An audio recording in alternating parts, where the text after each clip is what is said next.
The Primordial World. Countless ages had passed since Pangu split heaven and earth. Some people died, but not completely. Where am I? A dream. Lin Xiao murmured, observing his surroundings. A vast chaos nothingness. Ding. Host detected as awake. The God-level choice system is officially activated. Please make the following choice. Choice 1. Devour Dijun and Taiyi, become the sole golden crow, reward 12-pin pure white lotus. Choice 2. Become the third golden crow, reward a fragment of the creation jade die. Choice 3. Continue wandering, wait for transformation, reward a thread of Hongmeng purple chi. A sudden mechanical voice jolted Lin Xiao from his confusion. What the hell? Did I transmigrate into the primordial world? In his past life, he was a corporate slave enduring 996, and his only pastime was reading novels. How could he not understand his current situation? He had not only transmigrated into the primordial world, but also came with a system. Although he often fantasized about transmigration while reading novels, when it actually happened, Lin Xiao found he couldn't be happy. No other reason. The world he had transmigrated into was terrifying. Even with a system, it was hell difficulty. Lin Xiao let out a bitter laugh. He didn't dwell on it further, focusing on the choice. Since he was here, he might as well settle. It wasn't like he could kill himself. The first choice at first glance seemed the best, becoming the sole golden crow with decent rewards. But if he became the only golden crow, he would likely have to fight the 12 ancestral witches alone. He was an IP man, able to handle 10 opponents with ease. Even in the primordial world, forming alliances and sticking together was the most reliable survival strategy. For example, the 3 pure ones, besides their powerful origins, had always stood together before becoming saints. Having someone to rely on was always better than going solo. With this thought, Lin Xiao had already made his choice. He could team up with Dijun and Taiyi to form a 3 golden crows combination. Just as there were the 3 pure ones in the past, there would be the 3 golden crows in the future. As for the last choice, Lin Xiao dismissed it almost without consideration. Although the reward was Hongmeng purple chi, he needed to live long enough to use it. In a world like the primordial world where origins mattered, who knew what form he would take? If he transformed into a pig, his game would be over immediately. System: I choose option 2, become the third golden crow. After weighing his options, Lin Xiao finally made his decision. Ding. Host has chosen option 2, become the third golden crow. Beginning to alter the host's origin. The process will take a long time, please be prepared. A sharp pain came from the depths of his mind. Lin Xiao's consciousness grew hazy, darkness fell before his eyes, and then he knew nothing. In the end, a wisp of his true spirit transformed into a streak of light, silently traversing the primordial world and landing on the sun star. Beside 2 golden crow eggs, it became the third egg, absorbing the energy of the sun star and growing slowly. At this time in the primordial world, heaven and earth were in flux, conflicts endless. After the beast deity Shun Ni died, the 3 tribes of Dragon Phoenix and Qilin seized the stage, dominating sea, air, and land. None would submit to the others, each aiming to completely control the primordial world. Instigated by the demon ancestor Laho, the 3 tribes began a great war. This battle spanned countless ages, eventually leading to the retreat of the 3 tribes and the era of the conflict between Dao and demon. In the end, Hongjun was superior, forcing Luoho to self-destruct, destroying the spiritual veins of the West, while Hongjun himself was severely wounded. After the Dao-demon conflict ended, the most ferocious and terrifying catastrophe in the history of the primordial world began to brew silently. Eastern Primordial World. The sun star hung high in the sky, illuminating the earth. It was transformed from Pangus left eye, containing infinite majesty. At this time on the sun star, 3 golden eggs bathed in the true fire of the sun, subtly enhancing their power in the haze. One day, thunder descended upon the tranquil sun star. One of the golden eggs suddenly cracked, and a golden crow transformed into a human form. He was tall, clad in golden armor, noble and domineering, with handsome features and an extremely masculine aura. In his hand, he held the Hichu Luoshu. As soon as the young man transformed, he understood the mysteries of heaven and earth, and immediately spoke, his Dao voice thundering. I am the 3-legged golden crow born today, named Dijun.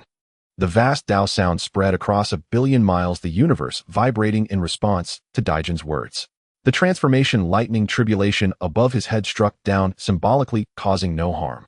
For beings with such powerful origins and deep blessings, the transformation tribulation was mere formality. After the tribulation, Dijun looked at the 2 golden eggs beside him, a warm smile curling at the corner of his mouth. These 2 eggs must be my younger brothers. Let me lend you a hand. He raised his hand and sent 2 streams of pure chi into the eggs. Immediately, powerful energy surged forth. After an unknown span of time, the second egg cracked. A golden crow transformed into a young man.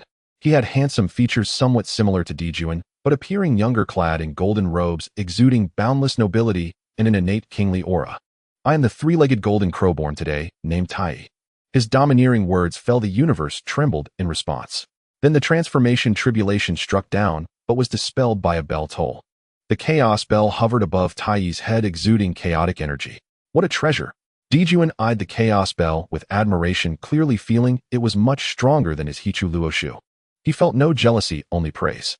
He was delighted that his brother's companion treasure was so powerful. Taiyi greets elder brother.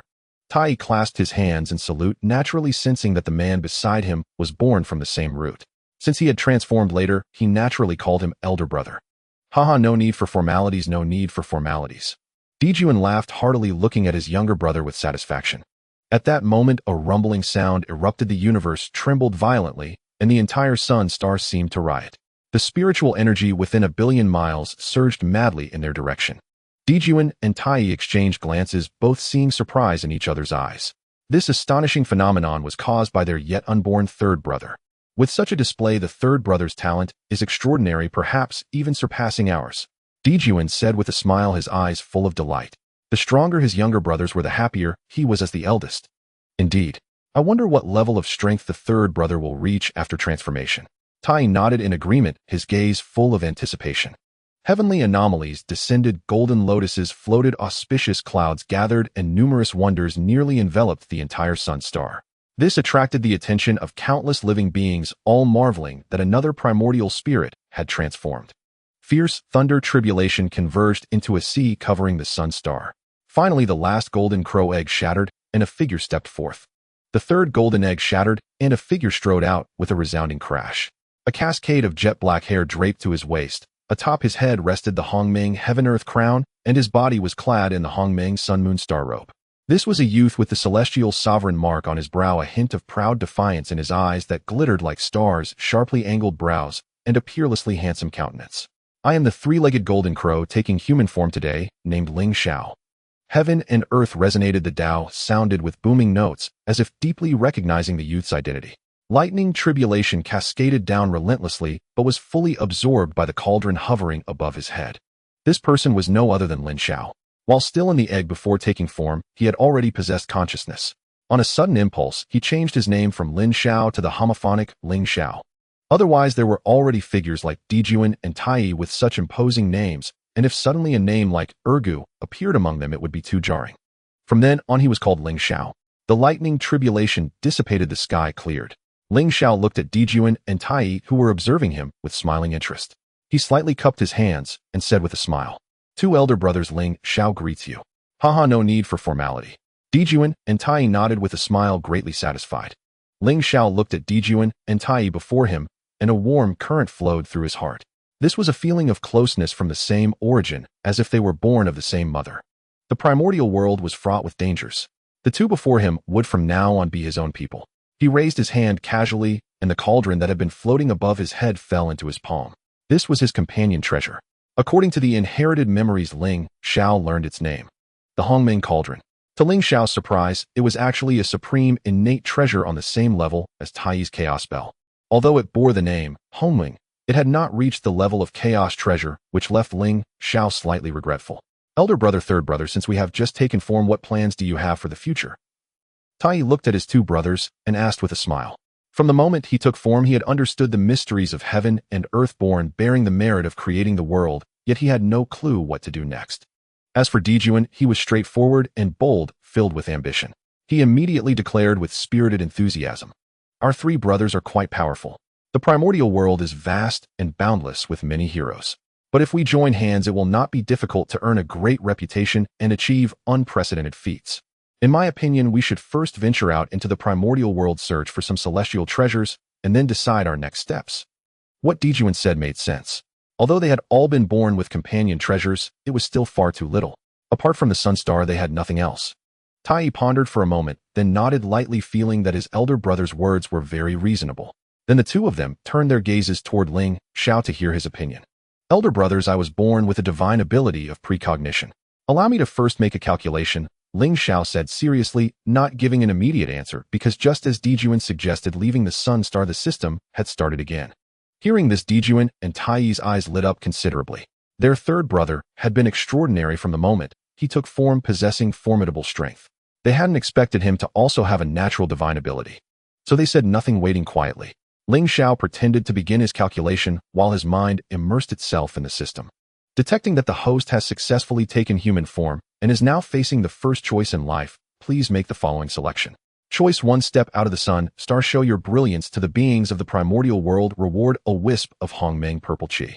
Choice 2. Stay safe and not go anywhere, reward the merit-based acquired supreme treasure, Hongmeng measuring ruler. Ling Xiao did not choose immediately. He needed to first understand the current situation. System, what period is it now? He was not entirely certain. He had used his divine sense to inspect the surroundings, but the primordial world was too vast, and he had not gleaned any useful information. It is now after the Dao Demon conflict. The system's mechanical voice responded. Ling Xiao was stunned for a moment. Based on the primordial world novels he had read in his previous life, Dijun and Taiyi took form around the end of the Dragon Phoenix cataclysm, at the latest during the Dao Demon conflict. But now the Dao Demon conflict had already ended, and they were only just taking form. He knew that after the Dao Demon conflict, Hongjun would soon become a saint, and then would lecture at the Purple Firmament Palace. By the time Dijun and Taiyi attended the lecture, their cultivation would have already reached at least the Deluo Golden Immortal stage. But now, just after taking form, Dijun and Taiyi only had the early Taiyi Golden Immortal stage, while he himself had only reached the middle stage of Taiyi Golden Immortal. The gap was quite large. System, why did we take form so late? Ling Xiao asked, somewhat speechless. Wasn't this a total trap? At this time, all the major figures of the primordial world had already developed while they were just now taking form. Especially their future mortal enemies, the Wu clan. The 12 ancestral Wu had at least the Deluo Golden Immortal strength. Any one of them could easily suppress the three brothers. That is because the host's involvement diverted part of the Sun Star's energy, thus prolonging the time needed to take form, the system explained. Ling Xiao felt as if he had seen another version of himself, because he was shattered. After all this, it was still because of his own doing. He had shot himself in the foot. He had wanted many hands to make light work, to band together with Dijun and Taiyi to face the future cataclysm of the Wu and Yao. But now he had dragged all three of their cultivation levels down, falling far behind everyone else. Ling Xiao recalled the events of the primordial world. As far as he knew, behind the cataclysm of the Wu and Yao, there was a great hand pushing it. That great hand belonged to Hongjun. Of course, this might also be what is called a conspiracy theory. Right and wrong were not yet determined. Ling Xiao pondered, seeking a solution. Suddenly a thought flashed into his mind, and he instantly saw the light. The cataclysm of the Wu and Yao, in simple terms, was two tribes fighting until they wiped themselves out. As long as he led Dijun and Taiyi to lie low on the Sun Star, stay put, and develop quietly, would anyone be able to drag them out to start a cataclysm? Even if Hongjun was scheming behind the scenes, all his schemes would be like drawing water with a bamboo basket when facing salted fish who refuse to move. The Yao tribe. Let whoever wants to manage it, manage it. The Yao court. Let whoever wants to build it, build it. What did the affairs of the Yao tribe have to do with their Golden Crow clan? No matter what happened, they would first develop their own strength quietly. They would not concern themselves with the cataclysm at all. As long as they did not unify the Yao tribe or establish the Yao court, nothing would happen. All those were but fleeting clouds. In the primordial world, strength was paramount. When one's own power became formidable, no matter what schemes came, they could be shattered with sheer force. Having realized all this, Ling Xiao felt much better. Although this approach was too cautious, it was the best he could think of. He had the system. As long as he was given time to develop, one day he would be able to control everything. With this thought, Ling Xiao already knew how to choose. System, I choose option 2. Ling Xiao made his decision after some deliberation. Putting aside other matters, the Hongmeng purple chi held no appeal for him whatsoever. Host has chosen option 2. Reward has been issued. Third brother, how did it go? Finally, Dijun, unable to bear the prolonged silence, couldn't help but ask. Ling Xiao snapped back to reality, paused for a moment, and then spoke slowly. Big brother, second brother, I believe this is not the right time to venture out. Based on my deductions, the current primordial world is teeming with powerful beings of unfathomable strength. Moreover, we have manifested rather late. Many treasures have already been claimed by others. Instead of going out to seek fortune, it would be wiser to cultivate at home. We can venture forth once our power is formidable enough. He spoke with a serious expression, his arguments sounding perfectly reasonable. Dijun and Taiyi pondered for a moment, found Ling Xiao's words logical, and agreed. Though they yearned to explore the world, if what their third brother said was true, it was safer to cultivate first and strengthen their power. Big brother, second brother, do not feel disheartened. The Sun Star might still hold some treasures. We can search it thoroughly first. Ling Xiao said with a smile. The Sun Star formed from Pangus left I was vast and boundless, teeming with hidden dangers, but also nurturing precious treasures. As the saying goes, one must secure the home front before venturing abroad. It was best to first thoroughly explore their own birthplace before considering other matters. In their place of birth lay one of the 10 primordial spiritual roots, the Fusang tree. This divine tree was of immense significance. In the original primordial history, it was not only the perch for the 10 golden crows, but also used to forge the star flags for the all-heaven star array. It was extremely important to their golden crow clan. Third brother speaks sense. Shall we set off then? Dijun asked, his face beaming with a smile, already impatient to get moving. Taiyi nodded in agreement. And so Ling Xiao led Dijun and Taiyi out of their birthplace to begin their search of the sun star. Torrential flames like 100 billion dragons surged forth with overwhelming ferocity, a place where even a golden immortal could hardly linger for long. This was the deep core of the sun star, incredibly perilous, yet 3 figures strolled leisurely, as if on level ground. As Ling Xiao had anticipated, they soon stumbled upon an opportunity. A primordial formation. It enveloped the sun star, its leaked killing intent enough to annihilate a Deluo golden immortal. No wonder they had gestated here for so long undisturbed. In this era of the primordial world, aside from anomalies like Hongjuan, a Deluo golden immortal represented the pinnacle of combat power. Now they ventured into the sun star's depths, intent on refining this formation.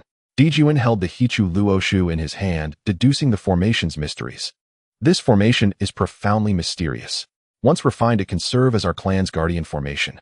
Dijun exclaimed, his face radiating a brilliant smile as he deduced. Indeed, this formation is too fierce. One misstep could lead to death. Taiyi echoed. Their conversation almost made Ling Xiao laugh. When it came to formations, 2 of the 4 great killing arrays of the primordial world were already in their possession. They were like someone holding a watermelon while picking up sesame seeds. Ling Xiao felt he needed to offer a hint. Second brother, I have gained profound insights while comprehending my companion treasure. You should also spend time comprehending yours. You might gain unexpected rewards. The all-heaven star array and the primordial river diagram array were both born from the companion treasures of Dijun and Taiyi, but they had yet to realize this. Is that so? As expected, Taiyi immediately became intrigued upon hearing Ling Xiao's words. He then began to multitask, comprehending the chaos bell. Dijun did not respond as he was diligently attempting to refine the nameless formation. Thus Ling Xiao and Taiyi studied their companion treasures while waiting for Dijun to finish refining the formation. Ling Xiao, with the Hongmeng cauldron hovering above his head, concentrated on comprehending its mysteries. Since taking form, he had not yet had the chance to fully explore the cauldron's profundities. As for the fragment of the creation jade die he had received as a reward, he set it aside for now. This item was essentially useless until he reached the Deluo golden immortal stage and began comprehending the laws. Wait, what is this? As Ling Xiao looked inward, he suddenly discovered a bead lying silently within his body. It was utterly still and imperceptible. Had he not been inspecting his inner self, he would never have sensed it. With a thought, Ling Xiao attempted to probe the mysterious bead with his divine sense and eventually merged with it. Instantly, a feeling of vivid reality washed over him. The scene before him changed, becoming a boundless chaos, empty of everything. This feeling was strangely familiar, as if he had seen it somewhere before. That's right. Wasn't this the very scene he witnessed when he first awakened? The sight then was identical to this. This meant that he had been inside this bead at that time. Could this thing be the chaos bead? Ling Xiao was inwardly shocked. Having read Primordial World novels, it wasn't hard to guess that this might be the essential artifact for anyone traversing into the Primordial World, the chaos bead. With this thought, Ling Xiao began to try and refine it, attempting to mobilize the chaos bead, but it remained utterly unmoved, refusing to acknowledge him. I refuse to believe this. Ling Xiao gritted his teeth, his stubborn, unyielding nature flaring up as he poured all his effort into trying to refine this mysterious bead. Time was unrecorded in the Primordial World. None knew how long had passed. On this day, a vast and majestic aura suddenly rose across the entire sun star. Ling Xiao and Taiyi were startled awake. They exchanged a glance, their figures vanishing from the spot, only to reappear beside Dijun. Big brother, have you refined the formation? They asked in unison. In that instant just now, they had sensed a change in the killing intent of the formation enveloping the sun star. They presumed the formation had been refined by their elder brother. Dijun opened his eyes, a sharp light flashing within them. The smile on his face grew even more radiant until he finally burst into laughter. Thanks to you too, I have refined this formation. I have even named it the Sun Formation. What do you think? Dijun's face was full of smiles, his spirit high. With this formation, the safety of the 3 brothers was greatly assured. Not bad, big brother is wise, Taiyi laughed delighted. Since the formation is broken, let us hurry and search for treasures. Ling Xiao spoke with a smile. With the restriction of the Sun Formation lifted, they could roam freely across the sun star. As third brother says let's move, Dijun rose and nodded emphatically. Subsequently, the three split up, each flying off towards different parts of the Sun Star. This search continued for over 100 years. The Sun Star was immense, and many dangerous areas remained untouched, being explored for the first time, so naturally it took time. Afterwards, the three brothers gathered and shared the treasures they had found. Sun essence stones, primordial flames, fire-attributed spiritual roots. They had it all. After dividing the treasures equally, Dijun spoke. Second brother, third brother, while refining the sun formation, I received an insight. There is a similar formation on the moon star. I wish to go and explore it. What do you two think? Emperor Jun suddenly spoke, expressing a desire to visit the Taiyin star and inquiring about the opinions of the two.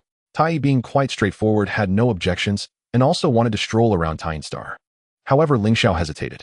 He had just chosen to stay hidden, and now if he ventured out, would it be considered exploiting a bug? He asked the system for guidance. Host, you can only proceed by triggering the next choice. You can't exploit system loopholes.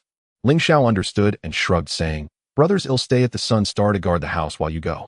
Emperor Jun and Taiyi nodded slightly, not pressing the issue. Emperor Jun said, Then you stay at home and wait for your brothers to find treasures and come back to share with you. Ling Xiao nodded, a warm current flowing through his heart. Soon after, the three of them parted ways. Ling Xiao returned to the base of the Fusang tree, sitting cross-legged. With a thought, the bead within his body appeared in his hand. After a period of effort, he finally began to gain initial control over this mysterious bead. I shall call you the Chaos Bead for now. Ling Xiao murmured, continuing his attempts to refine the Chaos Bead. No matter how powerful a treasure is, it cannot exert its effects without refinement. With a thought, Ling Xiao's spiritual power began to surge into the Chaos Bead. After a long time, he opened his eyes, a look of astonishment on his face. Goodness, this thing actually has 3,000 prohibitions. Ling Xiao was shocked into silence. Just moments ago, he had managed to break the first prohibition of the Chaos Bead, only to discover that there were actually 2,999 more. This isn't right. In the ancient novels of the past, it was mentioned that ordinary treasures had at most dozens of prohibitions. Although the Chaos Bead is impressive, it shouldn't have 3,000, right? Is this really the genuine Chaos Bead? Ling Xiao couldn't help but doubt, feeling a tingling sensation on his scalp. 3,000 prohibitions. How long would it take to refine them all? Thoughts aside, life must go on, and he could only diligently refine it. Unknowingly, another long period of time passed. One day, Ling Xiao opened his eyes from the refining process, a hint of joy flashing across his face. He felt he had made progress. After successfully refining the first prohibition of the Chaos Bead, the subsequent prohibitions seemed much easier to refine. During this time, the progress was rapid. He had already refined 100 prohibitions. With a deeper grasp of the Chaos Bead, Ling Xiao's spiritual consciousness entered the interior of the bead, and the chaos before him grew much clearer, no longer as hazy as it had been at the start. He could even slowly draw upon the innate energy within to cultivate, which was significantly faster than his current cultivation speed. Thinking of this, joy appeared on Ling Xiao's face. As long as he remained hidden in the Sun Star, cultivating and refining the Chaos Bead, once he reached the Great Luo Golden Immortal Realm, he would be able to comprehend the power of the laws using the Chaos Bead. He could cultivate for billions of years without revealing his invincibility. Once he did emerge, he would undoubtedly astonish the entire world of the ancients. Ding. Detected that Emperor Jun and Taiyi are engaged in a fierce battle on the Taiyin star. Please make the following choice. Choice 1, remain steady and do not move. Reward supreme, innate spiritual treasure Qilin seal. Choice 2, strike immediately to provide assistance. Reward supreme, innate spiritual treasure, 12-petal pure world white lotus. Ling Xiao was speechless. He had just decided to remain hidden for billions of years when the system tried to tempt him. System, I choose 2. Ling Xiao did not hesitate and immediately made his choice. Emperor Jun and Taiyi were in trouble, and he could not remain indifferent. The battle is taking place on the Taiyin star. Could it be that those two have encountered?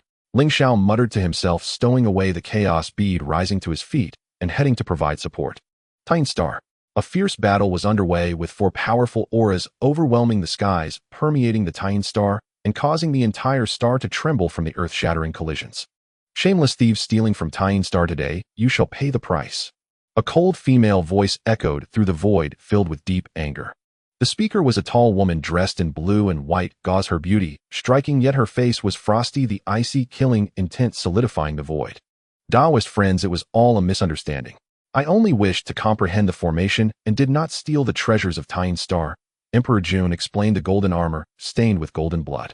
Who would have thought that while he was comprehending the formations of Taiyin star, it had attracted the innate deities here, whose power far exceeded that of the two brothers. If it weren't for their decent treasures that could withstand, they would have been taken down long ago. Everyone who comes here says the same. I don't see you as good people at all. Another star deity on Taiyin star spoke, her figure much smaller, yet curvaceous, her willow leaf brows framing lively eyes that sparkled with cunning light. We are the sun star deities, not rogue elements. Can the two Taoists discuss this properly? Taiyi stood firm, wearing the chaos bell on his head. Although his realm was not as high as his opponents, he was not in immediate danger for the moment. Sun star deities. The tall woman expressed mild surprise, then smiled softly. So weak, these sun star deities. She looked down upon her opponents with an arrogant expression, finding it simply unbelievable that the sun star deities were this weak. Upon hearing this, both Emperor Dijun and Taiyi's faces darkened. Since they transformed into their forms, this was their first battle in the world, and they were being so looked down upon. With a thunderous sound, the battle erupted once more, and the surroundings became terrifying with chaotic innate energy erupting, carrying a breath of destruction. Even with the boost of their rage, Emperor Dijun and Taiyi were still far from being able to match their opponents. Without the protection of the Chaos Bell, they would have been defeated long ago. As fellow star deities, I can spare you this once. The tall woman spoke again, skillfully countering the attacks without using lethal force. The Sun Star's Fusang tree must be handed over to me, and our misunderstanding shall be resolved. She would not kill these two star deities, but she could demand some benefits. Moreover, she was not worried about retaliation in the future. With their cultivation levels, chasing after her sisters would be akin to chasing after the moon. Once a foot of the same level steps down, it would not be so easy to catch up. Hearing this, Emperor Dijun and Taiyi grew even angrier, dreaming in broad daylight. The Fusang tree is the foundation of my Jinwu clan. How could we possibly hand it over to you? Emperor Dijun coldly shouted, refusing without hesitation. They had no intention of retreating, as it might lead danger to the Sun Star and involve their third brother as well. These two women far surpassed them in cultivation. Even with the inclusion of their third brother, they would not be a match. Stubborn fools. The tall woman's expression turned cold as she unleashed her full power. Overwhelming magical energy surged instantly, sending Emperor Dijun and Taiyi bleeding into the void, their bodies nearly shattering. Boom. At that moment, a great cauldron appeared, as if it had fallen from another time and space, crashing into the arena and pressing down towards the two women. The sudden appearance of the great cauldron caused the two women's expressions to shift slightly. They struck out together, their aura swallowing the heavens and earth, drawing upon the starry rivers surrounding the moon star. With a thunderous boom, the great cauldron was sent flying, drifting, and sinking away before finally falling into the hands of a figure. Who are you? The woman demanded coldly, her expression wary. The newcomer had long black hair cascading to his waist, wore a crown of the primordial heaven and earth, and a robe adorned with the sun, moon, and stars. His eyes were like stars, peerlessly handsome. Third brother, why are you here? Leave quickly, these two women are formidable, we cannot defeat them. Seeing Ling Xiao's arrival, Dijun and Taiyi felt no joy, only urgency, urging him to flee. We brothers advance and retreat together. Ling Xiao's expression turned cold at their battered state, his gaze fixed on the distant women. If I'm not mistaken, you are Shiha and Changxi. At this, the two women's eyes narrowed. The taller one spoke coldly. You are their brother? I didn't expect the Sun Star to have a third star spirit. She was somewhat surprised, sizing up Ling Xiao with her gaze. Her intuition told her this star spirit was no ordinary being, for she could not see through him. Hey, where did you hear my sisters and my names? The petite woman asked curiously. Since taking form, they had never left the moon star, nor left any trace on the primordial land. How did this man know their names? The heavenly secrets can be divined. Ling Xiao uttered two words lightly. If he couldn't guess, that it would be a failure of his intellect. Divine the heavenly secrets. Let me see what ability you have to utter such arrogant words. Zai's face turned cold as she raised her jade hand and struck forward, her vast divine power extinguishing the stars around them. Third brother, be careful. Dijun cried out urgently as he and Taiyi prepared to intervene. But Ling Xiao was faster, the primordial cauldron above his head, the primordial measurement ruler in hand, as he attacked, showing no carelessness. Shiha and Changxi had already reached the late stage of Taiyi, golden immortal. Because of his existence, Dijun and Taiyi had taken form later, allowing the moon star spirits to surpass them in cultivation. His own cultivation was only at the mid-stage of Taiyi, golden immortal, nearing the late stage. In an instant, tens of thousands of great stars above them cracked and exploded, a terrifying sight caused by the shockwaves of battle. The primordial measurement ruler blazed with divine light, like an inverted Milky Way, its power seemingly endless. Although Ling Xiao had not fully refined this treasure, the power it unleashed was already terrifying. After all, it was hailed as the foremost offensive treasure of the acquired realm. Ling Xiao fought one against two, unmatched in both offense and defense. Though his realm was inferior to the two women's, he still held the upper hand. This display left Dijun and Taiyi utterly stunned, their mouths agape in disbelief. They knew Ling Xiao was stronger than them, but not by such a margin. Third brother's treasures are extraordinary. Are these also his birth-given artifacts? Taiyi asked in astonishment. These treasures bear the aura of primordial chaos, just like the primordial cauldron. They must be third brother's birth-given artifacts. Dijun analyzed logically, a hint of envy in his gaze. His own river map and Luo book were also two artifacts, but compared to Ling Xiao's they fell far short. Then the tide of battle turned. Ling Xiao, wielding the primordial measurement ruler, struck Changx's body with a sharp crack. Caught off guard, Changxi was sent flying crashing into the moon star, her fate unknown. Sister. Shiha cried out, abandoning Ling Xiao to appear beside her sister. Blood trickled from Changx's lips. The single blow had wounded her. The searing pain on her back, like a burning brand, had nearly damaged her foundation. Seeing her sister's condition, Shiha was furious and rose to fight Ling Xiao to the death, but Changxi grabbed her arm. Sister, don't act rashly. I'm fine, she said urgently, casting a fearful glance at Ling Xiao. Zai's face was full of anger, clearly still unwilling to yield. Don't look at me like that. If I hadn't held back, your sister would already be dead. Ling Xiao said coldly, his long hair billowing, without wind, exuding defiance and unrestraint. If anything happens to my sister, I will activate the moon star's killing array and trap you all here. Ling Xiao let out a mocking laugh. Don't put on a brave front. I've long seen that you cannot control the moon star's killing array. Changx's expression shifted and she blurted out, how do you know? I told you the heavenly secrets can be divined. How could you hide it from me? Ling Xiao said nonchalantly, a hint of amusement in his eyes. She was somewhat naive after all. Although these two women had taken form early, they had never left the moon star and had little experience, unaware of the treachery in people's hearts. He had bluffed it out of her. The two women's gazes toward Ling Xiao grew wary. They felt that in his eyes they had no secrets. First he knew their names, and now he knew they couldn't control the array. These two facts together could not be mere coincidence. Not only were the two women stunned, but even Dijun and Taiyi found their third brother incredibly formidable. Don't be too smug. The moon star is our domain. Even without the killing array, you won't defeat us.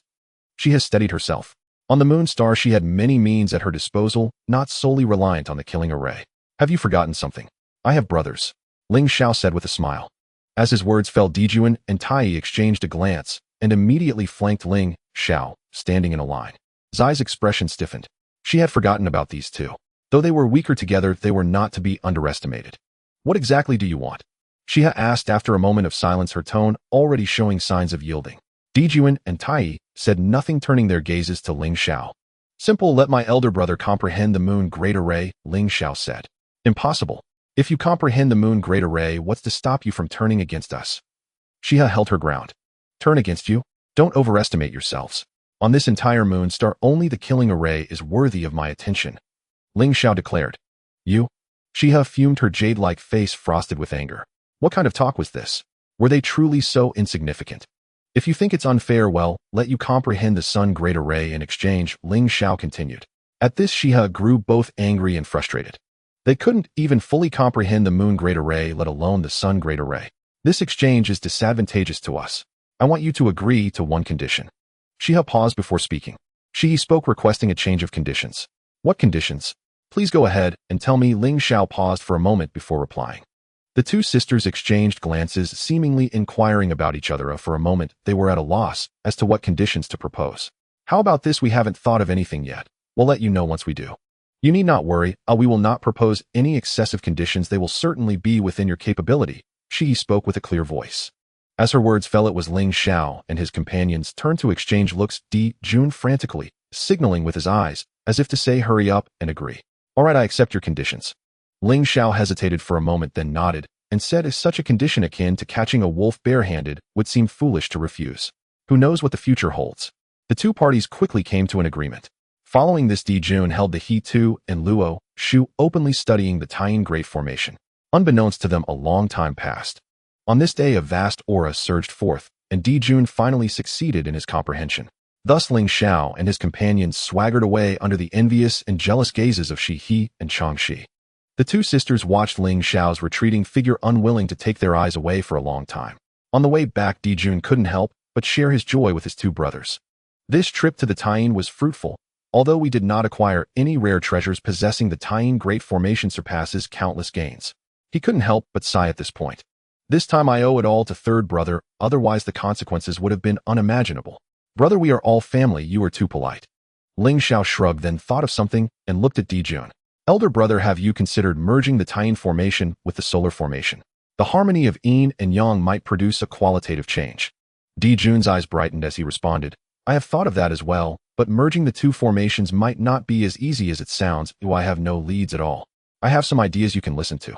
Ling Xiao described some formations he knew from his past life: the two instruments micro-dust formation, the extermination of immortals formation, the five elements formation, and various other formations he was familiar with. Ling Xiao merely mentioned these, but Dijun became increasingly interested, a smile gradually appearing on his face. Wonderful. Third brother, your ideas are truly ingenious. They have opened my eyes. I now have great confidence in merging the two formations to create an even more powerful array. Dijun said excitedly. Initially, he was in a state of confusion with no direction, but Ling Xiao's thoughts illuminated his mind like a guiding light through the fog. Once I merge the formations, our safety will be greatly secured, and we will not fear any enemy. Dijun spoke longingly, a remarkable light flashing in his eyes. The previous battle left a deep impression on him. As an elder brother, he felt not only unable to protect his brothers, but also a burden. This left him with a bitter feeling. By the way, elder brother, I have a gift for you, Ling Xiao suddenly said. As with a thought, the 12-petal pure world white lotus appeared in his hand. Your He Tu and Luo Shu are indeed extraordinary, but they are more auxiliary. In combat you may find them lacking. This treasure will compensate for your offensive and defensive shortcomings. Dijun looked at the 12-petal pure world white lotus in shock. What is this? The 12-petal pure world white lotus, an exquisite innate spiritual treasure. Ling Xiao smiled and added, I found it on the solar star after you all went to the Taiyin star. Dijun came back to his senses and immediately shook his head, saying, No, this treasure is too precious. Keep it for yourself. I have formations and do not need this. Elder brother, I have the Hongming Ding, which combines offense and defense, and also the Hongming Liang Tian Shi. I really don't need this. You need it more than I do. Ling Xiao persuaded, comparing himself to Dijun, who clearly needed the 12-petal pure world white lotus more. From the previous battle, it was clear that after one major battle, Taiyi was protected by the Chaos Bell. Even if he was at a disadvantage, he would only suffer some injuries. In contrast, Dijun would have been completely defeated if he had delayed a little longer. In terms of cultivation, they were roughly equal, but in terms of treasures, there was a significant gap. Third brother is right of elder brother, you should take it. With this treasure, your strength will increase, and you won't hold us back in the future. Taiyi joked with a hint of sharpness in his words. Dijun initially did not want it, but upon hearing this, he felt somewhat defensive, glared at Taiyi, and accepted the 12-petal pure world white lotus. He vowed in his heart that after returning, he would diligently cultivate, ensuring that his two younger brothers would regard him in a new light. Back on the solar star, the three began a lengthy period of closed-door cultivation. Ling Xiao immersed himself in refining the chaos pearl, unable to extricate himself. Endless years passed. On this day, Ling Xiao awakened from his cultivation, his eyes filled with chaos manifesting the heavens and the earth, with countless stars shining, ultimately converging in his pupils. Throughout this long period while cultivating, he also refined the chaos pearl, and his cultivation had progressed from the mid-stage of Taiyi golden immortal to perfection. A realm can be divided into early, mid, late stages, and perfection. In terms of cultivation levels, excluding those below the immortal realm, starting from the immortal realm, they are divided into earth, immortal, heaven, immortal, true, immortal, profound, immortal, golden, immortal, Taiyi golden immortal, and a Luo golden immortal. After that, either one can cultivate the laws to prove the Tao, becoming a Hunyuan golden immortal or a Hunyuan de Luo golden immortal. Alternatively, one can slay the three corpses. After reaching de Luo perfection, slay one corpse for the initial stage of Saint, two corpses for the mid-stage, and three corpses for the late stage, then cultivate to perfection, merging the three corpses, seizing the creation of heaven and earth, and proving the Hunyuan Tao fruit. There is also a path of merit to prove the Tao. All three can be called saints, but there are distinctions among them. In the latter two paths of proving the Tao, the primordial spirit relies on the heavenly Tao. As long as the heavenly Tao does not perish, the saints will not fall. The first path proves the Tao with power, cultivating one's own Tao fruit, using their boundlessly profound magical power and cultivation to forcibly break free from the constraints of the heavenly Tao and achieve sanctification. For Ling Xiao, grasping the chaos pearl and cultivating the laws to prove the Tao is naturally the first choice. He did not consider the other two paths at all. On this day, Dijun and Taiyi also awakened from their cultivation one after another. The three brothers gathered to assess their results. As for me, I am now at the late stage of Taiyi golden immortal. Second brother, third brother, how about you? Dijun laughed heartily, his mind enlightened. Having made a significant breakthrough from the early to the late stage, this rapid advancement likely surpassed both of his younger brothers. In this way, as the elder brother, he could protect his younger brothers. Elder brother, I also fortuitously broke through to the late stage, Taiyi said with a modest smile. At this moment, Dijun's smile froze, but it was not over yet, as Ling Xiao also spoke up. Elder brother, I was fortunate to break through to perfection. You two are truly monstrous. Dijun looked at his two younger brothers, remaining silent for a long time before squeezing out a sentence. At that moment, a transcendent voice resounded in the heavens. I am Hongjun. Today I attained sanctification. 3,000 years from now at the Purple Cloud Palace, anyone with fate may come to listen to the Tao. A sudden sound swept across the vast wilderness, resonating in the skies above, grand and boundless, reaching far and wide.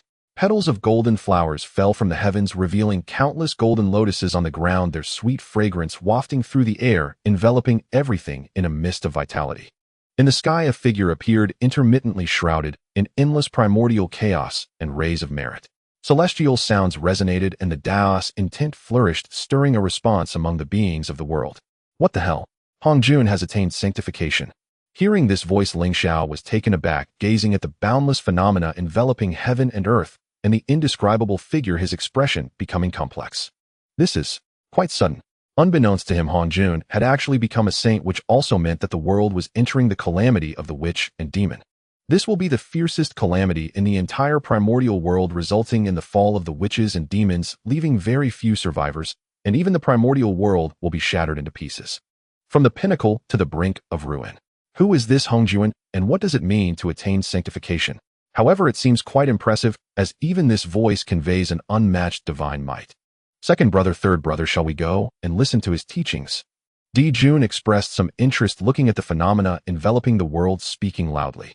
I never expected such a great power to exist in the world, Taiyi said with yearning, noting that if they could listen to such an existence teach, it would greatly benefit their cultivation. After speaking, they turned to Ling Xiao and asked for his opinion. Ling Xiao smiled wryly and said, Elder brother, second brother, do you know where the Zhixiao Palace is? To reach the Zhixiao Palace, one must traverse the chaos and go beyond the 33 heavens. The place where the Zhixiao Palace is located is outside the flow of time. To enter and listen to the teachings, one must leap beyond the river of time. In other words, without the realm of a Deluo golden immortal, even if one fortuitously passes through the chaos, one cannot enter the Zhixiao Palace. As Ling Xiao explained, he gradually relaxed, his thoughts becoming clearer. Although the calamity of the witches and demons is terrifying, I suppose it's fine for me not to participate, right? Accompanying Dijun and Taiyi, I will quietly cultivate. As for the demon clan and heavenly court, I'll let whoever wishes to stand do so. To this he could only apologize. Going to the Zhixiao Palace to listen to teachings. Laughable, my cultivation is insufficient, and I simply cannot go. Is this really the case? Dijun exclaimed in surprise, not expecting that entering the Zhixiao Palace required the cultivation of a Deluo golden immortal. If that's the case, it seems they might miss out. Third brother, if you try hard, perhaps you can still make it, Taiyi said after expressing his regret to Ling Xiao, as he was the only one among them with hope. Ling Xiao gently shook his head, saying, the Zhixiao Palace is far away, merely crossing the chaos would take at least 1,000 years, so I won't make it in time. Since I do not intend to participate in the calamity of the witches and demons, I cannot have the slightest connection with Hongjun, nor can I go to listen to his teachings. Not to mention, who knows what would happen if this suddenly emerging third golden crow appeared before Hongjun. What if Hongjun recognizes him as an aberration and takes action against him? After hearing Ling Xiao's words, Dijun and Taiyi felt even more regret. In this case, it seems we three brothers will fall behind far too much. But that is not necessarily true, Ling Xiao said with a smile. Hongjun's first teaching concerns the Tao of the Deluo Golden Immortal. It is not about instructing you on how to break through to become a Deluo Golden Immortal, but rather the complete Tao of the Deluo Golden Immortal. Since the dragon and phoenix calamity passed, those beings who transformed into shape as Deluo Golden Immortals have been slow to progress in their cultivation, lacking direction. Of course, this issue does not pose a problem for the three brothers. When the right opportunity arises, he will convey the teachings of the Deluo Golden Immortal and the subsequent cultivation paths to Dijun and Taiyi. Ding. Detected that Hongjun has attained sanctification. Beings of the primordial world have begun to make their way to the Zhixiao Palace. Please make the following choice. Choice 1. Depart immediately to the Zhixiao Palace to listen to teachings. Reward the innate top 10 spiritual roots, known as Huang Zhongli. Choice 2. Remain steady. Be a salted fish. Reward a fragment of the cauldron of creation. Just as Ling Xiao made his decision, the system's voice sounded after a long absence. Ling Xiao was speechless. Was this system eagerly waiting for him to go out? To entice him out, it even prepared the Huang, Zhongli, the foremost among the innate top 10 spiritual roots. This item is indeed remarkable. With just one fruit, one can achieve the status of a Deluo Golden Immortal. It is evident that the system has put in considerable effort to lure him out. It seems to have invested heavily. However, he absolutely will not go to the Zhixiao Palace to listen to teachings. System, I choose the second option. Ling Xiao resolutely made his choice. Hong Jun's attainment of sanctification shook the entire primordial world and astonished many great powers. Coupled with the teachings at the Zhixiao Palace, 3,000 years later, the originally tranquil primordial world suddenly became bustling. In an instant, countless beings rushed towards the Zhixiao Palace across the primordial earth. For them, this was an Onsinam millennium opportunity. On the mountainside of the Unzhaoshan in the eastern primordial world, 3 Taoists sat facing each other, an elderly man with white hair, a dignified middle-aged man, and a handsome young man. I never expected that there would be beings who attained sanctification before us. This Hong Jun is a person of great fortune and immense power. I am not as good as him. Shouldn't we brothers go listen to his teachings? The young man in black said this. Just as he finished speaking, he was reprimanded by the dignified middle-aged man. As followers of the true lineage of Pangu, how can we listen to his teachings? Third brother, do not speak such things that embarrass us. The young man in black immediately protested, and the two began to argue. At this moment, the elderly man who had remained silent finally spoke. Enough. What Tontian said makes sense. There is no priority in the Tao. The capable go first. Since Hong Jun attained the Tao first, and our cultivation has progressed slowly, it is only right for us to go listen to his teachings. Yuan Shi and Tontian did not speak further, implicitly agreeing with what the elder had said. On the Taiyin star, He and Chang, she through endless years of hard cultivation finally broke through to the Deluo Golden Immortal Realm. Hearing that Hong Jun was going to teach, they naturally had to attend. Sister, we must go to the Zhixiao Palace for the teachings. This is a great opportunity for us to strengthen our powers, she said to her sister, her gaze extremely firm. Chang, she nodded heavily, suddenly directing her gaze at the sun star, and suspiciously said, it seems those 3 star deities on the sun star have no intention of attending the teachings. Up until now, there has been no movement. It is as calm as a stagnant pool. Hearing this, he smiled wryly and said, perhaps they are aware of their insufficient strength and have chosen not to go. That is just perfect. This is a good opportunity for us to widen the gap. The 2 sisters exchanged similar smiles. Without pausing, they left the Taiyin star and hurried towards the Zhixiao Palace. In various corners of the primordial world, many dormant great powers emerged from their caves. Although there are still 3,000 years until the teachings, the journey is long. It's better to go early than late. In an instant, countless powerful beings rode on clouds, some guided by spirit beasts, others escorted by treasure carriages, each displaying their divine abilities, rushing towards the Zhixiao Palace. The purple firmament palace stood beyond the 33 heavens at the edge where chaos met the untamed primordial world. To enter the purple firmament palace, one must traverse the 9-fold thunderclouds and the 33 heavenly astral winds, cleaving through the violent chaotic chi where myriad illusions arose. An unstable Tao heart could lead to backlash, not only barring entry to hear the teachings, but also potentially damaging one's Tao foundation. After surviving these perils, to enter the purple firmament palace, one also had to cross the river of time. Only those with immense fortune, profound blessings, unwavering will, and great divine abilities could claim affinity with Hong Jun. The rest were deemed otherwise. In the primordial era, time was immeasurable. In the blink of an eye, 3,000 years had passed. At the purple firmament palace, those destined to come had all arrived. Those not destined naturally could not. Jane and Junti, the last to arrive after a display of antics, managed to claim the best cattail mats. This made the assembled great beings witness for the first time the shamelessness of these 2 oddly attired Taoists. Yet they merely scoffed, unaware of the significance of those 6 mats, and thus refrained from contending for them. As Jane and Junti settled onto the mats, the 6 mats aligned with the celestial decree, and Hong Jun appeared instantly. The entire purple firmament palace fell silent. The great beings rose to pay their respects while stealing glances at him. He was an ancient Taoist with white hair, his aura ethereal and obscure. Though he stood right before them, the great beings felt he was as distant and unfathomable as the heavenly Tao itself, exalted beyond comprehension. So formidable.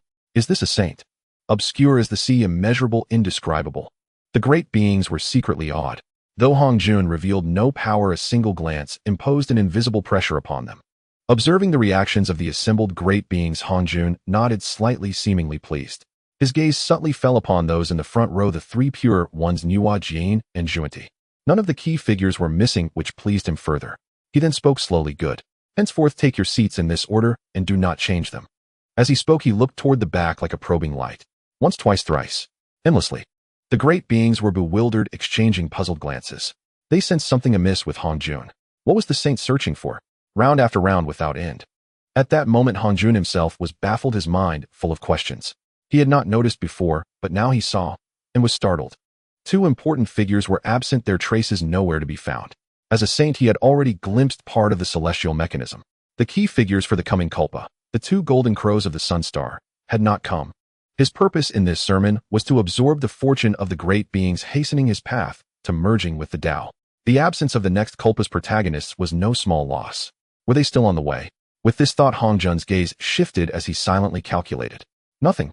He then directed his sight toward the sun star, piercing through all illusions, and finally sensed two auras. What he saw nearly infuriated him. He now understood why those two had not come. After all this time, their cultivation had not yet broken through to the great Luo golden immortal realm. They were self-aware enough to know they could not enter the purple firmament palace, and thus chose not to come. How can they be so useless? At this moment, Hongjun grew worried. If this continued, how could there be a war between the Wu and the Yao? It would be a one-sided massacre. A single ancestral Wu could crush them. Hongjun frowned inwardly. He had been too hasty. Had he known the golden crows were so weak, he would have delayed his sermon. Never mind. I will pay more attention next time, he thought to himself, resolving to bring those two golden crows to the next sermon by any means. Just as the great beings were about to lose patience, Hongjun finally withdrew his thoughts and began to speak. This sermon will cover the great Luo Dao. The term is 3,000 years. You must comprehend with all your hearts. Before the separation of heaven and earth, there was a thing formed in chaos, born before heaven and earth, silent and vast. The great Luo Dao, the three flowers gathering at the summit, the five qi aligned at the origin. Perceive the celestial rules according to your own essence. Meanwhile, on the sun star, Ling Xiao slowly opened his eyes. After 3,000 years of effort, his cultivation had finally broken through to the great Luo golden immortal realm, coinciding with Hongjun's sermon. I wonder what expression Hongjun will have when he finds Dijun and Taiyi did not attend the sermon. Ling Xiao mused, a smile curling at the corners of his mouth. Finally, I have broken through to the great Luo golden immortal realm. Now I can comprehend the laws. For him, this would be a monumental transformation. With treasures like the Chaos Pearl and the fragment of the Jade Die of Creation to aid his enlightenment, his cultivation speed might even surpass his Taiyi golden immortal days. Thinking of this, Ling Xiao brought out the Chaos Pearl and the fragment of the Jade Die of Creation.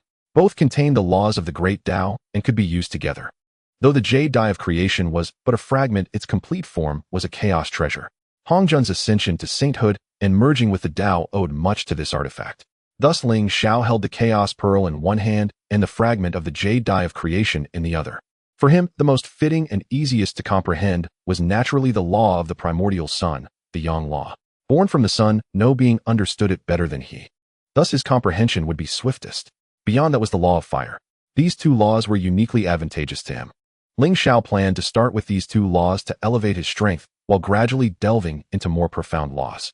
Meanwhile, over these 3,000 years, Dijun and Taiyi had finally cultivated to the peak of the Taiyi golden immortal realm and were attempting to break through to the great Luo golden immortal. At the purple firmament palace, 3,000 years passed in a flash. As Hongjun's final Tao sound faded, the great beings slowly awakened, their faces filled with lingering satisfaction. Joyful times were always fleeting. Unknowingly, 3,000 years had gone by. In this time, each being had made some progress, deepening their understanding of the Tao and clarifying the path ahead. Among them, those with powerful roots. The three pure ones, Nuwa, the two Western saints, Fushi Kuanping and Xinyuanzi, had at least reached the mid-stage of great Luo golden immortal, and some even the late stage. The only great being who had not broken through was the ancestral Wu Hutu. She had come merely out of curiosity to see if Hongjun's sermon could benefit the Wu. Unfortunately, the Wu did not cultivate the primordial spirit, so Hongjun's teachings were useless to them.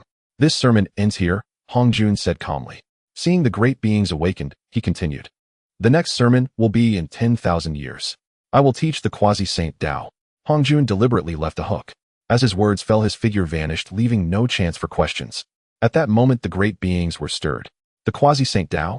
For the first time, they learned that between the great Luo golden immortal and the saint there existed a quasi-saint realm. Instantly, all the great beings were filled with anticipation. The Sun Star.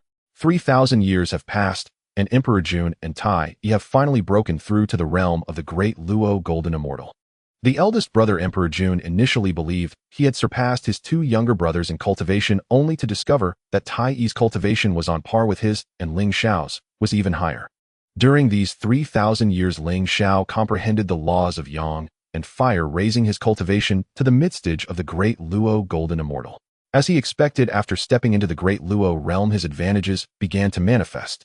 With the Chaos Pearl and fragments of the Creation Jade Disc, understanding the laws was as easy as a fish in water, as if sitting in a spring breeze. Third brother, now that we have attained the great Luo Golden Immortal realm, we can be considered experts in the Primordial World. Why not venture out for a journey? Even in cultivation, we should balance work and rest. On this day, Emperor Dijun and Taiyi found Ling Xiao and said this. As soon as Ling Xiao transformed, he warned them that the Primordial World was too dangerous and one needed at least the cultivation of a great Luo Golden Immortal to ensure safety. Now that they had finally achieved the great Luo, it was time to explore. It was not an exaggeration to say that after such a long transformation, the farthest place he had visited was the Moon Star, which was driving him to the brink of boredom. Hearing Emperor Jun's words, Ling Xiao smiled helplessly and said, "Elder brother, second brother, times have changed.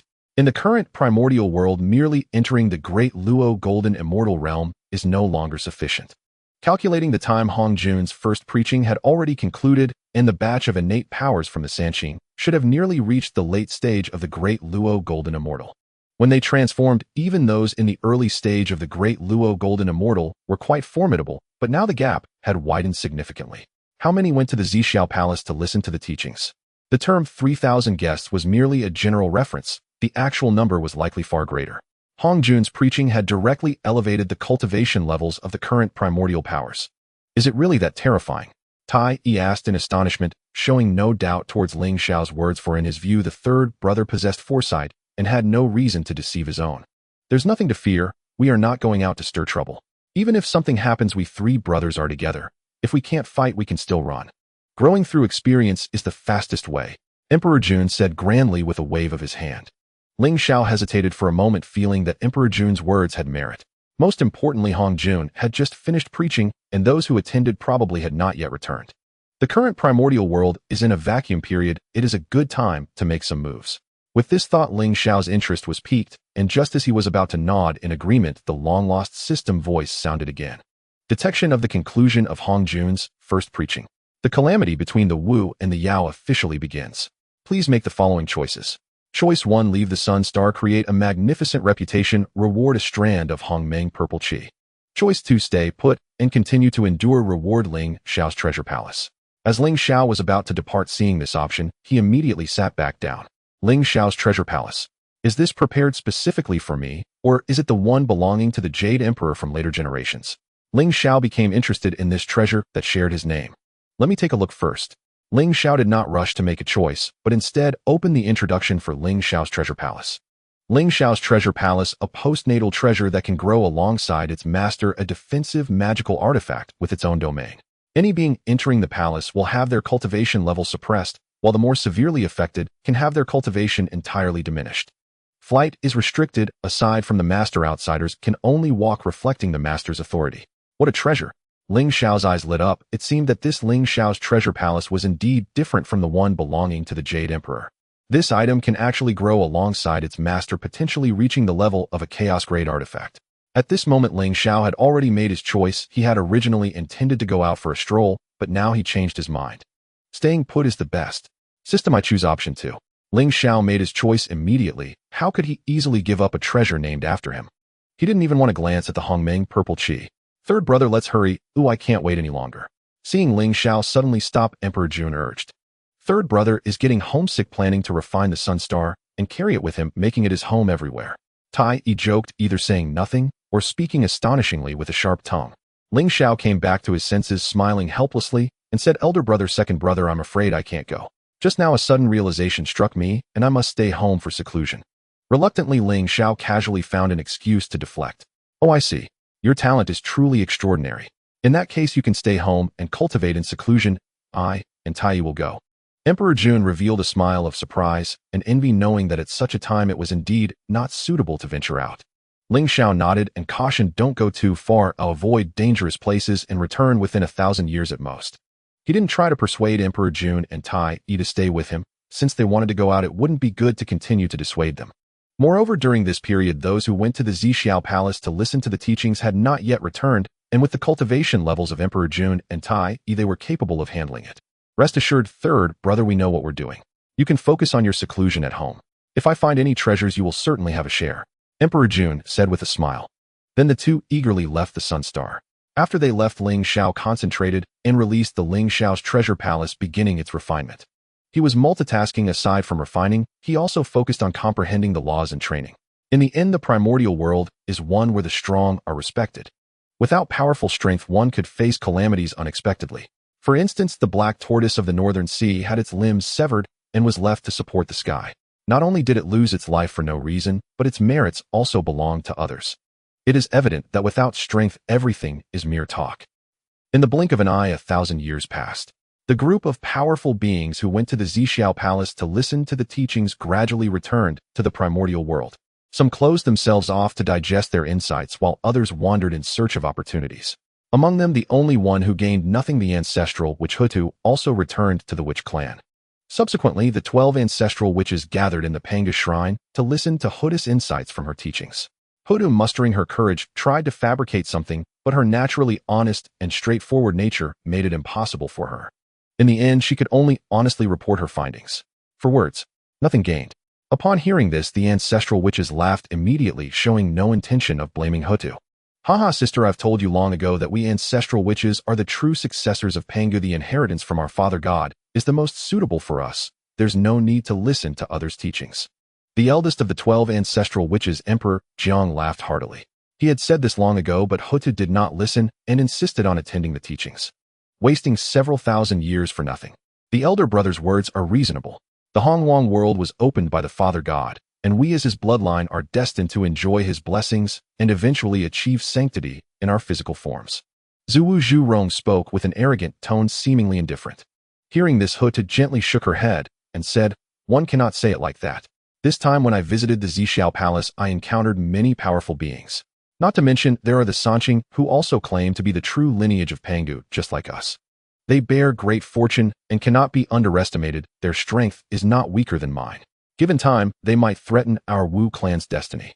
She spoke earnestly, noting that her trip to the Zixiao Palace was not without its gains. "Sister, I think you're overthinking it. Those three are merely inheritors of the Father God's primordial spirit. How can they be worthy of the title of the true lineage of Pangu? Do not forget the Father God's strongest aspect is his physical form. What is the primordial spirit worth?" Gong laughed dismissively. Hutu did not refute this. After all, it was just her feeling. The Sanqing, though powerful, are only 3, while we siblings number 12. Perhaps she was overthinking it. At this moment, Xuanming, who had a good relationship with Hutu, pondered for a moment before speaking. "Actually, sister is not entirely wrong. Although we siblings are favored by heaven and blessed by the Father God, we must not let our guard down. The urgent task is to strengthen our power to be prepared for any eventuality." Upon hearing this, the other ancestors felt a stir in their hearts, finding Xuanming's words quite reasonable. The 3 clans of Dragon Phoenix and Qilin have fallen. It is time for our Wu clan to dominate this world, or else we would be doing a disservice to the heavens opened by the Father God. The ancestral Wu Leiji spoke with an overwhelming presence, his voice echoing like thunder throughout the hall. "That makes sense. Over the years, our Wu clan's strength has accumulated significantly. It is time to rule over the entire Hongwang." Zhu Jiuyin spoke calmly, his voice steady yet filled with dominance. The silent ancestors nodded in agreement, recalling that even the Dragon Phoenix and Qilin clans once ruled the heavens. As the true lineage of Pangu, do they not deserve to rule over the heavens? The eldest of the 12 ancestors, Di Jiang, scanned the room with sharp eyes and asked in a deep voice, "Is this how you all feel?" The other ancestors exchanged glances, remaining silent, but nodding in agreement. Di Jiang understood, and after a moment of silence spoke slowly. "What everyone said is correct. The time has come. Our Wu clan currently has no rivals. Perhaps this is also the blessing of the Father God, allowing the Wu clan to prosper and grow strong. Since that is the case, we must not let the Father God's blessing go to waste. Unifying the Hongwang world is the best way to repay him." As these words were spoken, the ancestors of the Wu clan felt a surge of excitement, as if responding to the call. Perhaps this is the guidance of the Father God. From today onward, we will rapidly expand, occupy territory until we take control of the entire Hongwang. Dijun stood up and announced loudly. The ancestors of the Wu clan expressed their agreement, but Huda hesitated slightly, ultimately unable to resist interrupting. Elder brother, won't this action provoke some beings' dissatisfaction, causing them to unite against us? She voiced her concerns, which drew laughter from the other ancestors. Sister, you are overthinking it. Those beasts with fur and horns are disorganized. Who can unite them? Even if they could, they would be just a rabble, certainly not our match. Zhu Rong scoffed as if hearing a great joke. Our Wu clan shares the same origin, naturally united in purpose. Those beasts so chaotic, among 1,000 beings there are 800 variations. How could they possibly unite? Zhu Rong is right, sister, your concerns are entirely unnecessary. This time, even Xianming did not speak up for Hutu. In her view, Hutu was overthinking it, even becoming somewhat timid. This trip out, instead of learning anything, she learned to be apprehensive. How unlike the style of our Wu clan. Perhaps I was overthinking it, Hutu said softly, feeling somewhat guilty and lacking confidence. All right, since there are no objections, let us return and prepare for the expedition. Dijun waved his hand and declared. Immediately, the 12 ancestors returned to their respective tribes, and in an instant the entire Wu clan was in motion.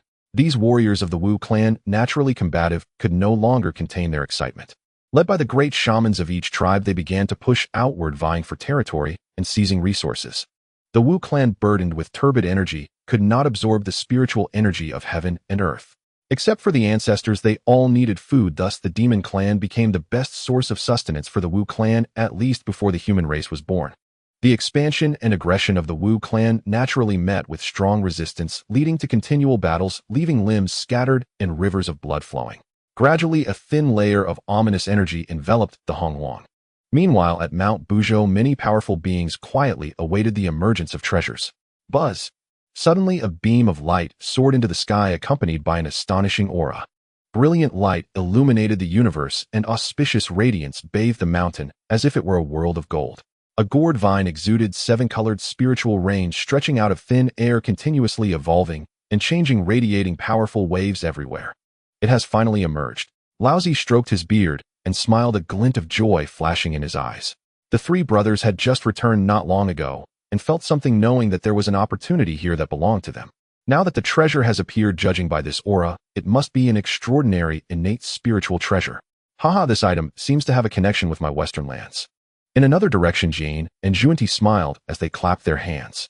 They had just returned from the Zixiao Palace and did not rush back to the west, but unexpectedly encountered the emergence of a treasure.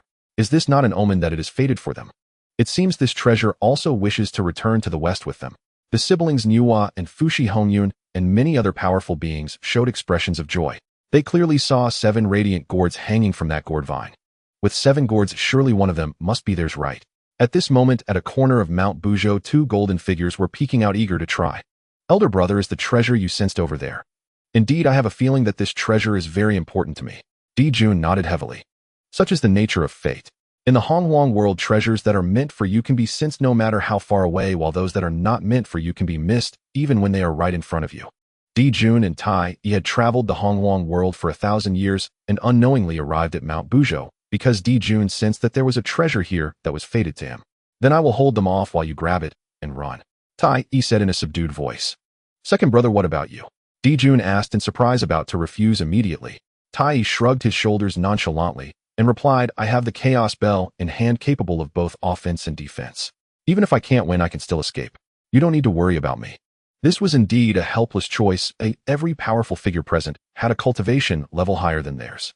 Engaging in a heated confrontation would yield no chance, leaving them no option but to resort to this strategy.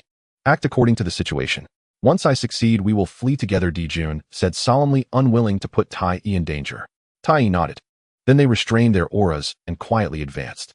At that moment, the 7-colored brilliance receded, and the primordial gourd vine finally matured.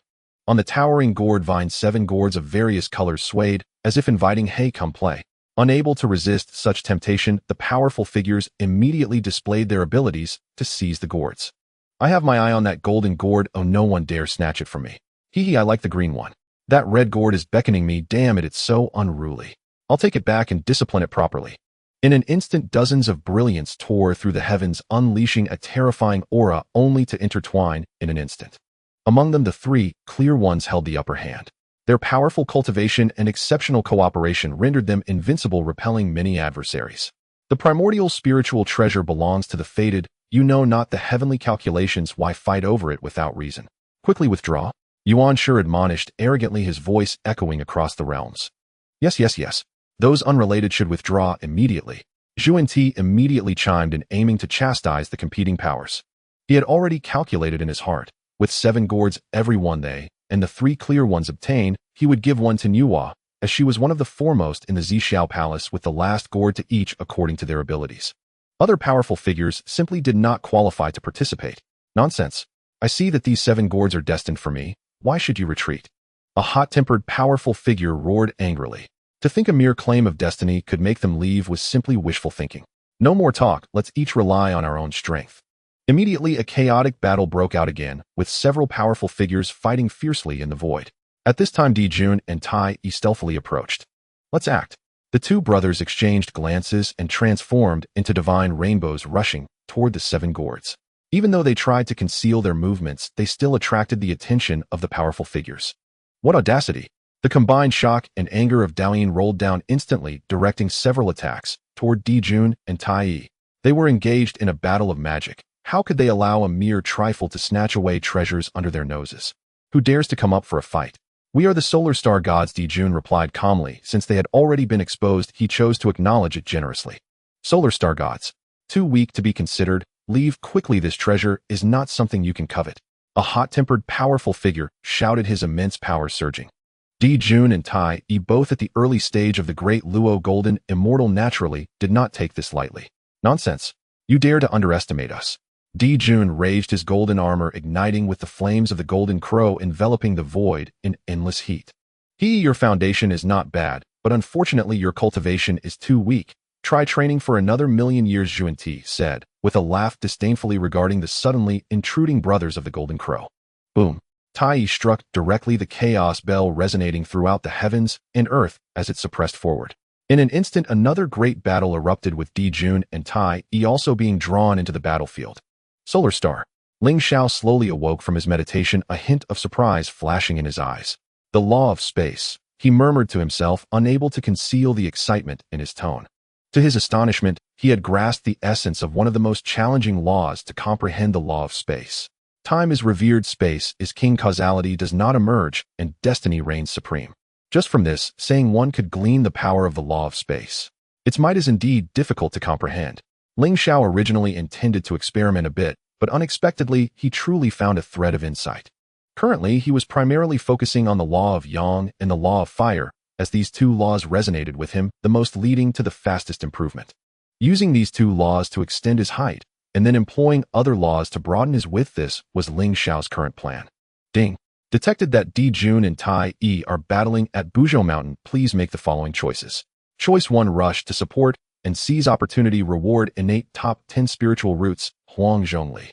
Choice 2, continue to hide, disregard everything, reward 10 divine fires, source of the burning heaven, purple fire. Ling Xiao's expression froze, falling into deep thought. Buzhou Mountain. Opportunity. Could it be that the primordial gourd vine has emerged? Ling Xiao thought to himself, calculating the time, it should be about right. As for why Dijun and Taiyi would head there, they must have sensed the allure of the gourd. That gourd which produced the flying sword of slaying immortals was the one Dijun had given to Jin Wu. System, I choose 1. Ling Xiao made his choice. There was no need for hesitation, even though the system had a hint of enticing him to go out. Even Huang Zhongli had been offered. Ling Xiao could only accept it. He not only wanted to gain Huang Zhongli for free, but also to seize the gourd. Since he chose to go out, he must make a profit. Having thought of this, Ling Xiao suddenly stood up, his robe of sun, moon, and stars fluttering in the wind as his figure vanished above the solar star.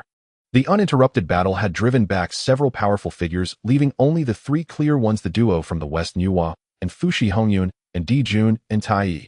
The reason Dijun and Taiyi remained was not because of their strong cultivation, but rather because they were too weak. The primary targets of the 3 clear ones were those powerful figures that posed a threat to them. They focused their firepower.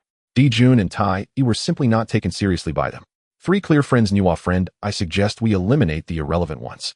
How about each of us takes one of the 7 gourds? Zhu Ti said at the right moment, already arranging the distribution of the 7 gourds, neither more nor less, 1 for each. I only need 1 golden gourd.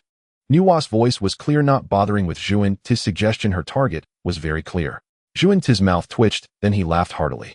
It is heaven's will my impoverished West should receive 3 gourds, and the remaining 3 should be left to the 3 clear friends. He spoke very naturally, and it seemed perfectly reasonable. Hearing this, Tontian sneered, mocking, "You 2 friends are truly not polite. What capability do you have to deserve 3 gourds?" "This can be discussed." The previously silent Jia-in slowly spoke, his expression showing signs of distress. "We are the true lineage of Pangu, deserving 4 gourds. Relinquishing 2 to you is already generous." "Yuan Shi," Tianzuan spoke, lightly, his eyes carrying an air of arrogance, looking down on the duo from the west. Zhuan Ti, unwilling to accept, wanted to haggle, but was stopped by Jia-in having to give up and turning his authority on others. "All right, those unrelated should withdraw, but do not force us to take action lest it become awkward." Zhuan Ti, under the guise of calm, did not dare to show his teeth to the Sanqing, yet he held no reservations towards Dijun and the others. Beside him, Hongyun, Taoist, clad in a robe of 9 layers of auspicious cloud, sighed, quietly aware that he had little chance left. If Xin Yuanzi had come along with him, there might have been a chance to contend. The duo from the west did not yield a seat to Hongyun and handed him a gourd. Dijun and Taiyi exchanged glances, already having a plan in mind, outwardly remaining unperturbed. To retreat without a fight is not our style. They were of similar stature, both tall and handsome, their long hair flowing and shimmering with golden light, their golden pupils radiating with a sharp brilliance. "How ridiculous! These 2 clumsy birds dare to covet our fortunes. Don't blame this poor Taoist for being impolite." Zhuan Ti coldly shouted, angered that these 2 birds did not give him face. He was furious. Dijun and Taiyi became vigilant, ready to execute their initial plan, one to seize the gourd and the other to hold off the enemies. Suddenly their expressions froze as they sensed a familiar aura, their divine senses gazing into the distance. This unexpected action intrigued the powerful beings present. Who is coming? A figure slowly approached from the horizon, appearing slow, yet arriving in an instant, as if stepping from another time and space. "Third brother, what brings you here?" Dijun and Taiyi exclaimed in surprise and delight, calling out loudly. Zhuan Ti immediately relaxed, thinking that an extraordinary presence had arrived. After all this time, it turned out to be just a younger brother. The addition of 2 golden crows and 1 more did not change much. Merely that.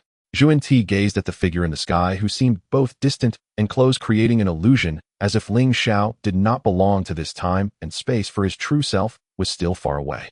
The figure, akin to one traversing the river of time, left behind a series of echoes that gradually became clearer. In the next moment, Ling Xiao's figure suddenly appeared before Zhuan Ti, his gaze captivating, with golden flames flickering, looking down upon him. "Repeat what you just said." All the powerful beings were astonished, having failed to notice how Ling Xiao had suddenly arrived so closely. The Sanqing exchanged silent glances, each seeing the wariness in the other's eyes, for they had distinctly realized that the technique just employed by the newcomer involved the laws of space. In the previous moment, he was far away in the heavens, seemingly in another world, and in an instant he had come close. Normal means of flight could not achieve such speed. It was as if he had directly crossed space. Zhuan Ti's expression was filled with uncertainty, as he seemed yet to recover from the shock. Just a moment ago, he instinctively felt a sense of crisis. What? What do you want?" Zhuan Ti attempted to step back. Ling Xiao followed closely, his golden hand radiating with overwhelming power, drawing upon the forces of space and striking fiercely. Bang! A loud sound echoed, blood splattered, and Zhuan Ti was sent flying, losing a few teeth in the process. He covered his face, filled with shock and fury, unable to believe what had just happened. "Scoundrel! How dare you insult me?" he roared loudly, unable to contain his rage, humiliated in front of so many, almost losing his sanity. Ling Xiao's expression was cold, and he spoke lightly. "To insult my Jin Wu clan, I shall grant you a 3-foot grave to bury your remains." He had not intended to create trouble, but Zhuan Ti truly deserved a beating. Perhaps influenced by the tales of the past, seeing these 2 made him angry. "Fellow Taoist, you have gone too far.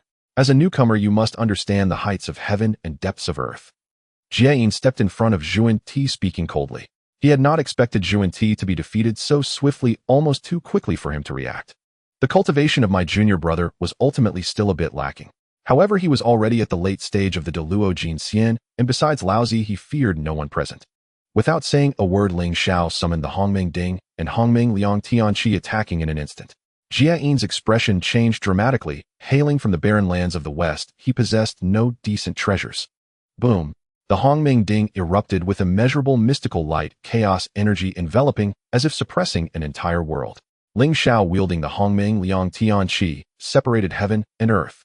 With a long howl, Jia-in's brow glimmered with white light, erupting into 12-colored precious light, revealing a towering golden form. The towering golden form, with its prominent forehead, and shining eyes formed hand seals surrounded by 10,000 beams of golden light protected by precious lotuses lamps and brilliant radiance. The Sanqing Nuwa and other powerful beings all displayed expressions of astonishment. Setting aside other matters, Jia Yin's cultivation was indeed extraordinarily robust. Even Ling Xiao was quite surprised. Jia Yin's cultivation was stronger than he had imagined. If he did not use magical treasures, winning would not be so easy. Indeed, he was the foremost existence in the West. Jia Yin revealed his true form, attempting to clash with bare hands, his momentum soaring like a rainbow. But this state did not last long before he was forced to cough up blood, his body nearly cracking apart. The other powerful beings were deeply alarmed. It wasn't that Jia Yin was incapable, but rather that those two magical treasures were simply too monstrous. That ding is accompanied by chaotic energy and even possesses Hongmeng energy. It is at least a congenital supreme treasure, possibly even a chaotic spiritual treasure. Tong Tian exclaimed in astonishment, his eyes revealing a hint of envy. It is indeed a fine treasure. Laozi and Yuan Shi also sighed similarly, though although they envied it, they did not entertain thoughts of seizing it. As the legitimate heirs of Pangu, they were exceedingly proud and disdainful of such base acts. On the other side, I never expected the three-legged golden crow to be so powerful, Fushi could not help but exclaim. Had he not seen Ling Xiao and the others today, he would have almost forgotten that the Sun Star still had the Jin Wu. He was almost becoming an outsider. Indeed extraordinary. Oddly enough, when Dao Ancestor was giving teachings, why didn't they go? Nuwa stared at the figure in the void, expressing her doubts.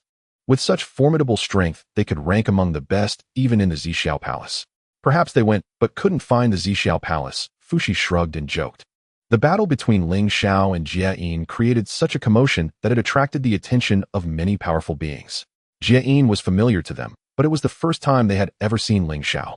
Immediately, all the powerful beings grew curious about Ling Xiao's identity. With such strength, it was impossible for him to remain obscure. On the Taiyin Star, Shi He and Chang, she were dumbfounded, staring blankly at the figure enveloped in golden flames, questioning their very existence. They had thought that by attending the Zixiao Palace and advancing to the midstage of Deluo Jinxian, they could easily outstrip Ling Xiao. They never expected that his strength had already far surpassed theirs. Just a moment ago, they were evenly matched. Sister, why didn't he go to listen to the Tao, yet is still so formidable? Chang Shi asked, bitterly, feeling deeply impacted. You ask me, who should I ask? Shi He replied, helplessly, turning to enter the Guanhan Palace. She intended to enter seclusion for cultivation, vowing not to emerge without a breakthrough. The battle between Ling Xiao and Jane had reached a boiling point. The scene was astonishing, with energy soaring across the sky, causing the sun and moon to dim. The true fire of the sun devoured the heavens, summoning down a deluge of golden, holy flames, transforming into an endless sea of fire that overturned the universe. Senior brother, I come to assist you. Seeing his senior brother Jane at a disadvantage, Juni shouted and was about to join the fray, but was intercepted by Emperor Dijun and Taiyi. Although they could not defeat Juni, Zhou Xian could at least buy some time. You scoundrel! Zhuanti roared with fury, and in an instant both sides clashed together. On the other side, Jane could no longer hold on, nearly being beaten senseless. His golden body and Dharma avatar were damaged with bruises all over, suffering severe Dao injuries that were hard to recover from. Fellow Taoist, let's stop for now, or we can discuss this calmly. Taking advantage of the moment, Jane hurriedly spoke. Fighting won't solve any problems. We are all cultivators and should not be so crude. Oh, what do you want to say? Ling Xiao raised his hand and summoned the Hongmeng Ding, which hovered above his head, continuously fluctuating in the air, standing invincible. Jane glanced at the Hongmeng Ding with trepidation, forcing a smile as he said, in the end, aren't we just after these 7 gourds?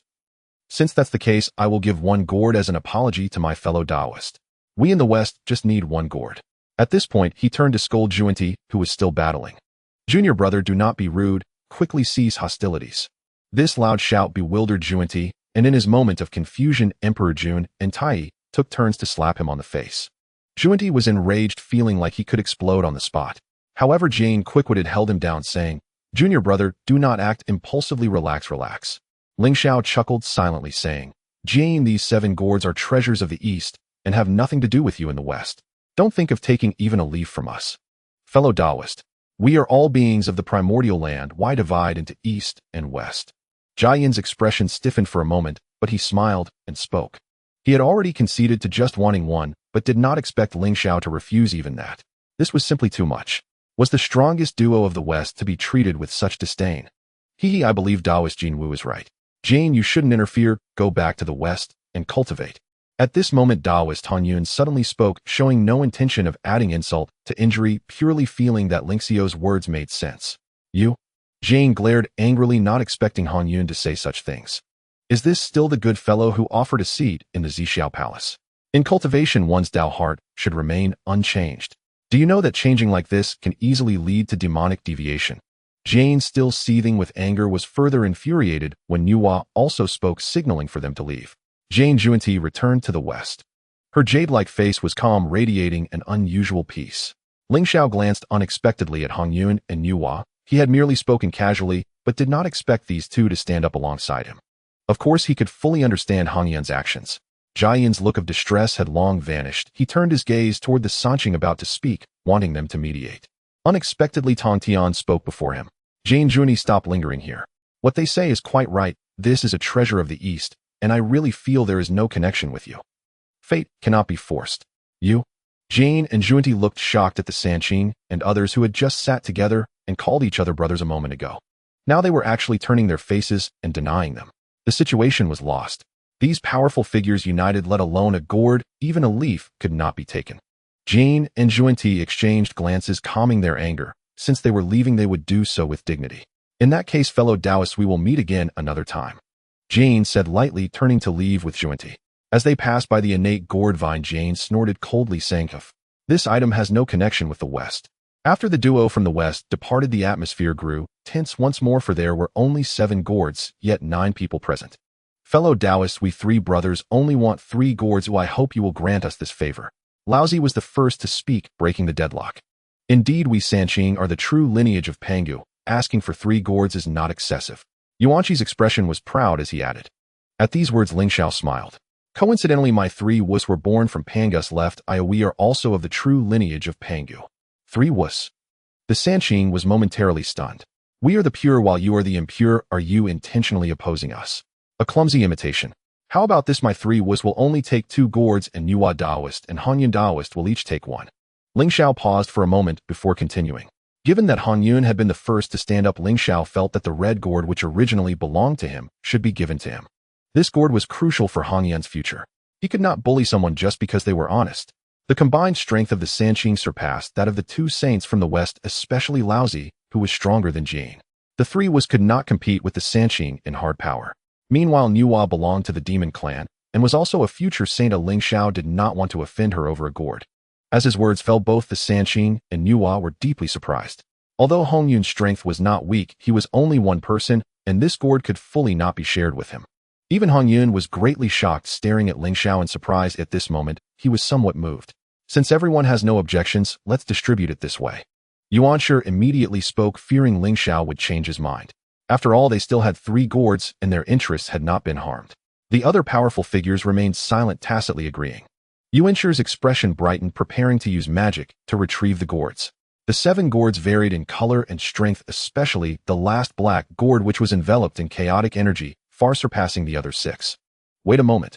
Ling Xiao moved, blocking Yuanshi's path. We 3 Wus have already suffered losses and made concessions. Are we not allowed to choose first? That's not the case. You can take 2 gourds, which is already a tremendous advantage. Yuanshi, prideful naturally, did not want to yield. The 3 Wus were absurd. How could they compare with the Sanqing? Taoist Yuanshi, since you have taken 3 gourds, you shouldn't choose first. Let the 3 Wus Taoists go first. At that moment, Hong Yun spoke again, moving to Ling Xiao's side. The meaning was quite clear. If it came to a fight, he would specifically assist Ling Xiao.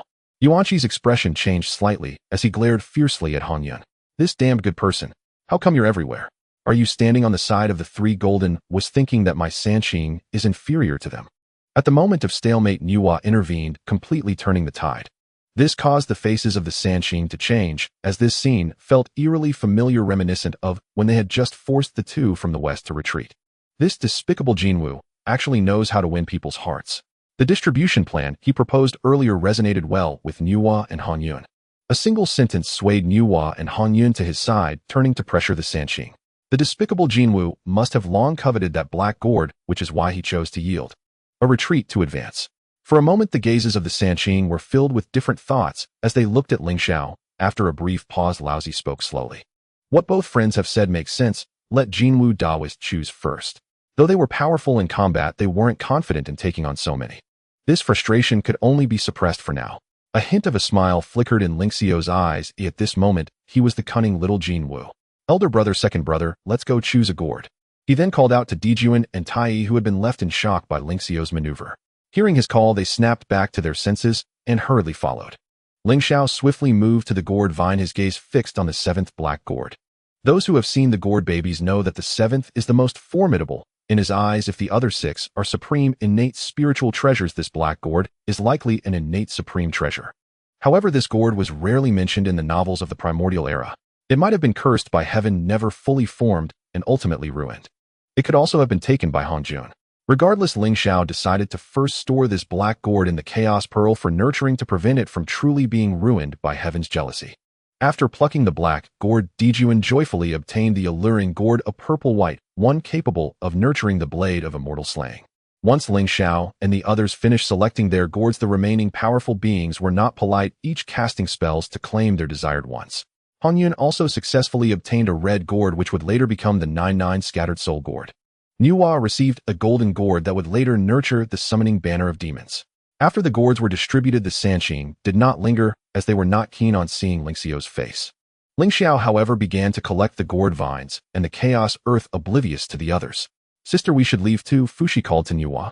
But Niwa, observing the busy Ling Xiao, fell into contemplation. Somewhere deep within, she felt that the gourd vines and earth were immensely important to her. However, these items had already caught Ling Xiao's eye. After some hesitation, Niwa slowly approached. Ling Xiao, Taoist, I have an unreasonable request. Could you let me have the gourd vines and earth? I can exchange it with a gourd. Her face was earnest and her words sincere. Her intuition told her that these two items were more important to her than the gourd. Ling Xiao gazed at the golden gourd before him, lost in thought. This item is a summoning banner. If he took it, would it create a karmic connection with the demon race? He had no intention of establishing a connection with demons. Niwa, Taoist, you should keep that gourd for now, Ling Xiao said with a smile. He added silently in his heart, I'll leave the demon race to you from now on. Niwa's expression froze in surprise. Did she not want the treasure before her? Then the gourd vines. She found it hard to read Ling Xiao's intentions. Was he giving them to her or not? I can give you the items, but this karma will need to be repaid in the future. As Ling Xiao spoke, he tossed the gourd vines to Niwa and divided the earth, giving half to her, while keeping half for himself, intending to see if he could create a Jinwu one day. Niwa was overjoyed, nodding repeatedly, saying, Of course I will repay you in the future, Taoist. Ling Xiao nodded casually, waving his hand to signal her to go. Niwa took her leave with her brother Fushi. The ever-kind Han Yun had not left yet. He approached Ling Xiao, expressing his gratitude. Thank you, Taoist. Without you, I could not have obtained this gourd. No need for thanks. This is what you deserve. Ling Xiao replied nonchalantly, as if it weren't for his arrival causing a butterfly effect, this gourd would still belong to Han Yun. Han Yun remained grateful and wanted to repay him, but after thinking for a long time, he couldn't come up with anything better. Suddenly, a flash of inspiration struck him. Ling Xiao, Taoist, may I be allowed to visit you? I wish to sit and discuss the Tao with the three Taoists. Han Yun invited himself with a thick face. Though the three Wu Taoists did not go to the Zixiao Palace to listen to the Tao he had, and he could explain it to them. This was the only thing he could offer in return. Ling Xiao looked at Han Yun and surprised. This guy was not only kind, but also quite skilled at this. Then, let's go together. He did not refuse. As the saying goes, one does not strike a smiling face. Soon the three Wu and one Yun returned to the Sun Star. Han Yun examined the Sun Star. It was his first time here. What a wonderful place, and no wonder it can nurture such talents as the three Taoists. Could the eyes of the Pangu great god be anything less? Taiyi responded with a smile. Third brother is truly talented, but we are just mediocre. Dijun and Taiyi said this as Ling Xiao's performance this time had once again refreshed their worldview. It was shockingly outrageous. You two do not need to belittle yourselves. You have strong foundations, but what you lack is insight into the Tao. Just this time, I had the fortune to hear the ancestor of the Tao expounding the Tao, and I can share it with you. Han Yun took the opportunity to say, Is this true? Dijun and Taiyi were immediately overjoyed. Of course it's true. Han Yun, Taoist, not only listened to the Tao, but also sat at the front. Ling Xiao couldn't help but tease. This Han Yun was indeed warm-hearted, specially coming as a messenger to share the Tao with them to repay their kindness. Just luck. I was only fortunate. Wait, how did you learn about this, Ling Xiao, Taoist? Han Yun asked curiously. He hadn't seen Ling Xiao in the Zixiao Palace. Ling Xiao shrugged and casually replied, I heard it from a Taoist who returned from the Zixiao Palace. Han Yun nodded, surprised. Was he really so noticeable now? Was it really just because he let someone have a seat? Afterward, they began their discussion on the Tao with Han Yun mostly doing the talking. Dijun and Taiyi listened earnestly. This was also immensely beneficial for them. It was worth the listen. As for Ling Xiao, he was multitasking, placing the black gourd into the Chaos Pearl.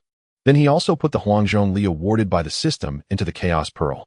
Such a level of innate spiritual root could not grow in an ordinary environment.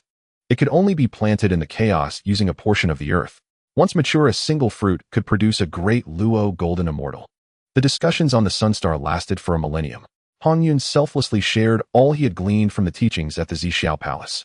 After the teachings concluded, Dijun and Taiyi both broke through to the mid-stage of the great Luo golden immortal, marking a significant achievement.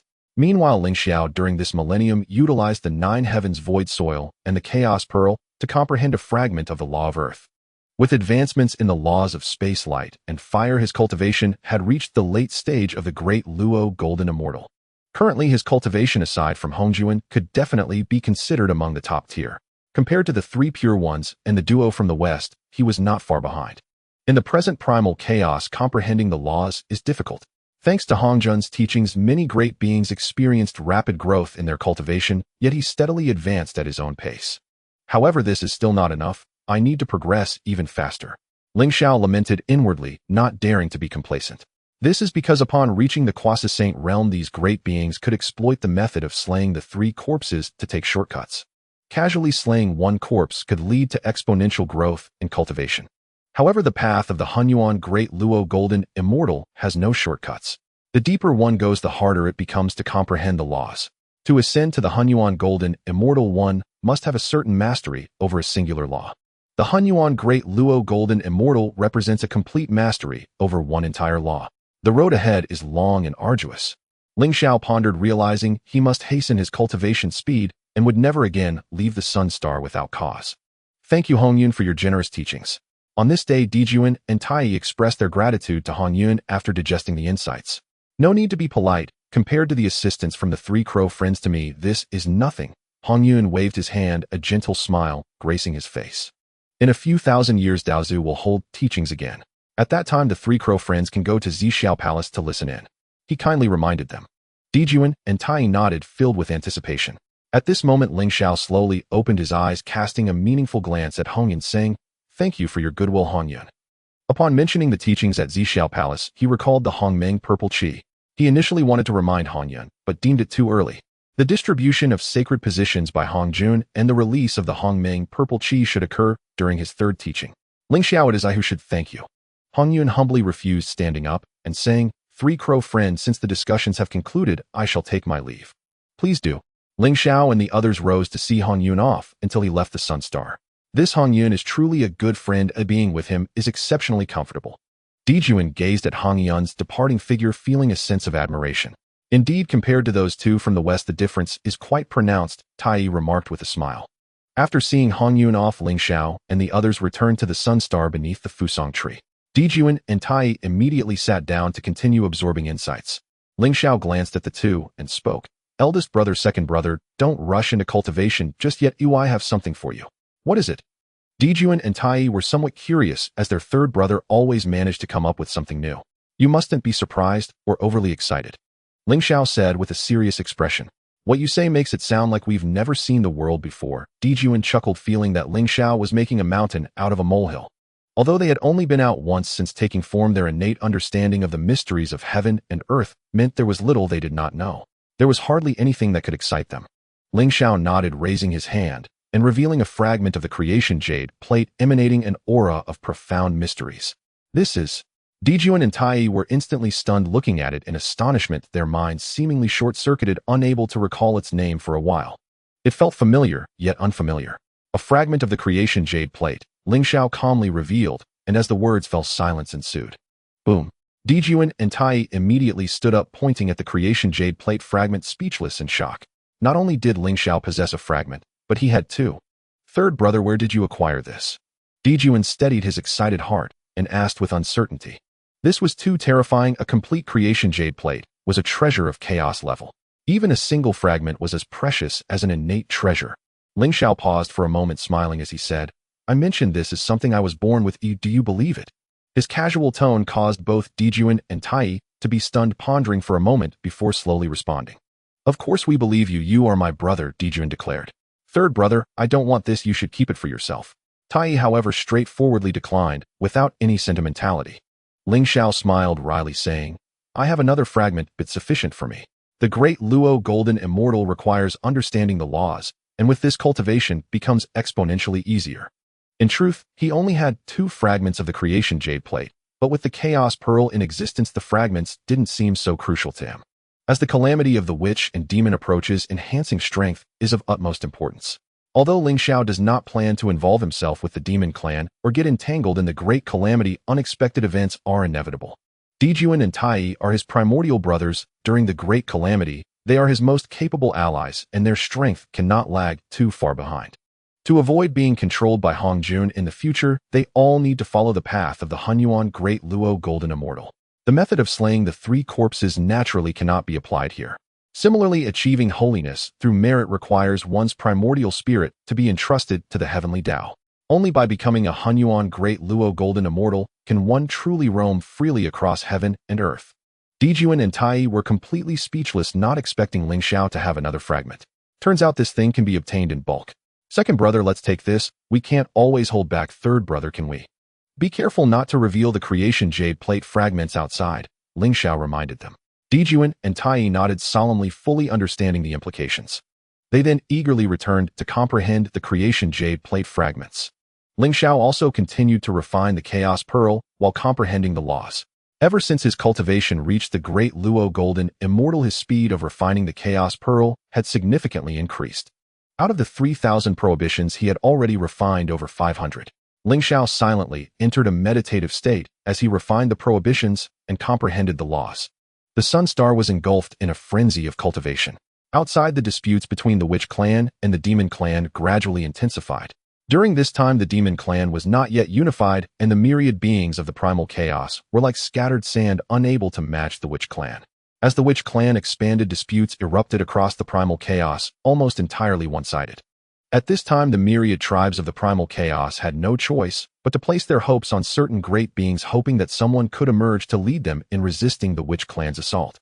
During the great battle between the Witch Clan and the myriad races of the primordial era, several mighty beings gradually emerged. They were all top experts among the myriad races, originally dormant and unwilling to reveal themselves, but as the Witch Clan expanded, their existence was increasingly threatened, forcing them to unite. Most of them possessed early-stage de Luo Jin Xian cultivation, yet faced with the fierce ancestors of the Witch Clan, they were utterly outmatched. One day, several great demons gathered together to discuss countermeasures. Friend Baize, you are said to know the heavens and the earth. Can you predict when those damned Witch Clan will be destroyed? Guo Che said angrily, recalling how he had recently encountered the ancestor Wu Qiangliang and had barely escaped. Baize smiled helplessly and said, the secrets of heaven are difficult to fathom.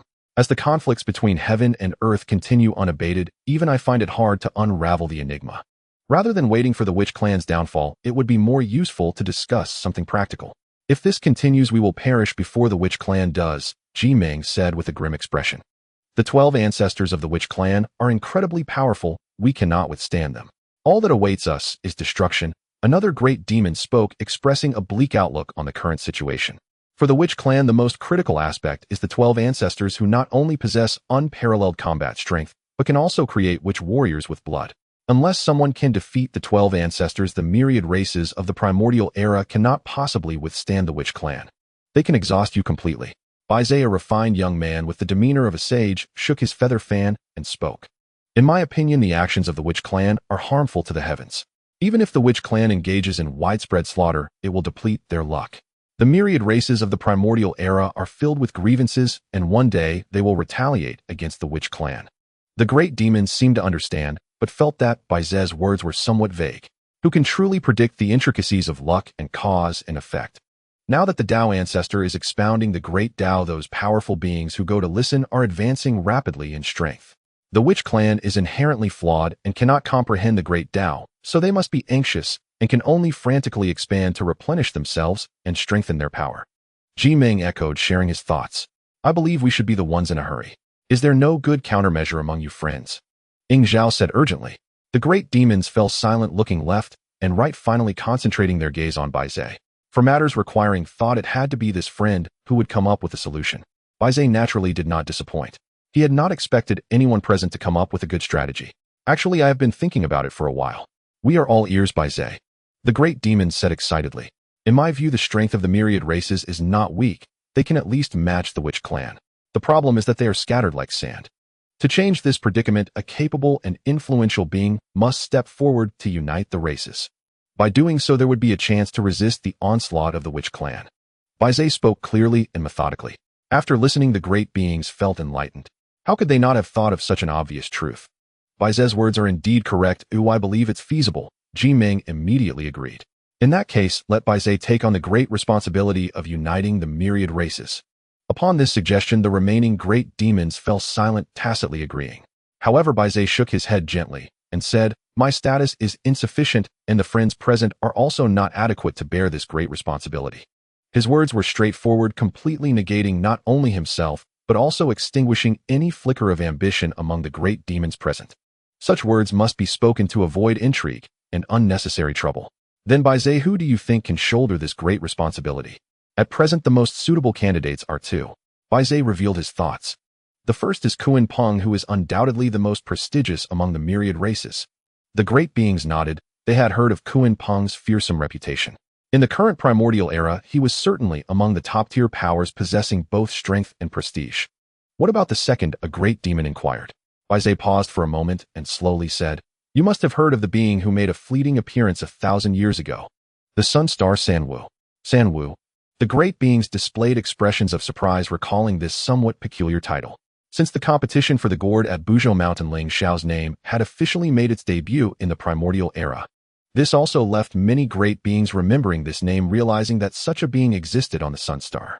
I have heard that Sanwu can be mentioned in the same breath as the three pure ones, and there are even rumors referring to them as the upper three Wu and the lower three pure ones. They say that the three Wu reside on the sun star, but is that really true? Guoche asked dismissively.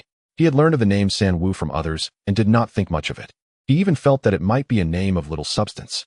The three pure ones are of such great significance, bearing the true legacy of Pangu, and they had shone brightly since the era of the Dragon Phoenix and Shilin. This Sanwu seemed to have emerged from nowhere. Just hearing the title gave off an unreliable impression. Baize thought for a moment and said, it's about 8 or 9 out of 10 true. I have learned that Jinwu Ling Xiao has indeed repelled Jie Yin and Zhuan Ti. Their strength is undeniable, and their status is sufficient, though their prestige may be lacking. What do you all think, friends? As his voice fell, he looked around seeking opinions. He had merely put forth 2 options, and the specifics still depended on the thoughts of those present. I believe Kuan Peng is a more reliable choice, possessing everything. Sanwu is only known by name, their presence is unverified, and even their strength is difficult to determine. They say they repelled Jie Yin and Zhuan Ti, but who among us has witnessed it firsthand? I support Kuan Peng in uniting the myriad races. Several great beings echoed, nearly all in favor of Kuan Peng, except Baize. After all, in their eyes, Sanwu was too abstract. Baize pondered for a moment and said, how about this? We split up. You go to find Kuan Peng, and I will seek out Sanwu to inquire about their opinions. We can formulate our next steps upon our return. What do you think? Let's do it this way.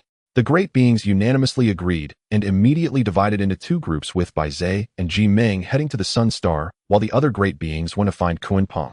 After a while, Baize and Ji Ming finally approached the sun star. Friend Ji Ming, let's act according to the circumstances. I will take the lead. Baize reminded with concern. Although Ji Ming was strong, he was not as wise as Baize. They agreed in advance to avoid any mishaps. Rest assured, Baize. I have it under control, Ji Ming assured confidently. Baize nodded, and the 2 arrived outside the sun star, faintly sensing a killing intent. What a formidable formation! The 2 demons felt a chill in their hearts and did not dare to act recklessly. They respectfully called out, Brother Sanwu. Baize and Ji Ming pay their respects. Baize, Ji Ming pay their respects. Under the fusong tree, Ling Xiao, who was cultivating, was startled awake by the sudden voice. Baize, Ji Ming.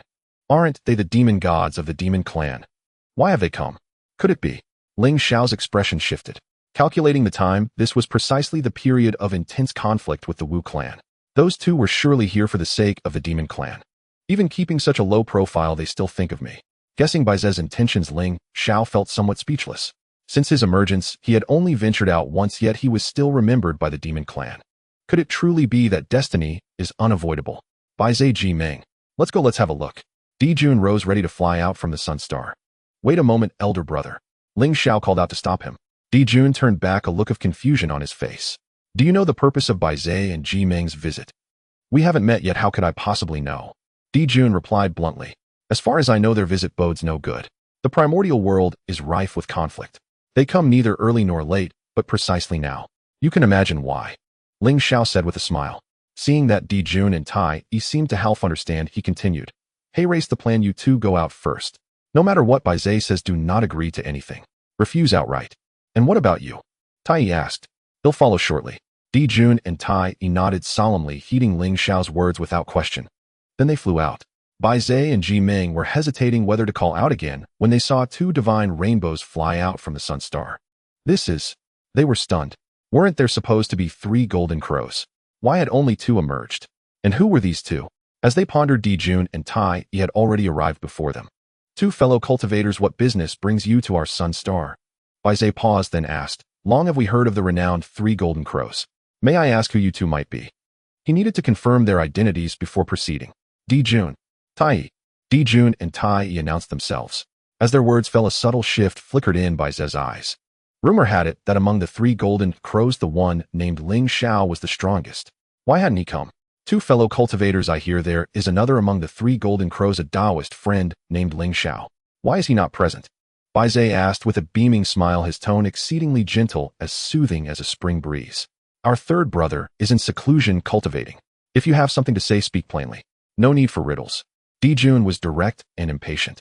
He detested these roundabout fellows who were never straightforward. 3rd brother. So the one called Ling Xiao was the youngest of the 3 golden crows. Bai Zai felt a flicker of doubt. Legends said Ling Xiao was the strongest, yet he wasn't the eldest. Could it be that Dijun and Taiyi were even stronger?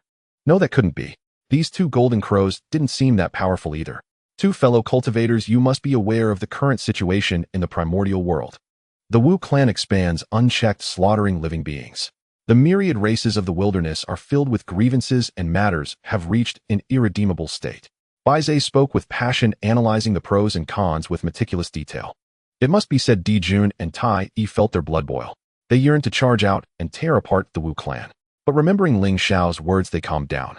Taoist friend Bai Zai, you mean for us to step forward, unite the myriad races, and resist the Wu clan's assault?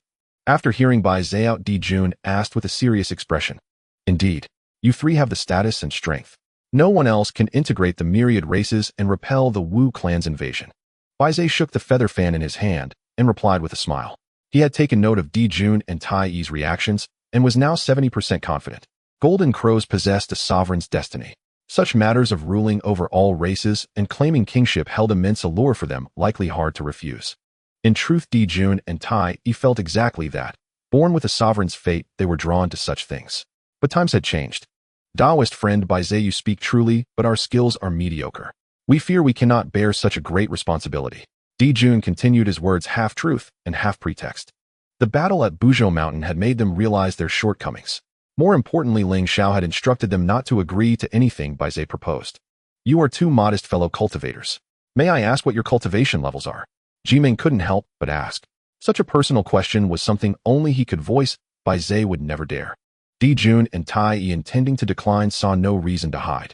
To be honest, we are merely at the midstage of the Great Luo Golden Immortal Realm. Midstage, Great Luo Golden Immortal. Bai Zai and Ji Ming exchanged glances, seeing the doubt in each other's eyes. This level was quite ordinary, slightly higher than theirs, but not by much.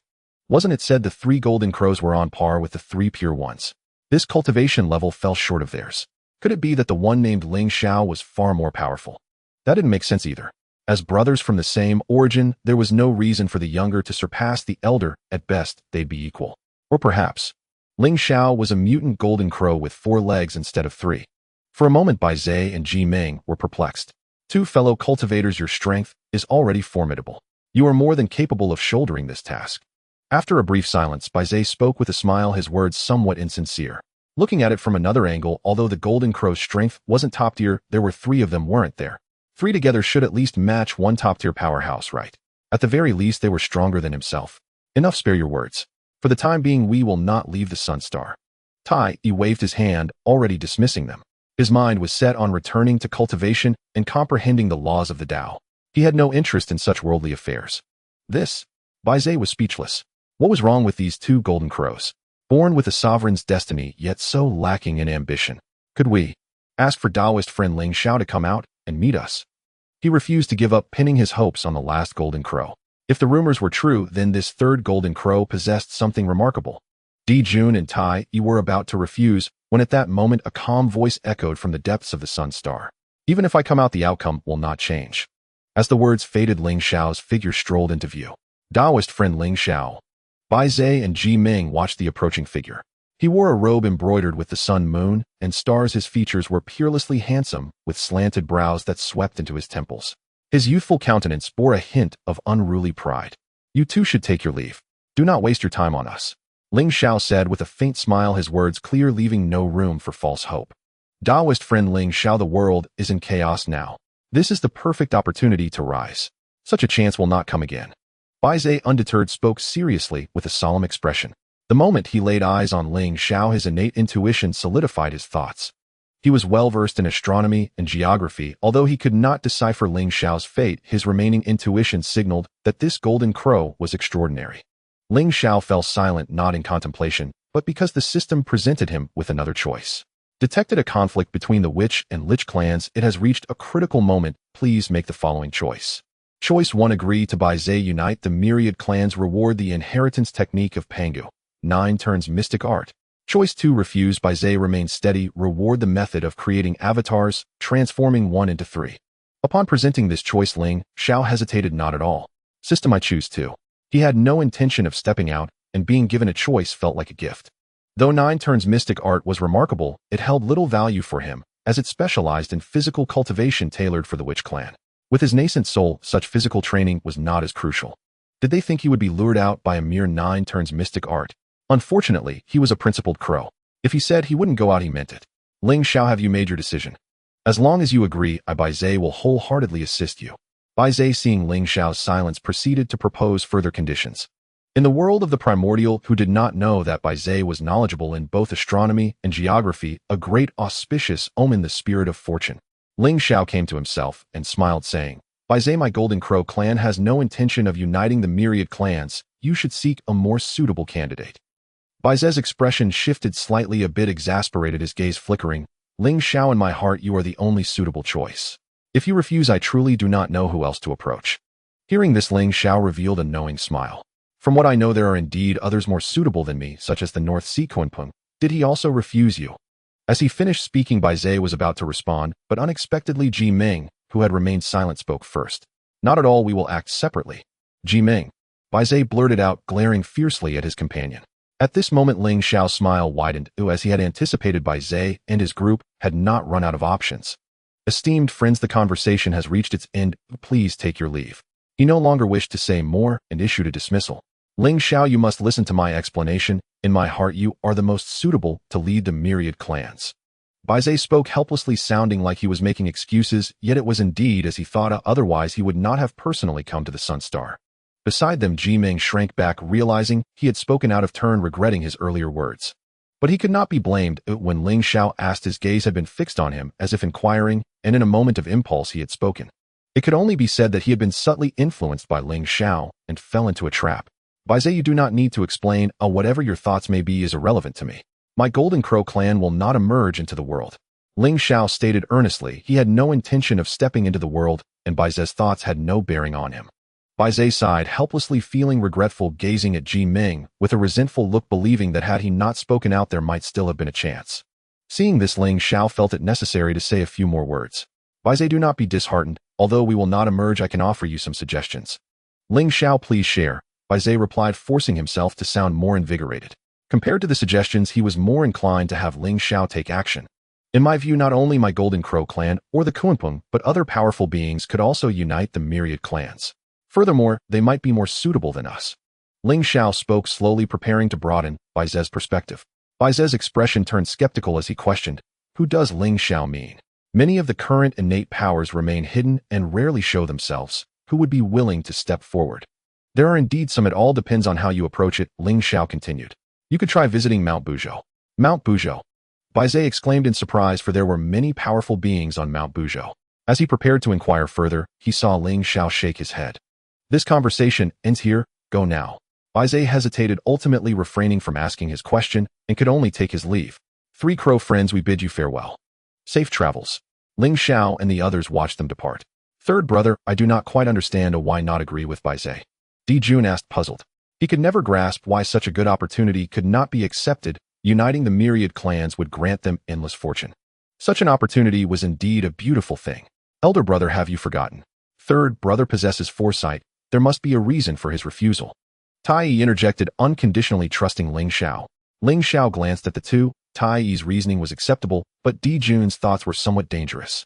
It seemed he was very eager to establish a demon clan, which Ling Xiao could understand. If Dijun did not wish to, he would not be born with the fate of a natural emperor. However, this idea was somewhat perilous. He needed to change his mind. Ling Xiao thought to himself and spoke up. Brothers, I know you do not quite understand why I refuse Bai Zai. Uniting the myriad clans and contending for supremacy in the Primordial is indeed appealing, but times have changed. Now Hong Jun has become a sage and is preaching in the future many powerful beings will emerge in the Primordial, some even surpassing mundane powers. By then, even if one dominates the entire Primordial, they will still appear as mere ants in their eyes. Really? Is it that terrifying? Dijun and Taiyi expressed astonishment. Do not be deceived by the current might of the Witch clan. The 12 ancestors of the Witch are fierce, but in the eyes of existences like Hong Jun, they are no different from ants. Ling Xiao continued reshaping Dijun and Taiyi's worldview. Contending for supremacy in the Primordial is merely an illusion. Even if one truly dominates the Primordial, what does it matter? Everything is uncertain. Only by cultivating one's own powerful abilities can one attain true reality. Striving to become an existence like a sage should be our ultimate goal. Dijun and Taiyi's expressions turned blank as they suddenly recalled the day Hong Jun became a sage, exerting pressure over the entire primordial realm, omnipresent, exalted, and indescribable. Before him, all beings were akin to ants. In light of this, staying at home and diligently cultivating seemed far more appealing than uniting the myriad clans to confront the Witch clan.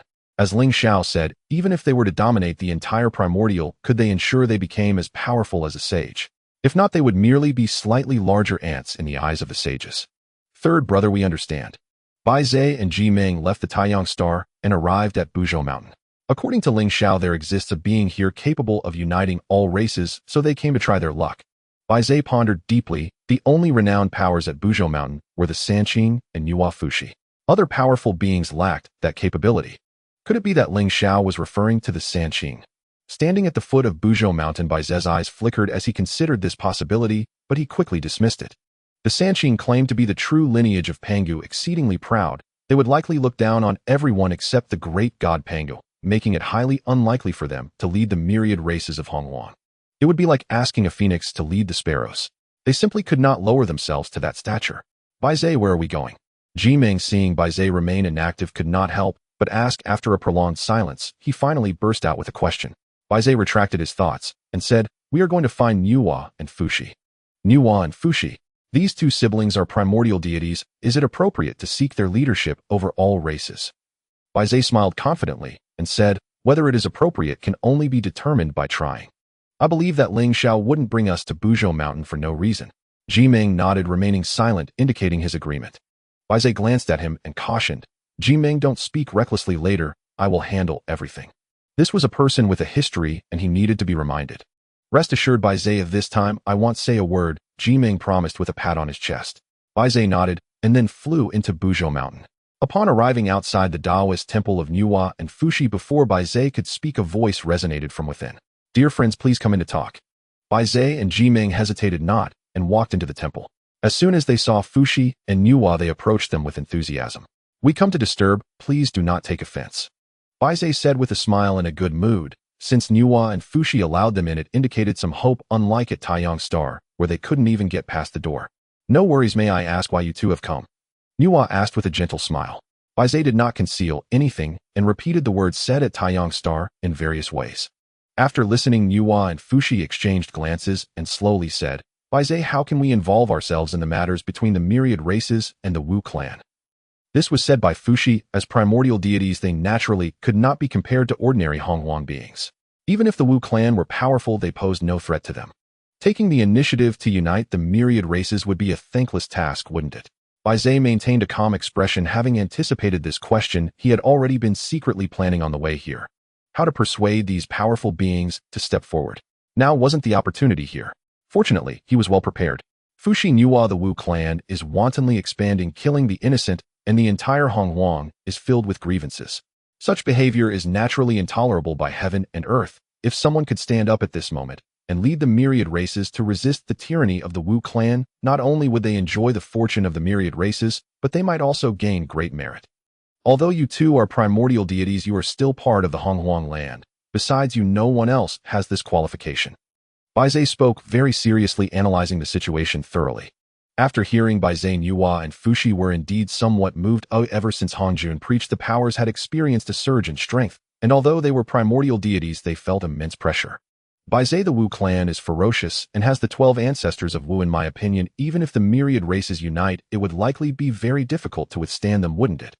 Nuwa said with a smile, sensing something in the depths of her heart. Perhaps this was her opportunity. At her level of cultivation, she could foresee certain outcomes known as seeking good fortune and avoiding calamity. Baizhe felt a surge of joy in his heart. Nuwa's words indicated that she had thoughts on the matter. Ling Xiao indeed did not deceive me. Nuwa and Fushi were renowned powers of the Hongwang land, their strength only slightly inferior to that of top-tier beings like the Sanqing. Having them step forward would be nothing short of excellent. Nuwa, you need not worry. There are many powerful individuals among the myriad races who can unite to resist the Wu clan. Most importantly, under the teachings of the Dao ancestor, the 12 ancestors of Wu cannot benefit. One day our strength will surpass theirs. Baizhe explained confidently. Nuwa nodded, her expression unreadable, and after a brief silence suddenly asked, Baizhe, who sent you to find us? No one sent me. I came of my own accord. I believe you should understand that I possess knowledge of celestial phenomena and earthly geography capable of discerning a thread of the future's mysteries. Baizhe said somewhat boastfully. He did not reveal Ling Xiao's intent, otherwise it would imply that he first sought the agreement of others before coming to find them. Is that so? Nuwa said softly, somewhat skeptical. Indeed, Baizhe has the ability to foresee. There is nothing he does not know. Jiming could not help but chime in, earning a look of approval from his ally. He is somewhat useful, Baizhe thought to himself. You truly have excellent means, Nuwa said casually, not genuinely believing that Baizhe possessed such abilities. In the current situation of Hongwang, it seemed only the Dao ancestor could see through everything. Her attitude of disbelief instantly stirred Ji Meng's rebellious heart, prompting him to defend Baizhe. Nuwa, you should not doubt. The Golden Crow of Taiyang Star said that Buzhou Mountain has a savior for the myriad races, and Baizhe can figure out that it is you. I ask you, is that not impressive? Cough, cough, cough. Baizhe's expression changed dramatically, nearly choking on a mouthful of old blood, and began to cough vigorously, signaling frantically. He wished he could kick his teammate out of the way. Everything was going well just moments ago. Suddenly, he had an outburst. I just praised you. Nuwa's expression froze for a moment, then she laughed coldly and said, Baizhe, can you explain what this is about? Baizhe forced a smile and explained, It's like this. I am friends with the Golden Crow of Taiyang Star. We inadvertently mentioned this topic, and he implied that there is a powerful being in Buzhou Mountain capable of uniting the myriad races. I guessed it was you. That's how the situation is. Baizhe spread his hands, speaking earnestly. Do you think I would believe that? Nuwa sneered, staring at Baizhe with an evaluating gaze. Then she shifted her gaze to the distant void, looking at the high-hanging sun, lost in thought. Ling Xiao, what do you mean by this? Nuwa did not think much and instantly guessed that the Golden Crow mentioned by Baizhe was Ling Xiao.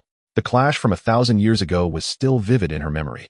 She had taken something from him, creating a debt with Ling Xiao. Now the question arose, was Ling Xiao's action intentional, or did he have other motives?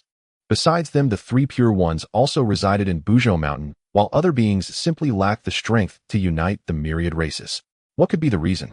Is it possible that it was unintentional? Nuwa's thoughts ran wild, leaving her somewhat bewildered. However, one thing remained unchanged. She could sense that uniting the demon race was an opportunity for her. There must be a connection between her and the myriad races. Nuwa, perhaps I am overthinking it. I will ask the three pure ones for clarification. Seeing Nuwa's expression fluctuate, Baizhe thought she was contemplating whether to take action against him, so he quickly stood up and prepared to retreat. A wise person does not stand beneath a dangerous wall. Sensing the unfavorable situation, he hurriedly slipped away. Only by preserving his life could he achieve great things. Wait a moment. Just as Baizhe and Jiming turned to leave, Nuwa's clear voice rang out behind them, devoid of discernible emotions. Baizhe's heart skipped a beat as he turned around, forcing a rather unattractive smile. Nuwa, do you have any further instructions? I have agreed. Nuwa said indifferently. Baizhe and Jiming were momentarily stunned, their faces lighting up with surprise. Meanwhile, in the witch clan, the strong ancestral witch tribe. Oh, that waste Baizhe has gone to the Sun Star. Upon receiving the news from the great witch below, the ancestor, witch Qiangliang, revealed a disdainful sneer. Since the war began, the irritable Thunder Ancestral, which had always taken the lead. Naturally, he had encountered powerful figures like Baizhe. Had it not been for their elusive nature, he would have torn them apart long ago. Unexpectedly, they appeared at the Sunstar. "Watch me tear you apart." Qiangliang boomed like thunder, ready to rush to the Sunstar and crush Baizhe. Currently, his cultivation was equivalent to the mid-stage of the great Luo Golden Immortal, just a step away from the late stage. The 12 ancestral witches had a unique cultivation method. They were born inheriting the laws of 12 elements, and by comprehending the laws contained within their bloodlines and integrating them into their bodies, they could enhance their cultivation. Constantly refining their physical bodies led to continuous growth and strength. They would not encounter the obstacles faced in cultivating the primordial spirit. Therefore, the cultivation of the 12 ancestral witches was no less than that of the top powers in the primordial world. Among the top-ranked were the ancestral witches Dijiangju Meng and Zhujiu Yin, whose cultivation had even reached the late stage of the great Luo Golden Immortal. Not only were the ancestral witches powerful, but they also outnumbered the 3 pure ones, who had only 3 representatives, since the ancestral witches had 12. This is why the witch clan could act recklessly in the primordial world. Unless all the powerful beings united, otherwise they would be giving their efforts away for free. Just as Qiangliang was about to leave the tribe, he was summoned by the ancestral witch Dijiang to the Pangu shrine. "Forget it, I will let you all live a few more days." Thinking this, Qiangliang turned and hurried to the Pangu shrine. At the Pangu shrine, the 12 ancestral witches gathered. In this millennium of war, our witch clan's territory has expanded several times, and the number of witch children has also increased significantly. However, this has also provoked fierce resistance from the myriad races. I would like to seek the opinions of my brothers and sisters. Should we continue to expand, or should we recuperate and wait a while before deciding? Dijiang sat at the head, surveying the others before speaking loudly. As the eldest of the 12 ancestral witches, he had much to consider. Although the witch clan was currently thriving, he felt that rushing could lead to backlash. Thus, he summoned all the ancestral witches to discuss their next plans. "I believe we should rest for a while and not act too rashly." Hutu was the first to express her opinion. She had opposed war from the beginning and now naturally supported taking a break. "Sister, you are talking nonsense again.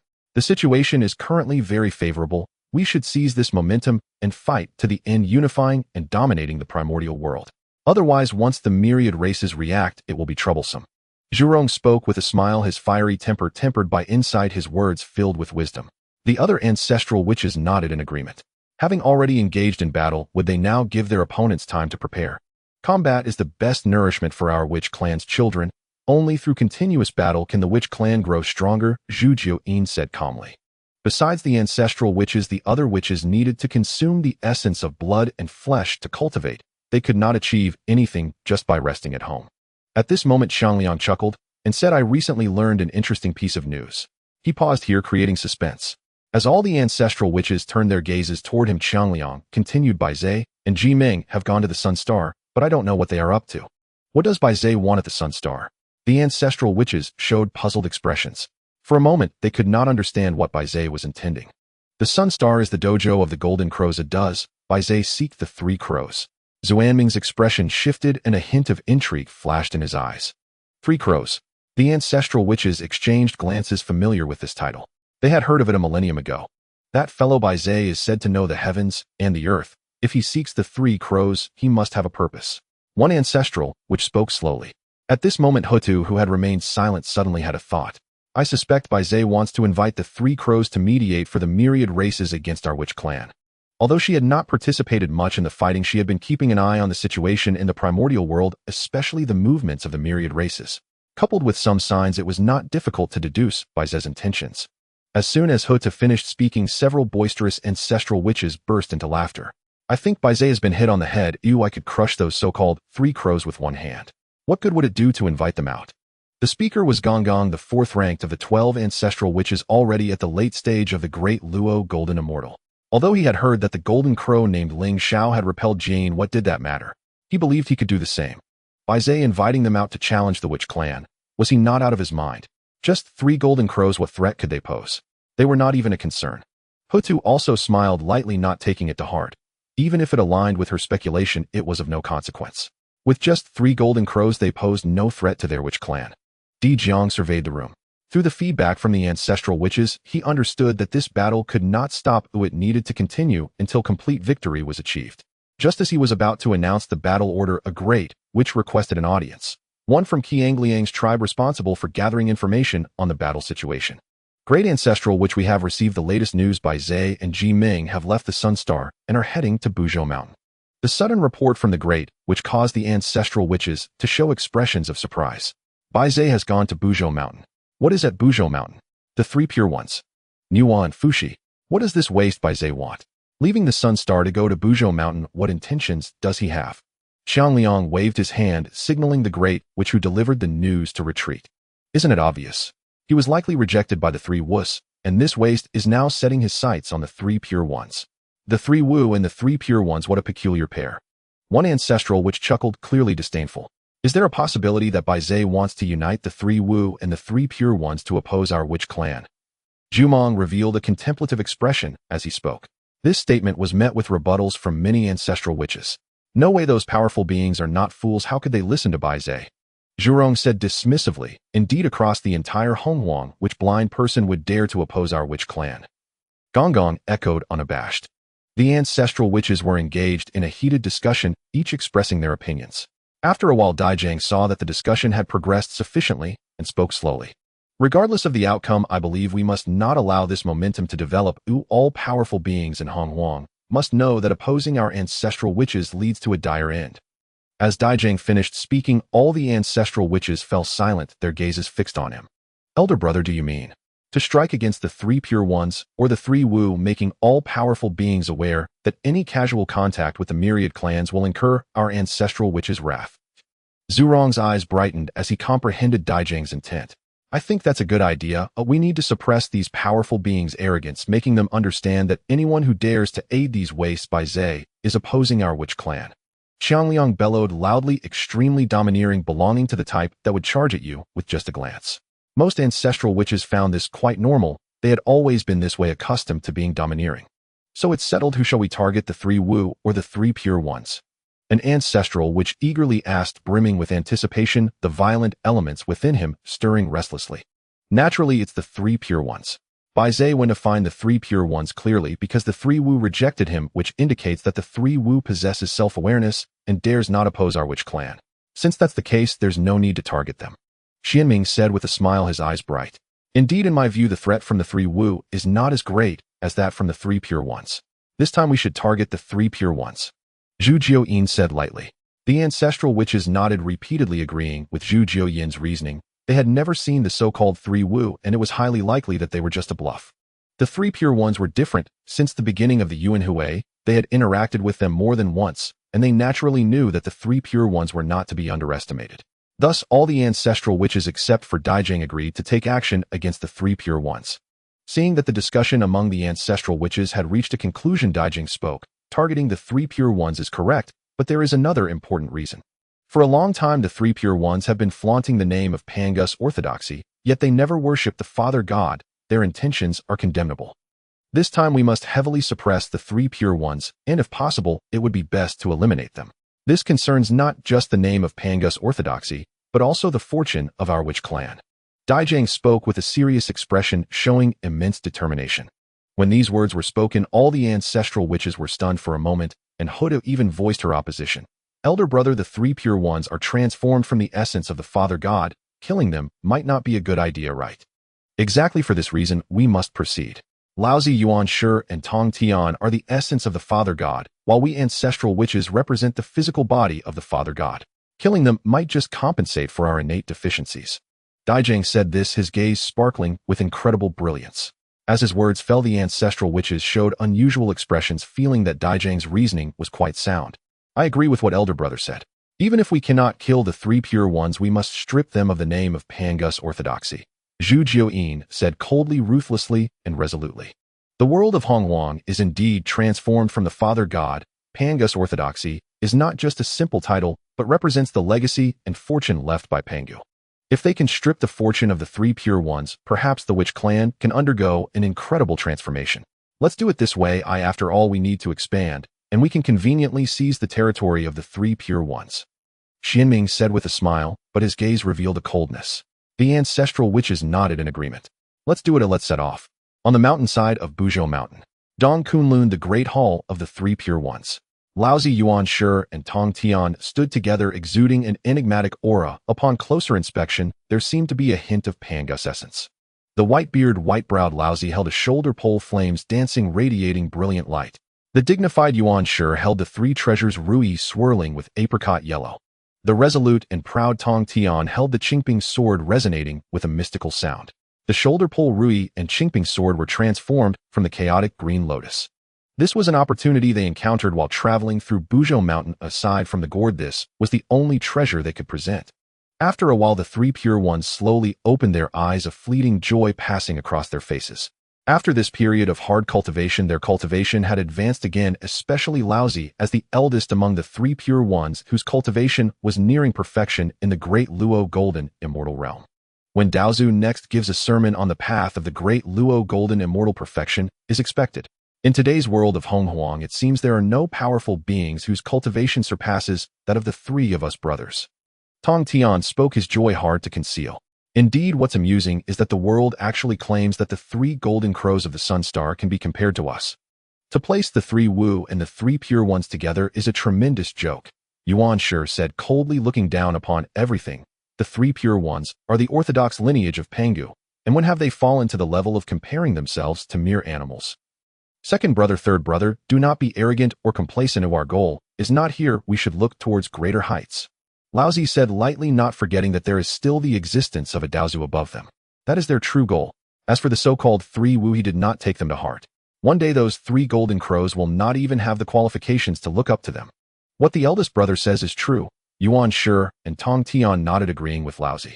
Now that the witch clan is vying for dominance and the world is in chaos, we must accelerate our cultivation speed to deal with the unknown changes that lie ahead. Laozi said indifferently, the lands of Honghuang are being turned into a chaotic mess by this group of witch clan. The pitiful beings who do not understand the heavenly numbers do not realize that the current world has already changed. Those who do not recognize the heavenly numbers will inevitably head towards destruction. Yuan Shi smiled as he probed the earth with his divine sense. Suddenly his expression stiffened. He saw the 12 ancestral witches rushing towards Buzhou Mountain with imposing momentum.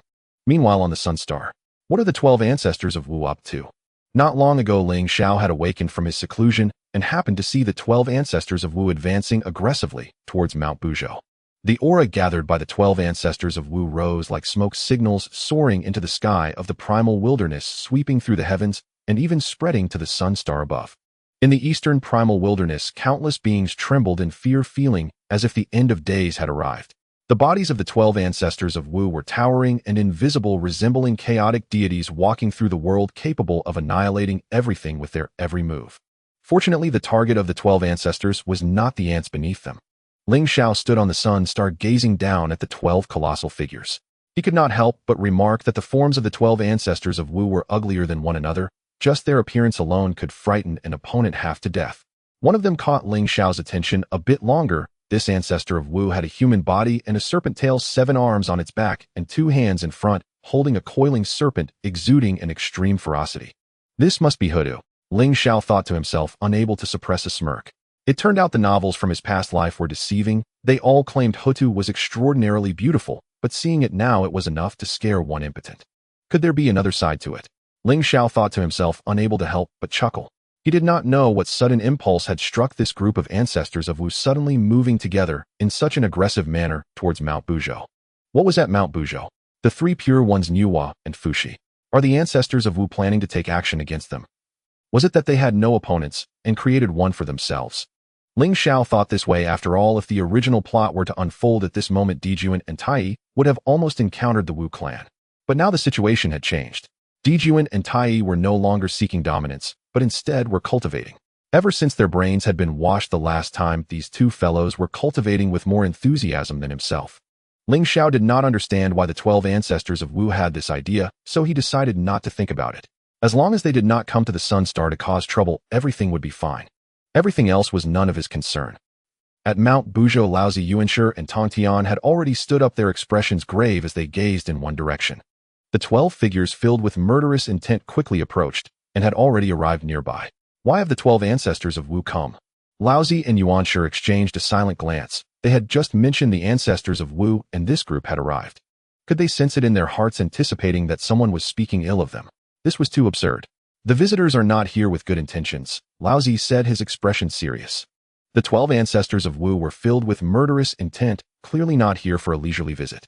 What could possibly warrant their collective action at Mount Buzhou? It was likely only the 3 pure ones. Just as they were pondering this, a thunderous voice echoed down. 3 pure ones, come out here. The ancestor of thunder bellowed, the winds and clouds shifted, and the heavenly thunder rolled, creating an extremely terrifying scene. The faces of the 3 pure ones turned grim as they stepped out. Why do you come with such hostility, fellow Taoists? Lao Zi asked, his expression solemn as he looked at the leader Dijun. Naturally, we have business. Let me ask you, have you had private contact with Bai Zhe? Dijun replied calmly, his voice resonating like a heavenly drum echoing for billions of miles. He was warning all unrelated powers daring to meddle in affairs could lead to the 12 ancestors of Wu visiting them. Bai Zhe. The 3 pure ones were momentarily stunned, exchanging glances, seemingly asking each other if they had seen Bai Zhe. Fellow Taoist Dijun, I do not understand your meaning. We have been in seclusion cultivating and have not seen Bai Zhe, Lao Zi responded, feeling quite perplexed. You are being evasive. Countless eyes saw Bai Zhe at Mount Buzhou, and do you think you can fool us? Zhu Jiuyin sneered, coldly reprimanding sharply. Lao Zi paused for a moment, but still patiently explained, I do not understand your meaning, but we truly have not seen Bai Zhe. Moreover, Mount Buzhou is so vast, how can you be certain that Bai Zhe has definitely come to us? I do not want to hear it. Dijun waved his hand, coldly sneering. 3 shameless scoundrels still trying to argue. I firmly believe Bai Zhe has come to you. Making friends with Bai Zhe is equivalent to making enemies with our Wu clan. Out today, this matter cannot end peacefully. Their main objective this time was to suppress the 3 pure ones, finding an excuse to start a fight. The 3 pure ones understood now that the 12 ancestors of Wu had come to pick a fight. Had they taken the wrong medicine? What insanity was this? 12 ancestors of Wu. Do you really think we fear you? Yuan Shi shouted coldly, having long been displeased with them. If you don't fear us, come forward and die. Gong Gong stepped forward, shaking the earth with his presence, his towering figure, causing even the 3 pure ones positioned on the mountainside of Mount Buzhou to look up in awe. Second brother, calm down. Lao Zi restrained Yuan Shi's impulsiveness, not wanting to resort to violence. In an unknown situation, they would naturally not fear the ancestors of Wu, but with all 12 of them together, the situation changed. In the entire primal wilderness, besides Daozu, no one could take on the 12 ancestors of Wu alone. Even if the 3 of them teamed up, it would not suffice. Dijun, speak plainly, what do you want? Lao Zi said calmly, wishing to minimize the situation, preparing to endure for the time being. This was not cowardice, but rather being opportunistic. Dijun sneered, saying, You 3 pure ones have always regarded yourselves as the legitimate heirs of Pangu, using the father's residual power to deceive others, yet you have never held the father in your hearts. We have come here for this purpose. There can only be one legitimate heir of Pangu. The moment these words were spoken, the faces of the 3 pure ones changed slightly, falling into silence. Oh, Lao Zi said calmly. Fellow Taoist Dijun, your words are mistaken. We 3 pure ones are transformed from the primordial spirit of Pangu. The unity of the 3 pure ones is Pangu. This was an unchangeable fact. Even if the sky were to fall, the 3 pure ones would still be the legitimate heirs of Pangu, and that would not change. They had held this belief since their transformation, and no one could take it away from them. Lao Zi, does your statement imply that the physical body of Pangu is no longer Pangu? I see you are looking down on us. Zhu Rong shouted angrily, filled with murderous intent, stirring the winds and clouds. You are too arrogant. Tong Tian, with a fiery temperament, could no longer contain himself, and the Qingping sword emitted a buzzing sound. A group of pitiful beings of incomplete nature, unable to perceive the heavenly order, yet daring to covet the name of the legitimate heirs of Pangu. Do you even have the right to? Yuan Shi said coldly, his eyes showing defiance. Even if he could not defeat the 12 ancestors of Wu, it did not prevent him from looking down on them. The Wu clan is divided into 2 types: ancestors of Wu who possess the primordial spirit, but are lacking in nature, and thus cannot cultivate. The other type is ordinary Wu who do not possess the primordial spirit, including the Great Wu. In Yuan Shi's view, those who do not even possess a complete primordial spirit and cannot comprehend life itself do not deserve the name of the legitimate heirs of Pangu. Let alone being worthy, even mentioning it is an insult to Pangu. You insolent creatures. I want you all dead. Yuan Shi's words immediately caused all the ancestors of Wu to lose their composure, and in an instant all 12 ancestors of Wu moved, surrounding the 3 pure ones. Mount Buzhou, East Kunlun. The aura of the 12 ancestor witches swept through the skies, heading towards Sanqing, enveloping the entire Mount Buzhou in an endless veil of terror. The winds surged and the skies darkened as the spiritual energy of heaven and earth erupted violently, causing endless voids to ripple with divine patterns. This area resembled the end of days, with 12 auras soaring into the sky, igniting countless stars, which then exploded. At this moment, many powerful beings who had been in seclusion were awakened, sensing the agitated aura of the 12 ancestor witches, all turning their gazes toward Mount Buzhou. Are the 12 ancestor witches planning to lift Mount Buzhou away? Who has angered them? Meanwhile, in the northern sea, Ing Zhao Gui Che Jiuing and other powerful beings were conversing with Kunpeng. After their persistent efforts, Kunpeng was almost ready to make an appearance. Currently, they were in a stage of negotiation. If the negotiations went well, they could finalize things quickly. If not, it might require more persuasion or adjustments. Kunpeng was a cunning old fox. He understood that consolidating the myriad races had its benefits, but also posed great risks. He was still weighing his options. Brother Kunpeng, you can rest assured. As long as we can unite the myriad races, the witch clan is nothing to fear. There's no need for concern. I don't believe the 12 ancestor witches would dare come knocking. Gui Che with his 9 bird heads chuckled. Ing Zhao Jiuing and the others nodded in agreement. They had dealt with the witch clan for many years and had never seen all 12 ancestor witches mobilized together. They likely wanted to secure their position within the witch clan, fearing a sneak attack.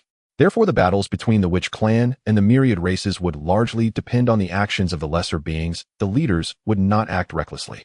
The group exchanged words back and forth, enticing Kunpeng to agree. Once he took that final step, the psychological barrier would be crossed and everything else would fall into place. Upon hearing this, Kunpeng felt it made some sense.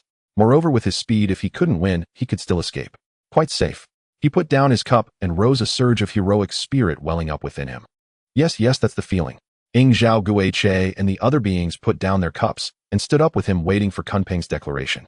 At that moment, Kunpeng's expression suddenly changed as he looked toward the void, sensing a subtle, yet terrifying aura. The erupting aura of the 12 ancestor witches was felt even across endless time and space. What are these 12 madmen up to? They actually mobilized together. Kunpeng was shocked internally but remained outwardly calm. No, this is too dangerous. Now is not the time to consolidate the myriad races. He quickly made up his mind, the scales tipping completely to one side. To step out and consolidate the myriad races at this moment was akin to becoming a target. If the 12 ancestor witches came knocking, even with 12 wings, he could not flee.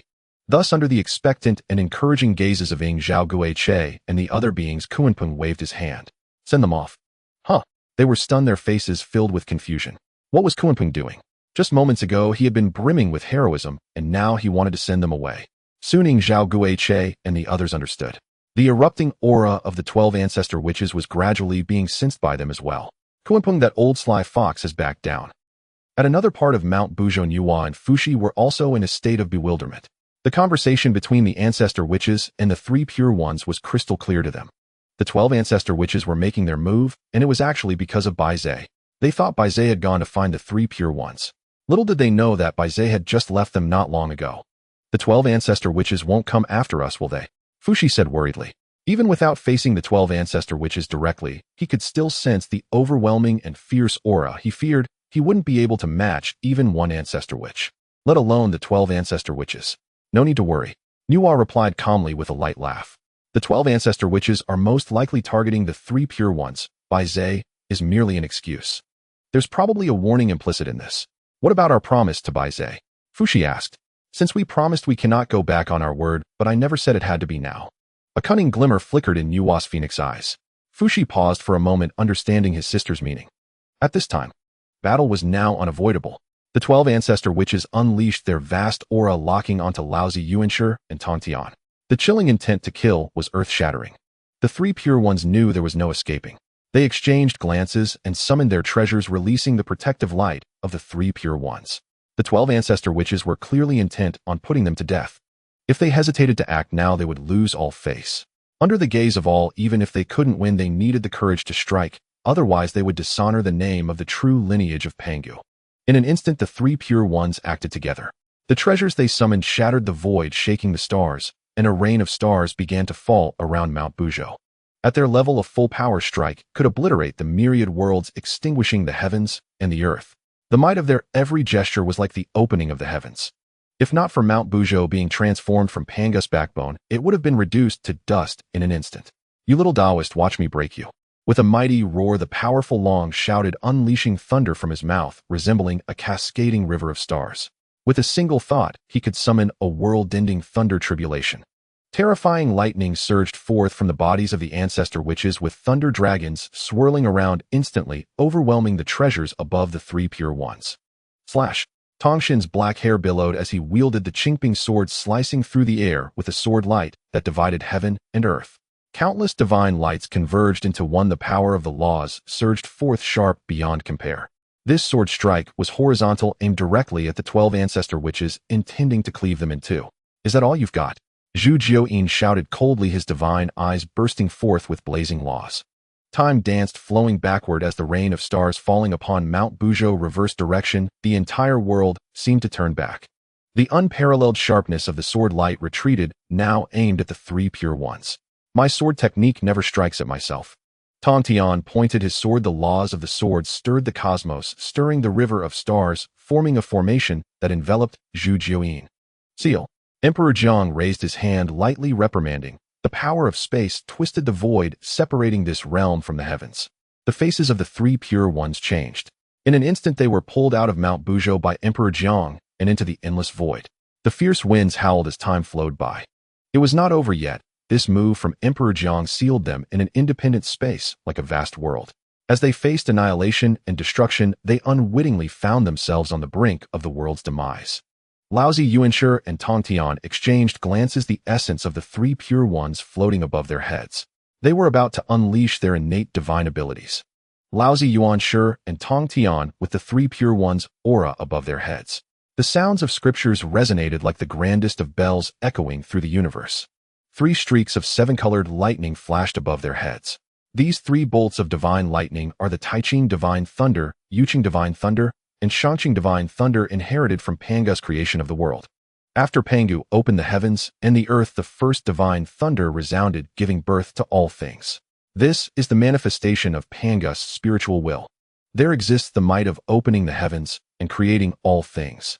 The 3 pure ones are a part of Pangu's spiritual imprint, thus inheriting the great Tao of Pangu. The 3 divine thunders exploded, shattering chaos and giving rise to countless worlds. They also destroyed the vast space created by Dijiang, breaking through the boundary and returning with the 3 pure ones' divine lightning enveloping them. Laozi Yuanshi and Tong Tian combined their efforts, directing a divine thunder that pierced the heavens and the earth, striking down upon Dijiang's head. "Elder brother, be careful." The remaining ancestors' faces changed slightly, and with a furious roar they moved to counter the attack, breaking through the void, with their every gesture working together to withstand the pillar-like divine thunder. Though they were not severely injured, they were in a state of great disarray. Dijiang's expression was grim. In that moment, he felt an eerie sense of crisis. Had it not been for the aid of his younger siblings, he would have faced serious injury. "Let's attack together and eliminate the 3 pure ones." He shouted coldly, his killing intent boiling, and the very heavens and earth rained down with a bloody aura. No more playing around, it was time to get serious. In an instant, a great battle erupted as the 12 ancestors launched their attack simultaneously. In just one exchange, the 3 pure ones were nearly obliterated. The terrifying battle stirred endless storms. On the sun star, Ling Xiao stood up excitedly, his gaze fixed tightly on the 12 ancestors, switching his attention from one to another. It wasn't because he found them visually appealing. Rather, the power of the laws they wielded opened Ling Xiao's eyes. Although he possessed the Chaos Pearl containing 3,000 laws, he still needed time to comprehend them. The 12 ancestors personally demonstrated the laws, and with the Chaos Pearl the effects were even better.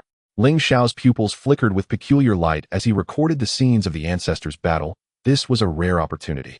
Such sparring partners like the 3 pure ones are not easily encountered. If they were faced with ordinary opponents, they would have long been reduced to dust, requiring no help from all 12 ancestors. "Keep it up just a little longer." Ling Xiao cheered for the 3 pure ones in his heart, while diligently recording and comprehending. The 12 ancestors specialized in the power of laws, which is not something ordinary cultivators can compare to. Any one of the ancestors had mastered their own laws to an extremely profound level. For Ling Xiao, this was also an immense benefit. Are the 3 pure ones trying to escape? At that moment, Ling Xiao's gaze shifted as he noticed the 3 pure ones starting to seek an opportunity to break out. Their endurance seemed a bit lacking. The endless void surrounding Buzhou Mountain was filled with the aura of destruction. The 3 pure ones disheveled bled into the void. The 12 ancestors became incredibly fierce, and within a short time, they had brushed past death countless times. Had it not been for the protective light of the 3 pure ones, they would have been crushed to powder. Although fleeing was not a glorious act, it was their only escape route. The 12 ancestors naturally noticed the intentions of the 3 pure ones and sought to stop them. 3 pure ones, you shameless trio, do you still dare to claim to be the true disciples of Pangu? Being so weak, how can you still dare to impersonate the name of the Father God? How do you have the face to do so? Let's do this. You will swear a heavenly Tao oath to no longer flaunt the name of the true disciples of Pangu, severing all ties with the Father God, and we will let you off with a path of survival. Dijun said indifferently, a hint of an enigmatic smile curling at the corner of his mouth, leaving one uncertain if it was sincere or false. The 3 pure ones' auras were waning, but upon hearing this a storm of fury surged in their eyes. Dream on. How dare you pitiful beings who do not understand the heavenly numbers covet the name of the true disciples of Pangu? Are you even worthy? Laozi shouted angrily, directly using Yuan Shi's words. He had previously thought that saying this was a bit excessive, but it now seemed perfectly fitting. Indeed, what ancestors? To me, they are no different from those with fur and horns. Yuan Shi displayed a rebellious expression, and even if he were to be killed, he would not change this view.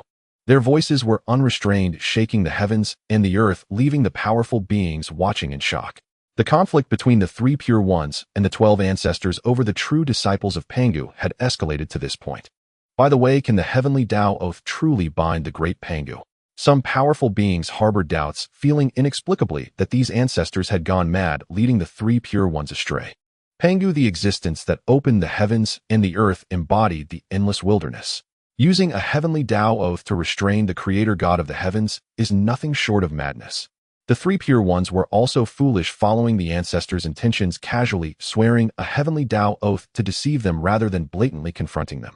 Seeking death, since you are willing to risk your lives, then do not blame us. Dijun was furious, his murderous gaze tearing through the heavens. He raised his hand to strike, casting a shadow over the sun as large as a small world, intending to obliterate the 3 pure ones. Laozi, Yuan Shi, and Tong Tian exchanged glances, the divine light of the 3 pure ones flowing around them, transforming into protective laws as they charged forward. The remaining ancestors also struck, mercilessly suppressing them with overwhelming force. The vast divine power caused Buzhou Mountain to tremble slightly. The combined strength of over a dozen top Deluo golden immortals was beyond measure. The 3 pure ones were repeatedly sent flying, tossed back and forth between the 12 ancestors like a balloon. 12 ancestors, the 3 pure ones will never coexist with you. If we do not perish today, I will surely annihilate your entire clan in the future. Yuan Shi roared angrily, his eyes filled with rage for how proud he was to be so publicly humiliated today. Still putting on a brave front. Dijun coldly shouted, his fist radiating like a blood sun, heavily smashing into Yuan Shi's true form. Second brother. Laozi and Tong Tian rushed to provide aid, but were met with fierce assaults from the other ancestors. Oh! A thundering roar shook the stars as Yuan Shi was sent flying millions of miles, violently spewing blood. The time ancestor Zhu Jiuyin reversed time, reaching out to pull Yuan Shi back. Such a method caused the many powerful beings observing to shake their heads. Even the mighty 3 pure ones had no power to resist when facing the 12 ancestors united. After this battle, there will likely be no more 3 pure ones in the world. The momentum of the Witch clan is too overwhelming. Who can withstand their advance? The powerful beings sighed with emotion.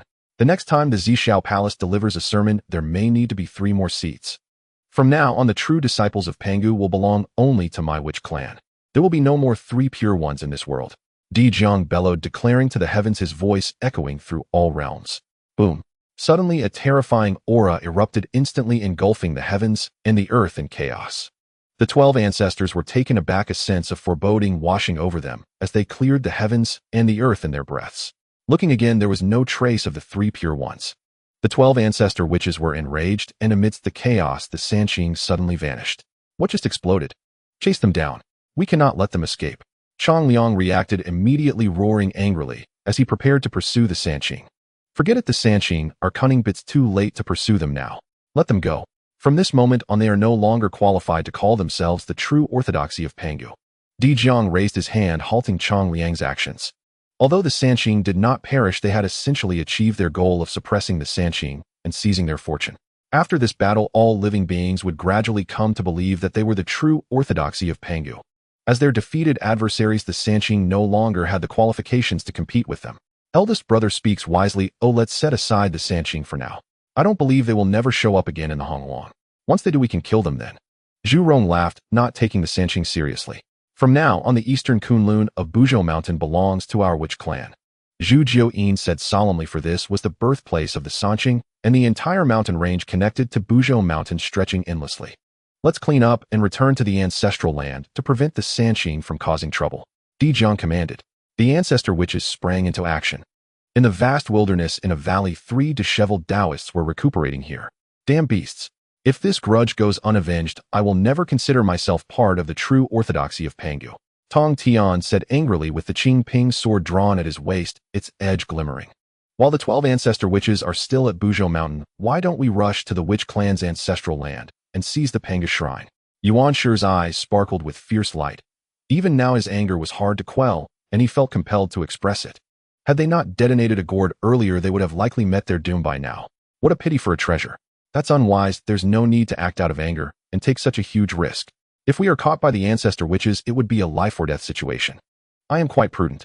Although I feel anger within, I haven't lost my reason. Going to the witch clan's ancestral land now would be like offering ourselves up. Even if they could escape, they would still face the relentless pursuit of the 12 ancestor witches. Let's find a place to recover our injuries, cultivate properly, and wait for the second sermon of the Zixiao Palace to commence. Once we hear the teachings, our cultivation will surely make great strides, and then it will not be too late for revenge. How could the Sanqing escape? On the Sun Star, Ling Xiao muttered to himself, feeling a sense of lament. Though he had anticipated this outcome, he could not help but feel a twinge of regret. The Sanqing were indeed beings of great fortune. It was not so easy for them to perish. Even after the combined might of the 12 ancestor witches had beaten them into such a state, they still managed to escape. One must admit their vitality was remarkably resilient. This struggle for the true orthodoxy of Pangu seemed to be won by the 12 ancestor witches, but only he knew that they had completely offended the Sanqing. One day, when the Sanqing attains sainthood, this karmic retribution will inevitably be accounted for. This could lead to the witch and Qing conflict evolving into a battle between witches and Sanqing. As he pondered, a smile crept onto Ling Xiao's lips. Exactly. With this, he could remain at ease on the Sun Star and focus on cultivating. Third brother, what's so amusing? Dijun and Taiyi approached Ling Xiao smiling as they were awakened by the battle aura of the ancestor witches and decided to come out and see what was happening. Nothing much, I just recalled something pleasant, Ling Xiao casually replied. These ancestor witches are too strong. Thankfully, I didn't agree to Baizai's proposal to unite the myriad races. Otherwise, who could withstand the 12 ancestor witches if they came to our door?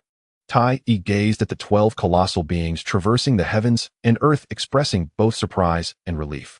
With his current strength, he could only take on one, and not even the strongest one at that.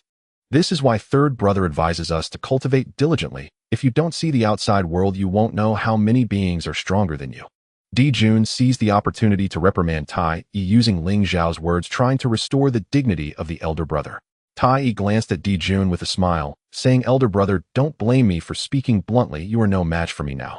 Dijun was struck as if by lightning, nearly breaking down. He felt utterly exhausted. Both of his younger brothers were stronger than him, and as the eldest brother, he was the weakest. Where could he find justification for this? Feeling downcast, eldest brother, don't take it to heart. Although you are the weakest, you will always be our eldest brother, and neither Taiyi nor I will ever look down on you. Ling Xiao teased him with a smile. Don't stop me, I want to return to my egg and rebuild. Dijun appeared furious on the surface, but he did not take it to heart.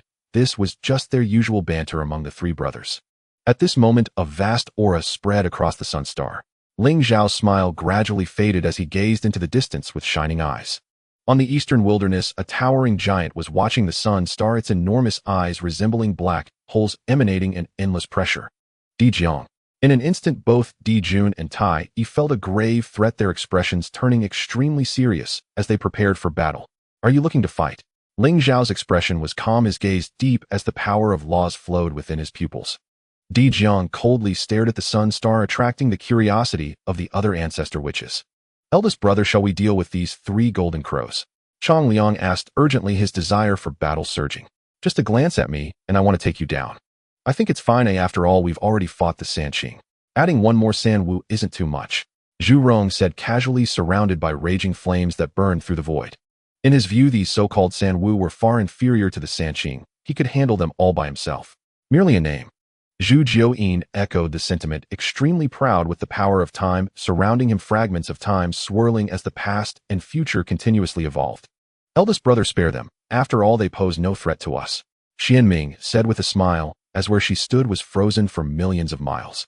She was the only ancestor witch among the 12 who could control two elemental laws, the law of rain and the law of ice. Though ranked second to last among the 12, her strength could place her among the top few. Sister Xianming is right. If our attack on the Sanqing was for the struggle for the true orthodoxy of Pangu, thus we had justification. But if we attack the Sanwu without reason, it may provoke the vigilance and resistance of other powerful beings.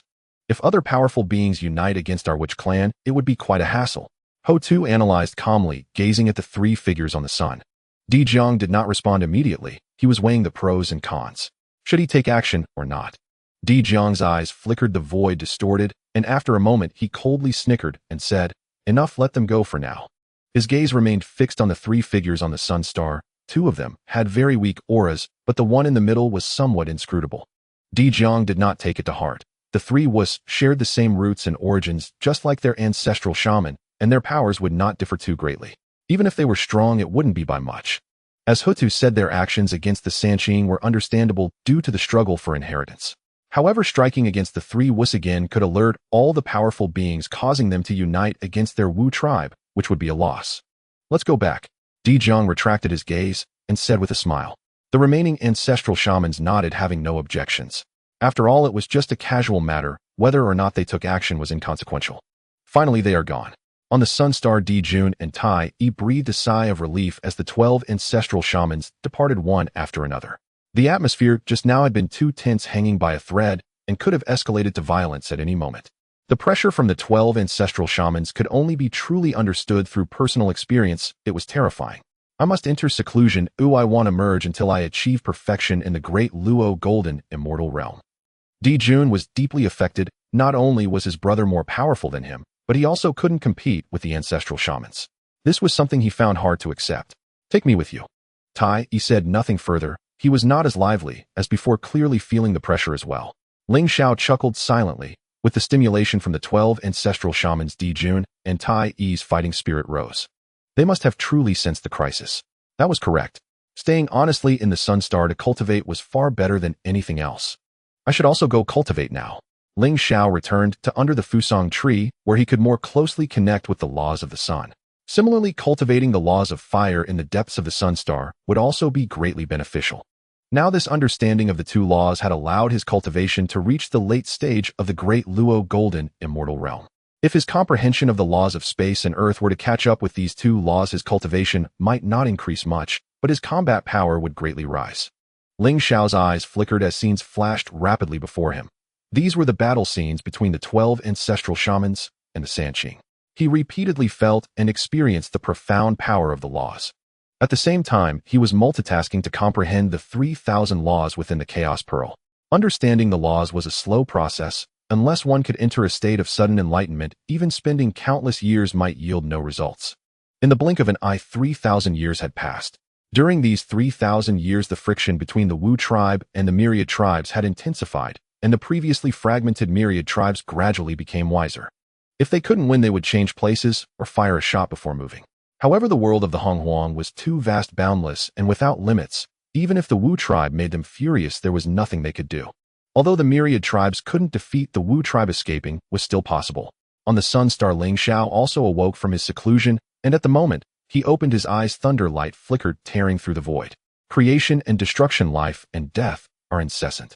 The laws of thunder. Ling Xiao murmured to himself, his smile growing increasingly intense. During these 3,000 years, he comprehended the laws of thunder. As one of the most violent forces in the universe, the laws of thunder could greatly enhance his destructive power. Go! With a wave of his hand, Ling Xiao shot forth a stream of pure energy that landed on the ground before him.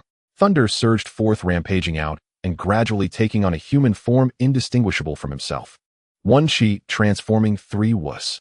Ling Xiao pointed successively, and the powers of fire and earth flew out, transforming into the appearances of Dijun and Taiyi. This was the avatar technique rewarded by the system, one Qi transforming three Qi. Now that it belonged to him, it naturally had to be changed to one Qi transforming three Wu. This method was somewhat different from what Laozi used in the original story. Laozi's one Qi transforming three Qi was more for confusion and did not possess inherent combat power. Otherwise, during the Fengshen period, Laozi alone could have shattered the Zhuxian array. The 1 Qi transforming 3 Qing rewarded by the system produced avatars with up to 90% of their original combat power sustained for a period of time. A genuinely defiant divine skill. Ling Xiao raised his hand recalling the avatars, otherwise if Dijun and Taiyi saw them they might think he had done something to them. For example, in Laozi's 1 Qi transforming 3 Qing, perhaps he had stolen the essence of Yuan Shi Tianzun to cultivate it. As the eldest brother among the Sanqing, Laozi transformed first, while Yuan Shi Tianzun had yet to take shape. It was easy to play tricks. The difference was that he was the last to transform among the Sanwu. Moi. At this moment Ling Xiao felt something, and suddenly looked towards the west. There the heavens changed color, winds rose and clouds surged, and boundless luck was in turmoil, seemingly being drawn by some force. Meanwhile, in the western part of the Honghuang, at the western ancestral veins on Shumi Mountain, Jane and Juni were verifying what they had learned. The Tao spoken by the Tao ancestor had been fully absorbed by them, and they had new insights. They were contemplating the mysteries of heaven and earth together, capturing the heavenly mechanisms and deducing the secrets of myriad things. Now they had truly sensed a hint of heavenly mechanisms. Binding their own luck with that of the West would yield immeasurable merits and immense fortunes. Junior brother, as long as we make a grand wish and take on the luck of the West, we will receive many benefits. Jane forced a smile on his face, which looked particularly awkward, and conveyed his thoughts and feasible methods to Juanti. Such a great karma might not be so easy to bear, right?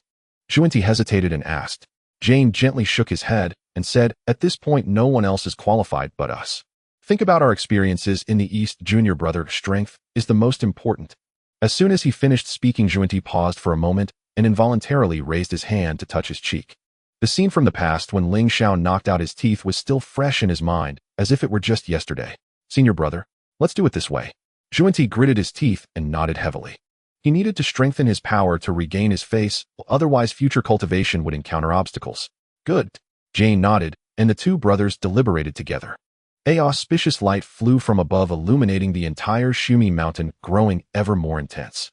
The next moment, a grand and harmonious voice filled with auspiciousness echoed throughout the heavens and earth. From today on, all beings in the West may return under my wing for protection. All living beings with fate shall receive guidance. Think of my name and be blessed with faith. The lingering sound resonated, and the compassionate voice spread throughout the western Honghuang. A figure with the eternal blue sky above his head appeared in the void, looking compassionate, yet sorrowful. It was the Taoist Jane. Jane and Juanti gently tapped their foreheads, 3 flowers blossoming atop their heads, and a fragrant aroma wafted with obscure and profound fluctuations sweeping over the beings of the West centered around Shumi Mountain. As the words fell, a resplendent vortex suddenly appeared in the heavenly void, and streams of merit golden light fell down. An unprecedented aura of creation and the power of fortune converged upon Shumi Mountain. Jane and Juanti immediately felt boundless fortune descending upon them. Their cultivation also began to grow. Originally, they were at the late stage of the great Luo golden immortal realm, but now they were progressing towards perfection.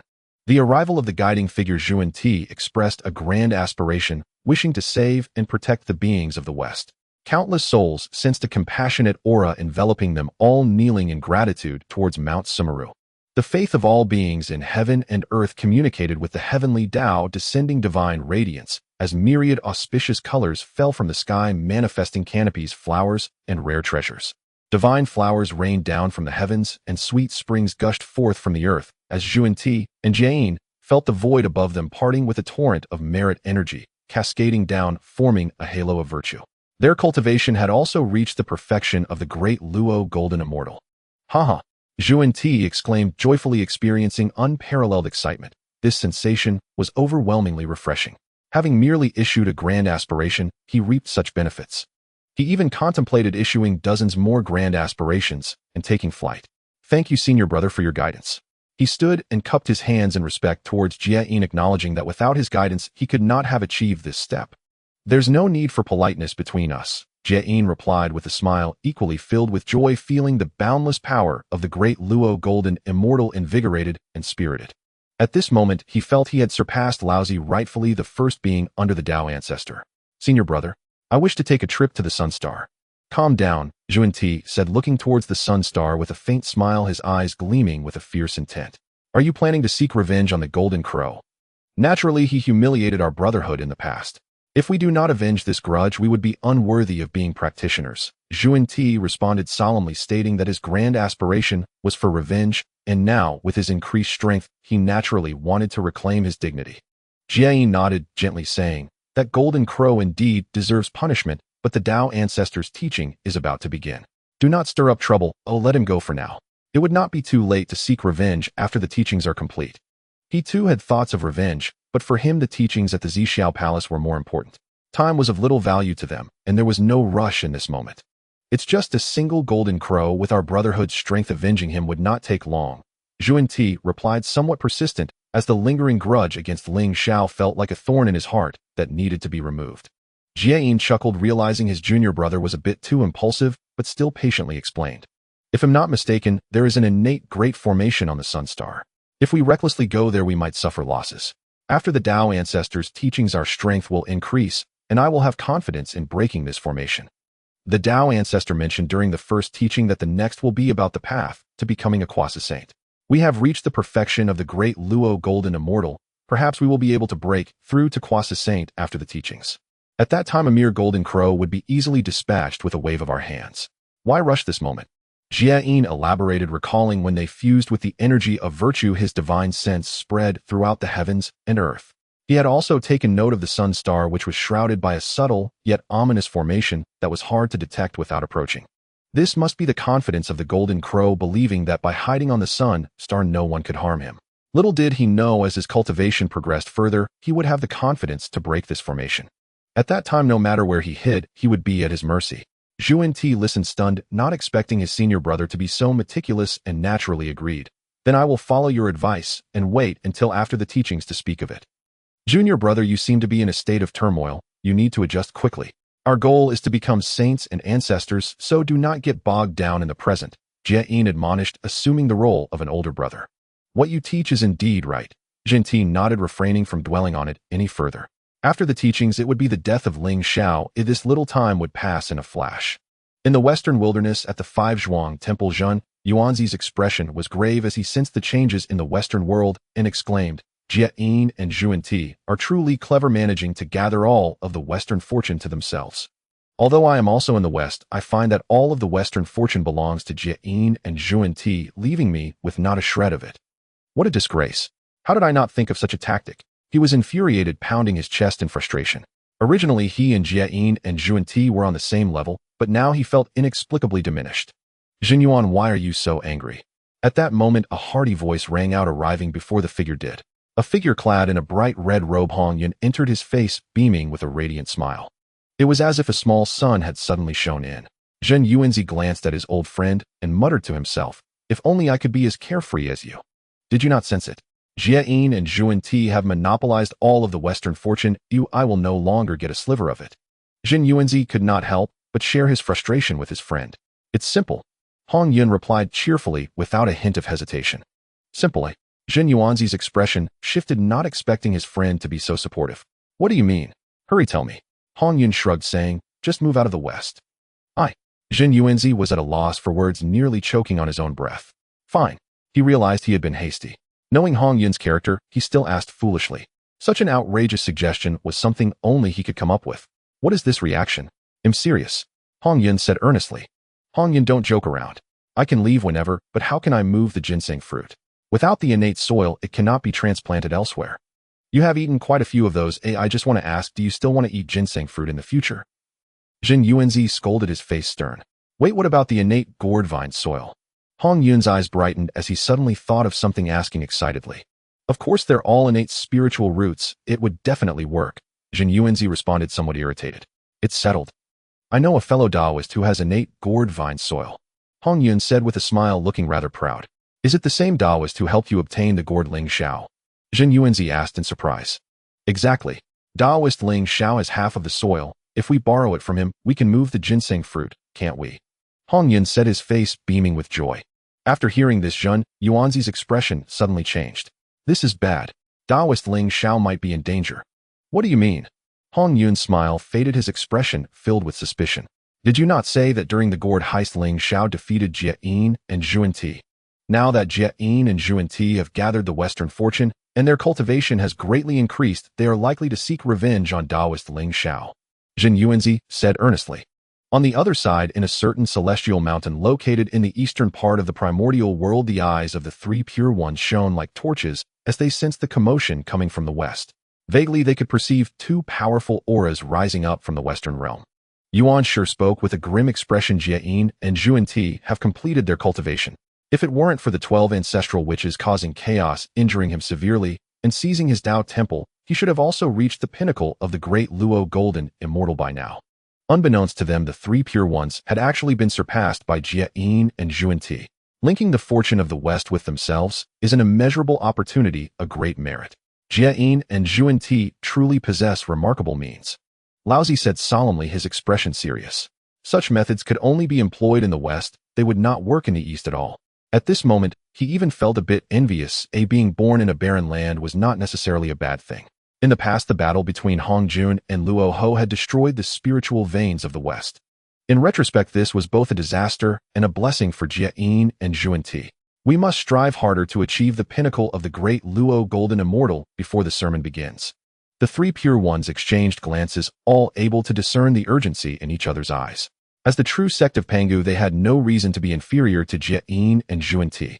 The breakthrough of Jie and Zhuan stirred the hearts of many powerful beings in the primordial world. From the Blood Sea West Kunlun Zifu Island and the North Sea, various Tao temples radiated vast auras. With Hongjun's second sermon approaching, these powerful beings worked even harder, all aiming to elevate their cultivation to the pinnacle of the great Luo Golden Immortal. This way it would be easier to comprehend and absorb the teachings when the Tao ancestor expounded on the path of the saints.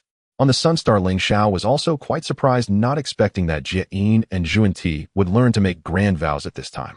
They verbally pledged to connect the fortune of the West with themselves, achieving the pinnacle of the great Luo Golden Immortal. This sudden move was indeed unexpected. No wonder they would later make 48 grand vows to become saints. It turns out the signs began from this moment.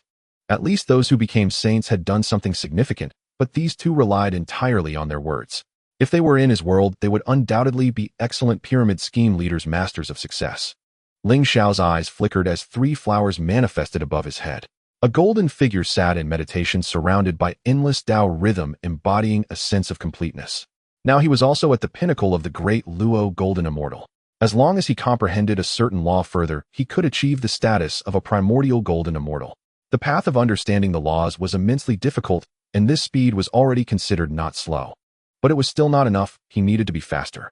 Jie and Zhuan had grievances with him, and if they became saints before him, it would cause considerable trouble. Therefore, he must accelerate his progress, ideally achieving the chaos great Luo Golden Immortal before Jie and Zhuan became saints. With Hongjun's second sermon imminent, this is yet another leap in cultivation for all the powerful beings in the primordial world. I must surpass them and attain the primordial golden immortal. Ling Xiao thought to himself, preparing to continue his cultivation and understanding of the laws, when suddenly he sensed two powerful auras approaching the sun star. Hongyun. One of the auras was familiar to him, and the other was likely Zhan Yuanzi. What are these two doing here? Ling Xiao pondered with some skepticism. At this time, Hongyun and Zhan Yuanzi had already arrived outside the sun star. Before they could speak, a vague, ethereal voice echoed from deep within the sun star. Two friends, please come in. Coming, Hongyun responded with a smile. A flicker of astonishment crossed Zhan Yuanzi's eyes. This Jin Wu named Ling Xiao seemed to be even more formidable than he had anticipated. Although he couldn't sense the specific cultivation level, he had an innate intuition about it. Ling Xiao, my friend, let me introduce you. This is Zhan Yuanzi from the Wuzhuangguan. As soon as they met, Hongyun warmly introduced. After some pleasantries, they got straight to the point. What brings you two here? We are here to help you. Jie and Zhuan have gathered the fortune of the West, and their current strength is unfathomable. I suspect they will come to trouble you, so I brought Zhan Yuanzi along. Hongyun said earnestly, appearing quite tense, as if facing a great enemy. After hearing this, Ling Xiao felt both touched and bemused. No worries, if Jie and Zhuan dare to come, I will ensure they leave without return, he said, casually, showing no concern. Zhan Yuanzi's expression turned strange, surprised by such audacious words. Hongyun appeared skeptical, wanting to say more, but was interrupted by Ling Xiao raising his hand. Thank you for your kindness, my friends. I am well aware of the situation. There is no problem. Hongyun refrained from saying anything further. However, Zhan Yuanzi noticed something amiss, sensing the intricate formation enveloping the sun star, a concealed killing intent that was both faint and profound. This must be Ling Xiao's reliance, he thought. By the way, Ling Xiao, we have another request. Hongyun continued. What is it? Ling Xiao asked with a smile. We would like to borrow your gourdvine soil to relocate the ginseng fruit tree, Hong Yun said with a cheerful expression. As soon as the words fell, Jun Yuan Zi became anxious. Ling Xiao, don't listen to his nonsense. I have no such plan at the moment. From beginning to end, the idea of moving had always been proposed by Hong Yun, but he had no such intentions. Ling Xiao chuckled, saying, whenever you need it, just let me know. Just as the three were conversing, Dijun and Taiyi also arrived. They exchanged introductions. Hong Yun, Jun Yuan Zi, why don't we discuss the Tao together? Dijun suggested, feeling a strong desire to engage in discussion. Among them, his cultivation was the shallowest, but he still wanted to talk about the Tao. Big brother, didn't you say you wouldn't step out until you reached completion? Ling Xiao interjected, exposing Dijun's inconsistency, causing Taiyi to stifle a laugh, only able to shrug repeatedly. Dijun's face turned crimson as he stammered, with friends visiting, how could I not come out to greet them? Huh.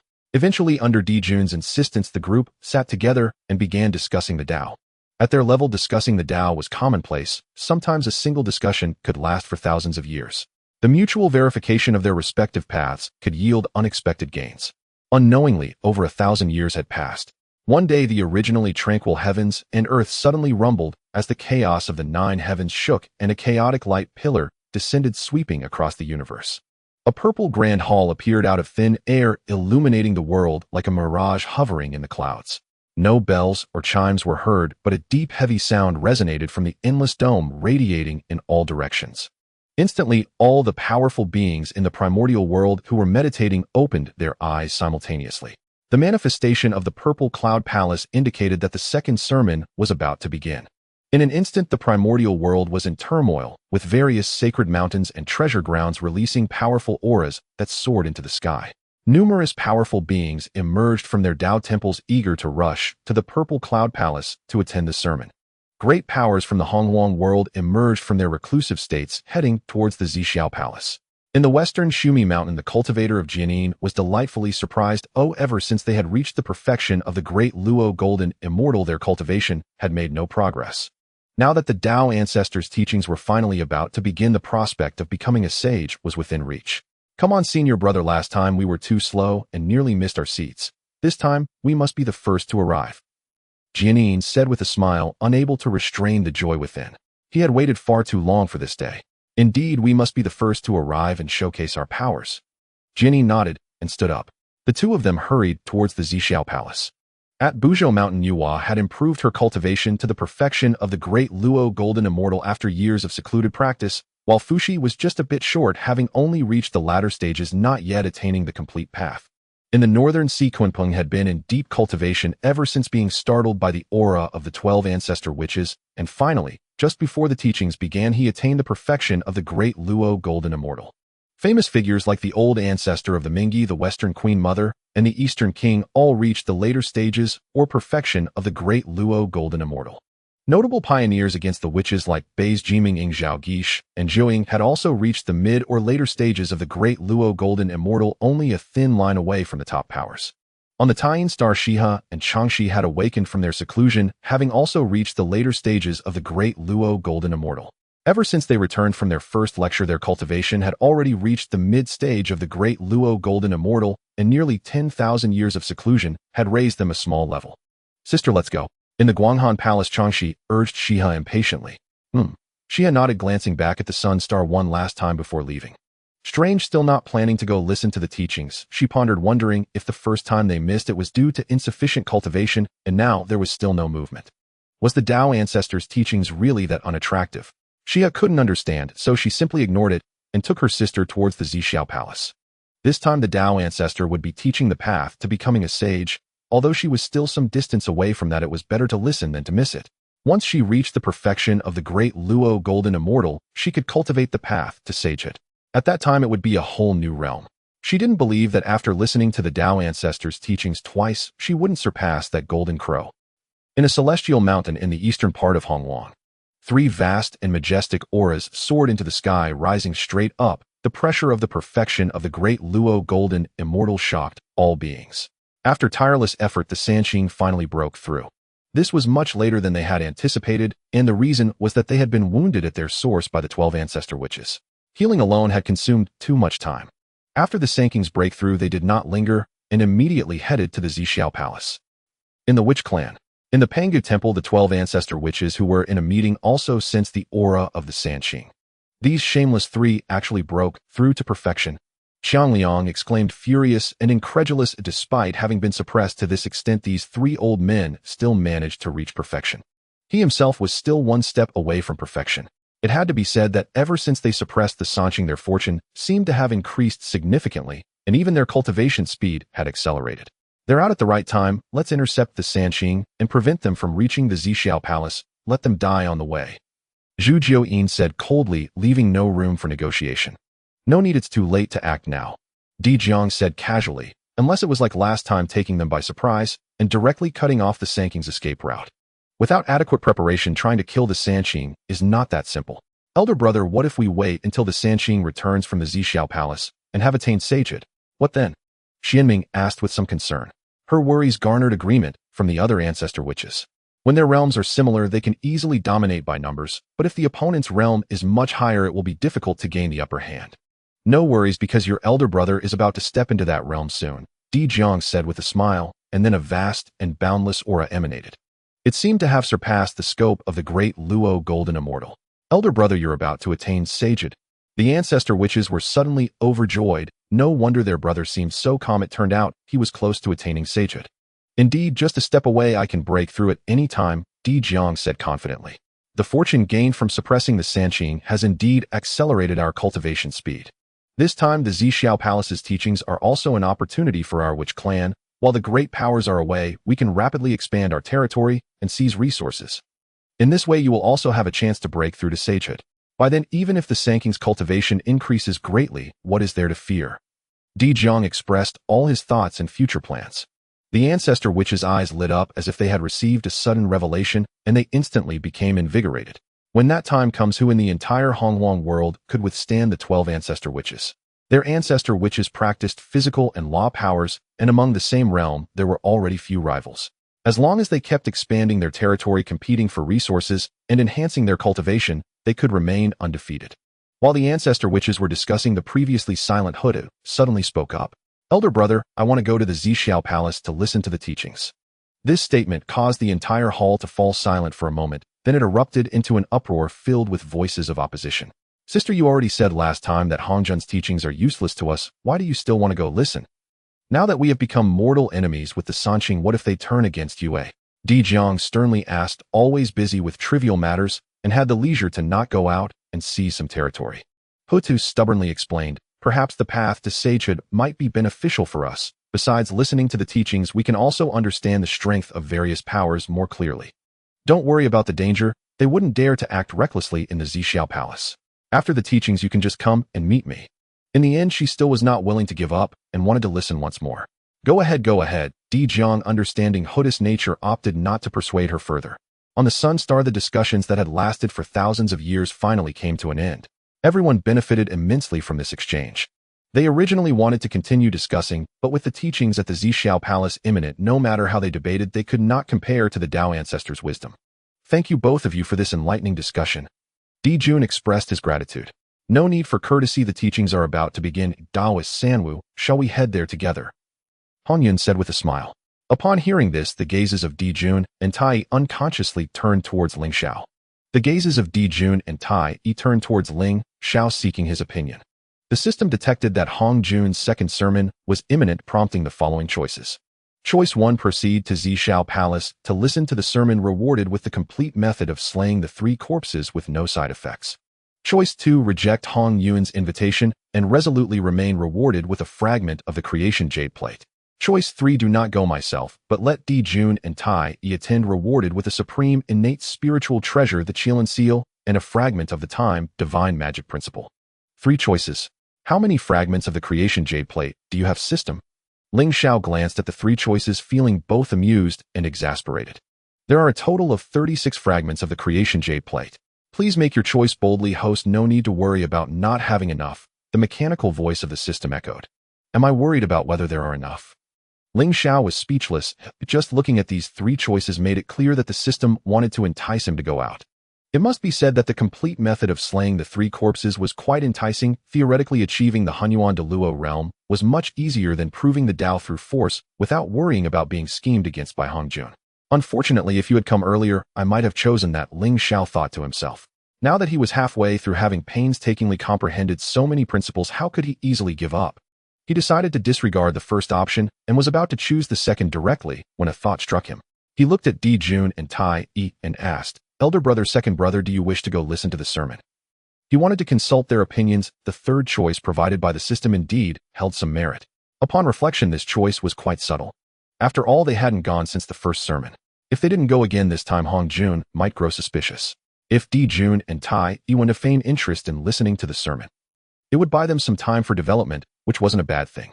Even a lazy fish must flip once in a while. Letting Hong Jun know that they were active and striving would be beneficial. Naturally, we would like to. The Tao ancestors' teachings on the path to quasi sainthood might benefit us greatly. Dijun replied with a smile. Although Ling Xiao had previously mentioned the cultivation methods to them, it was rather vague, and perhaps the Tao ancestor would reveal something different. Listening to the sermon is secondary. Oh, I want to experience the world, Taiyi said with a smile. Ling Xiao nodded and said to Zhen Yuanzi and Hong Yun, "You two friends, please excuse us. We have some private matters to discuss." Zhen Yuanzi and Hong Yun did not think much of it and stepped outside to wait. "What do you want to say, third brother?" Being all mysterious, Dijun and Taiyi looked at him with some suspicion. Ling Xiao did not keep them in suspense and directly got to the point. "Elder brother, second brother, I won't be going to the sermon this time, but I have a few words to convey to you." "What? You're not coming with us?" Dijun asked in surprise. "Third brother, this time Hong Jun is teaching the path to quasi sainthood. It's a rare opportunity. Are you truly not going to take a look?" Dijun and Taiyi both tried to persuade him, believing that listening to the saints' teachings was far better than staying home and working in isolation.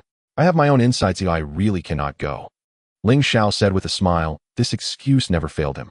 Sure enough, upon hearing it was a matter of cultivation, Dijun and Taiyi ceased their persuasion and instead asked in astonishment, "Third brother, you aren't on the verge of breaking through to Hunyuan Jinxian, are you?" Now Ling Xiao had already achieved the fullness of the Deluo Jinxian realm, and with further insight, wouldn't that mean he was close to Hunyuan Jinxian? Where else could he gain insight? "That seems about right," Ling Xiao casually replied. Hiss. The two of them inhaled sharply, and even the sun star seemed to grow a bit colder. That was too outrageous. After discussing the Tao with Zhen Yuanzi and Hong Yun, their cultivation had greatly advanced, reaching the late stage of Deluo Jinxian, and they were even close to perfection. Originally thinking that they were at a similar level to Ling Xiao, they hadn't expected him to be on the verge of breaking through to an entirely different realm. "This time you two go to Zishao Palace to listen to the sermon. I'll remember to act low-key. You must adhere to the 3 no's: no contention, no snatching, and no acceptance." Ling Xiao continued, his expression serious. "In Zishao Palace, do not compete for any benefits nor snatch anything. If anyone offers you something, do not accept it. In short, just listen to the sermon and do not concern yourselves with anything else." Now that it was Hong Jun's second sermon, according to the original plot, the Demon Clan and the Heavenly Court were nearing establishment. If Hong Jun deviated from the script and allowed Dijun and Taiyi to establish the Heavenly Court directly, given their nature, they would likely accept. That would cause chaos. Therefore, it was essential to clarify with them beforehand. Just listen to the sermon and avoid any nonsensical matters. "Third brother, we are just going to listen to a sermon. Oh, it shouldn't be that serious, right?" Dijun said with a smile. "This matter is significant. It can be both big and small. Just keep it in mind," Ling Xiao said with a serious expression. Seeing Ling Xiao's solemn tone and the absence of any hint of jest, Dijun and Taiyi suppressed their smiles and nodded heavily. Although they could not comprehend their third brother's concerns, since he said so, following his advice would surely be correct. "Third brother, is there anything else? If not, shall we go?" "Go ahead," Ling Xiao waved his hand, watching Dijun and Taiyi depart. "System, I choose 3. The reward for the third choice was the supreme innate spiritual treasure, the Qilin Seal, and a fragment of the time divine magic principle. The Qilin Seal was the companion treasure of the primordial Qilin, ranking alongside the ancestral dragon pearl and the Yuan Feng furnace. Although it was immensely powerful, Ling Xiao was not overly concerned. His interest lay more in the fragment of the time divine magic principle. The time principle was one of the most powerful principles and also the hardest to comprehend. With the fragment of the time divine magic principle and the chaos pearl, he could quickly delve deeply into the time principle. Dijun, Taiyi, Zhen Yuanzi, and Hong Yun thought they had arrived early, but to their surprise, a group of powerful beings were already standing outside the Purple Sky Palace. Dijun and Taiyi gazed at the Purple Sky Palace, feeling a sense of awe. The vast aura emanating from the palace pressed down on their divine senses, subduing all beings. The Grand Tao was being demonstrated in an extraordinary manner, changing endlessly with myriad phenomena that were elusive and indescribable. Only by experiencing it up close could one truly understand the terrifying nature of a saint. Just the Tao field alone was so impressive.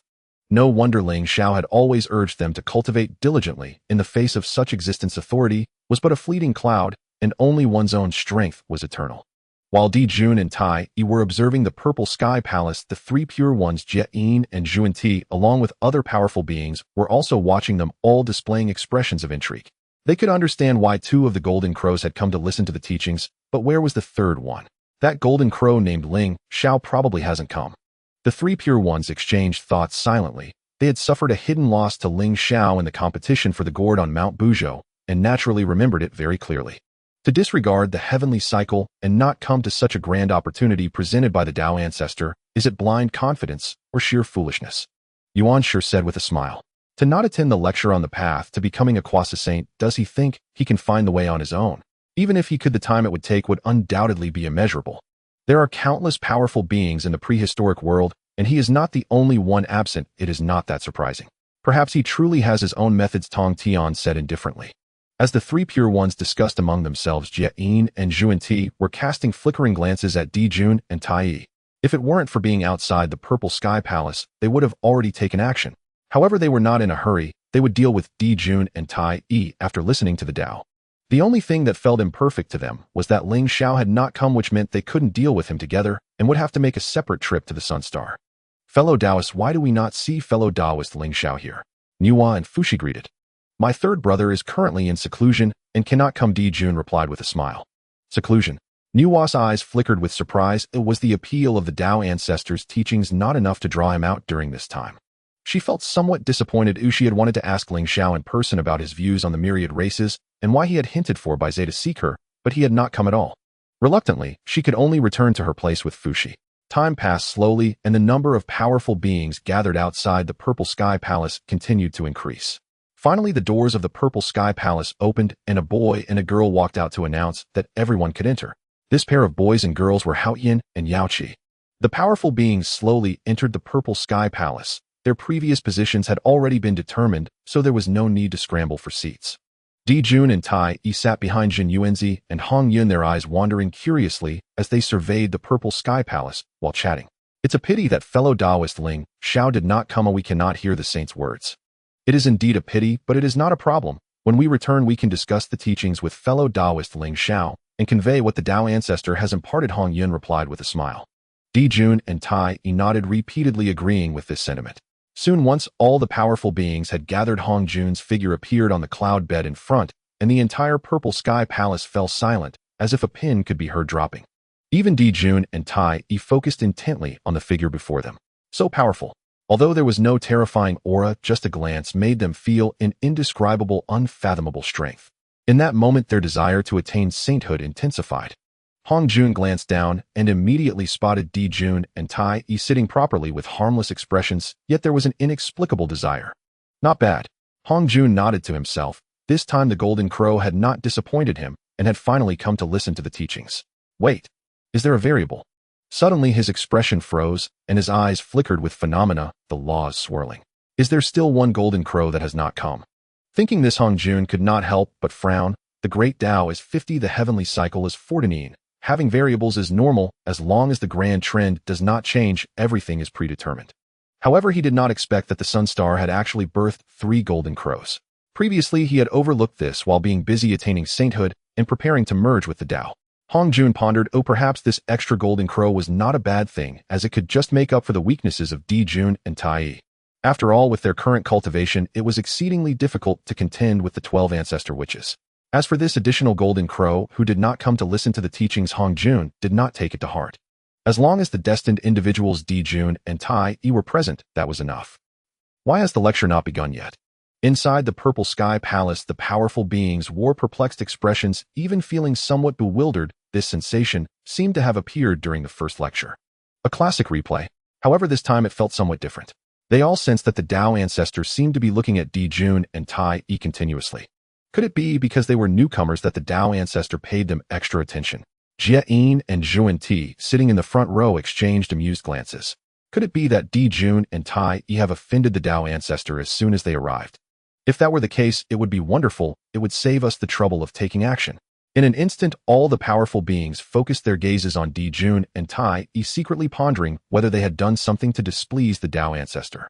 Dijun and Taiyi were thinking the same, silently exchanging glances, feeling a prickling sensation on their backs. Fortunately, at that moment, Hongjun spoke up. This lecture on the path to becoming a Kwasa saint will last for 3,000 years. You must focus on your understanding. At once, the numerous powerful beings breathed a sigh of relief. The previous atmosphere had been truly strange and oppressive, but thankfully, it returned to normal. Thus, the powerful beings held their breath, focused intently, and listened to the words of the Tao ancestor. The way of heaven, adhering to the actions of heaven, is complete. Thus, heaven has 5 thieves. Those who see them will prosper. The 5 thieves reside in the heart manifested in heaven. The universe rests in hand. Myriad transformations arise from the body. Establish the way of heaven to determine the nature.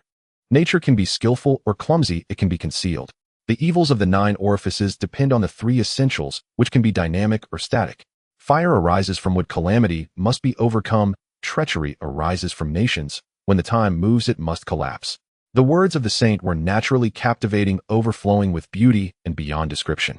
Meanwhile, on the sun star, an immense torrent suddenly surged forth with raging flames, transforming like a true dragon, shifting through various forms as blossoms of law emerged, each as large as stars, continuously cascading down.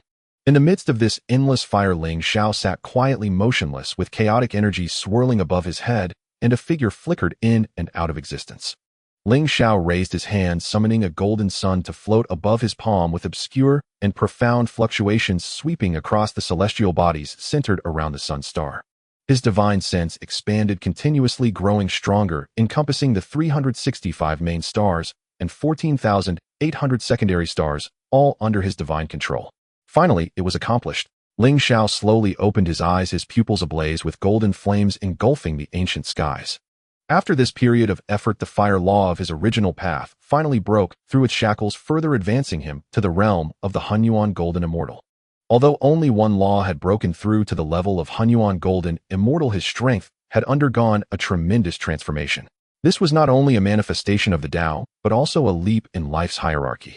It was akin to a house cat evolving into a fierce tiger. Furthermore, the fragments of the time law given by the time demon god allowed him to comprehend the law of time at an exceedingly deep level, just slightly less than the fire law. If he had 100 or 80 more fragments, he might even achieve a complete law of time. Has Hongjun's teachings come to an end soon? Ling Xiao calculated the time and concluded that his strength was absolutely unparalleled in the entire Pangu world, except for the anomaly that was Hongjun. However, he could not allow himself to become complacent or careless, because after reaching the Kwasa saint level, the 6 predetermined saints would begin to unleash their full power. Everything began with the birth of the human race. Ling Xiao did not consider stopping Nuwa from creating humans, both emotionally and rationally. He could not do so, even if he were to deny Nuwa the gourd vine and the 9 heavens Shirong. Under the guidance of the heavenly Tao, there would be other methods to create humans. To blindly stop Nuwa from creating humans would be tantamount to seeking death, angering the heavenly Tao, which might lead to his own demise. Minor matters can be altered, but major events cannot be reversed. At most, it would only delay the time of development. Let's continue cultivating. As Ling Xiao was about to withdraw his divine sense to concentrate on his cultivation, he was suddenly drawn to a subtle aura. What is this? His gaze flickered as he pierced through the endless time and space, spotting a purple light that caught his attention. The aura emanated from that very point. Ziwei Star. After hesitating for a moment, Ling Xiao stood up, taking a step forward and stepping into the boundless void. Crossing the endless void and surpassing countless stars, Ling Xiao finally arrived near Ziwei Star. This star, which lay stretched across the endless void, was surrounded by purple chi, exuding an air of grandeur. It was so massive that its surface even contained a world of ephemeral beings with purple torrents resembling primordial energy, making it seem more like a great primordial world.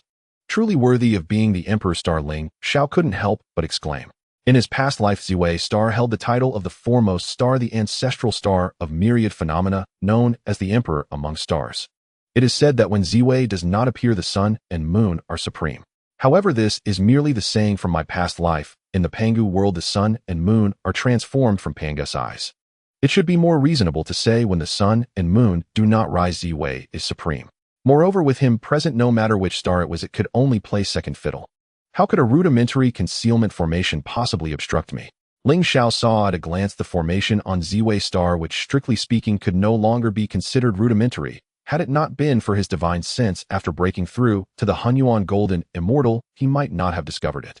With this thought, Ling Xiao took a step forward, unleashing the laws surrounding him, dispersing the endless purple qi, and arrived on Ziwei star, where he immediately spotted an inconceivably towering tree. This giant tree was planted at the very center of Ziwei star, surrounded by starlight, and its entire body appeared pitch black, as if countless stars were concealed within.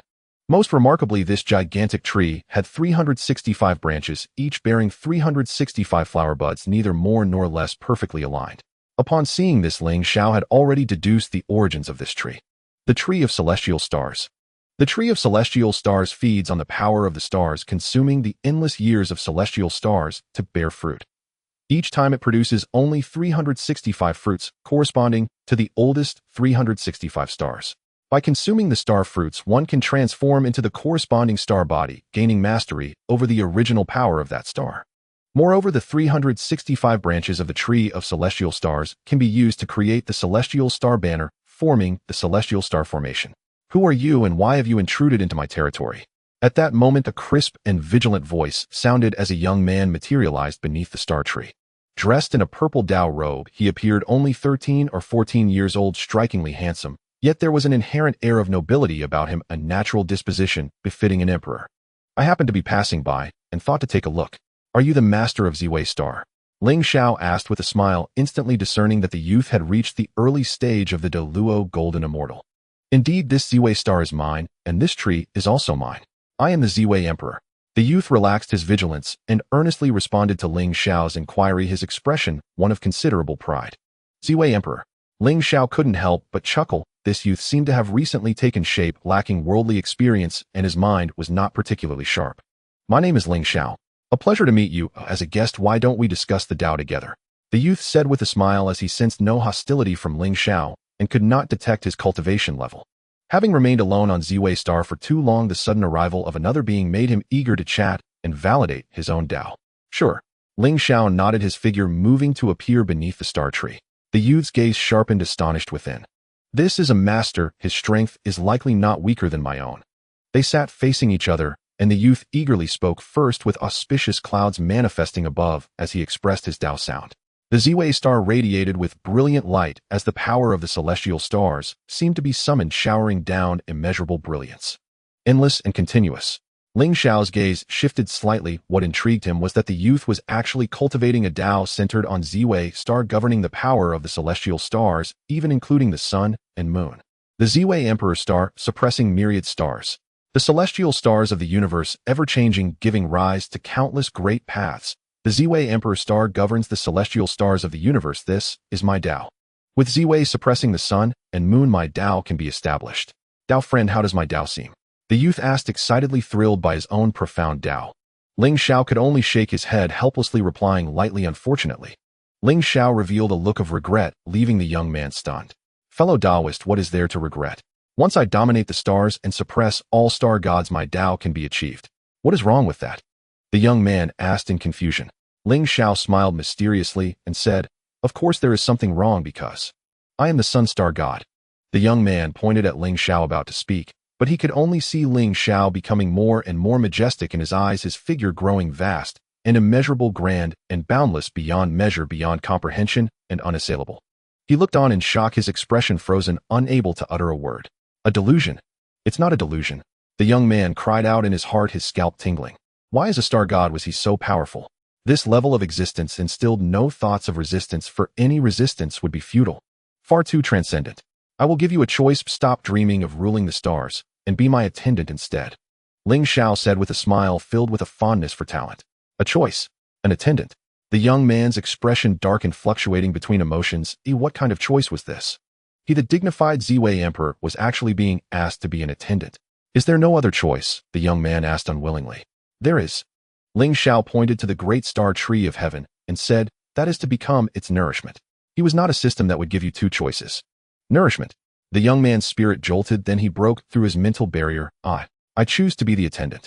Although he was born with an imperial fate, death rendered everything meaningless. He had to admit his misfortune and submit for now.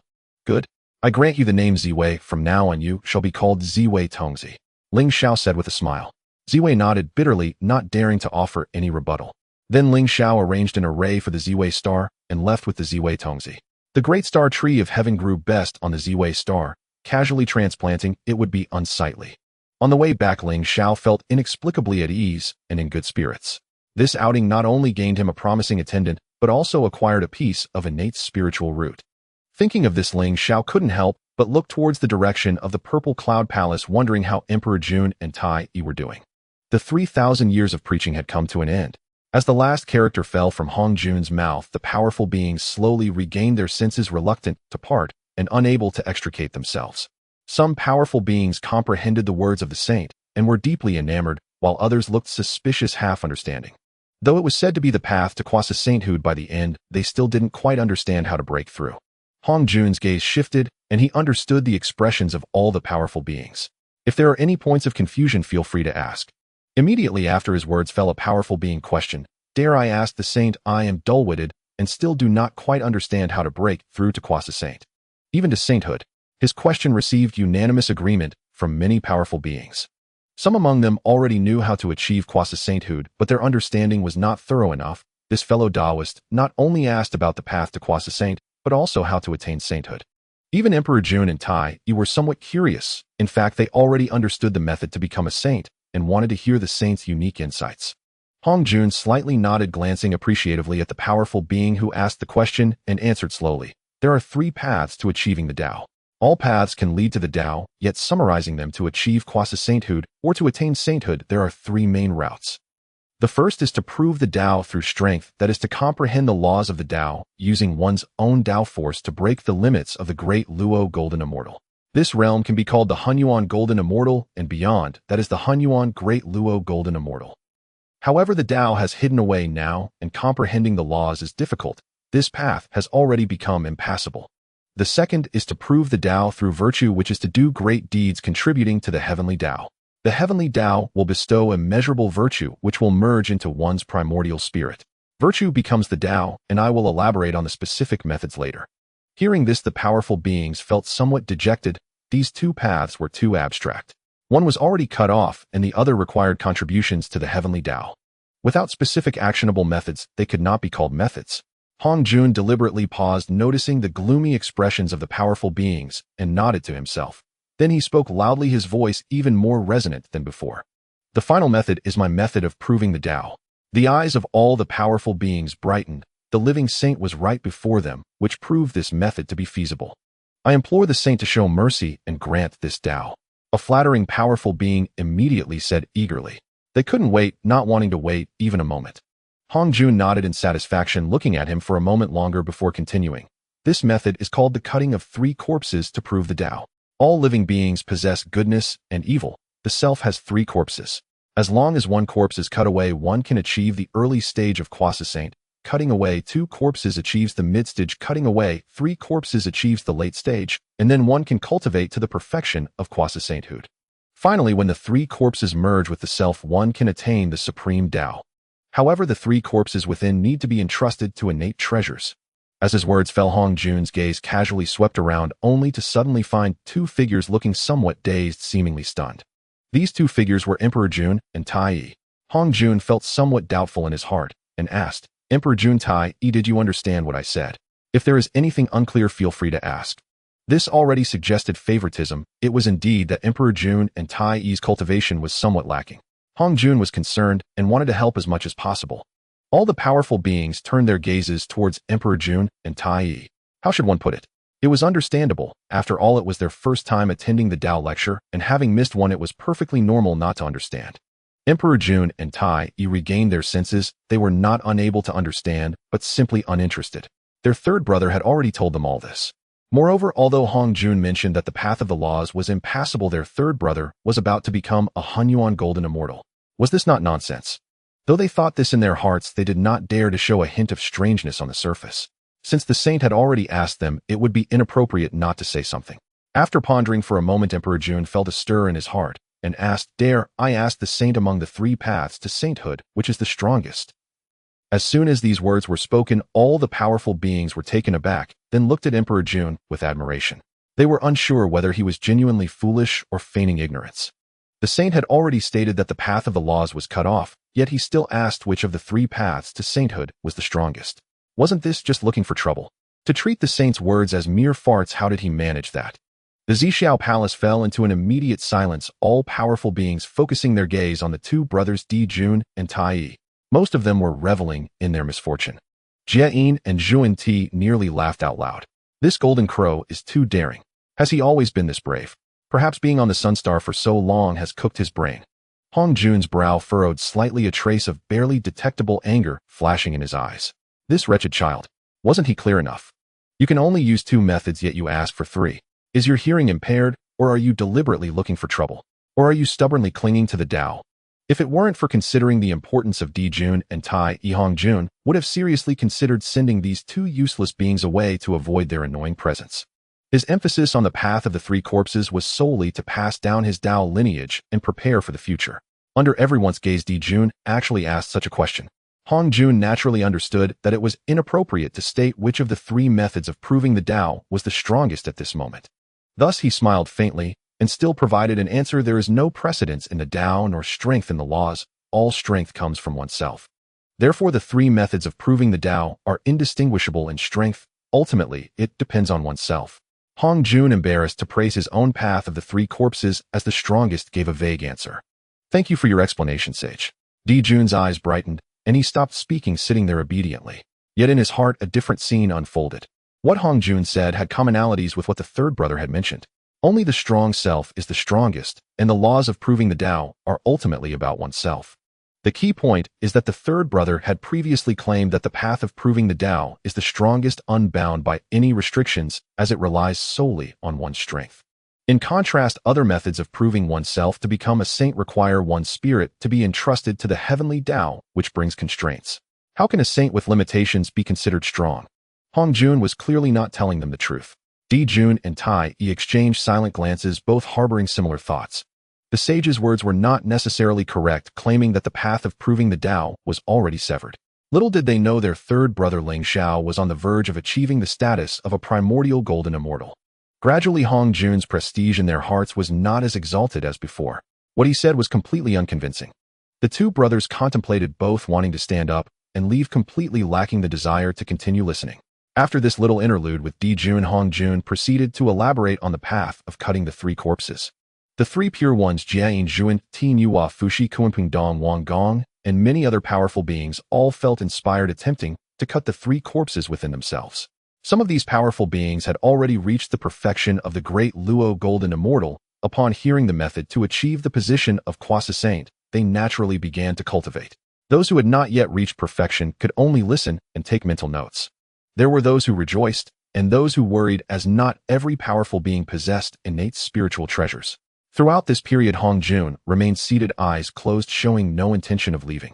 The powerful beings who were not cultivating immediately sensed that the sage had more to say. Sure enough, after a long while, Hong Jun slowly opened his eyes, scanning the powerful beings, and spoke slowly. Now, after the great calamity of Longhin, the world of the primordial chaos finds it difficult to seek the Tao. The order of heaven and earth is yet to be determined. I am prepared to select those with fate, establish the heavenly court, manage the Zhou Tian, oversee the world, and stabilize the order of the primordial chaos. As soon as these words were spoken, the crowd erupted in a clamor. A wave of discussions arose. To establish the heavenly court, manage the Zhou Tian, oversee the world. Who among the ambitious would not desire it? This kind of power could be regarded as the highest under the sage, allowing one to act freely in the entire primordial chaos. Of course, some rational, powerful beings were not optimistic. Setting aside other matters, just dealing with the witch clan was already troublesome enough. How could one manage those filled with thoughts of battle and slaughter so easily? Nuwa's gaze shifted slightly. Establishing the heavenly court was akin to stepping forward to unify the myriad clans. Now, with Bai Zhe, Jimeng, Gue, Che Jiuying, and other powerful beings supporting her, if she also gained the approval of the Tao ancestor, it would be like achieving twice the result with half the effort. Not only was Nuwa thinking this way, but Bai Zhe and the others also had flickering eyes filled with excitement, wishing they could stand up and request the Tao ancestor to assign this responsibility to Nuwa. On the other side, Kuanping was secretly contacting the powerful beings of the myriad clans, wanting this position for himself. Before, he had not dared to act, as he was nameless, but now, under the law of the Tao ancestor, who would dare to resist? Even the three pure ones, Jia and Zhuan were somewhat tempted. This position was simply too lofty, standing above all spirits, yet below the Tao ancestor. Hongjun's gaze shifted subtly, glancing at Dijun and Taiyi. This was also a reluctant move on his part. These two golden crows were simply too unambitious and needed a push. At this moment, he wished so much that Dijun and Taiyi could step forward and take on this heavy responsibility. However, the brothers were solely focused on finishing their Tao teachings and slipping away. Moreover, before coming here, Ling Xiao had already instructed them not to accept any benefits. They remembered this well. Amidst the anticipation of the crowd under everyone's gaze, Hongjun's eyes pretended to scan the powerful beings, ultimately landing fortuitously on Dijun and Taiyi. Dijun, Taiyi, you both as the sun star deities possess the fate of natural rulers. Would you be willing to establish the heavenly court and oversee the world? As soon as these words were spoken, the powerful beings below nearly exploded, their eyes suddenly filled with anger as they looked at Dijun and Taiyi. How could they possibly be inferior to these two birds? In terms of lineage and cultivation, Dijun and Taiyi were not the top tier. Why should such benefits fall to them? They simply could not comprehend it. Jia, Zhuan and the three pure ones had even more unpleasant expressions as they had grievances with the golden crows. Kuanpeng was equally furious, feeling more enraged than the first time he heard the Tao when someone took his seat. If the likes of the three pure ones, such top-tier powerful beings, were selected, he might have accepted it more easily, as he was indeed outmatched. But Dijun and Taiyi had not even achieved perfection as great Luo golden immortals. Why should they ride on his head? Nuo felt slightly disappointed, but did not harbor any feelings of jealousy. As for Bai Zhe and the others, they had already started calculating how to ally themselves. At this moment, Dijun and Taiyi also regained their senses from their stupor. Was Hongjun really serious? Would such benefits actually fall upon them? If it were the original plot, Dijun and Taiyi would have been so excited they would have forgotten themselves and knelt in gratitude. However, now after Ling Xiao's brainwashing and instructions, they naturally would not agree. Thus, under the envious and jealous gazes of the powerful beings, the brothers clasped their hands, with Dijun speaking, replying to the sage, "Our powers are meager and our temperaments scattered. We truly find it difficult to shoulder such a heavy responsibility. Please, sage, retract your decree." Dijun's words echoed throughout the Zhixiao palace, rejecting the decree of the saints. The mighty beings were dumbfounded, struck by lightning, staring in shock at Dijun and Taiyi as if they had seen a ghost. No way, they can actually refuse. At this moment, each powerful being felt incredulous, unable to comprehend. The position of the ruler of heaven is so transcendent, so esteemed. How could these two golden crows so calmly refuse? Have their brains been burned by the sun's true fire? After the initial shock, some powerful beings gradually revealed expressions of delight and surprise, feeling that they had another chance. Kuanpeng showed anticipation, even nervously rubbing his hands, thinking that with the golden crow's refusal, it should be his turn now, right? As a fellow feathered creature, no one should be more qualified than him. The saints' criteria for selecting fated individuals seemed to relate to birds, perhaps thinking that overseeing the world would be more convenient with the ability to fly. The Sanqing exchanged silent glances and smiled faintly. The golden crow's rejection of the position of the ruler of heaven was precisely in line with their wishes. Meanwhile, Jia and Zhuan were ecstatic, having just been almost frightened to death, worrying that if the golden crows took control of heaven, they would have no hope for revenge and might even be randomly targeted. Fortunately, these two foolish golden crows turned it down, truly seeking their own demise. Their spirits lifted, believing that with the golden crows rejecting the position of ruler, they might have a chance. Of course, this was just wishful thinking. Jia and Zhuan understood that Hongjun was unlikely to assign this position to beings born in the West. As for Nuo Beis and others, they were greatly surprised and even more puzzled about why the golden crows would refuse this position. Remembering Ling Xiao only deepened their confusion, as he was the first to reject ruling over the myriad races. In the back of the Zhixiao palace, Shiha and Changxi felt a storm brewing in their hearts. When did the sun-star gods become so formidable? To think they were actually favored by the saints, when had this happened? Of course, aside from the other star god. They had originally thought the golden crows did not come to listen to the Tao, but it turned out they did, though the strongest one did not show up. What puzzled them the most was why the golden crows would not accept such a grand opportunity. What were they thinking? Hongjun's expression darkened slightly, a hint of displeasure flickering in his eyes, though he concealed it. He never expected that these two golden crows would be so unambitious. He personally spoke, yet they were unwilling to establish heaven, claiming their strength was too weak. Well, to be honest, their strength was indeed quite weak. Perhaps the time is not yet ripe. Hongjun thought to himself, realizing he might have been a bit too hasty. These two brothers were not yet fully matured. Forget it, let's take it slow, and let them establish heaven next time we speak of the Tao. He gestured for Dijun and Taiyi to sit down. At this moment Kunpeng could no longer contain himself, feeling that his opportunity had arrived. He wanted to volunteer and recommend himself. Saying, I am willing to take on this important duty, maintaining world peace and stabilizing the order of heaven and earth. Kunpeng suddenly self-nominated, leaving the other mighty beings dumbfounded.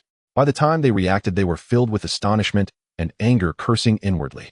Shameless little wretch, how dare you take on such an important task? You scoundrel, feathered beast. After finishing his words, Kunpeng clasped his hands and bowed his head, staying still, awaiting the saint's response, feeling both joy and fear in his heart. He knew he had acted impulsively, but he couldn't help it, fearing the saint would forget him. By being proactive, perhaps he might have a chance. Hong Jun looked deeply at Kunpeng and said, the matter of establishing heaven will be discussed later. Now I have another announcement to make. As soon as these words were spoken, the expressions of the mighty beings changed slightly, feeling a bit disappointed. They are actually postponing it.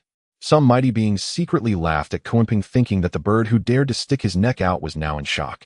Kunpeng awkwardly sat down, feeling the mockery from those around him, wishing he could find a hole to burrow into. He had embarrassed himself greatly.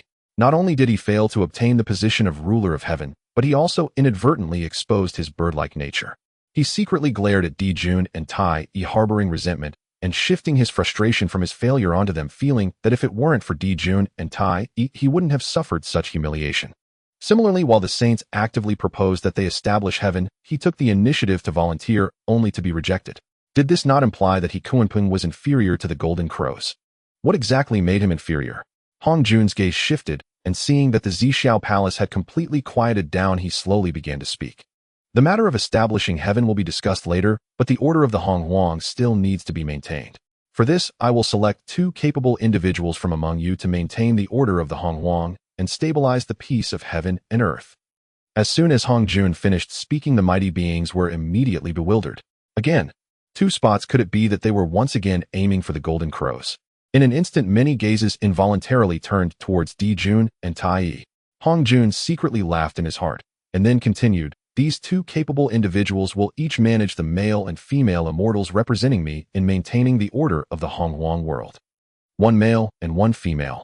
The mighty beings brightened at this, as leading the male and female immortals, though it didn't sound as impressive as establishing heaven, this power was still considerable.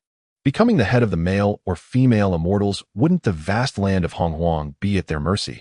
After all, they were managing the Hong Huang on behalf of the saints. Having realized this, the gazes of the mighty beings gradually grew fervent. Another beautiful opportunity. In an instant, they stood tall, showcasing their talents, hoping to be noticed by the saints. Hong Jun, knowing in his heart, looked around before focusing on a woman. Shi Wangmu, you are the first manifestation of the primordial yin energy in the world, and you shall be the head of the female immortals. Shi Wangmu paused for a moment before quickly standing up, not having expected such sudden joy to descend upon her. I now bestow upon you the Western Plain Color Cloud Banner. This is an exquisite, innate spiritual treasure. I hope you will utilize it well to lead the female immortals of the Hong Huang and maintain order.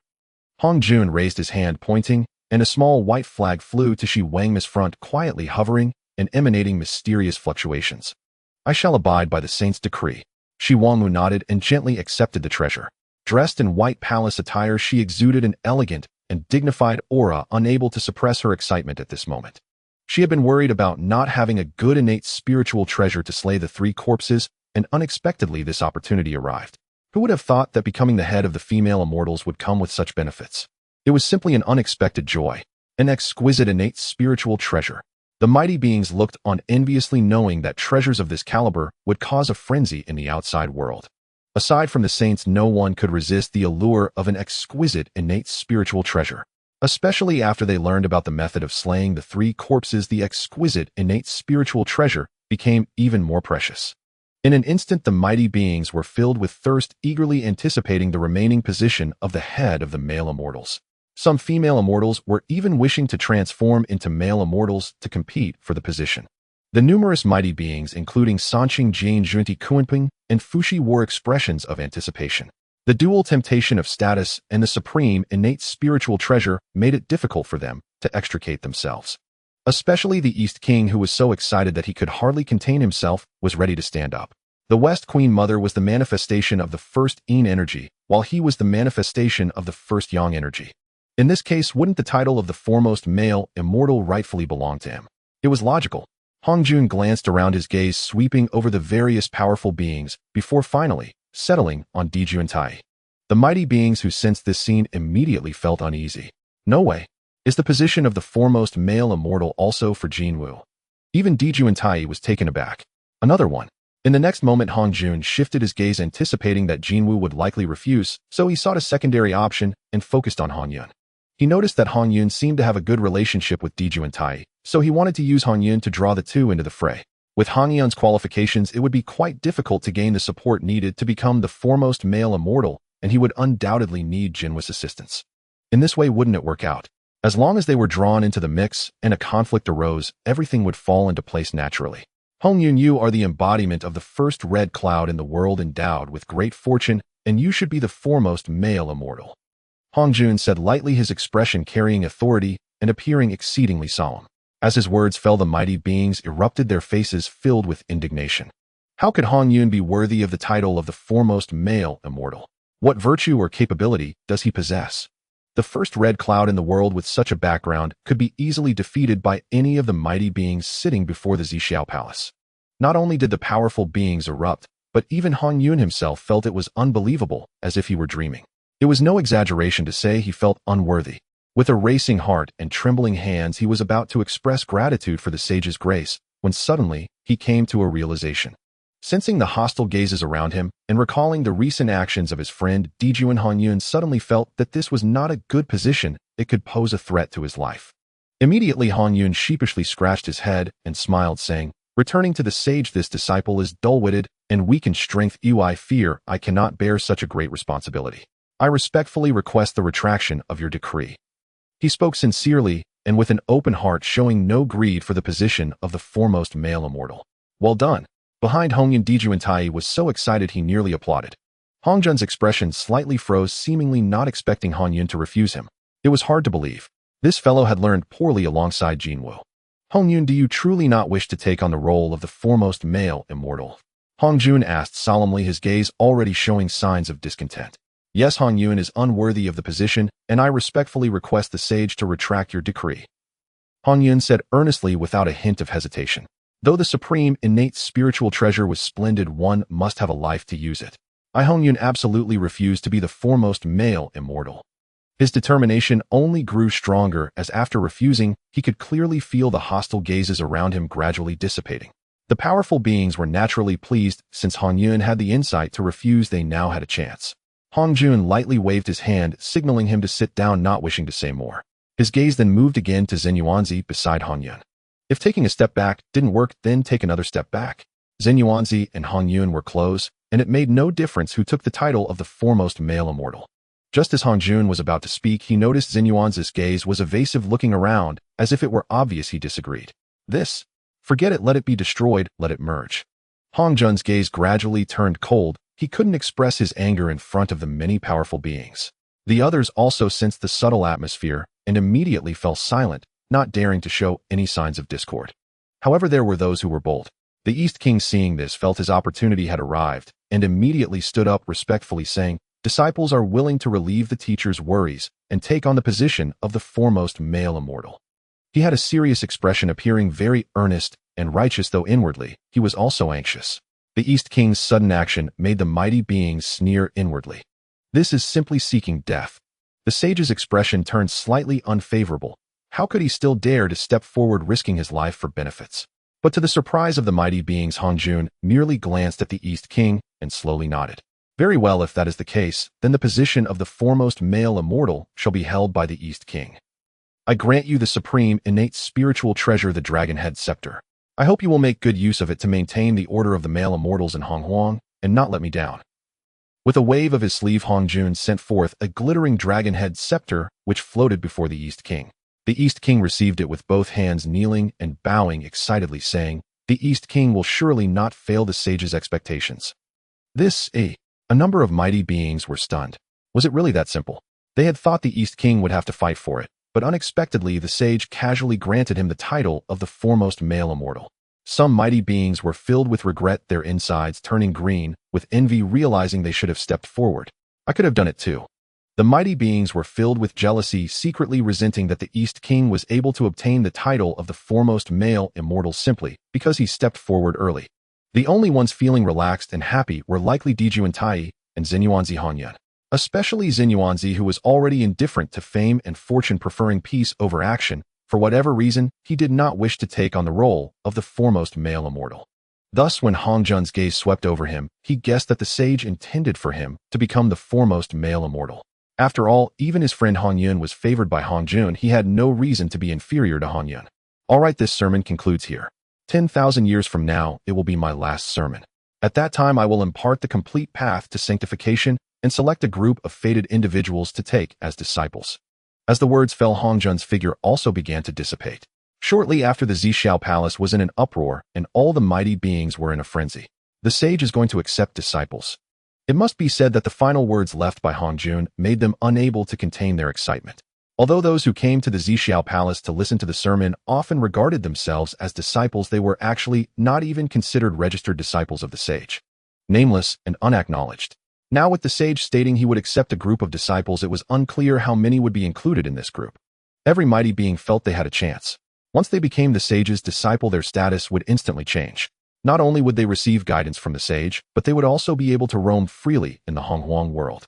Aside from that, the complete path to sanctification also left them immensely hopeful, wishing this 10,000 years would pass in the blink of an eye. Just like last time, Hongjun left endless suspense for the next sermon. Even before it began, he had already captivated all the mighty beings completely. After the sermon concluded, the powerful figures began to disperse one after another. The Eastern King, brimming with ambition, immediately sought to win over the mighty, aiming to establish his own influence. Some acknowledged him, while others ignored him.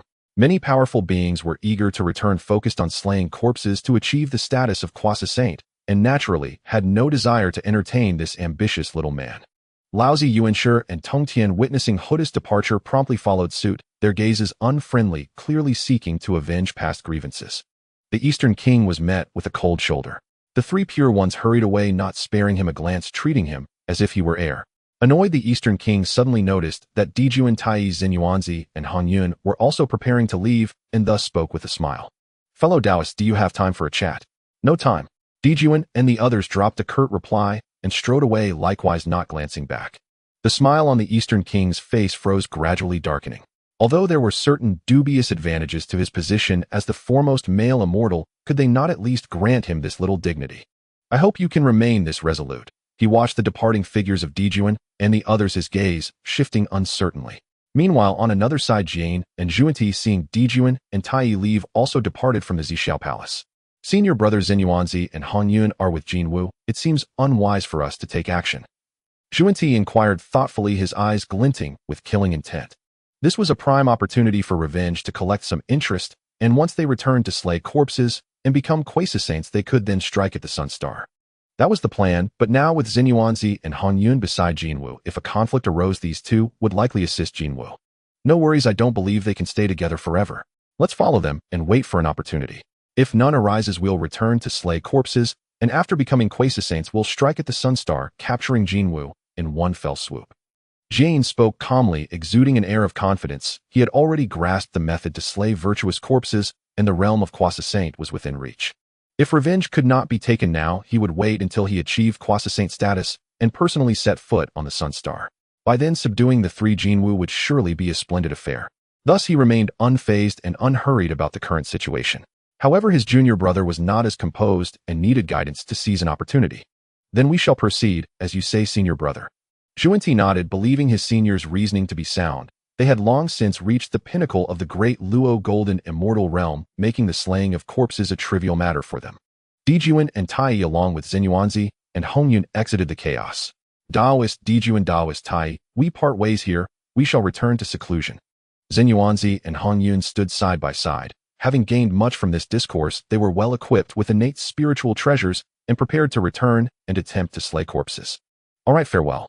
Dijun and Taiyi cupped their hands in farewell. Shortly after, Xinhuanzi and Hongyun departed together. Just as Dijun and Taiyi were about to leave, they sensed an astonishing wave of battle energy from afar in the outer heaven. Though distant, they could still feel that heart-stopping aura. The ancestral witches are fighting the three pure ones. They used their divine powers to observe and found Xuanming Hutu and the other 6 ancestral witches surrounding and attacking the 3 pure ones. These ancestral witches have grown stronger, Dijun exclaimed in astonishment. Compared to the last time, these ancestral witches were far more powerful, at least having reached the late stage, or even the perfected state of the great Luo Golden Immortal Realm. It seems the reputation of the Pangu Orthodox lineage is immensely significant both to the 3 pure ones and the ancestral witches. It appears to affect their cultivation levels. My third brother once mentioned that we Jinwu also count as part of the Pangu Orthodox lineage. Well, I wonder if the luck of the Pangu Orthodox lineage influences us in any way. Taiyi smiled as he recalled what Ling Xiao had said to the 3 pure ones at Buzhou Mountain. According to him, indeed, every being in the vast world of Hongwang could be considered part of the Pangu Orthodox lineage. Let us return to seclusion. This time we shall not emerge until we break through to the Hunyuan Golden Immortal Realm, Dijun declared with determination, feeling the pressure once again. He was always sensing pressure with 2 brothers stronger than him at home and powerful beings outside. Taiyi nodded, and just as they were about to leave, they suddenly felt a formidable aura descending upon them. Jinwu, long time no see. Jane, adorned with a halo of merit and emanating a serene aura, descended. They had initially prepared to return to the west, but suddenly noticed that Xinyuanzi and Hongyun had separated from Jinwu. Wasn't this the opportunity they had been waiting for? Long time no see. Didn't we just see each other at Zixiao Palace? Taiyi replied with a smile as the chaos clock slowly hovered above his head. Dijun likewise summoned the Hichu and Luoshu, feeling Jiayin's unabashed killing intent. I have no interest in idle talk. The cause of the past leads to the fruit of today. Prepare to pay with your lives. Jane admonished coldly, eschewing any further dialogue. Delay could lead to unforeseen changes necessitating a swift resolution. Instantly, both sides moved in perfect unison, unleashing lethal strikes that enveloped the entire void in terrifying magical power sweeping across the cosmos. On the sun star, Ling Xiao awoke from his meditation. Around him the flow of time ebbed and flowed like a river. He seemed to sit at the end of the river of time, gazing down upon the myriad of beings where moments transformed into epochs. Indeed, the law of time has reached the level of the Hunyuan Golden Immortal. Ling Xiao remarked softly, a hint of a smile playing at the corners of his lips. Since absorbing the shards of time, last time his comprehension of the law of time had advanced to a point just one step away from the level of the Hunyuan Golden Immortal. During this period, he unexpectedly fell into a brief moment of enlightenment, allowing the law of time to progress further and reach the level of the Hunyuan Golden Immortal. Although his cultivation was still at the early stage of the Hunyuan Golden Immortal, his strength had multiplied. Ding. Detected that Jane and Juanti are battling Dijun and Taiyi. Oh, please make the following choice. Choose one. Rush over, immediately slay Jane and Juanti, and assert the Jinwu clan's authority. Reward the heavenly Daos killing treasure, the god-slaying spear. Choose 2. Stay steady. Turn a blind eye. Reward 1 drop of Pangus essence blood. These 2 choices are intriguing. Ling Xiao's gaze sharpened, his thoughts focused on the choices at hand. The first option not only required him to go out, but also to eliminate Jane and Juanti, with the reward being the god-slaying spear of demon ancestor Luo Hu, the number 1 killing treasure of the heavenly Dao. But the question is, can Jane and Juanti be killed at this moment? Setting aside whether he could defeat them, even if he forcibly killed the 2, he would likely meet his own demise. A disciple favored by Hongju and a future ordained saint was not so easy to kill. If he couldn't manage it, the reward would naturally be unattainable. At present, it seemed that whichever option he chose would yield a similar outcome. Even if he disregarded the reward, he would still need to go save Dijun and Taiyi. The second option was to stay steady and not intervene. Even if chosen, he would still have to go out, thus no reward. Just as Ling Xiao was about to make a choice, a sudden thought flashed in his mind. Right, saving someone doesn't necessarily require personal involvement. Ling Xiao had already made up his mind and immediately made his choice. System, I choose 2. He then summoned the ZY boy. Master, what are your orders?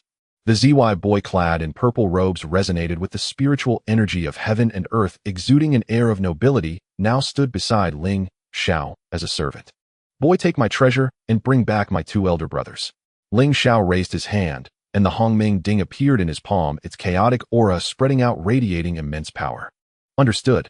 The ZY boy looked astonished as he received the treasure, the small ding in his hands, exuding chaotic energy, continuously evolving strange phenomena, as if a vast Hongming world was unfolding within an astonishing sight. This was the first time he had seen Ling Xiao take out such a treasure. From his perspective, in the entire primordial world, there were probably only a handful of treasures stronger than this one. Ling Xiao informed him of the location and gave a rough explanation. After listening, the ZY boy felt somewhat unsettled. He was actually tasked with using this treasure to repel Jane and Junti. Was this a joke? Although he didn't know much about the outside world, he had heard of Jane and Junti. They were the two strongest beings in the West. With just him and a treasure, wasn't this a surefire way to fail? Not to mention repelling them. He was even afraid for his own survival. Master, won't this be a bit difficult? The ZY boy asked tentatively, wanting Ling Xiao to reconsider. Assigning such a task was akin to playing with fire. Ling Xiao chuckled, saying, "Just go ahead, when you get there, throw out the ding, and he'll handle the rest." The Hongming ding was his life treasure, and now that he had stepped into the realm of mixed Yuan golden immortals infused with a portion of the power of the laws, he could control it to vanquish foes even from millions of miles away. As long as Jane and Junti hadn't achieved corpse slaying below the Quasi-Saint level, not to mention killing them, repelling them, would be absolutely no problem. All right then. The ZY boy nodded, clutching the Hongming ding. As he left the sun, started looking somewhat heroic, as if ready to face death. Getting a drop of Pangus essence blood for free is truly delightful. Ling Xiao watched the departing figure of the ZY boy, a hint of satisfaction curling at the corners of his mouth. Meanwhile, the fierce battle between Dijun and Taiyi and Jane Junti had reached a boiling point, transforming the entire battlefield into chaos filled with the aura of destruction. Although Dijun and Taiyi's cultivation was lower than that of Jane Junti, he still managed to hold his ground thanks to his treasures, maintaining a balance in the short term. The more Jane Junti fought, the more alarmed they became. They had gathered all the fortunes of the West. Their cultivation could easily transcend into another realm, yet they couldn't take down two golden crows. They remembered the last time at Buzhou Mountain, when these two golden crows were still weak, easily under their control, yet now they were not much weaker than them. No, we must quickly slay the corpse and achieve Quasi-Saint status. Jane Junti felt a hint of crisis in their hearts. Only by becoming Quasi-Saints could they truly create distance. Their fierce battle attracted many powerful beings who had just returned from enlightenment. Some had just emerged from chaos and were suddenly greeted by the earth-shattering scene of war, their expressions quickly turning to delight. Dong Wanggong, leading a group of newly summoned subordinates, had just emerged from chaos. Seeing Dijun and Taiyi being overwhelmed, a smirk crept onto his face. "Weren't you quite proud back at Zhixiao Palace?" He invited them with good intentions, yet they refused to give face. Now they were finally tasting bitterness, huh? "Immortal Lord, should we intervene? They are fighting without cause, disrupting the primordial order," one of Dong Wanggong's subordinates inquired. "Not for now. This is a personal grudge. Let them resolve it themselves." Dong Wanggong waved his hand casually. If it were ordinary beings, he would have already intervened to show off. However, these were not ordinary beings. The golden crows were naturally fearless, but he still harbored apprehensions towards Jane Junti. He did not wish to offend unless he had sufficient power.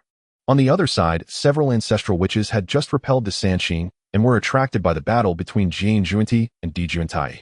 Jane Junti's strength is actually comparable to the Sanqing. Strong Liang Thunder rumbled, somewhat surprised. He was eager to try his battle, intent boiling, not yet out of the previous battle's aftermath. That's because they have gathered the fortunes of the West and gained merit. Unfortunately, if the Golden Crows had accepted the Saint's decree and established the Heavenly Court, Jane Junti would definitely not dare to act against them. Hutu said with some regret, briefly informing Xianyuan and the other ancestral witches about the Zhixiao Palace incident. Such a thing happened. Xuanyuan's face showed surprise, not expecting the Golden Crows to have rejected such a great opportunity. Overseeing heaven and earth, maintaining the primordial order, this act will likely restrain our witch clan. The Golden Crows are wise, knowing that taking on this heavy responsibility would mean facing us ancestral witches, hence they declined. Xianyuan analyzed, quite appreciating the Golden Crow's insight. "Who dares to tread upon my head, I will tear them apart." Strong Liang's voice resonated, his words accompanied by rumbling thunder, creating a terrifying scene. "The entire primordial world is formed by our Father God, who has the right to oversee us," Zhu Rong said with a cold laugh, a look of disdain on his face. "Theoretically, the entire primordial world should be inherited by them, doing as they pleased in their own territory. Who could dictate to them?" "Hey, what's that?" Just as the ancestral witches were discussing, they suddenly saw a beam of purple light streaking across the sky towards the battlefield. The ZY boy finally arrived, clutching the Hongmeng ding, bravely charging towards the battlefield. This act surprised many powerful beings. Seeing a cultivator in the early stage of Great Luo Golden Immortal, they were even more puzzled. Is he tired of living out of his mind, seeking his own death? Such a high-level Great Luo Golden Immortal battle, could he just casually intervene? "Everyone, stop." The ZY boy took a deep breath and shouted, his heart anxious as he had no confidence. How could he repel Jane and Junti with just a ding? "Who are you? Dare to meddle in our affairs?" Zhuanti glared at the ZY boy, his expression unfriendly. If he hadn't sensed that the newcomer was extraordinary, he would have slapped him away long ago. My master sent me here, you should leave quickly. I don't want to fight. The ZY boy swallowed hard and shouted bravely, trying to project an air of superiority. At this moment, Dijun and Taiyi suddenly noticed the small ding in the ZY boy's arms. Isn't this the treasure of our third brother? They exchanged glances and understood. Little thing, who is your master? How dare you interfere in our matters? Zhuanti asked coldly, his gaze fixed on the Hongmeng ding. I've seen this thing somewhere before. Could it be? The ZY boy took a sip and boldly declared, my master is the god Ling Xiao of the Sun Star. As the words of the purple micro-child fell, Jane and Zhuanti suddenly came to a realization. The Sun Star god Ling Xiao. No wonder that little cauldron seemed familiar. It had once struck him while he was competing for a gourd on Buzhou Mountain. How could it not be familiar? I thought it was someone significant, but it turns out to be that coward too afraid to show up himself, sending a child to his death instead. Truly laughable. Jane and Zhuanti inexplicably breathed a sigh of relief, thinking this master was some great figure, but it turned out to be that golden crow. What a farce. I am not here to die, I am here to defeat you. Though the purple micro-child was frightened, he spoke defiantly, earnestly explaining his purpose. Upon hearing this, even the mighty beings watching couldn't help but laugh. If the third golden crow of the Sun Star were to come personally combined with the other two, they might indeed be able to defeat Jane and Zhuanti. But now they send just a child in the early stage of the great Luo Golden Immortal to defeat Jane and Zhuanti. That's simply unrealistic. However, speaking of which, this golden crow, named Ling Xiao, has some merit. All the children he gathers are at the level of great Luo Golden Immortals. Dong Wang Gong and his subordinates wore expressions of amusement, ready to watch the show. It is rumored that this Ling Xiao is the strongest among the three golden crows, but now it seems he might be somewhat overrated. If he doesn't dare to show himself, how strong could he possibly be? Can he really defeat his opponents from the comfort of his home? Even Dijun and Taiyi were somewhat perplexed, not quite understanding why their third brother Ling Xiao had sent a child to defeat Jane and Zhuanti. Child, come over here. These two old thieves cannot harm you. Dijun noticed the bravado of the purple micro-child and wanted to call him over for protection. The third brother is really something, putting the child through such a trial. The purple micro-child shook his head and said, no need, my mission is not yet complete. After saying this, he lifted the Hongmeng cauldron above his head, striking a pose as if to smash it down. Seeing this, Dijun and Taiyi exchanged glances, nodded slightly, and then quietly retreated. Haha, you think you can defeat us just with a magic treasure? What an absurd thought. I shall claim this treasure today. Jane couldn't help but laugh in anger, feeling that Ling Xiao was underestimating them. After all, they were the foremost in the West, relying solely on a magic treasure was an insult. Boom. The purple micro-child forcefully hurled the Hongmeng cauldron, aiming to suppress Jane and Zhuanti. The Hongmeng cauldron spiraled out, chaos energy spreading forth, the laws within surging, rising and falling without cease, with countless flames of law blossoming continuously. It grew larger and larger, changing in an instant, becoming as grand as a celestial mountain. Jiayan's expression shifted slightly, gradually becoming serious as he sensed a dangerous aura. Retreat. Do not engage directly, Jane shouted. In an instant he stepped forward, but strangely he traversed mountains and rivers, crossed desolation, and inexplicably returned to his original position. It was as if he were in a maze, unable to break the impasse, endlessly spinning in place. The law of time, Jane shouted, realizing that his junior brother Zhuanti was facing the same predicament, causing unease within him. Break for me. The brothers exchanged glances and unleashed their full power, their immense magical energy rising from the ground, overwhelming the sky, enveloping their location in boundless divine light. Buzz. With a sound akin to the breaking of the heavens, they finally shattered the confinement of time, attempting to escape, but it was already too late. The Hongmeng cauldron evolved into a vast world, suppressing downwards, shattering the entire void. The flames of the law of fire evolved into fiery blossoms, incinerating the firmament.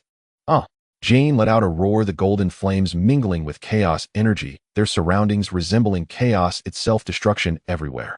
A mere great Luo Golden Immortal would be reduced to ashes in an instant if caught within. Two beams of light shot out and Jane crashed to the ground, causing the earth to quake and mountains to shake for millions of miles. The fortune of the West enveloped him in golden light, yet he was still gravely injured. This scene left all the mighty beings dumbfounded, their eyes wide in disbelief. Jane was actually defeated by a cauldron. Ling Xiao didn't even show his face, he defeated Jane solely with a magic treasure. Dong Wang Gong's expression fluctuated, deeply struck by fear. To defeat Jane with just a magic treasure, this level of power has already surpassed that of a great Luo golden immortal, a quasi-saint. The purple micro-child was also bewildered. Who would have thought a magic treasure could wield such power? He had imagined Lingxiao's strength, but he never expected it to reach such heights. The Hongming cauldron wobbled, shrinking to the size of a palm, floating back to him. The purple micro-child reverently cupped it in both hands, his face filled with admiration. At this moment, Jane and Zhuanti, their aura weakened, fled, without looking back, towards the west. You are formidable. Today you win, but in the future I shall return the favor in kind. In the sky, only this harsh remark echoed, but their figures had long since vanished. Dijun and Taiyi gazed in the direction Jane had fled, lost in thought, saying, "Third brother is truly formidable. This must be the realm of the primordial golden immortal. Truly too powerful." At this moment, they were even more determined to attain the status of primordial golden immortal. "Let's go. We must return and not emerge until we cultivate to the primordial golden immortal stage," Dijun said eagerly, his expression serious. "I think the same." Taiyi nodded in strong agreement. They then took the purple micro-child and left, flying towards the Sunstar. On the distant vast land, the ancestral witches such as Hutu and Xianyuan witnessed all that had transpired, their expressions filled with astonishment. It was far beyond their expectations. That golden crow named Lingxiao is surprisingly strong. He must have already achieved quasi-saint status, right? The wind ancestral, which Tianwu said. Such means only a quasi-saint could accomplish. No great Luo golden immortal could match it. Xianyuan said faintly. Hutu frowned and said, "Lingxiao did not go to listen to the Tao, yet he is ahead of us. Truly incredible." She gazed at the sun star in the sky, a thoughtful expression crossing her face. "Ahead of us." Xianyuan suddenly smiled, his eyes sparkling with incredible light. "Sister Hutu, you may not know that during the thousands of years you spent listening to the Tao, our witch clan has also produced quasi-saints, and not just one." "Who?" Hutu exclaimed, a hint of excitement on her face. Xianyuan did not hide it, saying slowly, "Eldest brother Di Jiang, ninth brother Zhu Jiuyin." "Really?" Hutu was both surprised and delighted, never expecting that two quasi-saints had emerged among their ancestors. "Perhaps this is related to our plundering of the fortune of the three clear ones. We ancestral witches have enjoyed blessings, and even I am about to break through to quasi-saint status," Xianyuan said with a smile, exuding overwhelming confidence in his words. "Even if Lingxiao is a quasi-saint, he poses no threat to us." The Panga Temple. The 12 ancestors of the witch clan gathered with Hutu, recounting the events that unfolded in the Zixiao Palace. Hongjun actually wants to establish the heavenly court with the golden crows to oversee the world and maintain the order of the primordial chaos. Di Jiang showed a look of surprise. Clearly the saints' actions indicated some discontent towards their witch clan, intending to use the heavenly court to restrain them. The two golden crows did not agree. Subsequently, Saint Hongjun turned to appoint the leaders of the male and female immortals, overseeing all the male and female immortals of the primordial world, also to maintain the order of the primordial chaos. Hutu continued detailing the events in Zixiao Palace, causing the ancestors of the witch clan to fall into deep thought. These golden crows are quite perceptive. However, the male and female immortals seem a bit interesting. Maintaining the order of the primordial chaos clearly targets us, doesn't it? Target us. If they dare to meddle, it'll twist their heads off. Hongjun is going to speak of the saints down next time. If a powerful being breaks through to become a saint, it might be detrimental to our witch clan. The ancestors of the witch clan discussed fervently. The information Hutu brought back was indeed useful to them. It is said that the golden crow named Lingxiao might have broken through to the quasi-saint level. Coupled with Hongjun's choice to establish the heavenly court, there must be some secrets behind this. Does the saint think the golden crows can suppress us? Zhu Jiuyin's gaze was profound. Through Hutu's words, he analyzed this point. Perhaps the saint has seen through the future's secrets. A flicker of doubt and confusion crossed his eyes. To me, it isn't that complicated. It's just that the saint knows the golden crows have broken through to quasi-saint, so he wants them to restrain us. Gong Gong said dismissively. After all, in the current primordial world, there are perhaps only a handful of quasi-saints. Oh, what Hongjun is doing is merely elevating a midget among them. I think we should find an opportunity to visit the Sunstar and test the golden crows. If they truly pose a threat to us, we should eliminate them early. No problem. Even if one golden crow achieves quasi-saint, having 3 do so would not matter. The golden crow's refusal to establish the heavenly court indicates they are unwilling to oppose us, as shown when they previously turned down by Zhe. Di Jiang waved his hand lightly and said, "The priority is to accelerate our expansion. Once Hongjun finishes expounding on the saint's Tao, there may very well be a saint emerging, so we must quickly strengthen our power to cope with future changes." Upon hearing this, the ancestors of the witch clan nodded in agreement. I have a premonition that the Sanqing will soon break through to Kwasa Saint. In my view, they are our greatest enemies. These three shameless beings have been suppressed so harshly, yet their fortune remains abundant. Zhurong said earnestly. Next time there's an opportunity, we must eliminate them and seize all the divine spoils they possess from their father god. Chong Liang said angrily. Although his words were forceful, they garnered the approval of most of the ancestors, as this was the only way they could enhance their strength more rapidly. You all make valid points. However, expanding our territory must be our top priority, as it is the foundation of our witch clan's strength. Dijun reminded. Thereafter, the meeting concluded, and the 12 ancestors of the witch clan left the Pangu temple, mobilizing the clan's warriors to launch a new wave of fierce attacks. Sunstar.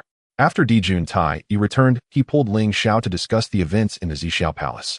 When he heard that Hongjun wanted them to establish the Heavenly Court, Ling Xiao secretly gave a thumbs up. He had also speculated about this at the beginning. Who would have thought that Hongjun would take the initiative to act, prompting Dijun and Taiyi to establish the Heavenly Court? Although he was not present, he could still imagine that scene. He's anxious. It was right that you didn't agree. Establishing the Heavenly Court sounds glorious, but it's definitely not a good job. Ling Xiao said with a smile, thankful that he had spoken up. Otherwise, Dijun and Taiyi would likely have agreed. Otherwise, if he had gone out to listen to a lecture and returned with the Heavenly Court, then boasted about it, who could withstand that? Third brother, you're absolutely right. What's so good about establishing the Heavenly Court? It's a tiresome job with little reward. There's no comparison to cultivating at home. But thanks to your prior warning, or I might have rashly accepted it out of excitement. Dijun laughed heartily, as sometimes one can easily act impulsively in a moment of enthusiasm. The most interesting part is that when Hongjun saw we were unwilling to establish the Heavenly Court, he actually abandoned the idea. Then he turned around and created the leadership of the male and female immortals, also to maintain the order of the Primordial World. Taiyi said with a smile, not quite understanding why the saint would pull such a move. Does he really want them to establish the Heavenly Court? Ling Xiao nodded, as this was within his expectations, smiling as he said, does being the leader of the male immortals also mean you all will take that role? Dijun waved his hand, saying not at all. The saint intended for Hong Yun to take on this role, but who knew that Hong Yun also rejected it? Hong Yun. Ling Xiao's expression changed. He hadn't expected Hong Yun to be so deranged as to want Hong Yun to be the leader of the male immortals. Can't he find someone else to take the fall? He still needs to be given the primordial purple aura in the future. Most likely Hongjun thinks that Dijun and Taiyi wouldn't accept it, so he wanted to start with Hong Yun and pull them into the fray. But unexpectedly Hong Yun suddenly became enlightened and learned to refuse. Hong Yun might also think it's not a good job, so he didn't accept it, and then Dong Wang Gong stepped up to volunteer, and the saint granted him that position. That's more like it. Ling Xiao nodded. If there were a list of those who would bring about their own demise in the primordial world, Dong Wang Gong would undoubtedly rank among the top. After the lecture, the saint said there would be a third lecture imparting the complete path to becoming a saint and accepting a batch of disciples. Taiyi added, do you wish to become disciples of the saints? Ling Xiao asked with a smile. As soon as he finished speaking, Dijun and Taiyi simultaneously waved his hand, saying nonchalantly, being a disciple of the saint isn't that impressive. We want to become saints ourselves. They were very determined, especially after experiencing Hongjun's caliber. They believed that practicing the laws would not lead to enlightenment. Little did they know their third brother had already achieved the status of a Hunyuan Golden Immortal. If you can think this way, that would be the best. Ling Xiao nodded. It seems that Dijun Taiyi's trip to listen to the Tao was not entirely fruitless. At least it further solidified his belief in becoming a saint. Once I achieve the Hunyuan Golden Immortal rank, I will definitely twist off the heads of Jane and Juni. Dijun said with a cold expression, exuding an aura of killing intent. Thinking back to recent events made him furious. By the way, third brother, why has the ZY star god become your attendant? ZY star is the strongest and most esteemed star god after the sun and the moon, and he wondered why it had been subdued by his third brother. Dijun Taiyi showed a curious expression. It's like this. Ling Xiao briefly recounted the events, speaking casually. Dijun Taiyi, upon hearing this, revealed a look of astonishment. The Zhoutian star tree. Dijun and Taiyi showed expressions of surprise, not expecting that during their absence Ling Xiao had discovered the innate spiritual root, the Zhoutian star tree. Ling Xiao felt nothing unusual, for within his chaos pearl lay a Huang, Zhongli, the foremost among the 10 innate spiritual roots.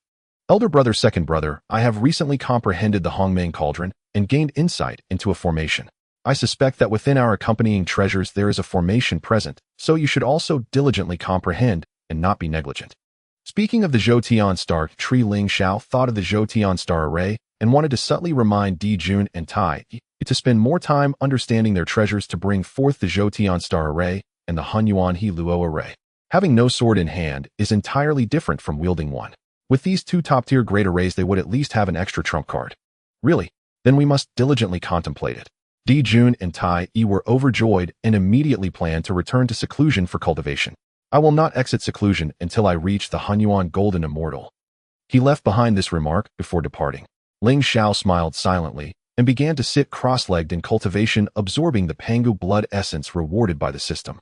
Pangu blood essence represents the physical strength of Pangu, with the greatest efficacy being its use for cultivating the body. After swallowing the blood essence, Ling Xiao immediately felt a sensation of bloodline expansion. It felt as if millions of volcanoes were erupting within him, a surging and violent power coursing through his limbs and every inch of flesh. Through introspection, Ling Xiao discovered that every strand of his flesh was being propelled by the Pangu blood essence, as if the chaos had just opened and was forging a world with vast power continuously surging from within. The hidden treasures within his body were being unlocked, each pore containing a small world, and as his body transcended the small worlds would evolve towards the grand world. In other words, at this moment, even without using the power of laws, Ling Xiao could shatter the grand world with mere physical strength through every gesture. Of course, once the physical strength reached a certain level, he could potentially comprehend the laws of power. The laws of power. Ling Xiao's gaze flickered as various laws of power flowed through him in an instant. He activated the Chaos Pearl, comprehending the laws of power with dual efforts. Since breaking through to the Hunyuan Golden Immortal, he had refined 1,000 of the 3,000 prohibitions within the Chaos Pearl. Now within the Chaos Pearl, the vast and boundless chaos world he could perceive was countless times greater than before.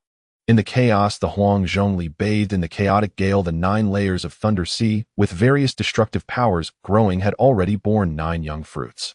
Once matured, one of these fruits could create a great Luo Golden Immortal.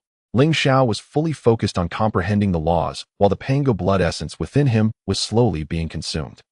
Just as Ling Xiao was refining the Pangu blood essence in the ancestral land of the Witch clan, Di Jiang suddenly raised his head to look towards the Sun Star.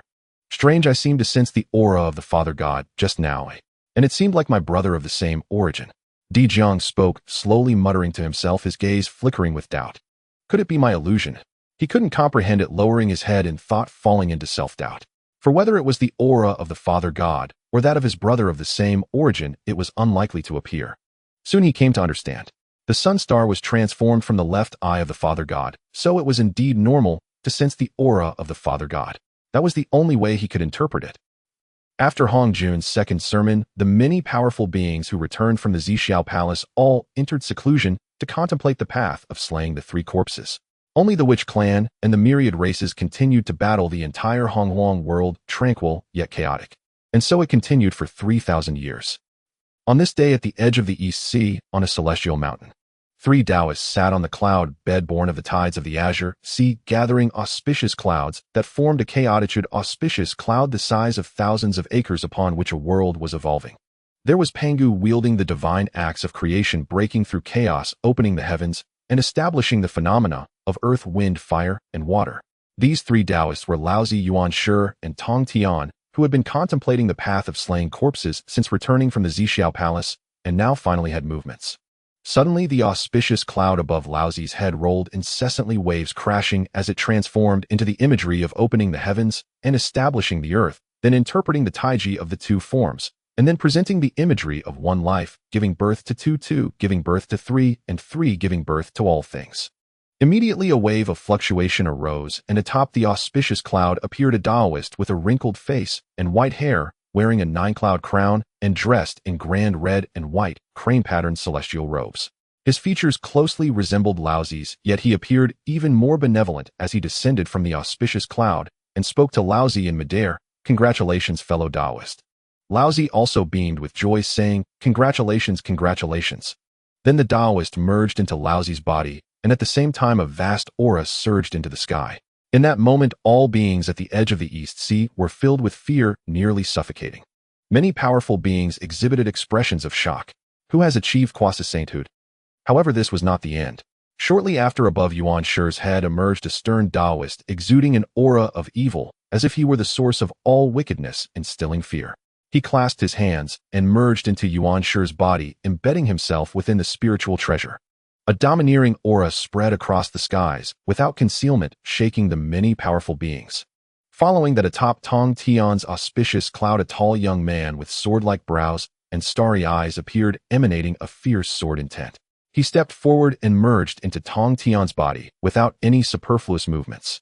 The three pure ones successfully slayed their corpses, their grand aura piercing the heavens, their celestial light shining across the nine skies, like colossal pillars supporting the heavens. They did not retract their auras, seemingly declaring the return of the Pangu Orthodox, three pure ones. The aura of quasi sainthood oppressed heaven and earth, and all-powerful beings who sensed this aura changed their expressions, feeling a sense of urgency.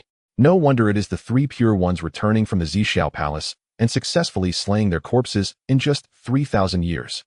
Finally successful. At this moment, Tong Tian let out a long breath and retracted his aura.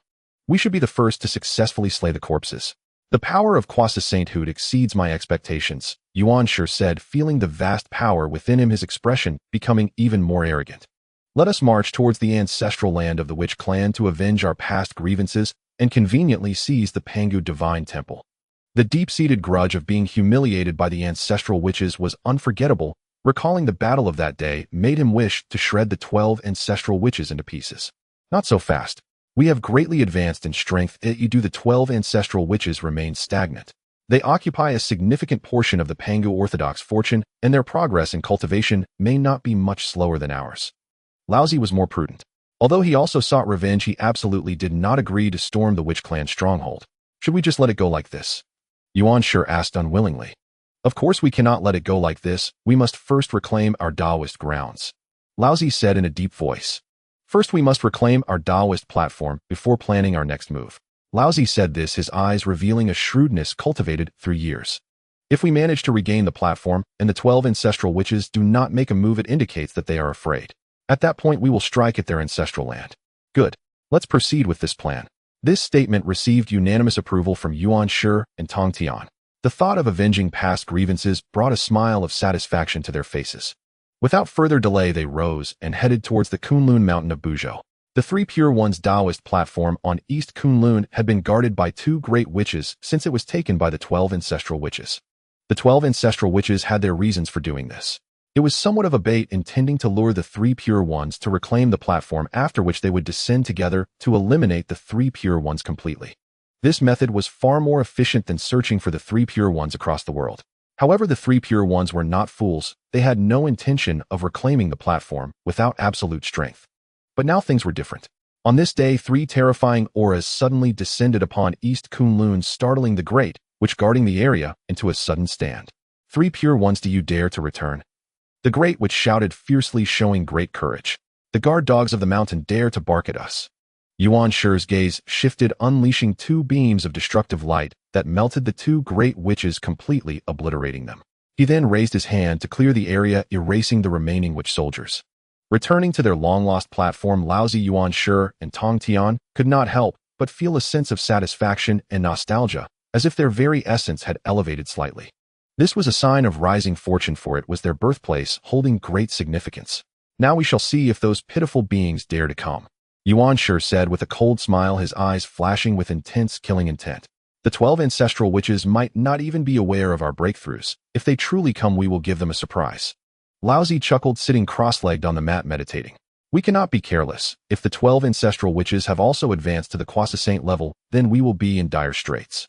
Tong Tian shrugged, half-jokingly saying this. His words immediately drew a rebuttal from Yuan Shi. Absolutely impossible. Those primitive beings with incomplete innate nature find it exceedingly difficult to break through. Even if one or two manage it, we have nothing to fear. In the past, they had a numerical advantage in our realm. Otherwise, how could they have been our opponents? Yuan Shi showed disdain, never considering the 12 ancestral witches as worthy adversaries. In his eyes, the 12 ancestral witches were no different from those who were born of wet conditions, clothed in fur. Tong Tian nodded, not rebutting him. His second brother was always so extreme. He wanted to voice a different opinion, but feared upsetting him, so he opted to remain silent. They're here. At this moment, Laozi suddenly stood up, his expression grave. The Witch clan was very close, so the 12 ancestral witches would not take long to arrive. Good to come. Yuan Shi looked pleased, eager for revenge to be at hand. Soon after, a loud boom resonated. With a colossal sound, the entire mountain trembled slightly as the godly figures of the 12 ancestral witches surrounded Buzhou Mountain. The overwhelming malevolence instantly altered the color of the skies. The fierce winds howled, the heavens darkened, and various laws surged forth. 3 pure ones, we spared you once in the past, yet you return today to seek death, Di Jiang said with a cold laugh. Laozi Yuan Shi and Tong Tian stepped out of the platform, appearing unfazed as they entered the void with remarkable composure. Hee, are you worthy of that? Pathetic creatures with incomplete innate nature still living in the past. Yuan Shi struck hard with his words full of derision. As soon as he spoke, the smiles on the faces of the 12 ancestral witches vanished, leaving only deep killing intent. After 10,000 years, Yuan Shi's tongue remained as sharp as ever. Yuan Shi, I will personally tear you apart later, making you regret uttering those words. Xian Ming said coldly as rain began to fall from the heavens, turning into ice, with vegetation withering and the earth becoming desolate. I shall see what you learned at the Zishao Palace to dare to be so arrogant. Di Jiang's gaze turned icy, no longer hiding. His Quasi-Saint cultivation was unmistakable as the power of laws shattered the void. Di Jiang, you have already attained Quasi-Saint status. Laozi's expression remained normal, not overly surprised. As the leader of the 12 ancestral witches, if he could not achieve Quasi-Saint, it would be rather unbelievable. A single Quasi-Saint posed no threat to them. With the same realm of cultivation, he considered himself not weaker than any existence. If even the 3 of you shameless ones have broken through, how could I not? Di Jiang said with a cold laugh. Do you know we have achieved Quasi-Saint status? The faces of the 3 pure ones changed slightly, growing increasingly serious as they realized that the 12 ancestral witches dared to come after their breakthroughs, which signified something significant. Given your cautious nature, how could you dare to return for revenge without a breakthrough? Di Jiang said lightly, no longer intending to pretend. Stop pretending, reveal your cultivation. As soon as this was said, the faces of the 3 pure ones changed drastically, and the next moment, they sensed several vast auras spreading out, shaking the heavens and the earth. Zhu Jiuyin, Xian Ming, and Zhu Meng's auras suddenly changed, having already stepped into the Quasi-Saint realm. The 12 ancestral witches cultivate the power of the laws of the physical body, which can also be referred to as Hunyuan Golden Immortal. For Quasi-Saints, the faces of the 3 pure ones turned ugly as they finally understood why the 12 ancestral witches dared to come. Are you afraid now? It's too late. Di Jiang let out a long howl, shaking the stars as the 12 ancestral witches moved in unison to assault Laozi Yuan Shi and Tong Tian. The 3 pure ones quickly summoned their treasures, their celestial light protecting their bodies.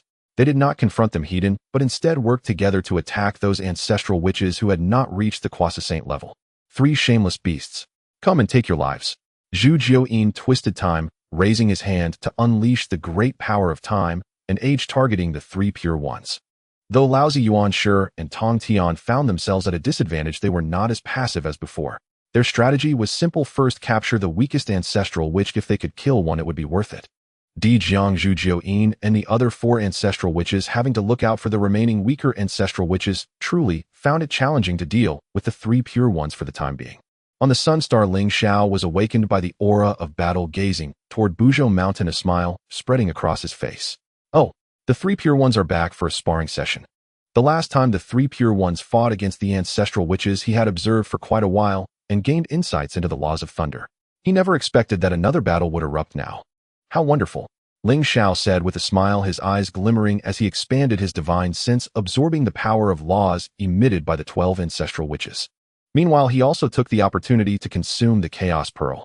Practical experience combined with theory. He suddenly had an idea. What would happen if I mastered all the laws of the 12 ancestral witches? What the 12 ancestor witches and the 3 pure ones did not know was that while they were fighting for their lives, a pair of eyes on the sun star was watching with great interest and learning from them. The aftermath of the great battle swept across the entire eastern region of the Primordial World, awakening many powerful beings.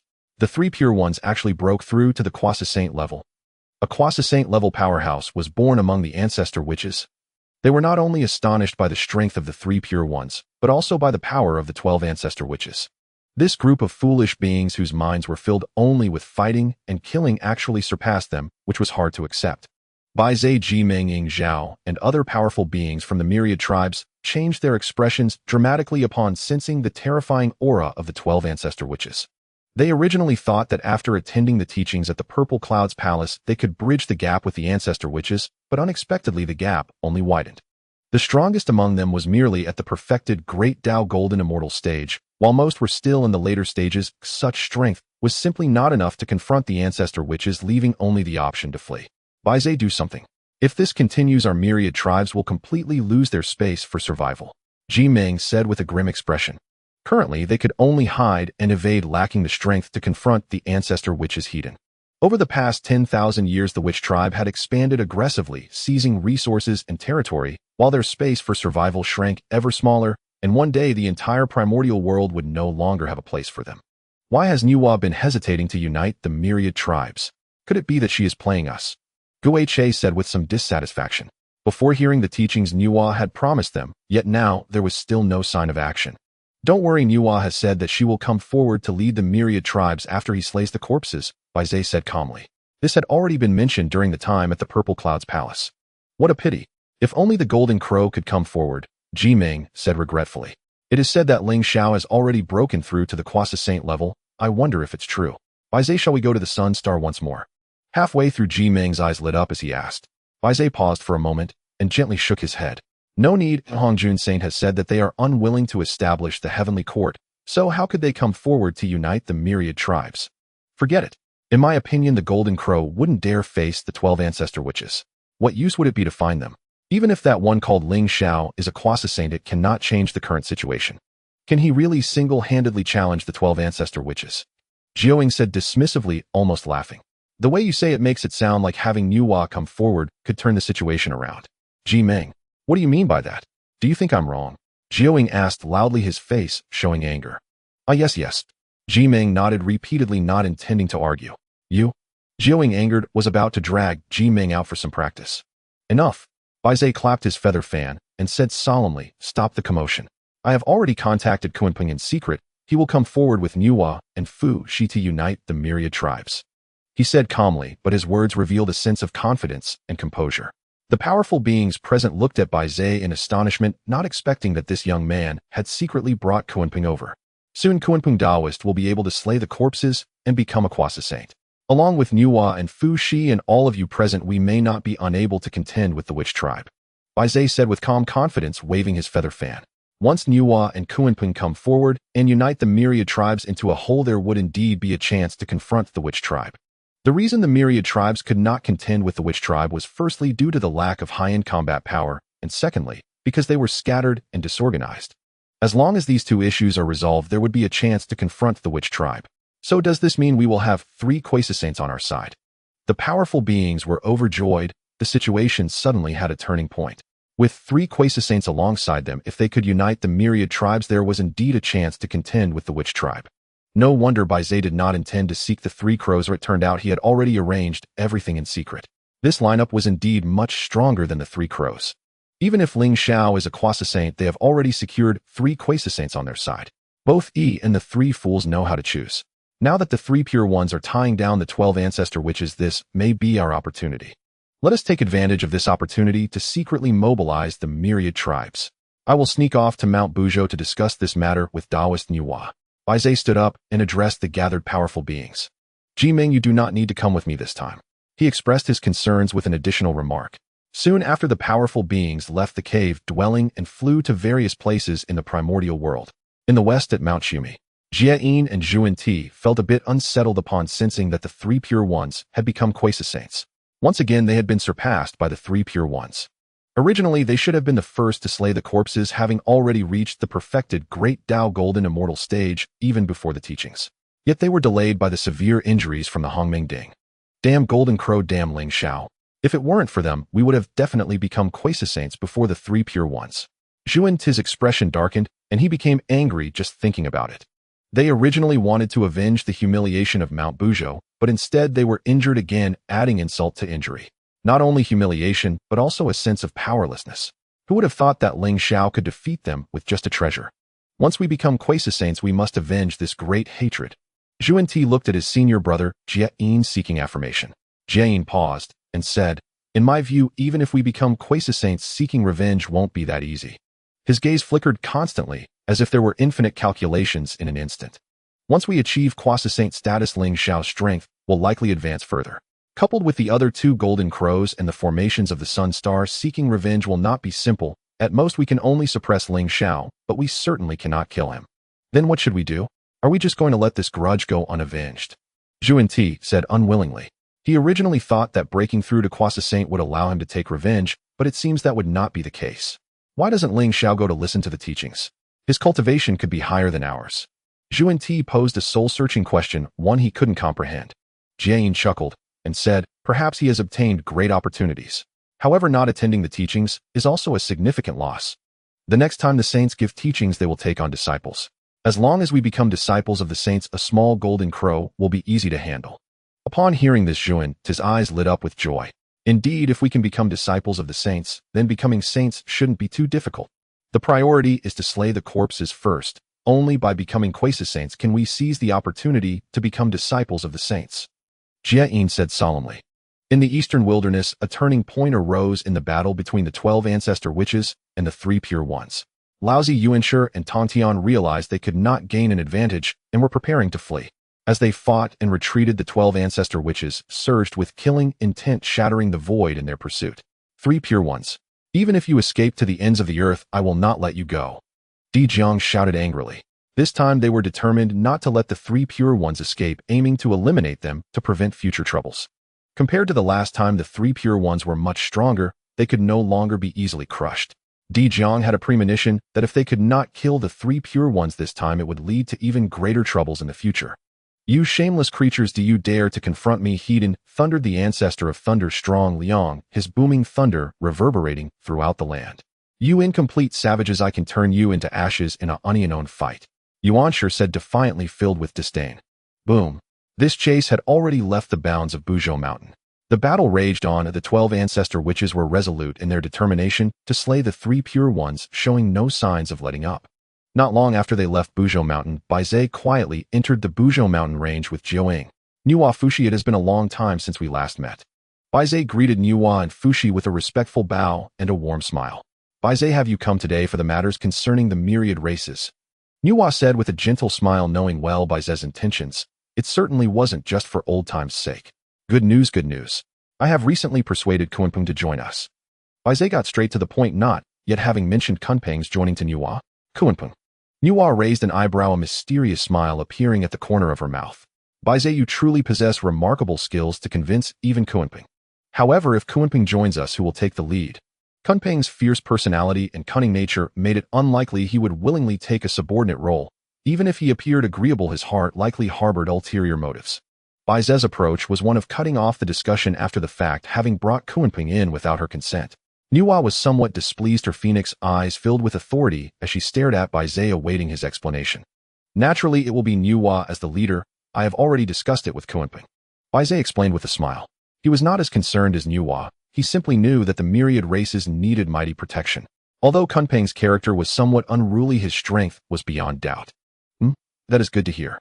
Nuwa paused momentarily, saying little more. The teachings from Zhixiao Palace had allowed her to grasp a hint of heavenly secrets, such as Hongjun's desire to establish a heavenly court to maintain order in the wilderness. From a certain perspective, it bore remarkable similarity to the integration of the myriad races. Even the foremost male and female immortals acted to uphold the order of the wilderness, highlighting its significance. This might be a great opportunity. Nuwa thought to herself. Thus, she was not angry with Baize's decisiveness. Instead, she was even more eager to unite the myriad races. Kunpeng likely sensed this hint of heavenly secrets as well, which is why he agreed to Baize's invitation. Otherwise, with Kunpeng's temperament, how could he be so altruistic as to engage in such thankless endeavors? Currently, the 12 ancestor witches are dealing with the 3 pure ones. This is our golden opportunity to unite the myriad races. Baize continued, his gaze intense and brilliant. A manifestation of wisdom. He was a born auspicious beast capable of predicting fortune and misfortune. If not for the recent chaos and heavenly secrets, he could sense even more. So based on his current feelings, this was the best timing. Baize, this might be a bit too hasty, don't you think? We have not yet achieved Kwasa Saint status. If the ancestor witches come to our door, wouldn't that be disastrous? Fushi spoke slowly, his expression grave, not thinking this was a good time. He believed they should at least attain Kwasa Saint status to have room to maneuver. Nuwa had thought the same way at the start. What's there to be afraid of? We are not Kwasa Saints, yet we are still living fine. Those ancestor witches are just brutes. If you want to hide, they can do nothing to you. At this moment, Jiaoying chimed in, speaking boldly, unconcerned. They had dealt with the ancestor witches for so long, and yet they were still living well. Hide. Nuwa and Fushi exchanged strange glances. Did they aim to integrate the myriad races just to hide? What was the difference from the current situation? Let's all hide together and do nothing. If you don't come looking for me, I won't provoke you either. Cough. Bai Zhe nudged Jiao, signaling him to refrain from speaking carelessly. It was still acceptable, far better than Ji Ming. Nuwa Fushi, may I ask when you will be able to sever corpses? Bai Zhe asked earnestly. At least 1,000 years. Nuwa paused, her expression solemn as she spoke. Bai Zhe fell silent for a moment before replying. That will be in time. Within this 1,000 years, I will prepare the myriad races for what is to come. By then, once Nuwa breaks through, everything will naturally fall into place. He was quite capable. These tedious matters were easy for him. By the way, have you been to the Sun Star? Nuwa suddenly asked, her eyes glimmering. No. Bai Zhe immediately shook his head without a hint of hesitation. Since I invited Nuwa to take action, I naturally will not approach San Wu. Nuwa did not respond, but instead gazed at the Sun Star, falling into deep thought. To this day, she still did not quite understand why Ling Xiao had sent Bai Zhe to find her. Ling Xiao must have already achieved Quasi-Saint status. If you can convince him to join us, it might be possible to contend with the Witch Clan. Nuwa's gaze returned to Bai Zhe, smiling faintly. Upon hearing this, Bai Zhe immediately sighed. Nuwa, let's forget it. They are unwilling to establish a heavenly court. How would they join us in ruling over the myriad races? What a pity. Nuwa nodded, understanding that this thought was unlikely to materialize. Just as her words fell, Jiao interjected, there's nothing to pity. Kunpeng will soon break through to Quasi-Saint status, and by then we will also have a Quasi-Saint to hold the fort, even if. His words trailed off as he sensed an unfriendly gaze directed at him, promptly losing his cheer. Bai Zhe, why do you look at me like that? At this moment, Nuwa's expression had turned sour. Bai Zhe, why didn't you tell me that Kunpeng is about to break through to Quasi-Saint? Nuwa, don't think too much. Oh, I just didn't want to put pressure on you. I truly have no other intentions, Bai Zhe explained awkwardly. His thoughts were indeed as he said, but whether Nuwa believed it was up to her. You two Dao friends have truly misunderstood me. I, Bai Zhe, can swear by the heavenly Dao that I have absolutely no such intentions. Bai Zhe said with a serious expression. As the spirit of auspiciousness, how could he engage in such sordid affairs? He is Bai Zhe, not He Zhe. This will not happen again. Nuwa did not pursue the matter further and temporarily believed Bai Zhe's words. The atmosphere then eased as they began discussing the integration of the myriad races. Time flew by, and the world of Hongwang remained tumultuous. On this day, the once calm North Sea suddenly stirred up monstrous waves, an unparalleled aura soaring upwards. A colossal divine bird's phantom reflected across the universe, blocking the sun and the moon. With its wings flapping, it whipped up boundless winds, shaking mountains and splitting the earth. Many powerful beings sensed this and displayed looks of shock. The Kunpeng has achieved Quasi-Saint status. This was the fastest breakthrough since the Sanqing. From now on, heaven and earth, where can I go? A faint whisper echoed from deep within the North Sea, revealing undeniable confidence. Not long after, two auspicious signs soared up from the western Shumi mountain, channeling the entire western fortune. Jane and Juanti successfully severed their corpses in succession, stepping into the Quasi-Saint realm. How could Kunpeng get a head start? Juanti retracted the auspicious clouds above his head, expressing some dissatisfaction, as he originally thought they would be the second to succeed after the Sanqing. Unexpectedly, Kunpeng was faster than them. However, this was understandable. Had they not been severely injured, they would not have fallen to this state. Jane was not pleased for long. On the same day, the Wuzhuang Temple, also belonging to the West, released a vast aura thick and pure, akin to a deity of the earth. Zenyuanzi also successfully severed his corpse and entered the Quasi-Saint domain. Over the next 1,000 years, Blood Sea's western Kunlun Buzhou Mountain, Fire Cloud, Cave Zifu Island, and other blessed lands all emitted the aura of Quasi-Saints. The top-tier beings listening at the Zixiao Palace all achieved Quasi-Saint status, marking the entry of the Hongwang world into the Quasi-Saint era. The Witch Clan also felt immense pressure, leading their offensive steps to become even fiercer. The powerful beings of various races had no desire for battle. Bai Zhe, Ji Ming, and others headed towards Buzhou Mountain. The time for Nuwa and Fushi to break through to Quasi-Saint and integrate the demon race had also arrived. The foremost male and female immortals who had broken through to Quasi-Saint also began to mobilize rallying forces to maintain order in the Hongwang. They aimed to present a perfect answer during the third lecture, pleasing the saints thereby, making it easy for them to accept disciples. Among them, Dong Wang Gong worked the hardest, frantically gathering a host of male immortals, leaving no famous one behind. For a time, the Hongwang world was surging with winds and hidden currents. Solar Star. Ling Xiao awakened leisurely, his eyes reflecting the sun and moon, the cycle of life and death continuing endlessly. During this time, he comprehended the laws of rain and metal. Among the 5 elements, he had already comprehended metal, fire, and earth. As long as he grasped the laws of water and wood, he would be able to understand the laws of the 5 elements. Among the 3,000 laws, their strengths varied. Even laws like the 5 elements rank among the top in the 3,000 great laws. The disparity in the strength of the laws naturally leads to different powers. In addition, the law of Yang had also reached the level of the primordial golden immortal. If he comprehended the law of Yin, he could then understand the law of Yin Yang, which is also an extremely powerful law. I wonder how Emperor Dijun and Taiyi are doing. Ling Xiao murmured to himself, looking towards the place where they were in seclusion. To avoid disturbance, the two had burrowed deep within the solar star. The solar star is transformed from the left eye of Pangu, vast and expansive, even larger than the Hongmeng universe. Sensing the subtle aura of Emperor Jun and Taiyi, Ling Xiao already understood they were attempting to break through to the primordial golden immortal. The breakthrough to the primordial golden immortal is countless times harder than severing the corpse to become a quasi-saint. Without the fragments of the creation jade butterfly and the chaos pearl, the path to becoming a saint through laws would be utterly impassable. It is exceedingly difficult. By the way, I wonder how my Ling Xiao palace is doing. Ling Xiao focused his mind, sinking into the chaos pearl, and in an instant it felt as if he had arrived in a boundless chaotic world. He had always nurtured the Ling Xiao palace within the chaos pearl. The system had said that the Ling Xiao palace could grow along with his cultivation. He wondered how much it had grown by now. Entering the chaos pearl, Ling Xiao felt as if he were the creator god, the invincible Pangu, manipulating the entire world at will. Black gourd. Ling Xiao suddenly saw this treasure that he had almost forgotten. It was currently lying in the chaos, basking in the chaotic winds, the ninefold thunder, and the surging calamity fire quietly growing. Within the gourd lies the universe, swallowing countless chaotic energy, exuding a terrifying aura.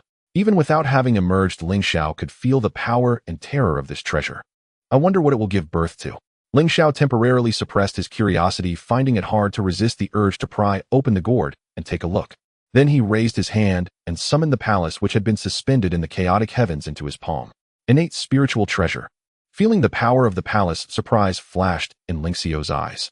Indeed, it has leveled up. Good, let's head out.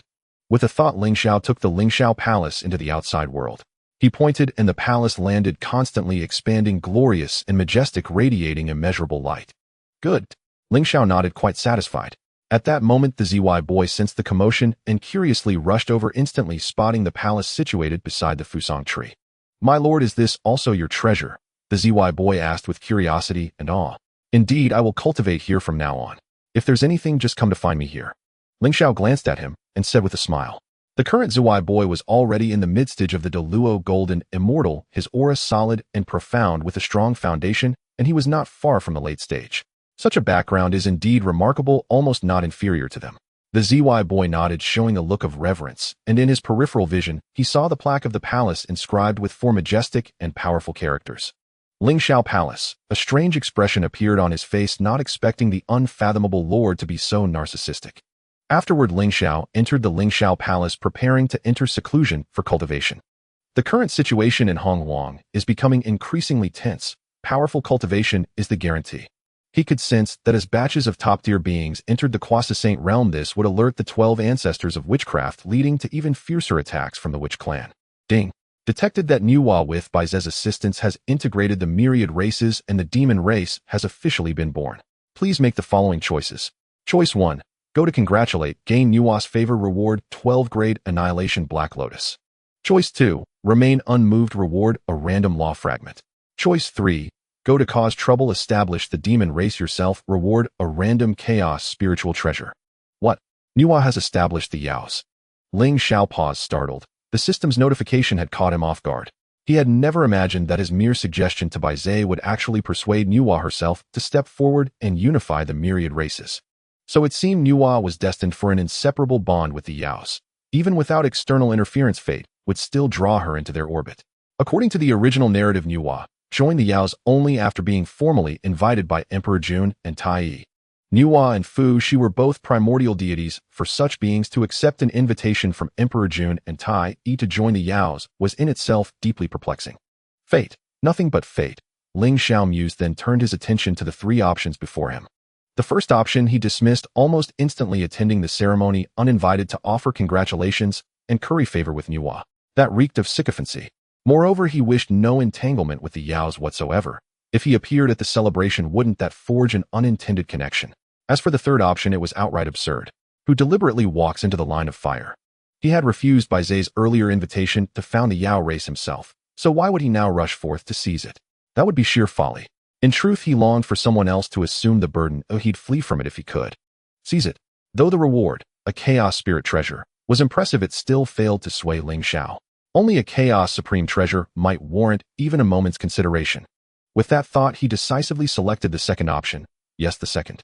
Let me see what kind of law fragment this is. Ling Xiao accepted the reward and absorbed the fragment. Almost immediately, astonishment flickered across his eyes, and his spirit trembled with revelation. The world law. He had not anticipated that the system's randomly awarded law fragment would land upon the world law itself. Among the 3,000 great Dao laws, strength varied widely. Yet the world law ranked among the absolute pinnacles. Only a handful surpassed it, perhaps fate or causality, those ethereal, ineffable laws that stood sovereign over all.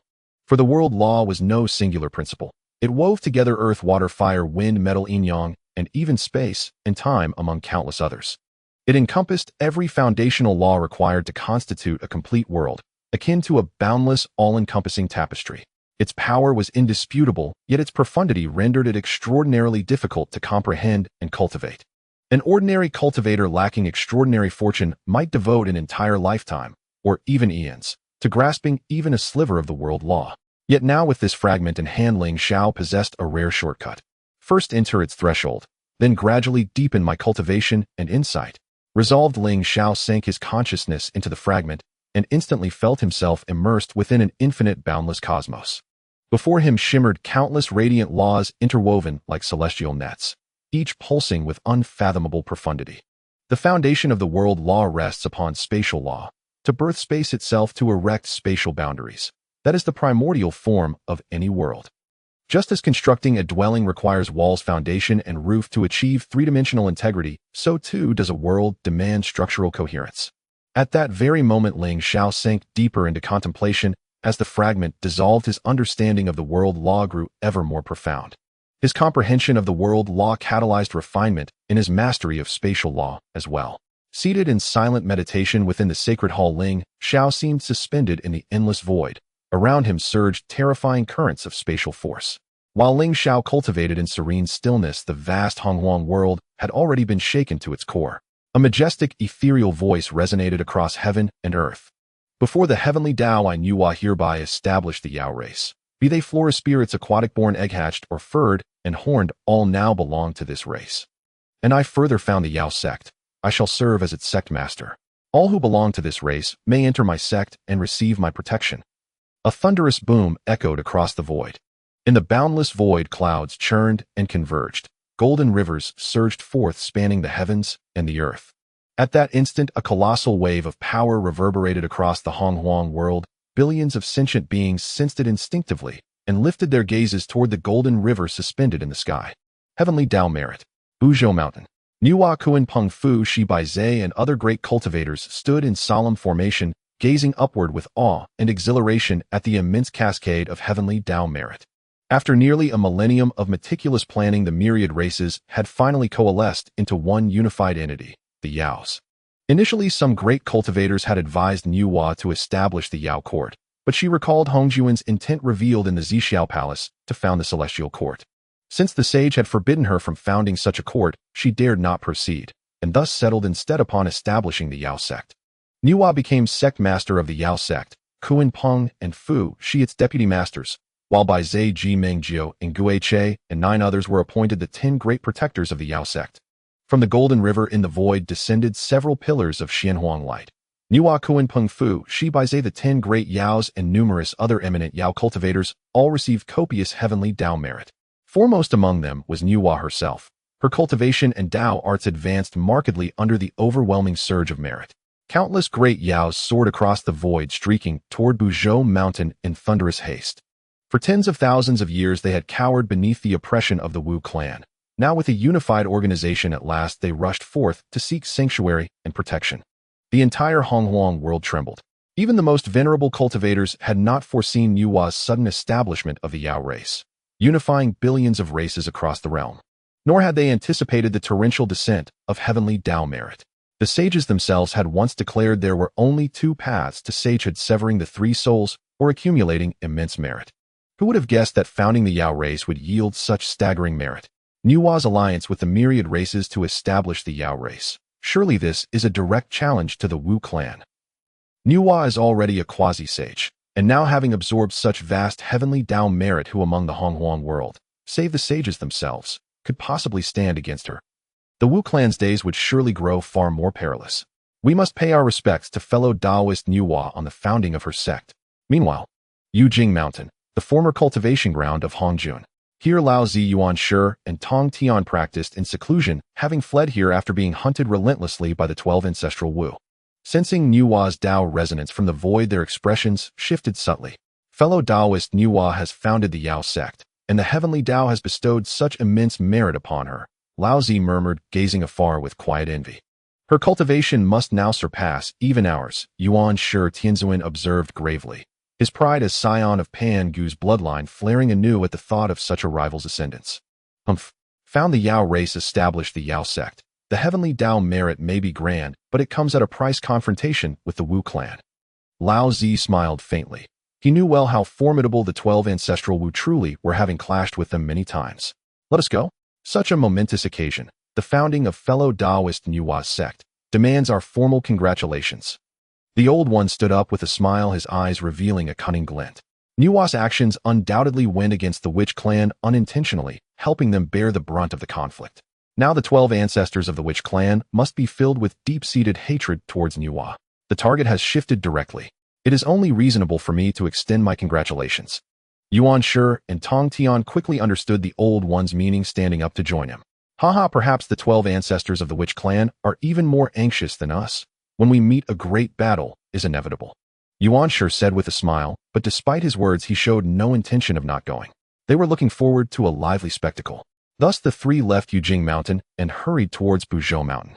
Meanwhile, powerful beings from the western Shumi Mountain Wuzhuang Temple and western Kunlun had all mobilized.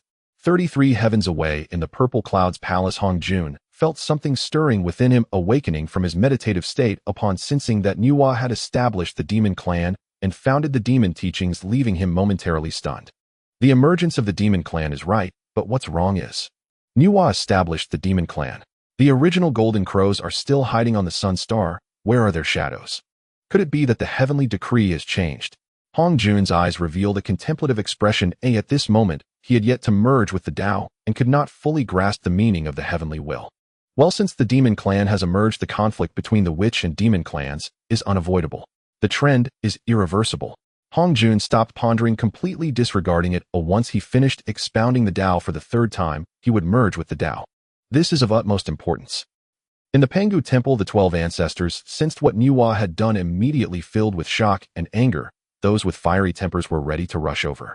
This Nuwa is so bold, daring to unify all clans and establish the demon clan. This is opposing our witch clan.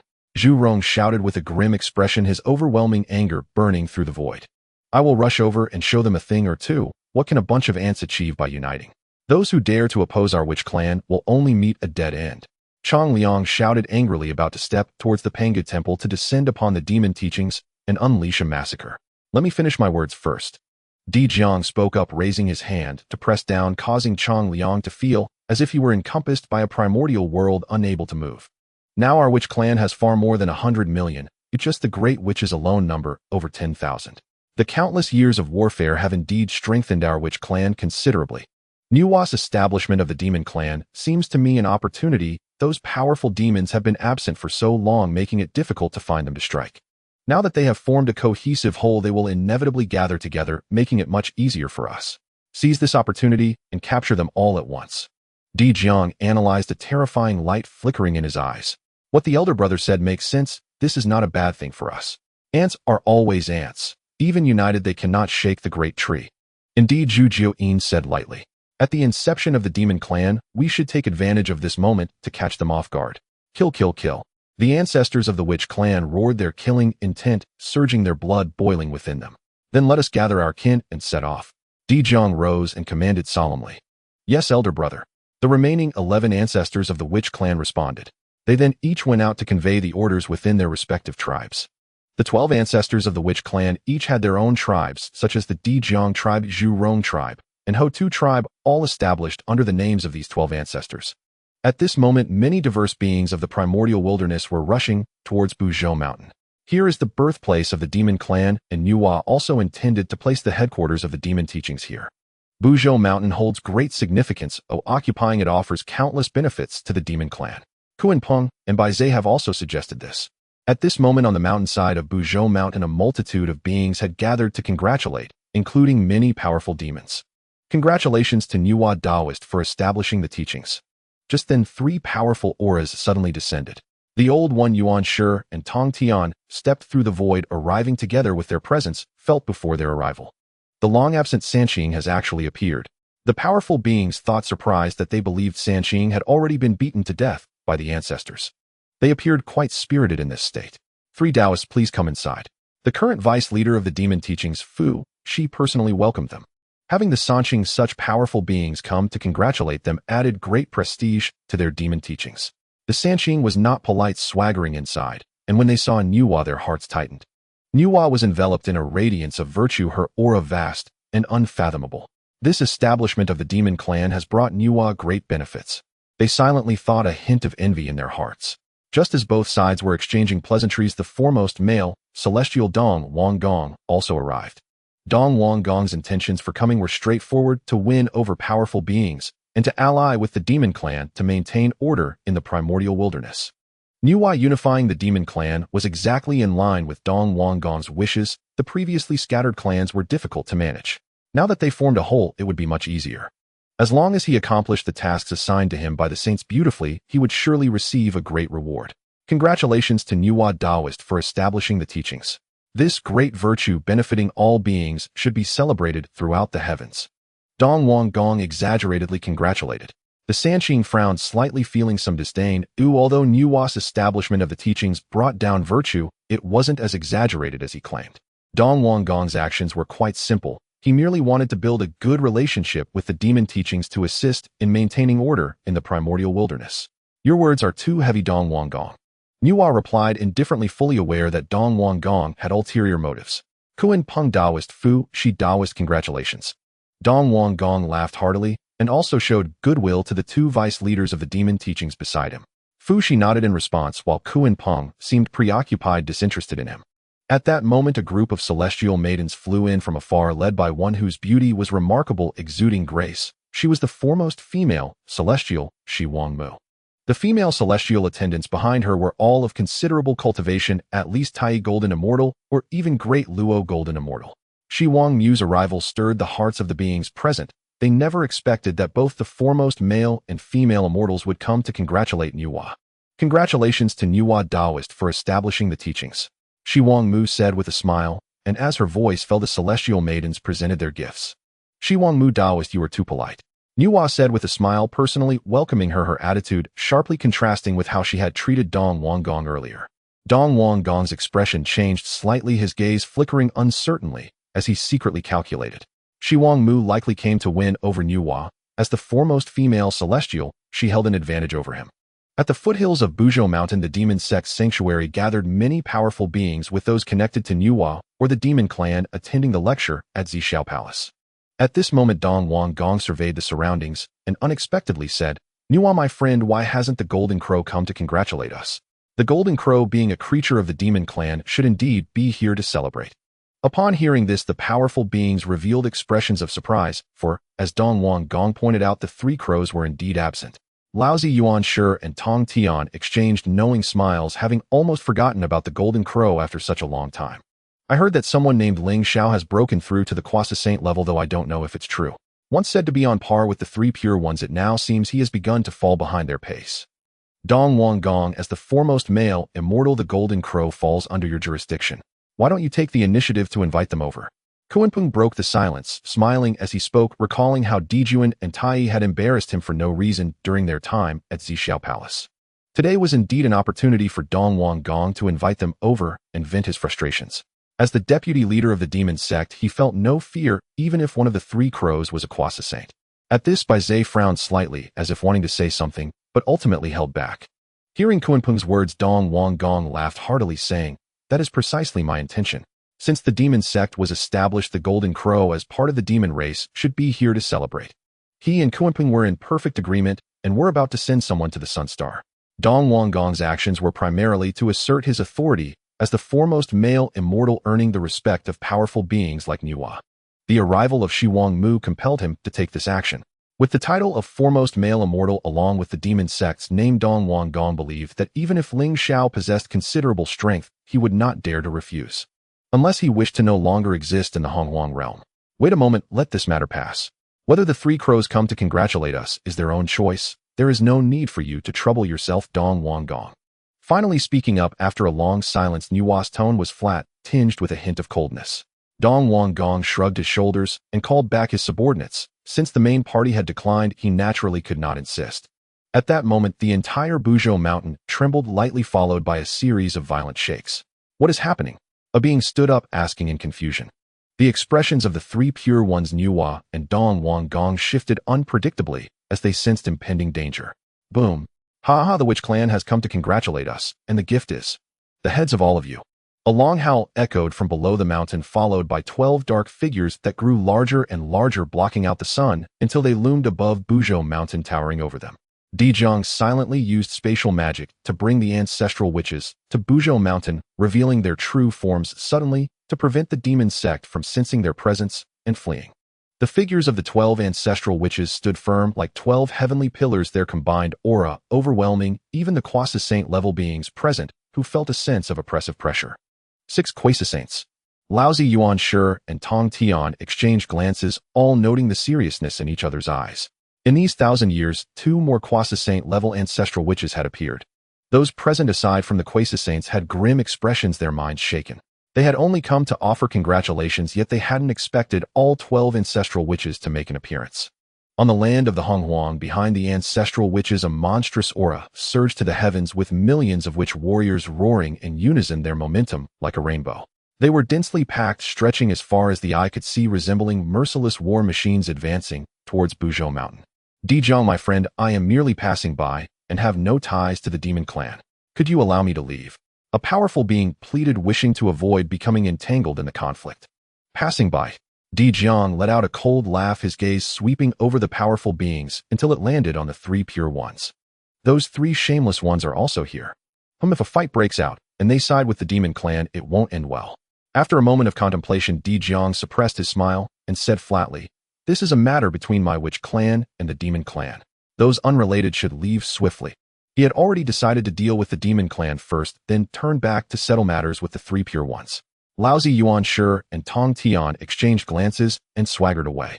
They were merely there to watch the excitement, and naturally would not engage with the 12 ancestral witches on behalf of the demon sect. Seeing the 3 pure ones leave, the other powerful beings quickly dispersed. They had only just been chummy with the demon clan and now pretended not to know them. The witch clan was fierce, and they clearly understood the situation. Better a dead friend than a poor ally. The demon clan, including Niwa, Kunpeng, and Fushi, also looked grim. If these powerful beings did not leave combined with their own strength, they could definitely challenge the witch clan. Unfortunately, no one was willing to stay. Seeing the powerful beings departing one after another, Dong Wanggong felt a sense of indecision as well. At that moment, Baizhe approached, cupping his hands and saying, Baizhe greets the foremost immortal. Hearing the title, foremost immortal, Dong Wanggong felt an inexplicable sense of comfort. Baizhe, do you have something to discuss? Baizhe transmitted, I wish to ask you, Dong Wanggong, to stand with us and jointly resist the 12 ancestral witches. Upon hearing this, Dong Wanggong's expression shifted slightly, saying, Baizhe, it's not that I don't want to help you, but the 12 ancestral witches come with great force. Even with me, we may not be their match. With 6 Quasi-Saints among the 12 ancestral witches, and only 3 on the demon sect side, even adding himself would only make for not accounting for the remaining ancestral witches. How could they possibly win? It would be a miracle if they could escape unscathed. Baizhe maintained his composure, pausing briefly before continuing. Foremost immortal, to be honest, the female immortal, Shi Wangmu, has a good relationship with our leader. She will stay to help us. If you join as well, we may have a chance of victory. Upon hearing this, Dong Wanggong's gaze froze momentarily as he glanced at Shi Wangmu, noticing that she seemed disinclined to leave, which made him believe it a bit more. This isn't good news. If the demon clan completely aligns with Shi Wangmu, how will I manage in the future? Seeing Dong Wanggong wavering, Baizhe dropped a heavy bomb. The saint mentioned in his second sermon that he would accept disciples. If the foremost immortal can maintain order in the Hongwang world during this period, I believe there will certainly be a place for this saint's disciple. There's even a chance for the position of the first disciple, Bai Zhe emphasized, speaking earnestly. Upon hearing this, Dong Wanggong's eyes brightened, feeling as if clouds had parted and the sky had cleared. He indeed had not thought of this point before.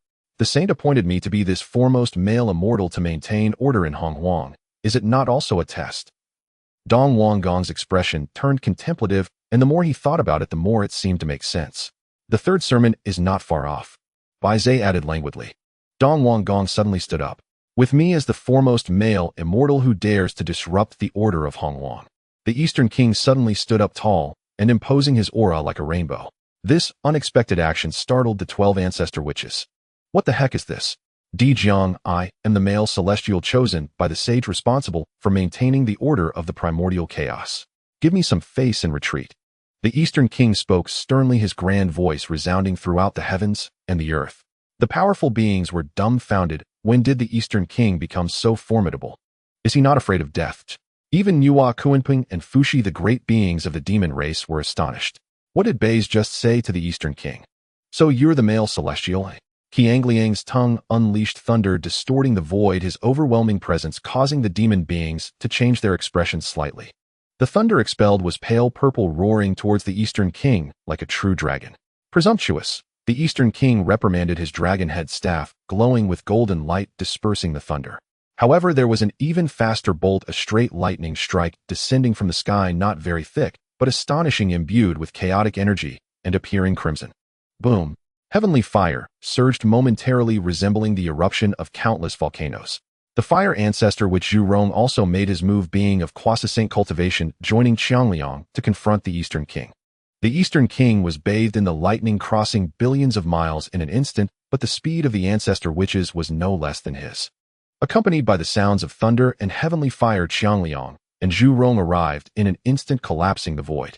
The true forms of the ancestor witches opened up the heavens, overwhelming the Eastern King with their violent laws and fist strikes. The Eastern King was violently beaten, spewing blood, his Quasi-Saint physical body on the verge of being shattered. Is this what the male celestial is capable of? So weak. You think you deserve any respect? In front of my ancestor witches, you are not even a fart. What made him even more furious was Qiangliang's disdainful ridicule, sharper than his fists and attacks, directly breaking through his mental defenses. And it wasn't over yet. Another ancestor which joined the battlefield, wielding an overwhelmingly mighty hand, striking fiercely, distorting and obliterating the surrounding void, a scene of great destruction. Come help me. The Eastern King let out a long howl, calling for assistance. The ancestor witches, wielding the power of physical laws, were merciless fighting machines. He faced 3 opponents by himself, completely outmatched, struggling to counterattack. So brutal. The powerful beings felt a chill in their hearts, their scalps tingling, unable to bear to watch. The Eastern King is indeed a fierce warrior. One powerful being exclaimed if it were him, he would turn to ashes in a single round. How could he remain standing like the Eastern King? This also indirectly demonstrated the Eastern King's strength. Seeking death, I grant you a death. Dijun coldly declared, the true form of the ancestor, which reflecting in the void. That aura was terrifying, suppressing the heavens. The entire Buzhou Mountain and its surroundings seemed to shroud many great worlds. Layer upon layer of suppression made countless beings tremble. This was the Quasi-Saint level spatial law of Dijun, capable of evolving endless world phantoms with a mere wave of his hand. At this moment, Buzhou Mountain was like a celestial body amidst the endless cosmic rivers, these world phantoms revolving around it like dust-like stars. Such a scene could be felt even in the distant west. The Eastern chaos, in my eyes, the future destiny, will surely thrive in our west. Jane smiled as he spoke, as if he had already glimpsed a corner of the future. Good. Zhuanti smiled, with his fingers pinched, already having the flavor of the future Buddha Mother. Let's strike together. This battle is unavoidable. Nuwa Kuanping, Fushi, and 10 great demons sacrificed treasures, casting divine powers, charging towards the remaining ancestor witches. If they allowed the ancestor witches to kill the Eastern King, they would be next. Now the Eastern King had held off 3 ancestor witches, which was a rare opportunity. The Western Queen hesitated for a moment, then also brought out the Western plain-colored cloud banner, joining the battle. On the primordial earth, a great shaman sounded the horn, countless shaman warriors charging towards Buzhou Mountain. The heavens trembled, the earth shook. The heavenly pillar of Buzhou Mountain supporting the universe's framework was also trembling slightly. Countless shamans surged forward, those great shamans standing 100,000 zhang tall, with every movement possessing the power to move stars gathering together one can only imagine. Kill. The great beings of the demon race roared, the demons on Buzhou Mountain striking down to resist the shaman race's assault. The aura of battle spread, reverberating through the heavens and earth for millions of miles, reaching everywhere, engulfing the entire eastern primordial chaos in a storm of blood and violence. The flames of war continued to spread, countless lives suffering.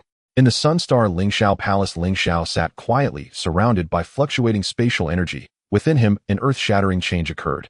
Fragments of world laws fused into his flesh, causing every inch, every fiber of his being down to a single cell to open up independent spaces.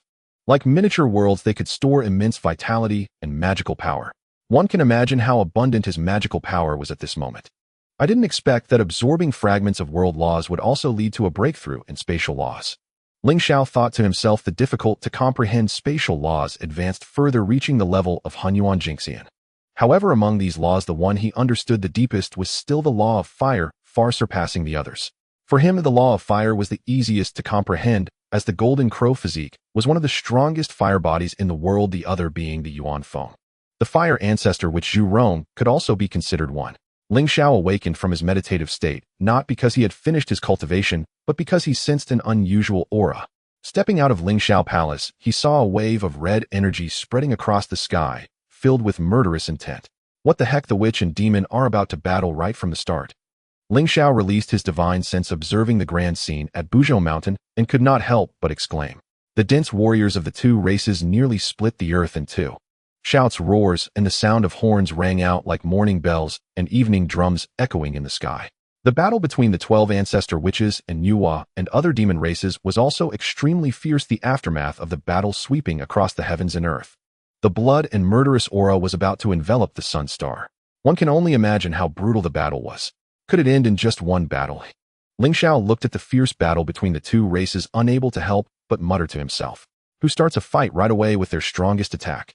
But this way is good. If they all get wiped out, he wouldn't have to worry about being caught up in the calamity. If both the witch and demon races were gone, wouldn't he be free? Ling Xiao thought this, filled with anticipation, having great confidence in the capabilities of the two races' leaders. Not long after, the situation began to shift. In front of Buzhou Mountain, Nuwa, bearing immeasurable merit and radiance, was matchless. Even Di Jiang found himself somewhat outmatched, demonstrating the immense boost the merit of establishing the demon race gave her. Nuwa, you are strong, but unfortunately your kin are not as powerful as you. Di Jiang laughed heartily, feeling good. The destruction of the demon race was due to its establishment. What an irony. Nuwa's expression was grim. She had long seen that the warriors of the demon race were no match for the witch race. The witch race was prepared while the demon race was caught off guard, and most importantly, many demons scattered across the primordial land had yet to arrive. In fact, only a portion of the witch race had come. They did not mobilize their entire force, while the demon race was in even worse shape, with hardly one surviving. The demon race was newly established. How could it be so easy to gather them all? This battle quickly fell into a disadvantage. If it continued like this, Mount Buzhou would become their burial ground. Retreat. Nuwa made a swift decision. In truth, there was no need for her to say it. The demon race was already fleeing in all directions. Retreat. A great demon roared with all its might, battling fiercely against a powerful witch, and after shouting, it ran away without looking back. One could see the soldiers of the witch race densely packed, emanating a tremendous aura continuously coming from the horizon, a dark mass, like a blood-red ocean, with an overwhelming murderous aura. The remaining demons were fleeing in disarray, showing no intention to fight. The mighty beings of the demon race were also retreating. While fighting, it was a chaotic melee. The East King took the opportunity to flee, daring no longer to claim he would uphold the primordial order. Only by surviving could he have the chance to maintain order. Friend Zhu Rong, we have no grievances or enmities. I am merely fulfilling my duty, so please do not pursue me. The East King fled frantically, not forgetting to turn back to dissuade. Get lost. The further away the better. Do not let me see you again. Zhu Rong shouted, choosing not to pursue further. There was indeed no deep-seated feud between the witch race and the East King. With this time, it was better to kill the demons. The East King ran away without looking back, his face exceptionally grim, feeling increasingly uncomfortable. The sage had tasked him with maintaining the primordial order, yet now with the third sermon approaching, the two races of witch and demon were in such disarray. At that time, would the sage blame him for negligence? If that were the case, let alone becoming a disciple of the sage, it was uncertain whether he could keep this position. At this point, he still clung to the title of the foremost male immortal. The East King was unwilling, but for now he could only escape. The demon race's defeat shook the entire land. This left the mighty beings watching in shock. They had originally thought the witch and demon races would fight to a standstill, but the demons were utterly defeated. With Nuwa Kunping Fushi, the East King, the West Queen Mother, and a multitude of powerful demons gathered, this lineup still could not withstand the onslaught of the witch race. This once again demonstrated the strength of the witch race to the mighty beings of the primordial world. The witch race is invincible, with the 12 ancestral witches united who can stand against them if the sages do not intervene. They were unwilling. Why did Pangus' divine legacy have to be distributed so much to the witch race? Did these barbarians who only knew slaughter and destruction truly deserve it? At present it seems that only the 3 clear ones, being the true inheritors of Pangu, have a chance to contend with the 12 ancestral witches. Although both battles ended in defeat for the 3 clear ones, they at least saw the potential for their growth. Only the 3 clear ones could engage the 12 ancestral witches twice and still survive. Yuqing Mountain. Laozi, Yuanshi, and Tong Tian had different reactions upon learning of the demon race's defeat. Nuwa is still too young. A little does she know how difficult it is to accrue merit for establishing the demon race. Even we 3 brothers could not withstand the 12 ancestral witches. What could she do? Laozi said lightly, showing no surprise at this outcome. If the demon race could win, it would truly be a strange occurrence. Even a tie was impossible. Indeed, the ancestral witches, though pitiable, are still formidable. Yuanshi scoffed, not knowing whether to mock the ancestral witches' plight or Nuwa's ignorance. This was not important in his eyes. Apart from the 3 clear ones, everyone else was trash, of course, excluding the sages who could match them. Thanks to Nuwa, she unwittingly attracted the attention of the 12 ancestral witches. Speaking of which, if we 3 had not left at that time, the demon race would have had a chance of victory. Tong Tian said with some regret. With their combined strength, at least they could have delayed 3 ancestral witches of Quasi-Saint level. If that were the case, the demon race could not have possibly lost to the witch race. Third brother, you are being somewhat naive. One could say the ancestral witches lack wisdom, but one cannot genuinely believe they have no wisdom. Do you think Emperor Jiang never considered this issue? Since he knows we would go, then why would he dare to come? I suspect the 12 ancestral witches must have some reliance. Laozi said with a smile, appearing quite shrewd. Upon hearing this, Yuanshi and Tongshan's expressions shifted, as if they had suddenly realized something. Upon careful thought, it made sense. Although the ancestral witches were reckless, their intelligence was not low. If they were truly deceived by their coarse and hasty appearances, that would be truly foolish. Furthermore, why should we help the demon race unwittingly getting involved in this conflict? These are trivial matters. The path of the sage should be our goal. As long as we become sages, nothing will be able to restrain us. At that time, the 12 ancestral witches will be like ants, easily extinguished with a flick of our fingers. Laozi spoke solemnly with a hint of admonition, teaching his 2 younger brothers to correct their mindset towards the path of inquiry. We understand. Yuanshi and Tong Tian felt a chill in their hearts and nodded heavily. When it came to the mindset of inquiry, the elder brother was indeed superior, and they were not. The first clash between the witch and demon races ended in a disastrous defeat for the demon race, lasting for 1,000 years, ultimately retreating to the 10,000 Great Mountains, hiding away. In the 10,000 Great Mountains, the demon race's stronghold, Nuwa Kunping Fushi, and other high-ranking demons, after experiencing a great defeat, all wore shadows on their faces. Gather all the demons and kill back to the witch race to avenge this great hatred. These filthy beings of the witch race actually took advantage of our unpreparedness to launch a sudden attack. The ghostly chariot raised its 8 bird heads, one of which was forcibly pulled down by an ancestral witch. At this moment, it was filled with righteous indignation and was furious, wanting to gather all its kin to retaliate. Do not speak recklessly. How would you kill back? Which of the 12 ancestral witches can you defeat? Kunping scolded, not wanting to engage in battle. During the previous battle, he had been thoroughly beaten by the time ancestral witch Zhu Jiuyin. He had a deep understanding of the 12 ancestral witches' might. How could he still think of killing back? That would be pure folly. If this were in his own territory, he would have directly stood up to send the guest away, not even wanting to converse with you. Previously, he had been deceived by the sweet words of Baizhe and came to establish the demon race, thinking there would be great merit and numerous benefits. Merit and benefits indeed existed, but he had not anticipated the overwhelming strength of the 12 ancestors, which exceeded imagination. As soon as Kunping finished speaking, Fux's eyes shifted as if he had thought of a countermeasure and said, Indeed, even if we gather all the demons now to kill back, it would be difficult to have any chance of victory. At most, it would end in mutual destruction. In my view, we should first stabilize our cultivation. When the sage gives the 3rd sermon, we must understand that what the sage will speak of this time is the complete path to becoming a sage. At that time, even if we cannot quickly become sages, our strength will greatly increase, and the 12 ancestral witches will no longer be our opponents. Fushi suggested that they should first cultivate and wait for the third sermon of the saint. As soon as these words were spoken, they were immediately met with agreement. That makes sense. The biggest difference between our demon clan and the witch clan is that we possess a primordial spirit allowing us to attend the sermon at the Zixiao Palace. Just based on this, those barbarians will never compare. Moreover, this time the saint not only delivers a sermon, but also takes disciples. If any of us can become the saint's disciple, we need not worry about dealing with the witch clan. Ying Zhao said so. The saint's sermon would be a great enhancement for them, but those witches wouldn't understand it and wouldn't attend. Wouldn't that narrow the gap? All right, let's do it this way. Let the witch clan enjoy their moment for a while. When I return from the Zixiao Palace after hearing the sermon, I will surely tear apart one of the 12 ancestral witches. Zhou Ying said boastfully, already patting his chest in assurance. You all don't want to fight, right? Fine. Then we won't fight. Guo Che said indignantly, feeling frustrated, but left with no choice. Just as Kunping had said, he could not defeat any of the 12 ancestral witches. So closer just a little bit. Perhaps after listening to the sermon, he could advance his cultivation and fight. To avenge his beheading, he could only endure for now. After listening to the words of the other demons, Bai Zhe fell silent for a moment before finally speaking up. You are thinking too simply. Whether we fight or not is not up to us, but the witch clan. If the witch clan comes knocking, we will have no say in the matter. As these words fell, the demons fell silent. Nua's expression turned serious. Seeing that the others were silent, she spoke to break the quiet. Let's leave it at that for now. Perhaps the witch clan will restrain themselves a bit before the saint's sermon. She had no better strategies and could only say this to comfort the demons. Their greatest hope now was to cut down the 2 corpses or even attain sainthood through the sermon. Only then could they turn the tides and alter the current situation.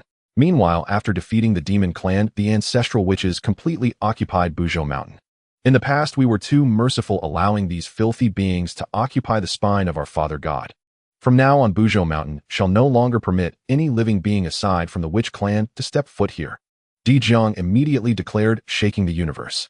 Anyone who trespasses Buzhou Mountain shall face the endless wrath of the witch clan. Just as the powerful beings felt shocked, the 12 ancestral witches made their move again. They delved deep into the ancient lands of the witch clan, and in the next moment the ground trembled as 12 inconceivable figures rose. Above their heads, an ancient palace appeared suspended in the sky, casting a vast shadow that obscured the sun. The ancient palace radiated light entangled with countless laws, and chaotic energy filled the air, terrifying beyond measure, shaking the past, present, and future, illuminating the entire spacetime. The Panga Divine Palace. A powerful being exclaimed, their gaze filled with shock. The terror of this palace surpassed even the Hongmeng Great World. Spanning across the heavens and the earth, it emitted a sound that shook the world.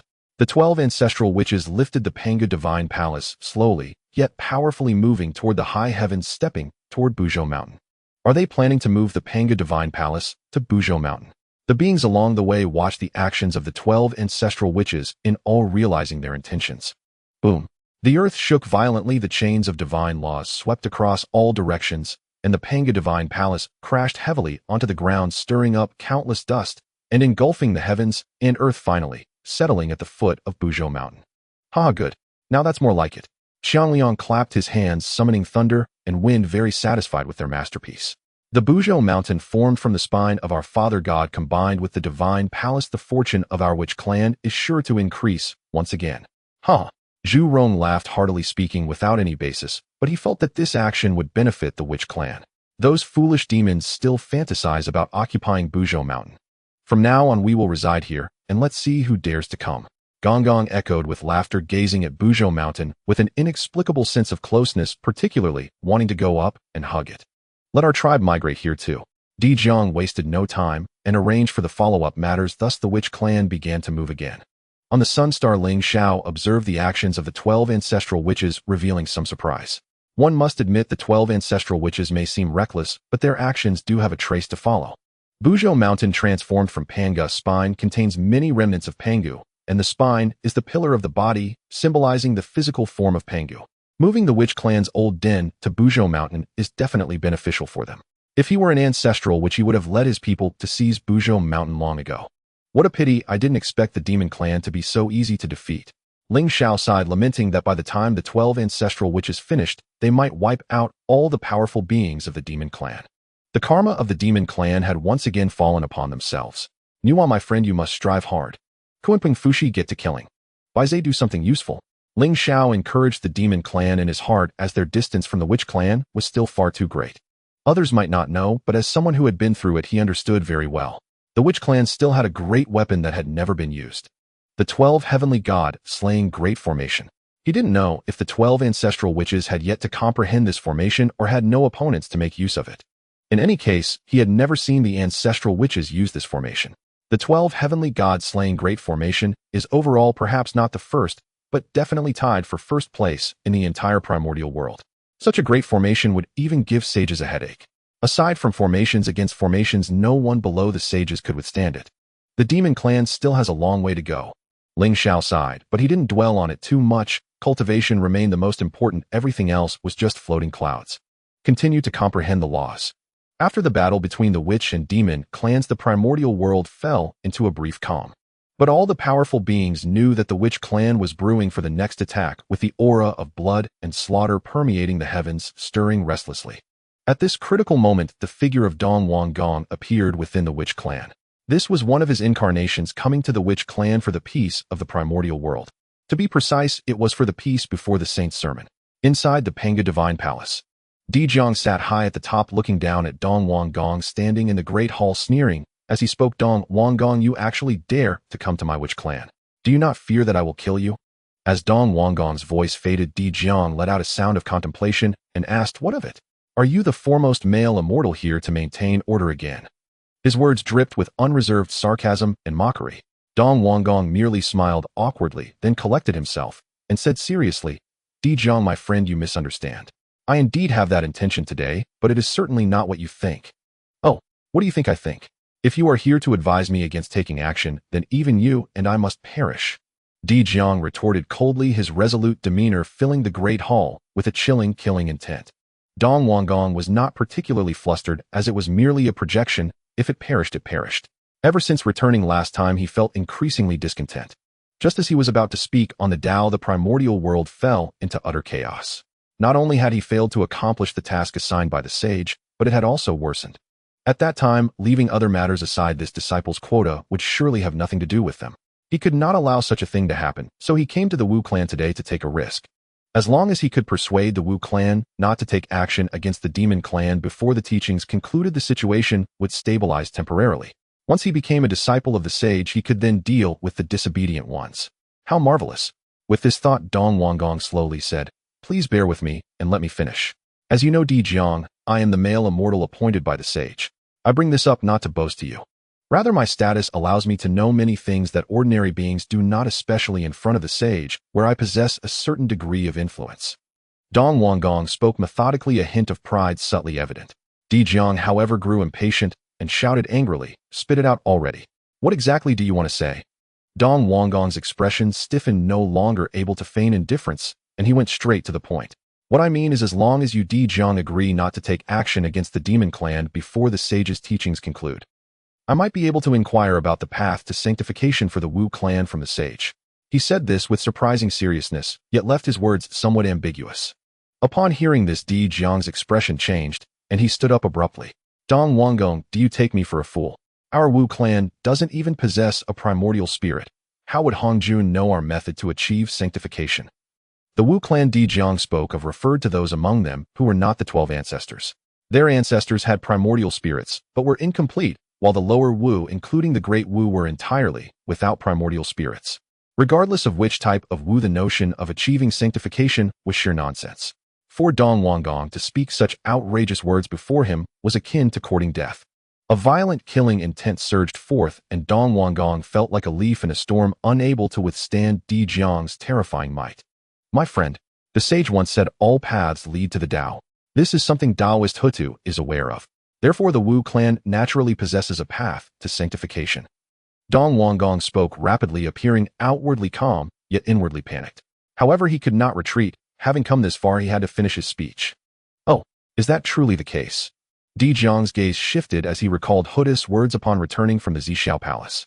It seemed plausible, yet also doubtful. If I utter a single falsehood, let my fate be at your mercy. Dong Wanggong's expression grew solemn, presenting himself with an air of righteousness.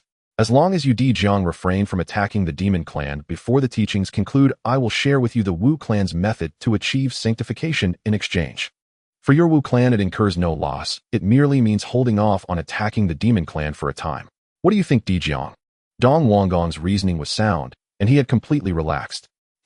After hearing this, Dijun scoffed coldly and said, even if the sage truly has a method for the Wu clan's sanctification, how can you guarantee he will share it with you?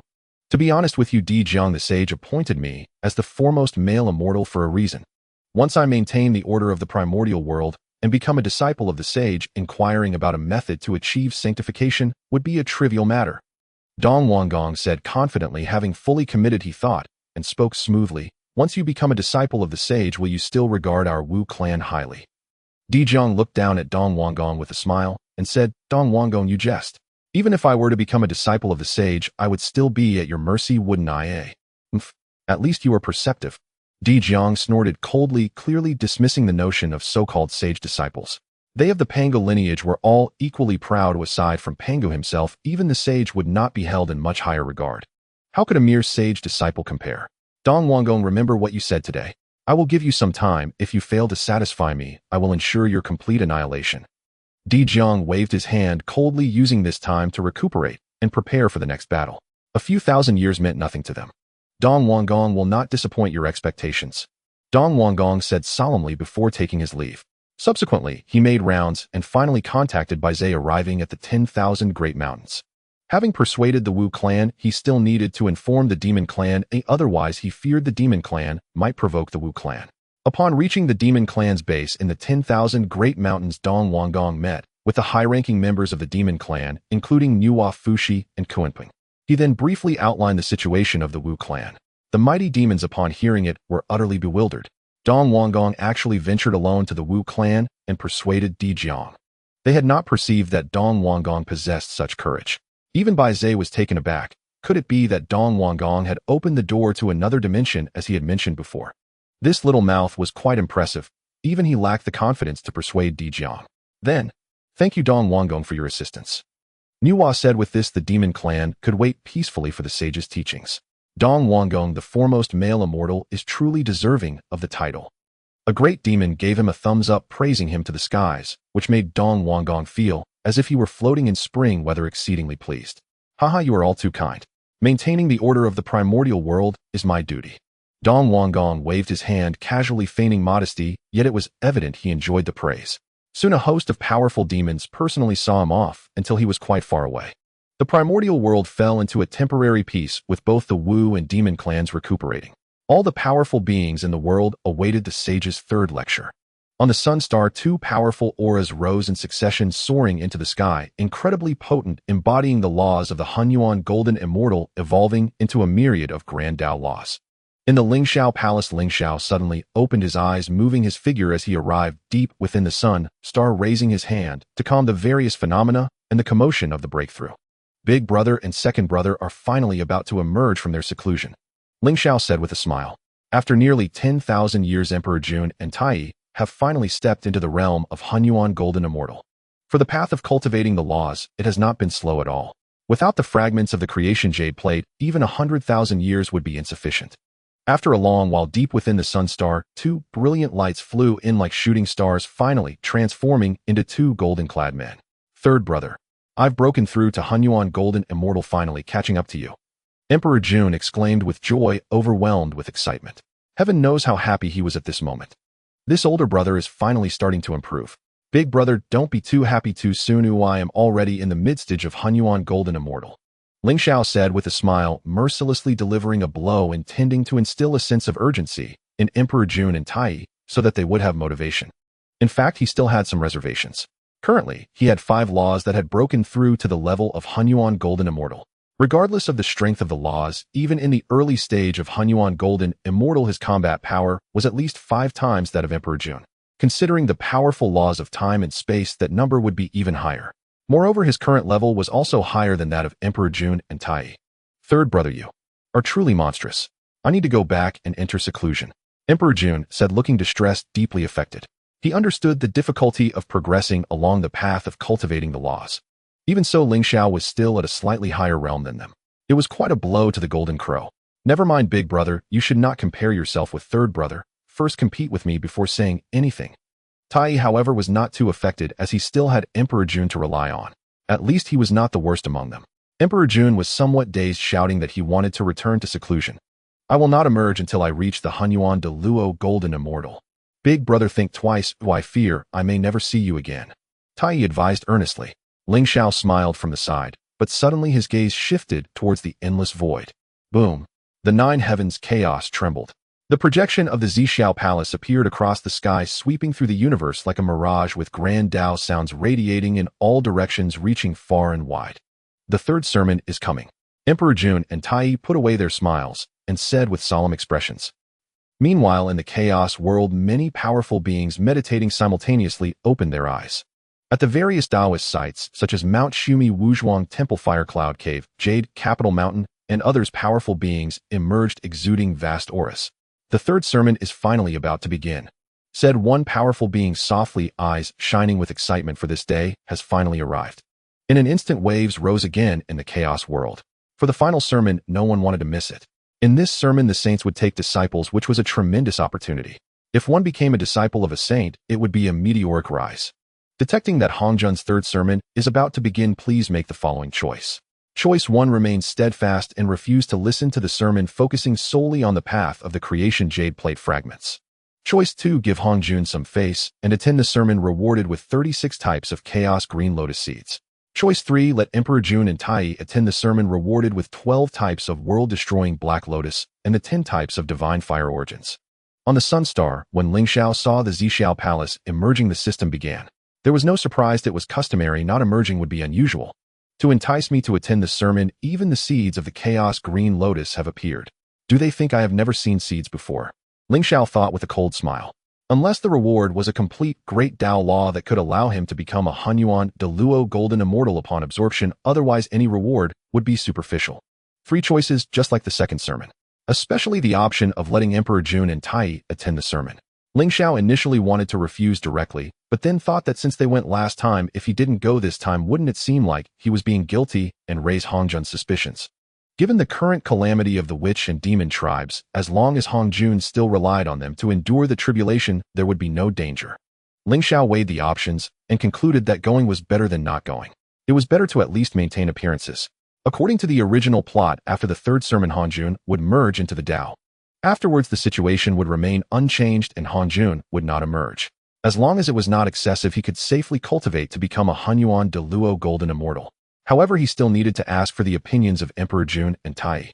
If they did not want to go, Ling Xiao would not force them. Big brother, second brother, do you want to attend the sermon this time? Ling Xiao retracted his thoughts, not hurriedly choosing. The two paused for a moment, and Taiyi spoke first, saying, we have been cultivating for so long, it is time to go out and get some fresh air. Whether or not to attend the sermon is not important. I want to seek revenge on those 2 old rascals in the West.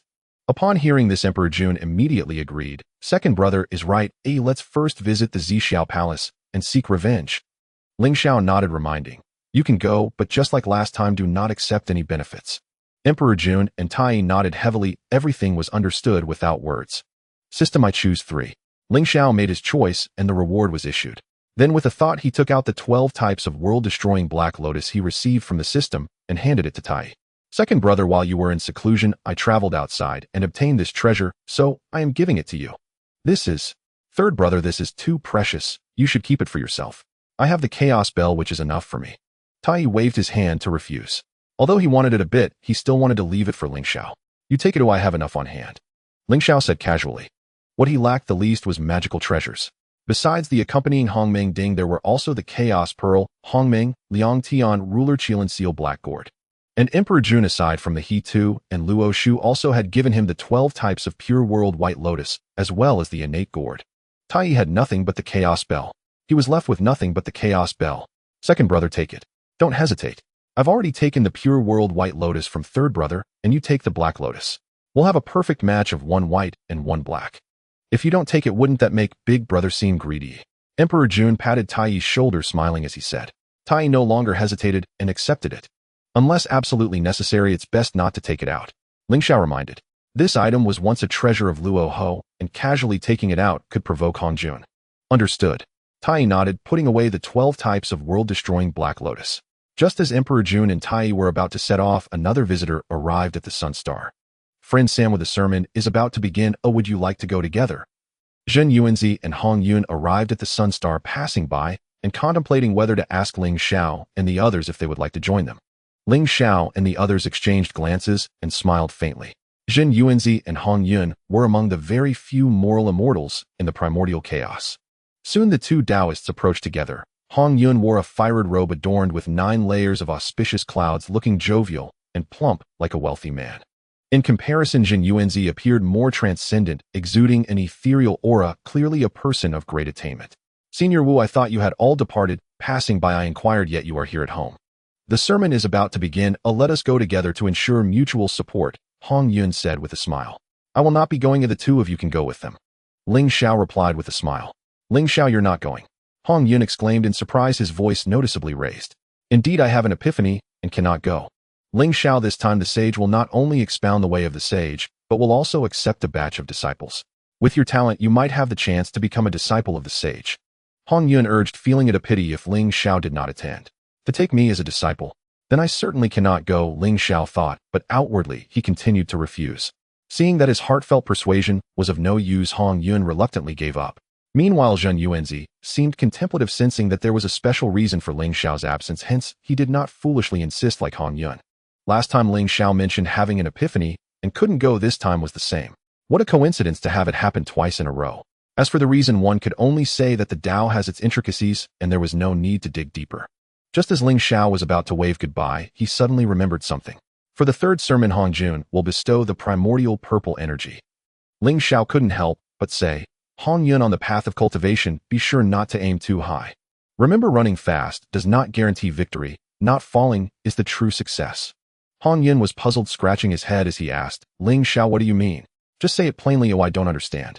Ling Xiao cleared his throat and calmly said, what I mean is, some things do not belong to you. I do not attempt to take them. Especially those you would never expect. At this moment, Ling Xiao became cryptic, fearing that speaking directly might cause issues. Hong Yun was even more confused, but Ling Xiao no longer explained. Let's go. We understand Ling Xiao's meaning. When out in the world, do not compete or take, and then there will be no trouble. Dijun, taking on the role of the wise one, said seriously, though he too didn't fully understand. He just followed along. Not competing or taking. Hong Yun murmured to himself, pondering the phrase, and involuntarily followed Dijun, Taiyi, and Zhen Yuanzi away. Ling Xiao watched the three depart, silent for a moment before turning back to the Ling Xiao Palace to continue his cultivation. Dijun, Taiyi, Zhen Yuanzi, and Hong Yun left the Sun Star, heading towards the Purple Cloud Palace. Along the way, Zhen Yuanzi and Hong Yun were quite envious of the disciples of the sage, longing for the complete path to becoming a sage. Dijun and Taiyi, however, were uninterested in this so-called discipleship. Their gazes searched around, wanting to find those two old rascals. Heaven does not disappoint those who are diligent. Just as Dijun and Taiyi were about to enter the chaos, they vaguely saw two figures ahead with halos above their heads and draped in auspicious clouds, looking quite captivating. They're coming. They're coming. Dijun and Taiyi were overjoyed, their eyes shining as if they had discovered a treasure of the universe. Old rascals. Stop right there. The two figures moved, transforming into fiery red divine rainbows, pursuing after them. The sudden shout startled Jane and Juanti, who turned back to see and immediately burst into laughter, their laughter tinged with a chilling, killing intent. I thought it was someone. Turns out it's just the two clumsy birds from the Sun Star. Are you in such a hurry to seek death? Juanti laughed, clearly delighted. Not long ago, he had discussed with his senior brother whether the golden crows of the Sun Star would come to listen to the sermon. Now they had indeed arrived. What delighted them most was that it was still these two whom they had previously beaten, and Ling Xiao had not come along. Since Ling Xiao was absent, the revenge would have to be borne by Dijun and Taiyi. Seek death. We have come to give you your end. Taiyi's thoughts shifted, and the chaos bell hovered above his head, filling the air with vast chaos energy, exuding an awe-inspiring might. Haha, it's been thousands of years, and you've learned to boast. Don't think that just because you've made some progress you can defeat us. Juanti chuckled lightly, not taking it seriously. There are always some fools who are self-righteous, living in their own world, believing that their cultivation has greatly advanced and can look down on everything. Do they think others have stagnated? During these thousands of years, they too had improved significantly and were no longer as they were before. Not to say they were the strongest beneath the sage, but defeating two clumsy birds was still within reach. Then come on. Dijun wasted no words, summoning his treasure and charging forward. His body radiated light, dazzling and brilliant. In an instant, he was entirely enveloped in gold, his aura soaring. At the same time, Taiyi also made his move. The bell's chime resonated, clearing the heavens and earth. With every gesture, endless powers of the laws transformed into fierce attacks. Jane and Zunti's expressions changed slightly as they quickly summoned their treasures. In an instant, both sides clashed together. The laws surged, divine patterns roared. The battle at the Croissant level reached its peak, annihilating everything with a wave of the hand, extinguishing stars. Just after the initial clash, Zunti sensed something was off. "Have you both achieved Croissant status?" he asked in shock, finding it hard to believe, momentarily thrown into a panic. Boom. Taiyi coldly laughed, not answering. His large hand entwined with the laws. The golden crow rapidly transcended time, delivering a strike capable of extinguishing the world onto Zunti's face. Zunti spat out blood, flying outwards, hurtling towards the endless chaos. Under a single strike, he sustained significant injury. "You worthless thing, in the past you relied on your realm to suppress me, but now that I am at the same level as you, I see you are so weak," Taiyi said disdainfully, feeling inexplicably pleased. "Junior brother," Jane shouted, his Dharma form dignified, yet filled with a murderous aura. "Bastard, you better lose." Dijun roared, his aura rising once more. Seeing Taiyi defeat his opponent while he was still in a stalemate, he grew anxious. "I will assist you." Taiyi stepped forward, joining the battlefield. Boom. The chaos bell pressed down, causing Jian's expression to change. His Dharma body collapsed, and in the next moment, he transformed into a stream of light, turning to flee, flying towards Zunti as they both plunged into the chaos. Chase! Dijun and Taiyi shattered the void, pursuing after them. In the distance, Zhen Yuanzi and Hong Yun exchanged blank stares, looking utterly dazed. They had just intended to lend a hand when Dijun and Taiyi suddenly erupted with chaos, directly overpowering Jian and Zunti. Hong Yun sighed, a mix of awe and envy in his voice. "Let's move." Zhen Yuanzi wasted no words, transforming into a divine rainbow and rushing into the chaos. Dijun and Taiyi crossed the chaos with their treasures atop their heads, relentlessly pursuing Jian and Zunti. Time flew by, and nearly 1,000 years had passed in the blink of an eye. In front of the vast and boundless Zishao Palace, numerous powerful beings had gathered, either meditating or chatting, waiting for the great doors of the palace to open. Boom. At that moment, the distant chaos erupted, a terrifying aura sweeping through as violent winds howled, stirring up storms of fire and thunder. Jian and Zunti stumbled out in a flurry, their auras diminished, their robes stained with blood, and even the halos above their heads seemed dimmer. What's going on? The powerful beings were momentarily stunned, ceasing their meditation and conversation to stare at the two. Is it really so disgraceful to arrive late? Could it be that they encountered something terrifying in the chaos? Following this, two golden beams of light emerged as the figures of Dijun and Taiyi chased after them. "You two old scoundrels are surprisingly quick. Where has your former prestige gone?" Taiyi sneered. "Come here for a decisive battle." Dijun commanded, his golden armor stained with blood, though it was not his own.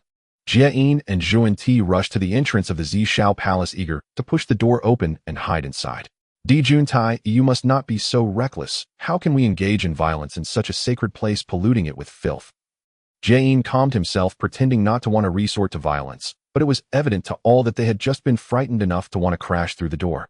Clearly, they had been severely beaten by Dijun and Taiyi. Upon realizing this, the powerful beings felt a sense of shock. The last time they had spoken, Dijun and Taiyi were no match for Jian and Zunti. Now the roles had reversed, with Jian and Zunti being forced to flee, explaining their current disheveled state as they burst forth from the chaos. Nuwa Fushi and the other powerful beings of the demon race looked on in astonishment at Dijun and Taiyi. The strength of the Golden Crows is truly formidable. Last time, they were merely juniors, and now they had directly become the fathers of Jian and Zunti. This rate of growth was indeed terrifying. If the Golden Crows were to join the demon race, their power would surely rise to another level, qualifying them to confront the witch race. At that moment, the powerful beings of the demon race gazed at Dijun and Taiyi with a hint of longing. Yuanshi glanced at Jian and Zunti with a flicker of disdain in his eyes. Once upon a time, he had thought Jian and Zunti barely worthy of his attention, a rival worth noticing. Now it seemed he had overestimated them. If even Dijun and Taiyi could not defeat them, it truly showed a regression in their capabilities. "Jian and Zunti, do you think we will not dare to act against you here?" Dijun, filled with murderous intent, was about to charge forward when he was pulled back by Taiyi. At that moment, the doors of the Zishao Palace opened, and two young attendants, Haoyan and Yaoqi, emerged. "Respected immortals, the lecture is about to begin. Please enter." Upon hearing this, Jie and Zhu Ti were overjoyed and rushed to be the first to enter, only to be shoved aside by Yuan Shi. You two are worthy of being the first to enter, Yuan Shi stated arrogantly, his eyes filled with contempt. If these two were allowed to go ahead of him, what would happen to the dignity of the Pangu Orthodox? Though the position of the Zishao Palace had been determined, it was about face, sometimes reputation mattered more than anything. You? Zhu Ti pointed at Yuan Shi with an angry face, harsh words on the tip of his tongue, but he dared not speak them. Jie subtly signaled him to calm down and not act impulsively. The Sanqing walked in without sparing them a glance, taking their rightful place. Jie and Zhu Ti's faces turned green. They had just been beaten by the Golden Crows, and now they were insulted by the Sanqing, suffering successive humiliations. Who could withstand such indignity? My two friends, why are you competing for the children's duties? Quickly enter, you are not needed to guard this place. At this moment, Zhen Yuanzi and Hong Yun arrived late, inviting them in. Hong Yun's chubby face was filled with a friendly smile, making it hard to tell if it was sincere or feigned. Jie and Zhu Ti felt their blood boil, their faces turning from green to red, almost reaching the point of exploding from rage.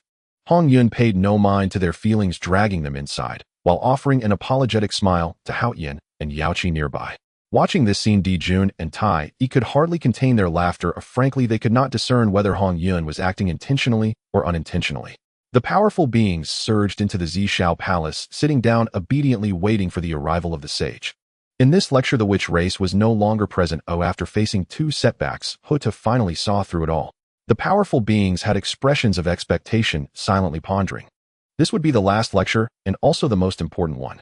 How exciting it was to contemplate the complete path to becoming a sage. They had not forgotten the sage's words about taking in a batch of disciples after this lecture. The term "a batch" sparked much imagination. Many powerful beings with their formidable cultivation felt they had a chance. Among them, the one feeling the strongest sense of opportunity was Dong Wanggong. He had waited too long for this day. With great effort, he managed to broker a temporary ceasefire between the witch and demon races, creating a harmonious and orderly environment in the Primordial World. As the foremost male immortal, he had fulfilled his responsibilities completely. Wouldn't the sage reward him handsomely for his competence? Thus, he was determined to become a disciple of the sage, whether in terms of cultivation or merit. Dong Wanggong had every qualification. With this thought, an uncontrollable smile appeared on his face. The powerful beings of the demon race were equally expectant, with the strength of the ancestral witches being overwhelming. Only by listening to the teachings could they significantly enhance their strength to compete with the ancestral witches, giving their demon race a fighting chance. Sitting in the front row, Jie and Zhu Ti meditated to heal their injuries, harboring deep resentment within. Before coming here, they had been fully confident regarding this sage's disciple, but after being beaten by Dijun and Taiyi, their confidence suddenly wavered. They began to feel restless. They could only strive to recover from their injuries, returning to their peak state to showcase their proud selves to the sage. Only then would they have a chance.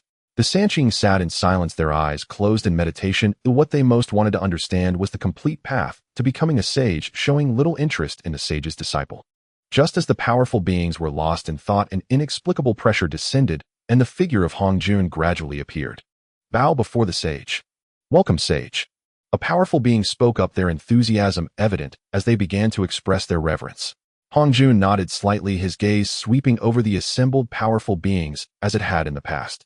Upon seeing the figure of the Golden Crow, he nodded in satisfaction, but in the next moment his expression changed. Mixed Yuan Golden Immortal. Hong Jun saw Dijun and Taiyi, a look of astonishment flashing in his eyes. Hunyuan Golden Immortal? These two Golden Crows have actually achieved Hunyuan Golden Immortal. Hong Jun's gaze flickered as he recalled the words he once spoke. The path of the laws to enlightenment was no longer viable. Now Dijun and Taiyi had attained Hunyuan Golden Immortal. Did it feel like slapping his own face? No wonder these two miscreants would ask him which of the three paths to enlightenment was the strongest. It turned out they had been secretly cultivating the laws. Wasn't his method of beheading the three corpses appealing enough? Such self-righteous fools probably didn't fully understand the difficulties of the path of the laws. The further one went, the harder it became to comprehend the laws. Even if they fortuitously became Hunyuan Golden Immortal, the road ahead would still be difficult. At this moment, Hong Jun was somewhat angered. These two Golden Crows were being innovative, cultivating the path of the laws, which would likely leave them behind in the future. For once he finished preaching, this time he would merge with the Heavenly Tao, and the suppression of the Heavenly Tao would become even more formidable, making the path of the laws even harder to grasp until it was completely severed. When you discover that attaining the Hunyuan Daiyuo Golden Immortal is utterly hopeless, the demon race will inevitably become your refuge. Thinking of this, Hongjun's gaze subtly shifted towards Nuwa. Nuwa had ties with the demon race, which was a predetermined fate, but this fate had deviated. Once Nuwa attained sainthood, the karma of the demon race would naturally be severed, and at that time, it would be just right for the Golden Crows to take over. Perfect. Just as Hongjun was pondering, the gazes of the powerful beings became peculiar once again. What's going on? It's starting again, isn't it? Why do saints always daze for a moment before preaching? Are they drafting in their minds? Hongjun withdrew his gaze and spoke lightly, his voice melodious. This time the preaching of the saint's path will last for 3,000 years. The saint's path. The sound of the Tao rose sharply, as beautiful as the sounds of immortals flowing from Hongjun's mouth. The powerful beings listened intently, knowing that this was the last time the saint would preach, and missing it would mean never having the chance again. This lecture primarily concerned quasi-saints, how to attain sainthood, and the cultivation after attaining sainthood, thus gradually becoming obscure and difficult to comprehend. The powerful beings also became increasingly confused, as this was too distant for them. Aside from the top-tier powerhouses, many cultivators were still merely Daiyuo Golden Immortals. When it came to the saint's path, they completely did not understand and were unable to grasp it. Even the three pure ones felt somewhat muddled. The saint's path was too profound for them at this moment. Hongjun paid no attention to the reactions below, merely continuing to preach. The saint's path emphasized opportunities. Those without opportunities could not comprehend it at all. The great paths preached in the previous 2 sessions could still be forcibly memorized and savored slowly afterward. This time, however, it emphasized great opportunities and great fortune. Otherwise, memorization was impossible, and even if remembered, it would be forgotten. Forcible memorization would invite calamities, severely damaging one's soul and collapsing one's foundation. Thus, the expressions of the powerful beings turned pained worse than when receiving guidance, with very few able to understand. They did not dare to ask questions, for even with 1,000 boldness, they would not dare interrupt the saint's preaching. It was too difficult indeed. Many powerful beings cried out in their hearts, suffering greatly. The saint's path lay before them, yet they could not comprehend it. Is there anything more painful in the world than this? In this way, the powerful beings sat on their cushions, as if constipated, listening to heavenly scripture. Finally, 3,000 years passed, and with the last character falling, Hongjun ceased speaking, concluding the lecture. The powerful beings secretly breathed a sigh of relief. During these 3,000 years, they had nearly gone insane. Who knew how they had managed to get through it? For the first time in life, they felt that listening to the Tao was such an uncomfortable affair. Compared to the previous 2 times, it was like heaven and earth apart. Fortunately, there was still a saint's disciple to look forward to, otherwise this trip to listen to the Tao would have been simply a huge loss. This was the sentiment of the vast majority of the powerful beings, but a very small handful seemed to have gained something, quietly meditating and cultivating.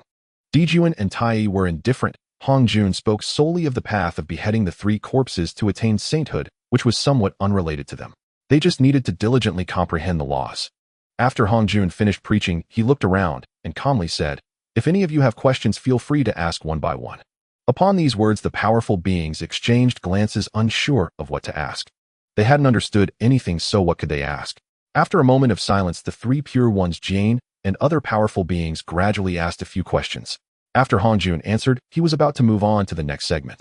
Dong Wangong stood up, hesitated, and finally gritted his teeth to ask, "May I ask, Master, does the witch clan have a path to sainthood?" He went all out. Dong Wangong, mustering his courage to ask, was also forced into a corner. He had promised Dijiang to help them inquire about the path to sainthood, and this was the opportunity. If he missed it, he would feel ashamed to speak. Once this question was asked, all the powerful beings were stunned. They had not expected Dong Wangong to ask such an extraordinary question. What does this mean? Does Dong Wangong still have the bloodline of the witch clan? Have you figured it out for yourself and still ask about the path to sainthood for the witch clan? The powerful beings of the demon race looked somewhat displeased. Dong Wangong's actions were simply slapping their faces, helping the witch clan inquire about this matter. Did he think the demon race hadn't died quickly enough?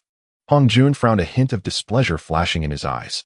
How could this fool Dong Wangong ask such a question? Although somewhat dissatisfied, Hongjun still provided an answer. After all, in front of so many eyes, failing to say something would lose his dignity. Witches are inherently incomplete, lacking understanding of the changes of heavenly mechanisms, and unable to navigate fortune and misfortune. To attain sainthood, one must possess great opportunities, fortune, and determination to have even a slim chance. As soon as the words fell, he fell silent. Was that it? Dong Wangong was dumbfounded, his face blank. What was said was so good, yet it felt like nothing was said. How could he explain this to Dijun? Wouldn't he be slapped to death afterward? Thinking of this, Dong Wangong's expression became conflicted, but he did not dare to pursue the question further, fearing Hongjun would explode. After Dong Wangong sat down, seeing that no more questions emerged, Hongjun spoke loudly. I have been favored by the heavenly Tao with the responsibility to teach sentient beings. Heaven's decree commands me to preach 3 times, each lasting 3,000 years. Now, having completed the 3 preachings, I will choose among you those with affinity to take as disciples and shepherd the 4 directions in accordance with the heavenly Tao. From now on, I will merge with the heavenly Tao to complement the heavenly Tao. From now on, I and the heavenly Tao no longer Hongjun. The powerful beings were instantly shocked, but Saint was already unfathomable, and now he would merge with the heavenly Tao. What kind of transcendence was this? Even the 3 pure ones' expressions slightly changed, revealing deep astonishment in their eyes. A single stone stirred up 1,000 waves. While the powerful beings were shocked, they became even more excited. Becoming a disciple of a saint was already remarkable. If one were to become a disciple of the heavenly Tao, wouldn't that be like soaring into the sky? In an instant, Jane Junti Nuwa Fushi Dong Wangong and other powerful beings could not help but reveal expressions of excitement and yearning. Hongjun paid no heed to the crowd's reaction and continued, Heaven has its ordained number. Today I shall accept 6 disciples. Upon hearing this, the mighty figures below were stunned, as if they saw themselves splitting apart. So the so-called batch of disciples was merely 6. With 3,000 assembled here, and only 6 to be chosen, how could this be divided? They had initially believed a large number would be accepted, giving them a chance, but now with only 6 their hopes were slim. In an instant, all the great beings felt a sense of dread. This number was too sensitive, too perilous to even contemplate. Hongjun observed the commotion below, his heart undisturbed, then turned his gaze to the 3 pure ones at the front. 3 pure ones, you are incarnations of Pangus, primordial spirit bearing the immense merit of creation. You are destined for sainthood and shall be my direct disciples. As his words fell, the 3 pure ones' expressions shifted, their gazes complex. Yuanshur in particular, brimming with pride, found it hard to accept becoming another's disciple. Hongjun glanced at them, reading their thoughts, then raised his hand, revealing 7 swirling purple auras in his palm. These are the primordial purple auras, the foundation of the great Tao. With diligent cultivation, they can lead to sainthood. Today I bestow them upon you. With that, he sent 3 auras to the 3 pure ones. The expressions of Laozi, Yuanshur, and Tongtian shifted rapidly before they reached a consensus and accepted. Thank you, Master. On reflection, being a disciple did not seem so unbearable. Hongjun nodded slightly, a rare smile gracing his lips, revealing his immense satisfaction.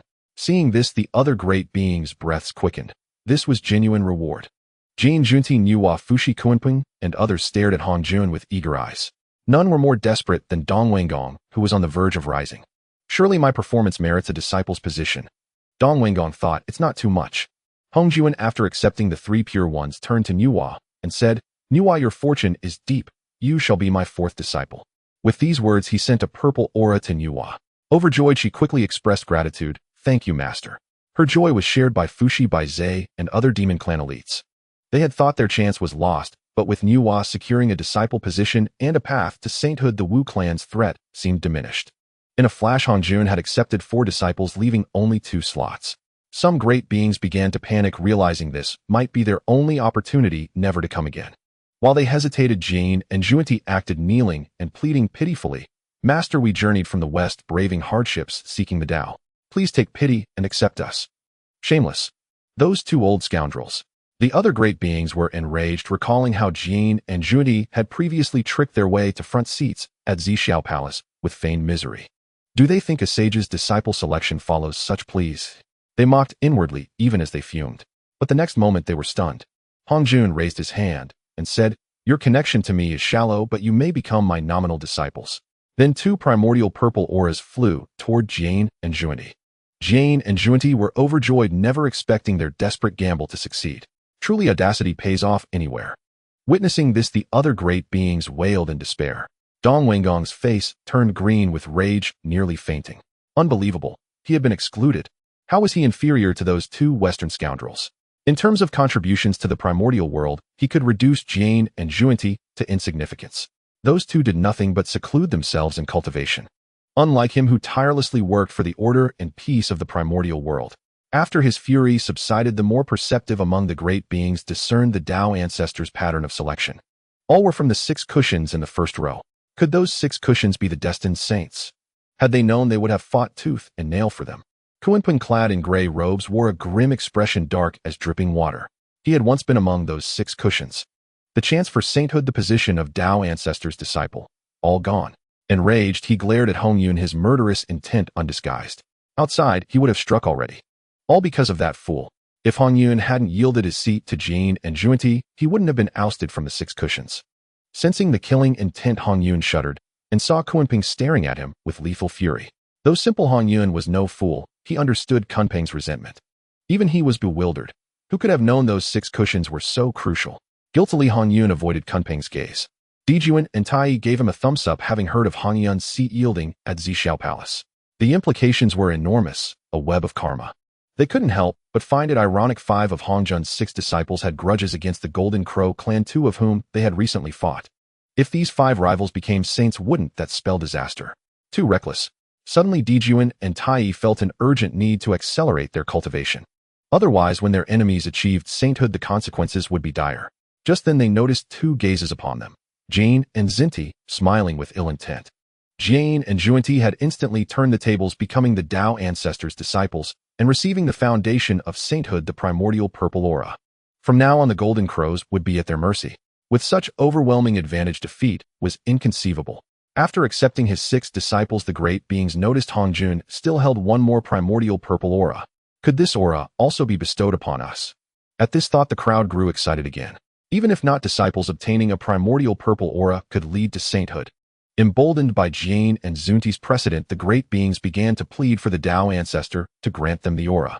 Hong Yun remained unmoved, stating calmly, "Heaven's Tao has its ordained number. The final primordial purple aura shall follow its own destiny." With that, he gently cast the aura into the air, letting it choose its own path.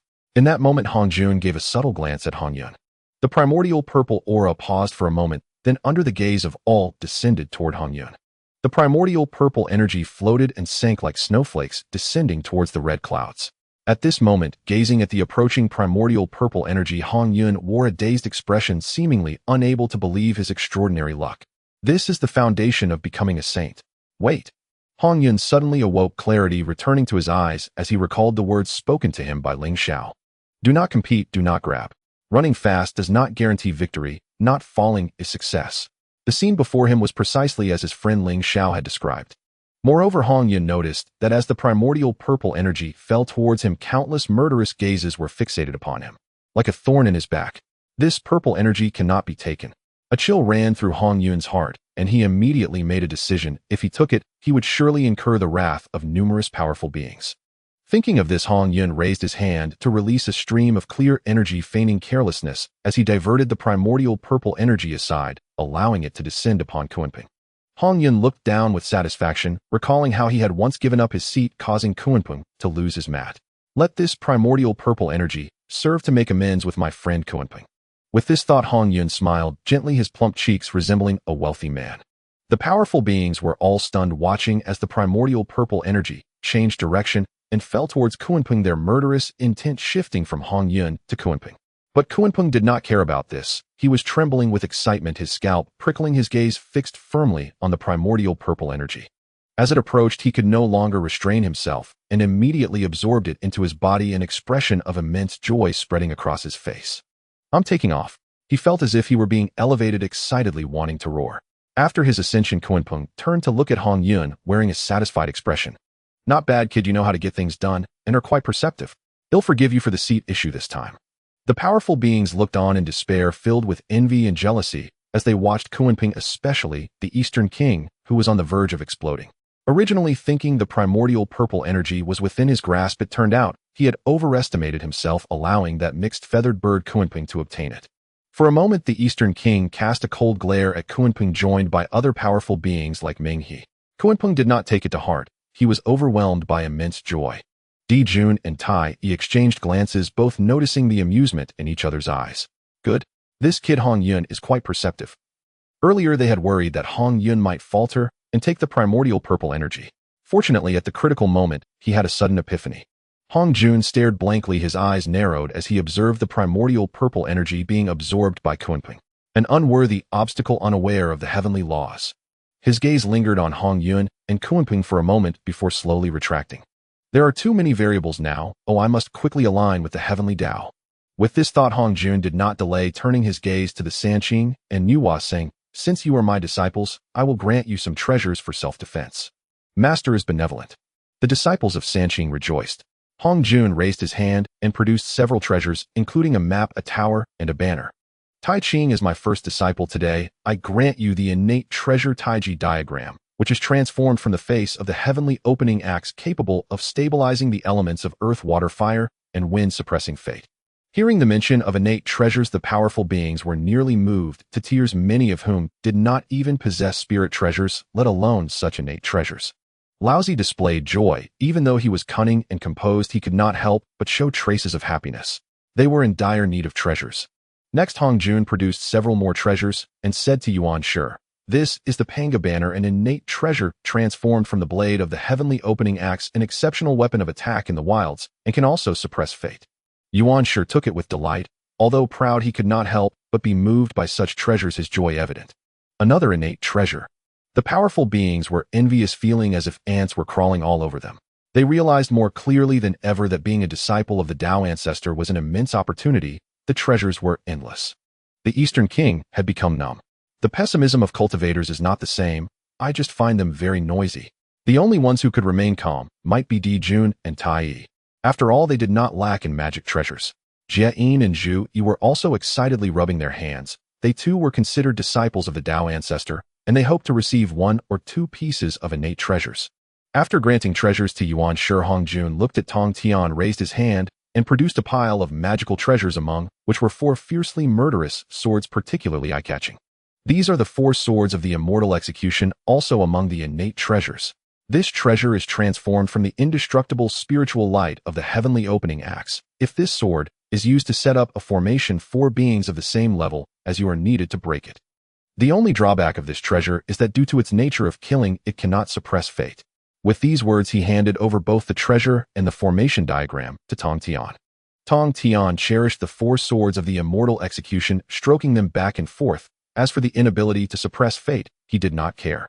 The powerful beings were all envious. Tong Tian wielding the 4 swords of the immortal execution would mean he could take on 4 opponents of the same realm. Hong Jun continued to bestow treasures. Nuwa received the map of mountains and rivers and the red embroidery ball, while Jie and Zhu Yi received treasures like the 12-grade golden lotus. Although these did not match the innate treasures they had envisioned, having something was better than nothing. With these magical treasures, their combat power would elevate once again. After obtaining the treasures, Jie and Zhu Yi felt their confidence surge, believing their lives were nearing perfection. Disciples of the Tao ancestor, the foundation for becoming a saint, already possessing innate spirit treasures. Once the treasures were distributed among the disciples, the powerful beings gazed eagerly as Hong Jun calmly stated, "There are still some magical treasures on the treasure rock behind the Purple Cloud's palace. Go and take them according to your own fortunes." The powerful beings expressed their gratitude and hurried to the treasure rock. The vast treasure rock floated amidst the chaotic air, radiating countless streams of spiritual light, all of which were magical treasures. Dijun and Taiyi followed along, glancing at the treasure rock and unable to suppress a sneer. The truly good treasures had all been personally distributed by Hong Jun, but what remained on the treasure rock were merely leftovers with very few good items. At this moment, the powerful beings had already begun seizing treasures. The Sanqing, who possessed innate treasures, were naturally unstoppable, easily sweeping away several magical treasures with each strike. Dijun and Taiyi seemed to have no intention of making a move. For a few meager leftover treasures, they could not be bothered to act. If they took something, it would mean they owed a favor to Hong Jun. However, even if they did not take anything, they could still prevent others from taking. Watching Jie and Zhu Yi, Dijun and Taiyi began to create disturbances.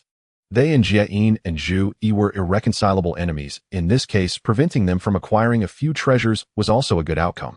At this moment, Jane and Zhuanti were diligently collecting treasures, occasionally resorting to underhanded tactics to snatch others' magical artifacts. The formidable beings that were robbed dared not voice their anger, for Jane and Zhuanti had already become disciples of the Tao ancestor, their status elevated beyond comparison, making them untouchable by ordinary folk. Jane and Zhuanti exchanged glances, their faces beaming with pride and satisfaction.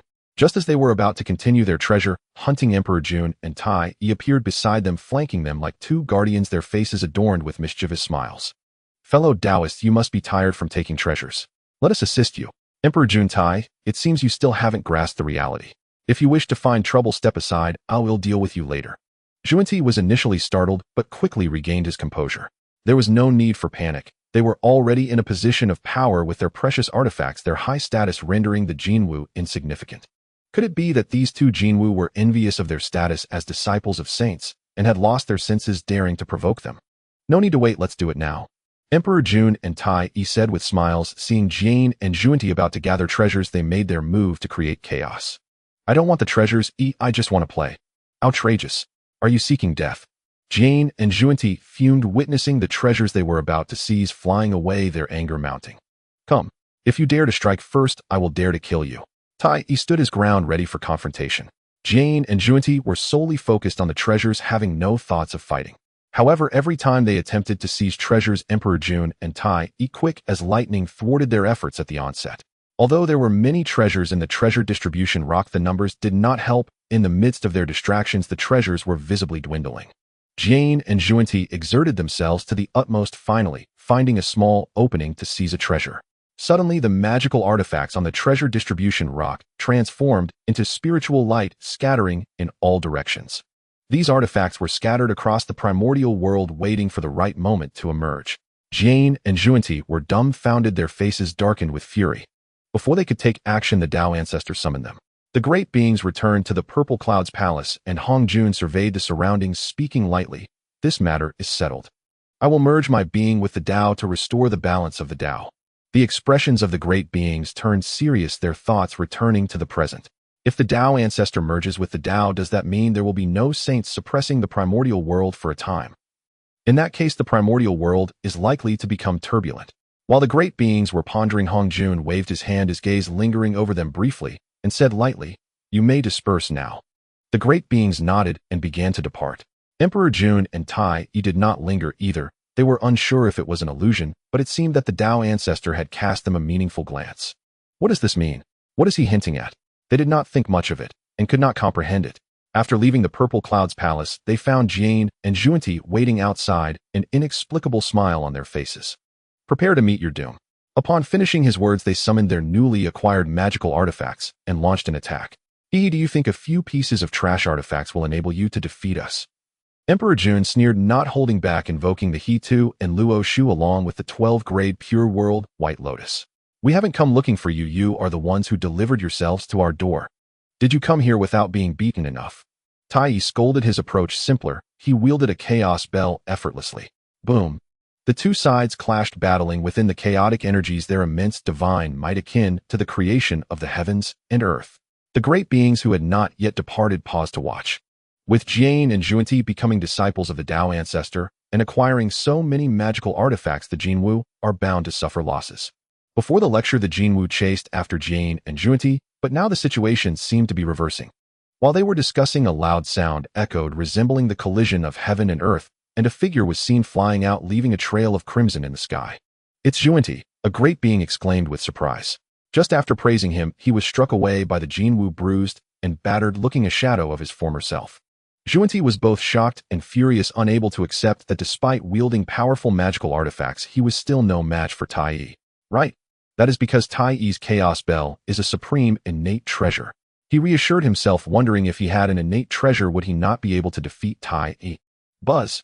Jane stepped onto the 12th-grade Merit Golden Lotus and began to flee, as facing the combined assault of Emperor Jun and Taiyi was daunting enough, let alone battling them. Today is the cause, and the fruit will come later. Jinwu, do not be too pleased with yourselves, or it won't be long before I make you pay in full. Even in his hasty escape, his words were full of grace. Where do you think you're going? Emperor Jun and Taiyi pursued relentlessly, refusing to let them escape. However, not long into the chase, they encountered the three Pure Ones. I thought who it was, turns out to be two little Jinwu. Yuan Shi chuckled casually, remarking, his gaze scrutinizing Emperor Jun and Taiyi. Do you wish to be like those two old rascals in the West? Emperor Jun frowned, displeased with the term little Jinwu. It's laughable that Jane and Junti could be mentioned in the same breath as us three Pure Ones. Yuan Shi spoke haughtily, his eyes filled with arrogance. Heh, to me you are no different from them, aren't you all brothers? Taiyi chuckled, and upon hearing this, Yuan Shi's expression darkened, evidently struck a nerve. Jinwu, do you really think we dare not kill you? Come and try. Emperor Jun and Taiyi refused to back down, their treasures radiating brilliance, always ready for battle. They were well aware that the three pure ones were not to be trifled with, like Jin and Juanti, as Laozi, Yuan Shi, and Tongtian each possessed innate treasures. Even without them, the three of them would be more formidable than Jin and Juanti. Yuan Shi's expression turned cold, ready to strike, but was stopped by Laozi beside him. Enough, losing one Jinwu is a small matter, let them go this time. He spoke with a smile. People often compare the three pure ones and the three Jinwu, not realizing how foolish that is. Emperor Jun and Taiyi, today we want to engage you. When we return, tell Ling Xiao that the three pure ones wish to compare with the three Jinwu. Laozi spoke lightly. They had now become disciples of the Dao ancestor, and being compared to the three Jinwu was a humiliation. He wanted the entire primordial world to know that the three pure ones were unique and nothing could compare to them. Indeed, return and tell Ling Xiao, oh, I wish to see how much progress he has made over the years. Yuan Shi spoke with a smile, as if making a jest, his attitude casual. Good. You said it, I will certainly inform the third brother. Emperor Jun revealed a peculiar smile. Sunstar. Ling Xiao awakened from his meditation, a hint of mysterious yellow flashing in his eyes. The laws of Earth have also been broken through. The teachings of the Purple Sky Palace have ended. Ling Xiao murmured to himself. Over the past few thousand years of Hong Jun's teachings, the laws of Earth had reached the level of a Hunyuan Golden Immortal. His cultivation was also progressing towards the late stage of Hunyuan Golden Immortal. Calculating the time, Emperor Jun and Taiyi should be back soon. Just as he thought, it wasn't long before Emperor Jun and Taiyi returned to Sunstar. Oh ho, third brother, your palace is quite impressive. Emperor Jun and Taiyi had hurriedly left last time and hadn't paid attention to Ling Xiao's palace. Now seeing the grand palace, they couldn't help but be astonished, and alongside their surprise there was a hint of peculiarity in their hearts. Third brother is really narcissistic. The plaque of the palace is so big, and it even has his name inscribed, as if afraid others wouldn't know. How was your trip to the Purple Sky Palace? Ling Xiao didn't dwell on this and immediately changed the topic. Harvest. I didn't fully understand the teachings, but the gains were substantial. Those two old coots, Jieyin and Zhu Yi, were sent running around in a panic by us. Emperor Jun laughed heartily and detailed the incident. Ling Xiao couldn't help but chuckle, seemingly picturing the disheveled state of the Western duo. By the way, tell me about what happened after the teachings. He suddenly wanted to know if Hong Jun had given Hong Yun the primordial purple energy. Taiyi responded, summarizing the events after the teachings. Hearing that Hong Yun had pushed the primordial purple energy onto Kunping, Ling Xiao was somewhat surprised. Could it be that Hong Yun was able to resist the temptation of the primordial purple energy? Was it his words that had an effect? If that's the case, then his efforts were not in vain. Without the accompanying primordial purple energy, Hong Yun's calamity should have been lifted. By the way, there's one more thing.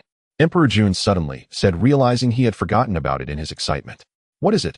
Ling Xiao asked curiously. Could there be something outrageous happening in the Purple Sky Palace? On our way back, we encountered the three pure ones. They said they wanted to have a direct confrontation. Emperor Jun briefly explained the situation. After hearing this, a mysterious smile appeared on Ling Xiao's face. It seemed the three pure ones had become a bit arrogant after obtaining their treasures. Since the three pure ones want to fight us, then let's oblige them. Ling Xiao said calmly, as he was eager to see how many moves the three pure ones could withstand against him. All three of them possess innate supreme treasures. They are not to be underestimated. Emperor Jun said seriously. Innate supreme treasures are nothing. Who doesn't have them? Taiyi said with a smile, seemingly unconcerned. Upon hearing this, Emperor Jun immediately felt displeased. Who was he hinting at? Among the three of them, only his own accompanying treasure was not an innate supreme treasure. If you include the three pure ones, then among the six, he was the only one without an innate supreme treasure. This was no longer a hint, it was a direct statement. No worries, having just the two of us is enough. Ling Xiao shrugged, saying, next time we encounter the three pure ones, we will surely determine the victor. I will go cultivate first. This time I will not emerge until I surpass both of you. Emperor Jun said resentfully. He was already close to losing patience. Elder brother, why must you make things difficult for yourself? Taiyi called out as he followed behind, leaving as well. Ling Xiao smiled faintly, watching Emperor Jun and Taiyi depart.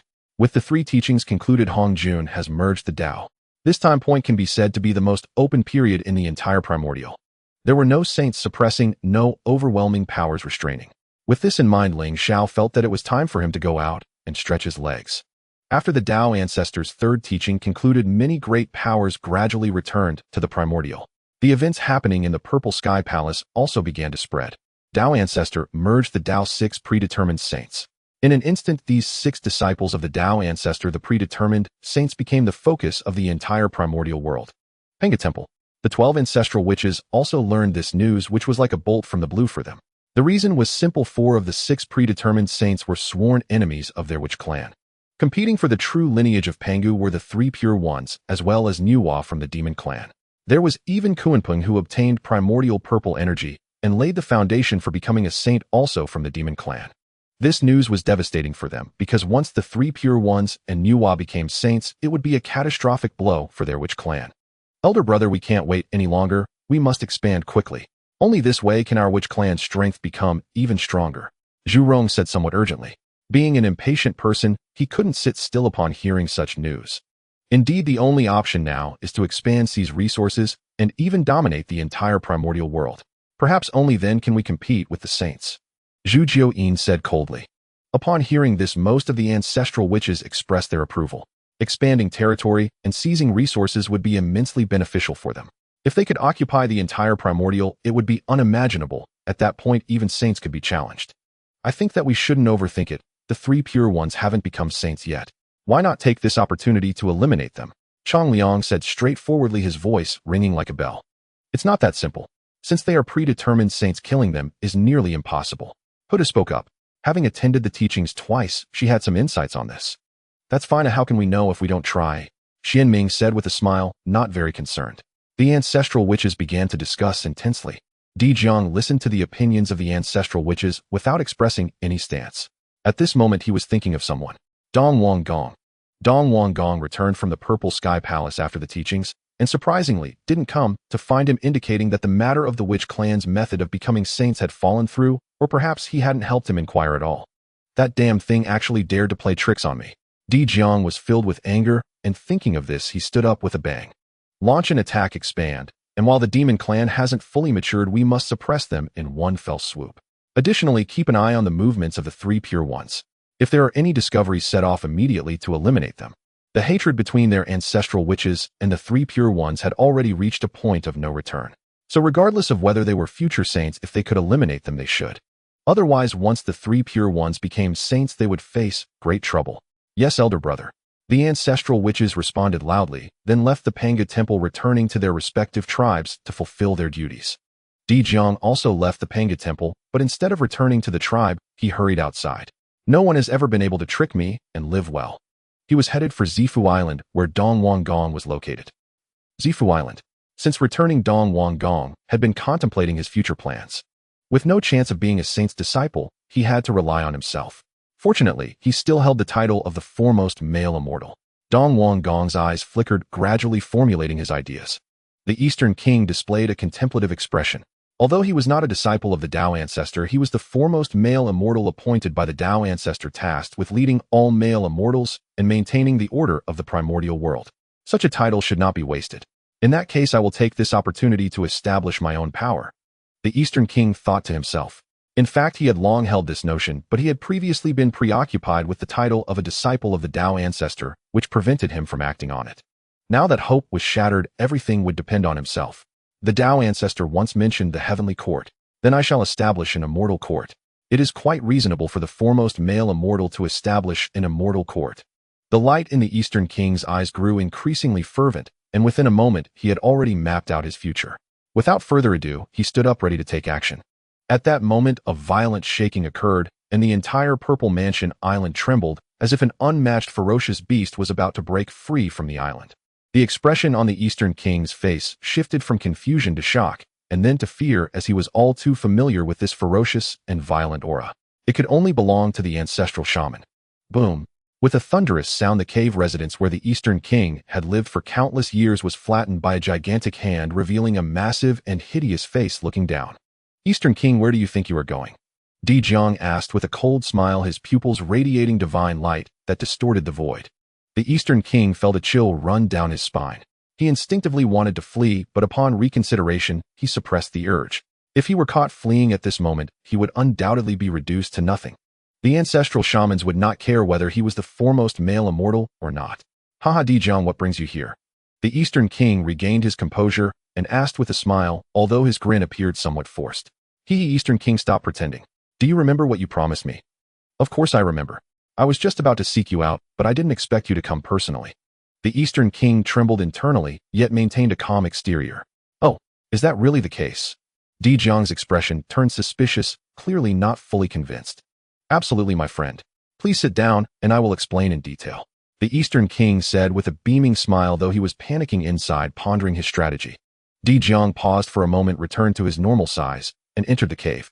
Don't play tricks, there are some things you cannot hide from me. He warned, his gaze carrying an air of scrutiny. Of course, the Eastern King replied with poise, showing no signs of guilt, confident in his demeanor.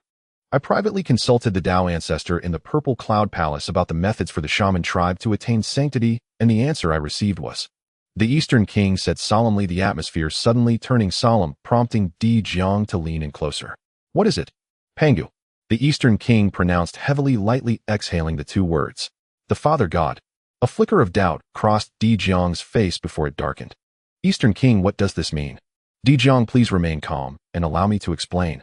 The Eastern King gestured for Dijiang to listen as he continued to weave his tale. He was fabricating, indeed fabricating. The Tao ancestor's original words were beyond his capacity to articulate. Claims that attaining sanctity relied on immense willpower and great opportunity were mere platitudes. If Dijiang heard this, he would undoubtedly want to kill him. Your shaman tribe can be said to be descendants of Pangu, especially your ancestral shamans who are transformed from the essence blood of the great god Pangu. Thus, your opportunity to attain sanctity also derives from Pangu. In the past, the great god Pangu opened the heavens and the earth, transforming into myriad things. How magnificent! As he spoke, the Eastern King couldn't help but flatter Pangu, knowing that the shaman tribe enjoyed hearing such praise. Indeed, upon hearing this, Dijiang revealed a rather pleased expression. Seeing this, the Eastern King continued, thus your shaman tribe has two opportunities to attain sanctity. He was spirited and very confident, as he had already figured out how to spin his tale at this point. Confidence came naturally. Oh, please, Eastern King, do share. Dijiang's expression turned serious, and even his tone became respectful. The Eastern King nodded and said, firstly, that is to worship and respect, to hold the great god Pangu in the highest esteem, and to condense that into a steadfast belief. Hence the world formed from the essence of Pangu will look after your shaman tribe, making attaining sanctity not impossible. Secondly, it is to collect the residual blessings of the great god Pangu, the myriad things transformed by him. For example, the Buzhou mountain formed from Panga's spine, and the sun and moon formed from his eyes. The more you collect, the stronger the fortune of your shaman tribe will be, and thus your ancestral shamans will have the chance to achieve the primordial unity. The Eastern King spoke methodically. He had derived these 2 points from the actions of the shaman tribe, reinforcing and adapting them. Dijiang's eyes brightened after hearing this. The Eastern King's words were to his liking, giving him a sense of unspoken agreement. Moreover, he had a premonition that these 2 methods seemed feasible. However, even though he felt positively about it, he couldn't openly express his approval. Eastern King, you must not deceive me, for although our ancestral shamans have not gone to the Purple Cloud Palace, there are some matters I cannot be kept in the dark about. Rest assured, Dijiang, this was what I asked in private, and I guarantee it is absolutely true. The Eastern King assured him, emphatically reiterating that it was an inquiry made in private. Private meant no one witnessed it, and if no one saw it, then there was no evidence. It all relied on his words alone. Dijiang nodded slightly, temporarily believing him, as since they had last occupied Buzhou Mountain, they had clearly felt an increase in fortune. This must be the Father God's protection of the shaman tribe. With this thought, Dijiang looked up at the sun and moon in the sky. These are the eyes of the Father God, and they should return to the shaman tribe, illuminating our path forward. He contemplated beginning to scheme for the sun and moon. By the way, Dijiang, is your shaman tribe about to take action against the demon race? The Eastern King suddenly asked, a strange smile on his face. Dijiang glanced at him and replied with a faint smile, what? Are you trying to stop us? His words were laced with sarcasm. Since he had already obtained what he wanted, Dijiang naturally would not regard the Eastern King highly. Very real. Of course not. I merely wish to respectfully request, if there is an opportunity to capture Kunpeng, could you give me the Hongmeng purple chi within him? This thing is of little use to you. The Eastern King smiled, having long coveted this item. He couldn't act against Kunpeng within the demon race, but using the shaman tribe's hands would be effortless. Kunpeng with that character, is he worthy of the Hongmeng purple chi? Dijiang chuckled after hearing this, saying, Eastern King, you have a good idea. Let me think about it first, Dijiang said as he stood up to leave. He was going back to create trouble. The Eastern King gazed at the departing figure of Dijiang, a look of relief washing over his face. Finally gone, he sighed deeply, leaning back against his throne. Not long after Dijun left, several streaks of light flew over belonging to powerful beings from the vicinity of Zifu Island, who usually had some interactions with the Eastern King. Eastern King, what has happened? Why has Ancestor Wu Dijun come here? A man in a water-blue robe asked. His name was Xian Shui, a rare manifestation of divine water in the world, one of the 3,000 guests of the Zhixiao Palace. Next to him stood Jin Shi, dressed in a yellow robe transformed from a stone imbued with the light of creation. The rest included Kong Ming, Yuan Mu, and other powerful beings, all guests of the Zhixiao Palace. The Eastern King straightened his posture, a hint of majesty appearing on his face, ready to explain. Jin Shi spoke up, saying, "As the foremost male immortal, does the Ancestor Wu have business to discuss?" He said this with a dismissive air, merely guessing. However, this remark sounded different to the Eastern King. He discreetly glanced at several powerful beings, and then a faint smile appeared on his face. "It's nothing serious. I am planning to establish the Immortal Court, and Dijun has come to congratulate me upon hearing the news. You all know that Ancestor Wu is somewhat clumsy and carelessly damaged my cave abode." He spoke casually, but the implication in his words was substantial. Xian Shui, Jin Shi, Kong Ming, Yuan Mu, and the other powerful beings revealed expressions of astonishment. The Eastern King is establishing the Immortal Court, and Ancestor Wu personally came to congratulate. It was astonishing, shocking enough that their gazes towards the Eastern King carried a hint of respect. It made sense. The Eastern King was the foremost male immortal appointed by the Tao Ancestor, and he had the qualification for this. "Then we shall also congratulate you, Eastern King." Xian Shui cupped his hands and smiled. With his lead, the other powerful beings followed suit. Seeing this, the Eastern King dropped his pretense and seized the opportunity to invite them. "Friends, now that the Immortal Court is being established, we urgently need like-minded allies to create an unprecedented achievement together. Would you be willing to join the Immortal Court?" As he spoke, the Eastern King released a hint of quasi-saint aura, enhancing his own majesty. Xian Shui, Jin Shi, and the other powerful beings exchanged glances and then nodded solemnly. "We are willing to join the Immortal Court." The earlier they joined the newly established Immortal Court, the more benefits and higher positions they would secure in the future. In the current chaotic world of Honghuang, joining a powerful faction was necessary. Great. With several friends, joining the great undertaking can be accomplished. The Eastern King was overjoyed, instantly filled with ambition. Come, please take a seat. Let us discuss the grand plan for the development of the Immortal Court." He waved his hand, conjuring several clouds to invite them to sit. The Eastern King felt a surge of inspiration. The Tao Ancestor once proposed the concept of a heavenly court to oversee the world and maintain order in Honghuang. He intended to shape the Immortal Court in this manner. It now seemed that the Tao Ancestor had not mentioned anyone to establish a heavenly court since then. Perhaps there was an intention for him to take over. Regardless, the priority was to establish the Immortal Court. Although he could not become a disciple of the Tao Ancestor, he aimed to surpass even the Tao Ancestor's disciples in glory. "I believe the first step is to persuade the great powers to join the Immortal Court," Xian Shui suggested, quickly getting into the role as he considered the future of the Immortal Court. Indeed, the Eastern King is the foremost male immortal appointed by the Tao Ancestor. It is only natural to preside over the male immortals. First, gather a group of esteemed male immortals, and the rest will naturally submit. Kong Ming continued, providing a reasoned analysis. The Eastern King nodded slightly, looking at Kong Ming with appreciation. "This individual is indeed worthy of great trust. Based on your words, Kong Ming, how should we proceed?" He wanted to test further and hear Kong Ming's insights. Kong Ming smiled slightly, already having considered the matter.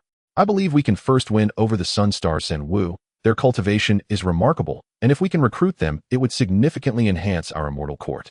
Upon hearing this, the Eastern King frowned and asked, "As far as I know, San Wu is proud and does not involve themselves in worldly affairs. It would be quite difficult to get them to join. The Zhixiao Palace has given talks 3 times. Jin Wu attended twice and fought on both occasions. Even when the Tao Ancestor urged them to establish a heavenly court, they were unwilling. How could they possibly join the Immortal Court?" He found it hard to support this idea. Kong Ming smiled knowingly, confidently saying, "That was in the past. In my view, Jin Wu has grievances with Jie Yin and GT and also has issues with the Sanqing. Now that the Sanqing and Jie Yin have become disciples of the Tao Ancestor and heavenly appointed saints, this must place tremendous pressure on San Wu, and they would likely be anxious. Thus, having San Wu join the Immortal Court to create great achievements, they would hardly refuse." Upon hearing this, the Eastern King fell into thought.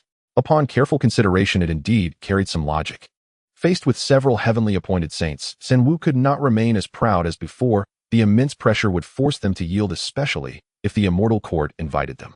In the end, they might not be able to withstand the saints. Furthermore, if he figured out a way to acquire the Hongming purple chi, wouldn't becoming a saint be assured in the future? As long as he offered some benefits and promises, they had no reason to refuse. It's settled then.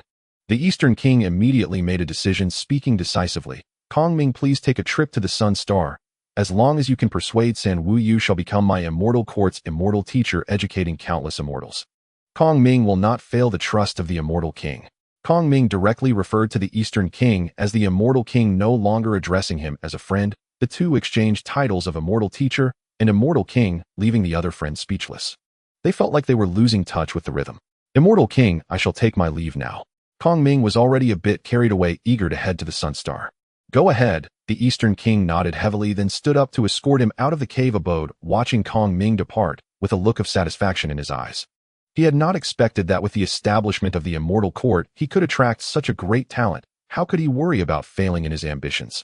At this moment, Kongming was already regarded by the Eastern King as being on par with Bai Zhe. Both of these individuals were essential talents for achieving great undertakings. Kongming soared into the air and flew towards the Sun Star. Outside the Sun Star, Kongming finally arrived. He cleared his throat and called out, San Wu, this is Kongming of the Immortal Court visiting you. I hope to meet you in person. As the words fell, there was no response for a long time. Just as he was about to call out a second time, a purple figure flew out. It was the purple micro boy. A look of surprise crossed Kongming's eyes. The visitor's cultivation was not much inferior to his own. What business do you have with my master? The purple micro boy asked suspiciously. Detected that the Eastern King has established the Immortal Court, please make the following choice. Choice 1, accept the invitation, join the Immortal Court, and receive a supreme, innate spiritual treasure. Choice 2, reject the invitation and receive a vial of 3 light divine water. Immortal Court. Ling Xiao revealed a hint of strangeness on his face upon seeing this choice. It seemed the Eastern King was not impressive enough. The choices offered by the system were unexpectedly perfunctory. What he did not anticipate was that the Eastern King was quite ambitious, not only establishing the Immortal Court, but also setting his sights on him. Choice 2. Ling Xiao did not hesitate and immediately made his choice. Sensing the unfamiliar aura outside the Sun Star, he slowly spoke. At this moment, outside the Sun Star, Kongming was explaining to the Ziwei boy. He had encountered the 3 Wus, but the Ziwei boy refused to let him in as he had not received Ling Xiao's decree and naturally did not dare to act recklessly. This made Kongming extremely anxious. He had made a solemn promise to the Eastern King, yet upon arriving at the Sun Star, he could not even get through the door. At this moment, a vast voice echoed from deep within the Sun Star. Please return, emissary of the Immortal Court. We have no interest in joining the Immortal Court. Hearing this, Kongming's expression changed, and he said in a deep voice, Taoist friends, from the 3 Wus, the Eastern King is the chosen male immortal by the Tao ancestor, and now he has established the Immortal Court to maintain the order of the Primordial World. As long as the 3 of you join, the Immortal Court will rule over heaven and earth in the future, and you will also enjoy supreme glory. Please consider it well, Taoist friends. No need to consider, just get lost. Ling Xiao's voice rang out again. Kongming's expression darkened as he said coldly, Taoist friends, from the 3 Wus, the Eastern King is the chosen male immortal by the Tao ancestor. Do you not even listen to his words? As soon as these words were spoken, a vast aura emanated from deep within the Sun Star, and then a hand that seemed to evolve from the laws of the universe reached out, appearing slow, but arriving in an instant, capturing Kongming in a heartbeat. What? What do you want?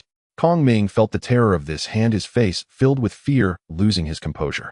Without a response, the law-based hand formed a dome around Kongming, imprisoning him and throwing him down towards the primordial world below.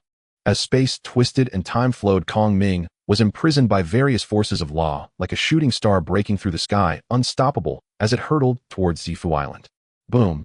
A thunderous sound echoed as if a small world had crashed down, vast and mighty. The violent laws gave birth to countless beings, and Zifu Island shook violently, as if it were sinking.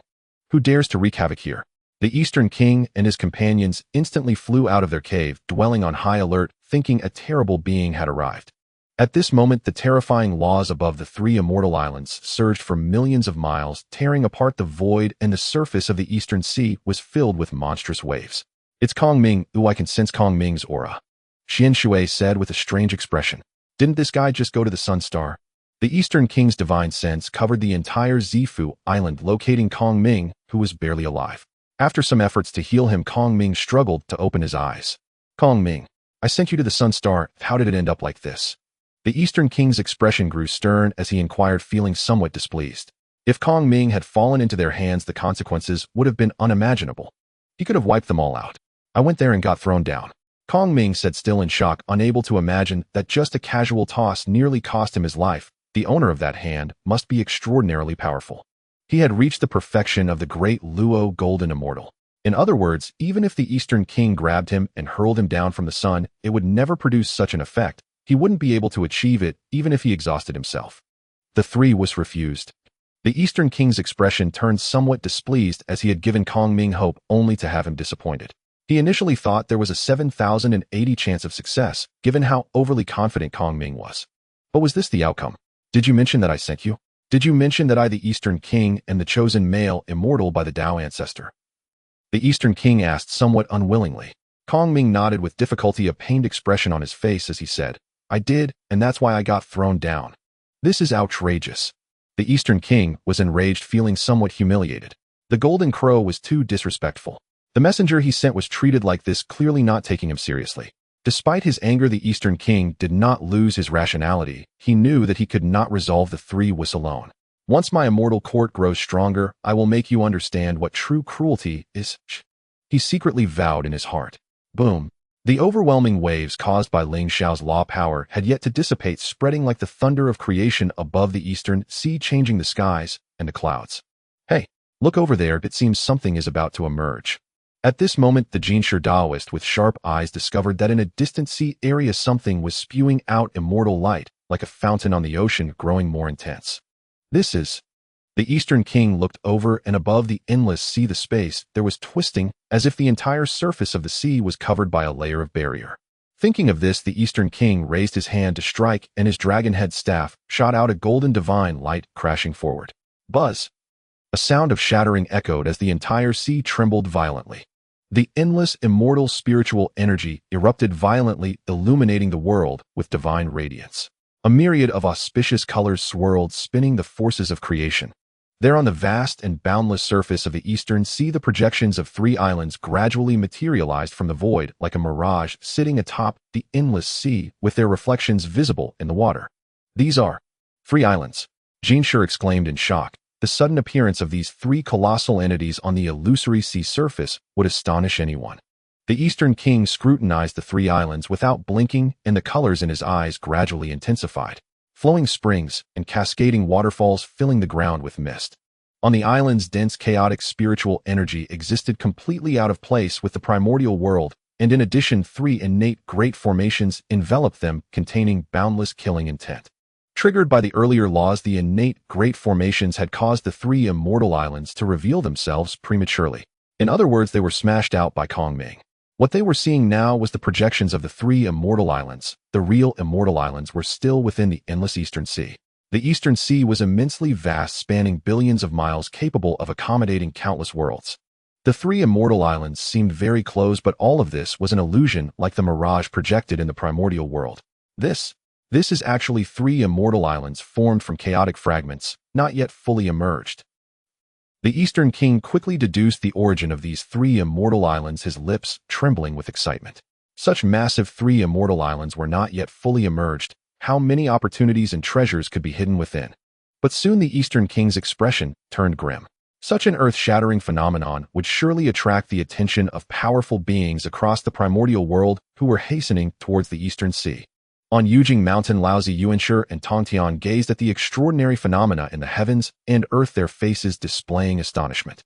The unparalleled spectacle from Sanxian Island had spread throughout the primordial world, with golden lotuses and auspicious signs appearing everywhere, signifying the revival of all life.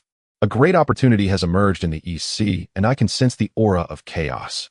Laozi exclaimed in surprise, noting that this was 100 times more terrifying than the phenomena of the past at the Buzhou Mountains gourd vine. Such a grand opportunity, we must act swiftly to seize the initiative, Yuanshi said with decisiveness, rising to set off immediately. Now the 3 brothers had acquired numerous treasures in the Zhixiao Palace. It is no exaggeration to say that in the entire primordial world they had no rivals among the saints. Even the 12 ancestral witches would be no match for them, and they would crush them all. With such a grand opportunity, the Sanqing would definitely take the lead, unstoppable. Indeed, with such a commotion, the entire primordial world must be aware. Let us depart now. Laozi nodded without hesitation, and with a movement the three figures vanished heading towards the East Sea. In the 10,000 Great Mountains, the lair of the demon clan, Nuwa Fushi and other powerful demons naturally felt the extraordinary phenomena. Such a grand spectacle must herald the emergence of numerous treasures. Ha! Our demon clan's great opportunity has arrived. Guoche shouted excitedly. Indeed, if we can seize the initiative, it would be a tremendous enhancement for the demon clan. Fushi spoke up, his mood also quite good.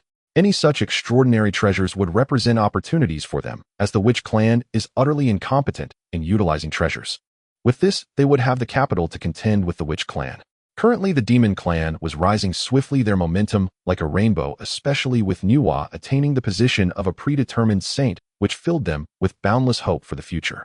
Additionally, Kunpeng had also acquired the primordial purple chi, and given time he too could become a saint. This was the most solid foundation for their demon clan's future. Then why wait? Leave a portion here to guard, and the rest of the powers shall head to the East Sea. Kunpeng declared loudly, his aura radiant, then stood up, clearly intending to lead personally. Nuwa glanced at Kunpeng, a flicker of inscrutable meaning in her eyes. Since returning from Zixiao Palace, Kunpeng had been increasingly audacious. She did not reprimand him, but instead looked at the gathered powers, saying, "Let us follow Kunpeng's suggestion. I'll leave a portion to guard here, and the rest shall head to the East Sea."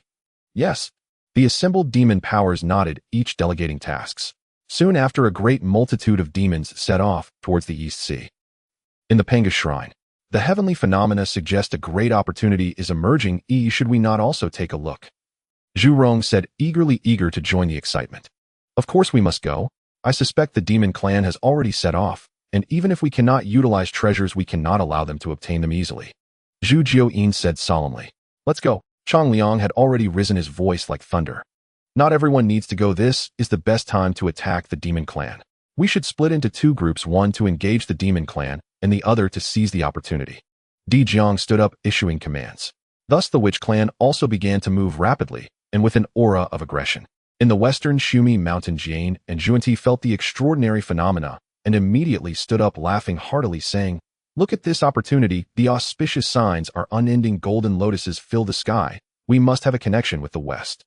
Juanti concluded this with a face full of conviction. Looking at the blooming golden lotuses, they resembled the 12-rank merit golden lotus of his senior brother. If this isn't fate, then what is? Let's go.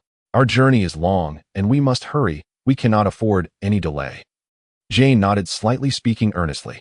Soon after, two beams of golden light shot out from Shumi Mountain, flying towards the East Sea. At the same time, powers from the Blood Sea Wuzhuang Temple and Western Kunlun set off in succession, all hastening towards the East Sea. In an instant, the entire primordial world was in turmoil. On the Sunstar, detected the emergence of Sanxian Island. Please make the following choices. Choice 1, depart immediately to seize the opportunity. Reward Chaos Green Lotus Seed. Choice 2, stay steady. What concern is the opportunity to me? Reward 24C Stabilizing Pearls. Sanxian Island has emerged. Ling Xiao awakened from his meditation, a hint of surprise flashing in his eyes. How could the highly prominent Sanxian Island in the primordial world go unnoticed? It is said that it was formed from the chaos shattered by the Pangu great god during the creation of the world. Since it was made from fragments of chaos, the island is rich in chaotic spiritual energy, with treasures and rare resources everywhere. Especially since the newly emerged Sanxian Island has not yet been tainted or trampled, it is even more precious. These three islands have their own names: Penglai Yingzhou and Fangzhong, each remarkable in its own right. Among them, Yingzhou Island is notably the site of the fall of the Eastern King, who was subdued by Taiyi. I didn't expect Sanxian Island to emerge at this time. Ling Xiao displayed a hint of interest. Considering the timing, it seems quite appropriate. Ling Xiao glanced at the choices, muttering to himself. Surely the system doesn't think I would choose not to go out. That would be a grave mistake. Now that the Dao ancestor is merging with the Dao, how could I not participate in such a grand opportunity? System, I choose 1. Ling Xiao made his choice. This time, there was no reason to continue to linger. He would gladly accept the Chaos Green Lotus Seed. To be honest, among all the seeds he had seen, this one was the most satisfying. Just as Ling Xiao was preparing to set off, a sudden thought struck him, and he raised his hand to point. A breath transformed into 3 crows. A clone identical to him appeared. He planned to use this clone to venture out, while leaving his main body at home to cultivate, thus ensuring he could pursue both cultivation and opportunity without delay. Although this clone possessed only a fraction of his strength, Ling Xiao was confident that currently in the primordial realm no one among the great powers should be his match. It is no exaggeration to say he could conquer wherever he went. With this thought, Ling Xiao left his main body in the treasure hall and sent his clone out. Upon arriving at the Sun Star, Ling Xiao used his divine sense to awaken the meditating Dijun and Taiyi. Not long after, Dijun and Taiyi flew out from deep within the Sun Star, quickly sensing the vast heavenly phenomena. What is this? Could there be a great opportunity emerging? Dijun surveyed the auspicious signs in the sky, astonished, noting that he had never seen such a spectacle since his transformation. I can sense it, the treasures are beckoning to me, calling me. Taiyi said excitedly, appearing entranced. You guessed correctly. In the East Sea, there are 3 islands formed from chaotic fragments about to emerge. Ling Xiao said with a smile. What are we waiting for? Let's go. Dijun rejoiced and pulled Taiyi to set off, but then turned back to ask, Third brother, will you go this time? East Sea, Zifu Island. The East King sensed the emergence of the 3 immortal islands and immediately united all the powerful beings around Zifu Island to head towards the 3 immortal islands. Such a great opportunity is hard to achieve alone. Only by joining forces can they occupy the islands and plan slowly. The powerful beings he gathered thought the same, as they could sense countless strong individuals rushing here. If they did not band together, they might lose not only the opportunity, but even their lives. With their strength facing those top-tier powerhouses, they were virtually powerless. In the blink of an eye, hundreds of years passed. The East King and the other powerful beings finally arrived at the front of the 3 immortal islands, observing up close the 3 islands resembling Kunlun in the water, sitting atop the endless sea. Between the islands, there were also floating worlds formed from small shards of chaos. As the East King gazed at the immortal islands before him, his eyes betrayed a longing and fervor. The points of light on the islands, like stars, were the brilliance emitted by spiritual treasures. Unfortunately, 3 innate great formations enveloped the islands like a barrier, isolating everything from entry. The 3 islands had not yet reached the true moment of emergence. Just as they were examining the immortal islands, beams of divine rainbows and waves of spatial vibrations signaled the arrival of other powerful beings. The East King's expression turned grave. Those who were meant to come had indeed arrived, and faster than he had imagined. Minghe. At this moment, a blood-colored cloud floated over, exuding a sinister aura, and an oddly featured elderly man sat cross-legged on a blood-red lotus platform, slowly approaching. The lotus platform transformed into blooming red lotuses to protect him, with 2 swords of overwhelming murderous intent slung across his back. Haha, Minghe, my friend, welcome to my East Sea as a guest. The East King took the initiative, greeting with a smile, and his meaning was very clear. This is my home, my territory. Minghe naturally understood his implication and immediately responded with a wicked grin, saying, East King, my friend, put away your little thoughts. You cannot swallow these 3 immortal islands. As soon as he finished speaking, he glanced at the rabbits and chickens behind the East King, deeming them not even worth killing, yet they dared to act tough before him. The East King smiled awkwardly, a flicker of displeasure in his eyes, but he refrained from showing it. He did not wish to offend Minghe, he whose infamous reputation surpassed even that of Kunping. Minghe, how about we join forces and scheme together? He extended the invitation, believing that if he could pull Minghe into their camp, he would have some assurance of occupying one of the immortal islands. He did not hope to occupy all 3 islands. No need, I am accustomed to acting alone. Minghe flatly refused without a second thought. As a quasi-saint, he wielded the dual swords Yuan Tu and Abi. When the 3 immortal islands opened, he could directly rush in and snatch things up. How exhilarating that would be. Why bother with the East King and his group? That would only slow him down. The East King's expression darkened slightly, and just then a heavenly music gradually approached from afar, like celestial sound. A group of female immortals came riding on auspicious clouds adorned with stars. Western Queen Mother. The East King's face brightened, and he hurried to welcome her. Greetings, friend. The Western Queen Mother returned the salute, her demeanor regal and extraordinarily elegant, exuding an air of indifference that seemed unfazed by the heavens collapsing. Western Queen Mother, as the foremost male and female immortals, why not join forces?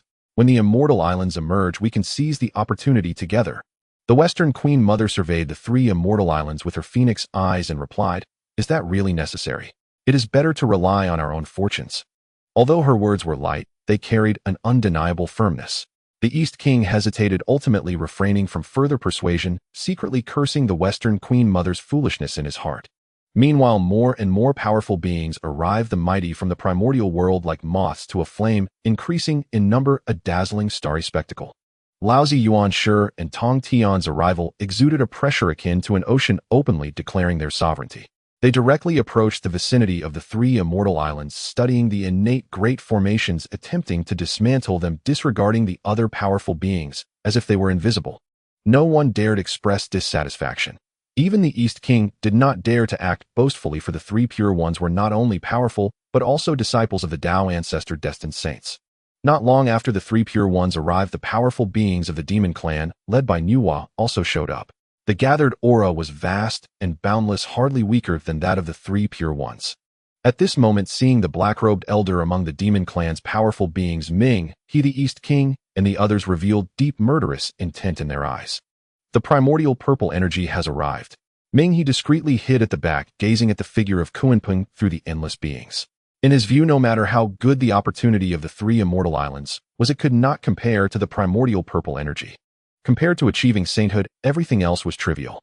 The numerous powerful beings like stars quietly awaited the opening of the three immortal islands. After a long while, the sea suddenly trembled, great waves surged, creating a tumultuous storm. The three immortal islands seemed to tremble slightly. "Is it about to open?" a powerful being exclaimed, filled with anticipation and tension. "That is, the ancestor witches are coming," accompanied by a voice of astonishment. In the distant sea, several towering figures invisible to the eye were striding towards them. They were so enormous that even the unfathomable waters of the East Sea reached only their waists. The towering waves surged, and the waters and spiritual energies from all directions crazily rushed towards them. The colossal figures of the ancestor witches, akin to deities opening the heavens, dispersed endless chaos, walking between heaven and earth. These ancestor witches were Zhurong Gonggong, Xiangliang Jumong Shizi, and Hutu. A total of 6 half of the 12 ancestor witches had arrived. Hutu remained unchanged, standing on Qiangliang's shoulder. She could not bear such a showy entrance. Their actions were merely to intimidate the other powerful beings. Seeing the arrival of the ancestor witches, the demon clan's powerful beings turned somewhat grim. "What are those damned ancestor witches doing here?" "Haha, fellow friends are also here. The opportunity is emerging. We want to come and grab a few treasures for fun," Qiangliang said, his voice booming like thunder. No one paid him any mind. The other powerful beings revealed disdainful expressions. "If you don't fit in, don't force yourself. Can you even use the treasures?" Pitiful creatures come here to court death," Yuan Shi said, hands clasped behind his back, staring at the 6 ancestor witches, his eyes flashing with unabashed murderous intent. "Three pure ones, are you itching for a beating?" Gonggong sneered, the surrounding waters roiling. As the ancestor of water in the East Sea, he was simply an invincible symbol, utterly unafraid. "Interesting, I see you are truly tired of living." Yuan Shi chuckled, lightly amused by the foolishness of this group of ancestor witches. Just as he was about to summon the Panga banner and strike out forcefully, Laozi stopped him.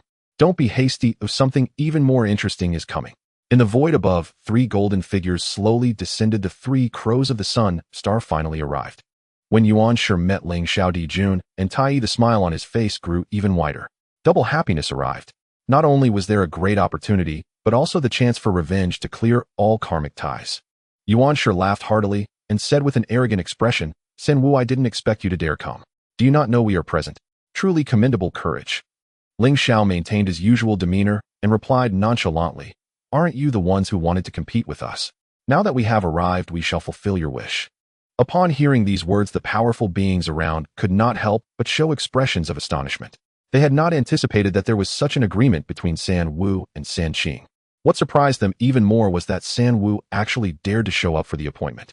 Did they not know that San Qing had already transformed, not only becoming disciples of the Tao ancestor, but also possessing innate treasures? The powerful beings examined the unfamiliar Ling Xiao. They had only heard of the name San Wu. It was always Dijun and Taiyi who were active outside, while the 3rd golden crow was rarely seen. With unmatched beauty, slanted brows and hair adorned in a robe of sun, moon, and stars radiating boundless nobility, Ling Xiao appeared even younger and more spirited compared to Dijun and Taiyi, possessing a wild and unruly demeanor. Indeed, the rumors say the golden crow possesses a natural royal fate, and it is no lie, thought one of the powerful beings. However, too much rigidity can lead to breakage. Such a royal fate is sometimes not a good thing. Not knowing when to yield, they chose to confront San Qing despite knowing they were present, which was not a wise decision. Yuan Shi, having heard Ling Xiao's words, said, "In that case, let us settle the score while there is still time." He spoke very casually, intent on resolving their opponent before the 3 immortal islands commenced, which showed immense confidence. "Very well, to avoid any shouting in my ear later." Ling Xiao replied blandly, his attitude becoming even more casual. In an instant, a layer of dark clouds enveloped the heavens and earth, creating a heavy atmosphere. Laozi, Yuan Shi, and Tong Tian stepped forward into the void, standing level with San Wu. Here gathered more than half of the powerful beings from the primordial world. It was the time to defeat San Wu and bring honor to the Pangus rightful lineage Sanqing. The heavens and earth trembled, the sea surged, and giant waves rose, unleashing a boundless and overwhelming momentum. In their midst, the void began to tear apart. The powerful beings felt suffocated, desperately retreating, fearing the fallout of the impending battle. Just let San Wu test Sanqing's strength. If they are too strong, we need to summon the elder brothers to join in the assault. Zhu Jiuyin sneered as he spoke. Whether San Wu can force Sanqing to unleash their full strength is still uncertain, Gong Gong said with a laugh. The powerful beings of the demon clan, including Dong Wang Gong, Shi Wang Mu, and Ming, he all had their own thoughts. They did not expect to witness such a spectacle before the three immortal islands opened. Boom! A violent roar erupted and the entire sea surged violently, with colossal waves crashing against the three immortal islands. An incredible scene unfolded as the innate grand formation shrouding the three immortal islands shattered like glass. The three immortal islands officially emerged. A terrifying chaos of spiritual energy erupted, spreading in all directions, filling the sky with radiant colors, illuminating the entire island like a myriad of stars.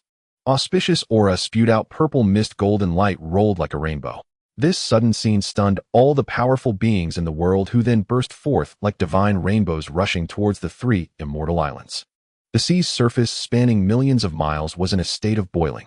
Sanqing's expressions changed as they abandoned San Wu and charged towards the three immortal islands. They acted separately, one person for each island, revealing their greed, unwilling to miss out on the opportunities of all three islands. Let's split up. I will go to the middle island. Ling Xiao's gaze flickered as he spoke in a deep voice. All right, I will go find that old man Yuan, sure. Tai, he summoned the chaos bell, radiating brilliant golden light, resembling a sun, as he soared towards one of the islands. Leave Tong Tian to me. Dijun held the He-Tu and Luo Shu, stepping on the 12-petal pure world white lotus, and charged out. Ling Xiao did not hesitate, either taking a step forward, leaping through space, and in the next moment, he reached the Penglai immortal island. Upon looking around, the sky was filled with immortal light. Countless beings surged like moths to a flame towards the three immortal islands. Among them, there were over 10,000 at the Deluo golden immortal level, and even more below that, akin to a multitude of stars. Ling Xiao withdrew his gaze and advanced deeper into the Penglai immortal island. Though these were islands, they were vast and boundless, resembling a great world. On it were various spiritual roots, immortal herbs, rare immortal gold, divine stones, spiritual beasts, and all sorts of peculiar things. Everything one could imagine. Being in the Penglai immortal island felt like stepping into the world of the classic of mountains and seas. This was an ancient world, yet to be civilized. Even an ordinary immortal, after exhausting thousands of years, would find it hard to explore the entirety of this world. Ling Xiao did not hold back. He lightly stomped his foot, and the land beneath him stirred as the laws of earth acted gently, uprooting many spiritual roots and immortal herbs. Ling Xiao gathered them all into the Chaos Pearl, temporarily placing them inside for cultivation to be taken out when needed. With a leap through space, he arrived at another treasure ground. Top-grade innate spiritual treasure. 5 elements spiritual roots. This is perfect. This opportunity truly aligns with me from the West. Indeed, coming early is not as good as coming just in time. 2 hearty laughs rang out from the island as Jia-in and Zhuan-Ti, who had come from the farthest place, finally arrived just in time for the emergence of the 3 immortal islands. Looking at the numerous treasures, Jia-in's eyes sparkled with excitement. Without hesitation, he rushed into the immortal island. Shortly after, Zhen Yuanzi and Hong Yun also arrived late, joining the treasure hunt. In an instant, the 3 immortal islands were bustling with activity as many powerful beings collected treasures with glee. However, as more beings poured in, disputes gradually arose. The sounds of battle erupted in every corner of the islands as beings fought fiercely for treasures. The ancestral witches, powerful beings of the demon clan, male and female immortals, and numerous top-tier powers were spread across the 3 islands, each with their own schemes. Among them, the main goal of the ancestral witches was to pick fights, not letting the demon clan feel at ease. Soon, one of the ancestral witches encountered a powerful being from the demon clan, and both sides engaged in fierce combat. The terrifying momentum shook the islands. Ling Xiao, unhurried, continued to collect treasures on the Penglai immortal island, completely ignoring the battles happening outside. Hee, little golden crow, have you found any treasures? Show them to me. A voice approached from afar, accompanied by thunder, as a powerful figure appeared, stepping onto the island, causing a massive crack beneath his feet. Have you come to find trouble with me? Ling Xiao glanced at him and asked calmly. Stop the nonsense. You golden crows dwell in the eyes of the Father God, and I haven't settled accounts with you yet. Chong Liang spoke in a deep voice. Having already achieved the quasi-saint level, he felt no fear in facing any opponent. Ling Xiao nodded slowly and said, "It seems you are seeking your own death. As the ancestral Witch of Thunder, then I shall defeat you using the laws you are best at." In his hands, the thunder laws at the level of the Hunyuan Golden Immortal erupted violently. Upon seeing this, Chang Liang's expression changed dramatically. Chang Liang was taken aback. Ling Xiao actually mastered the laws of thunder and was not weaker than himself. How could this be possible? Surely the Golden Crow could not also be a transformation of the blood of the Father God. With this thought, Chang Liang felt a mixture of shock and anger, as if something of his had been stolen by someone. "You are not worthy to control the laws of thunder." Enraged, Chang Liang let out a long howl, and a bolt of thunder erupted from his mouth, crashing towards Ling Xiao like a cascading galaxy. Ling Xiao's gaze was deep, his sword-like brows furrowed. He remained calm, yet when he struck, it was earth-shattering. The vast divine thunder surged forth, evolving into numerous offensive techniques. Boom! The battle erupted suddenly. The overwhelming pressure shook the endless sea, leaving all beings on the three immortal islands momentarily stunned, trembling to their very bones. The thunder palm of divine punishment. There were few beings in the world who were not afraid of thunder. Ling Xiao was enveloped by endless thunder, shattering the void like a thunder god of creation. The entire void of the three immortal islands was covered by a boundless sea of lightning, endlessly spreading. He struck out with great force, shattering a section of the void. Chang Liang roared madly, thunder erupting from every part of his body. Ling Xiao's attack nearly shattered his body, leaving scars everywhere from the strikes of lightning. Chang Liang was furious, finding it hard to believe that in his strongest domain, he was unable to gain any advantage and was even at a disadvantage. He was enraged and let out a furious roar that shook the heavens and the earth. "Ling Xiao and the Path of Thunder, we are evenly matched. How about we compete in physical strength instead?" The body of the ancestral witch shimmered with radiance, forged from chaotic divine gold with a vast aura of blood like an ocean. "As you wish." Ling Xiao shrugged, smiling as he spoke. He possessed the laws of strength and had consumed the essence of Pangu. His physical power was not inferior to that of the ancestral witch. He stepped forward, shattering the void beneath his feet, instantly arriving close to Chang Liang. He unleashed a punch, the power within his flesh and blood rumbling, each cell resembling a world. One could imagine how immense the strength contained within Ling Xiao's entire body was. "Come on." Chang Liang laughed heartily, swinging his fist ready to clash Hedon, showing no fear. Boom! The island shook violently, and the small worlds floating around were shattered. The entire sea flowed upwards towards the sky, and Chang Liang's expression changed dramatically. He felt one of his arms go numb, and his body flew backward. Every strand of Ling Xiao's hair danced in the air, radiating brilliance. With every gesture, it seemed as if he was merging with the Tao. Following closely, he unleashed a flurry of strikes, rendering Chang Liang completely numb, his flesh nearly torn apart. Buzz! Another punch sent Chang Liang flying, soaring through the air, crashing from Panlai Island to Yingzhou, smashing through many small worlds along the way. At that moment, the ancestral witch on Yingzhou was engaged in battle with a powerful being of the demon clan. Seeing Chang Liang fly over, he was instantly delighted. "Chang Liang, you came at just the right time. Quickly, let's join forces and eliminate these vile creatures." Gong Gong exclaimed joyfully, not even considering how Chang Liang had arrived. "I am on my way." Chang Liang struggled to rise from the ruins with a deep imprint of a fist on his chest. If not for his strong physique, that blow would have shattered him completely. He tried hard to maintain an indifferent facade, not daring to retreat, casting a fearful glance at Panlai Island, and joined the fight against the demon clan. Opposite the ancestral witch, the powerful beings of the demon clan, including Nuwa and Baizhe, looked towards the direction of Panlai Island with suspicion. They could sense that Chang Liang had been sent flying by Ling Xiao. At this moment, the ancestral witch did not give them time to think. Gong Gong, Shiji, and Chang Liang joined forces to attack. Meanwhile, on another side of Yingzhou Island, Taiyi faced off against Yuan Shi. Taiyi's target was clear. He didn't even bother to collect treasures, heading straight for Yuan Shi. "Golden Crow, you seek your own death. I didn't come looking for you, yet you delivered yourself to my door.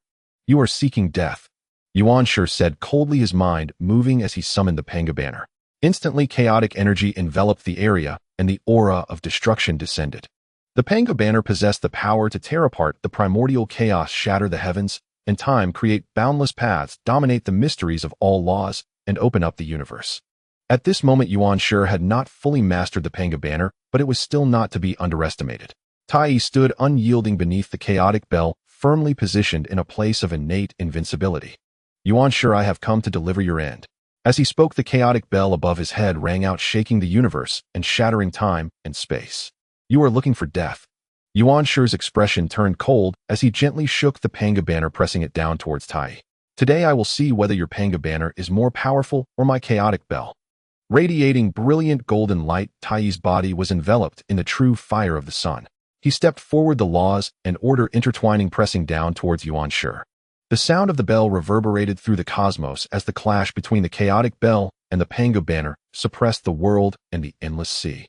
The powerful beings on the two immortal islands of Penglai and Fangzhong looked on in awe at the direction of the battle, where chaotic energy swirled, resembling the opening of the heavens. Taiyi and Yuan Shi fought fiercely, each refusing to yield to the other. Somewhere on Penglai Island, Laozi watched the direction of the battle and thought to himself, "My second brother's magical power is second only to mine, and the Panga banner is renowned for its offensive might. Taiyi cannot possibly be his match." Realizing this, he leisurely collected heavenly materials and earthly treasures. These immortal herbs and elixirs were incredibly precious and might just be refined into great pills with endless uses. Oh, that is Golden Crow Ling Xiao. While Laozi was gathering treasures, he caught sight of a figure wandering leisurely on the immortal island, making its way toward him. At this moment, Ling Xiao seemed to have noticed him, fixing his gaze, which shone brightly. Even from a distance, one could clearly feel the sharp edge of his aura. "After all these long years, I wonder if you have fallen behind," Laozi murmured to himself. Back in the days on Buzhou Mountain, Ling Xiao had defeated Jin and Zhuanti, but so much time had passed, and he had yet to emerge or take action. Having missed 3 teachings, he must have fallen behind considerably, right? Ling Xiao gazed at Laozi, sensing a faint trace of battle intent from him. Just as he was about to approach, he looked in another direction, where a battle was breaking out on Fangzhong Island. Dijun and Tongtian were fighting. On Fangzhong Island, Dijun held the river map, and Luo Shu standing on the 12-petaled pure world white lotus, maximizing his defenses. Tongtian wielded a sword of exterminating immortals, its brilliance sharp enough to sever all. "I will only use one exterminating immortal sword. That is not unfair to you," Tongtian said with a grim expression, his aura as sharp as the sword in his hand. The 3 pure ones were unified. Having decided to determine their strengths against the 3 crows, he had to take action. "Feel free to attack, otherwise it would be unworthy of my victory," Dijun said, his face serious. Logically speaking, he was the largest of the 3 crows and should be dueling Laozi, yet now he was faced with the smallest of the 3 pure ones, which was already quite embarrassing. Yet Tongtian still wanted to hold back, only using one exterminating immortal sword. Did he not care about his face? "This battle today will surely prove my worth. I, Dijun, am not the weakest among the 3 crows." Emperor Jun made up his mind, letting out a long roar as the vast power of the laws shook the heavens and the earth, disrupting the order around him. Emperor Jun manifested numerous terrifying phenomena, with countless stars appearing around him, but they soon exploded, transforming into billions of star rivers in the boundless universe. Every thought, every desire, and every concept of law and Tao he had encountered surged and intertwined in the starry sky around him. These universes, all with tangible forms, were constructed using the power of the laws, containing the mysteries of formations, which he had comprehended during his last retreat. Emperor Jun wielded the entire starry world, crashing forward, as if he was swinging 3,000 realms, aiming to suppress the heavens. "I have no innate supreme treasure. I can only refine my own method. Your magical power is indeed formidable." Tongshan's expression turned serious as he wielded the Excalibur of immortal slaying, creating a dazzling sword flower. "But beings like us can pierce through worlds. Even if you manifest 3,000 primordial great worlds and boundless universes, I can break through them all," Tongtian declared with overwhelming confidence, as the Excalibur emitted a sword light that spanned the universe, akin to the creation of heaven and earth. Wherever the sword pointed, worlds perished one after another, and the force of destruction spread across the entire East Sea, alarming countless living beings. Emperor Jun's unmatched valor was evident, his golden armor resembling the sun, making it hard to gaze upon him.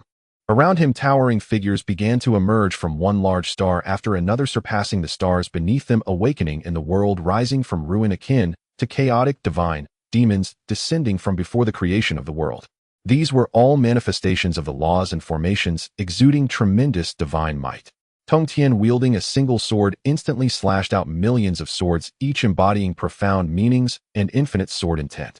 The battle between the two shook the heavens and the earth with towering waves in the sea, even causing the underwater dragon palace to tremble. The beings on the 3 immortal islands all looked up in horror, witnessing the terrifying confrontation. The immense aura radiating from Emperor Jun and Tongtian was beyond the realm of quasi-saints, rendering them unworthy of even gazing upon them. The Golden Crow is surprisingly formidable. How can it not be at a disadvantage against Yuan Shirtantan? A powerful figure was astonished. This was beyond his expectations. Now only the smallest Golden Crow remains along with the leader of the Sanqing. This duel is bound to be thrilling. On the three immortal islands, while the powerful beings discussed, they did not forget to gather treasures from the islands, some collecting herbs, some mining, some seeking treasures, and others chasing spirit beasts. On a celestial land of the Abbot Island, the leaders of the male and female immortals looked at the battle between the Golden Crow and the two Qings, their expressions growing heavy. Dao friend Dong Wang, let us form an alliance. After a moment, Shi Wangmu suddenly spoke, feeling immense pressure. In this chaotic battle, it might soon involve them.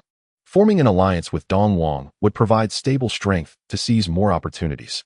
For the treasures on the island were merely a part of it. In the end, the ownership of these three immortal islands was what truly mattered. Such immortal islands could greatly enhance one's cultivation, not to mention the endless opportunities to explore. If Shi and Dong Wang joined forces and gathered some powerful beings, they might be able to secure one of the immortal islands. Haha, Dao friend, Shi Wangmu, you have finally come to your senses, Dong Wang said, his long-lost confidence returning. With Shi Wangmu's addition, he began to consider bringing Ming He over, and with the aid of other powerful beings, securing an island would not be difficult. Is Ming He fighting? At this moment, Dong Wang's expression shifted as he sensed an immense surge of blood energy erupting in the void, a blood river stretching across, rolling violently. Let's go take a look. Dong Wang stepped forward, flying toward that direction. As he approached, he heard an enraged roar. Ming He, you dare to ambush me? I will not rest until you are eliminated. What? This voice was filled with both anger and disbelief. Kunpeng. Dong Wang's expression slightly changed, a peculiar glint flashing in his eyes. He seemed to understand why Ming He had taken action. Primordial Purple Qi. For this item, Ming He would go to great lengths. He himself even considered taking action. What he did not expect was Ming He's audacity. With so many powerful beings from the demon clan present, he still dared to launch an ambush. Even if he was sneaky, he could have found a deserted spot. For the sake of Primordial Purple Qi, Ming He had become somewhat unhinged, losing his clarity of mind.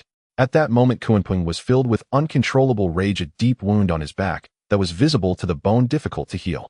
This was inflicted by Yuan Tu Abyss. Had he been a moment slower in evading, he would have likely been cut in half. Ming He, await my clan's revenge. Kunpeng threatened while healing. Having never suffered such a significant loss over endless ages, he found it utterly unforgivable. A cruel and wicked glint appeared on Ming He's emaciated face. He had no intention of repenting or backing down, still greedily eyeing Kunpeng.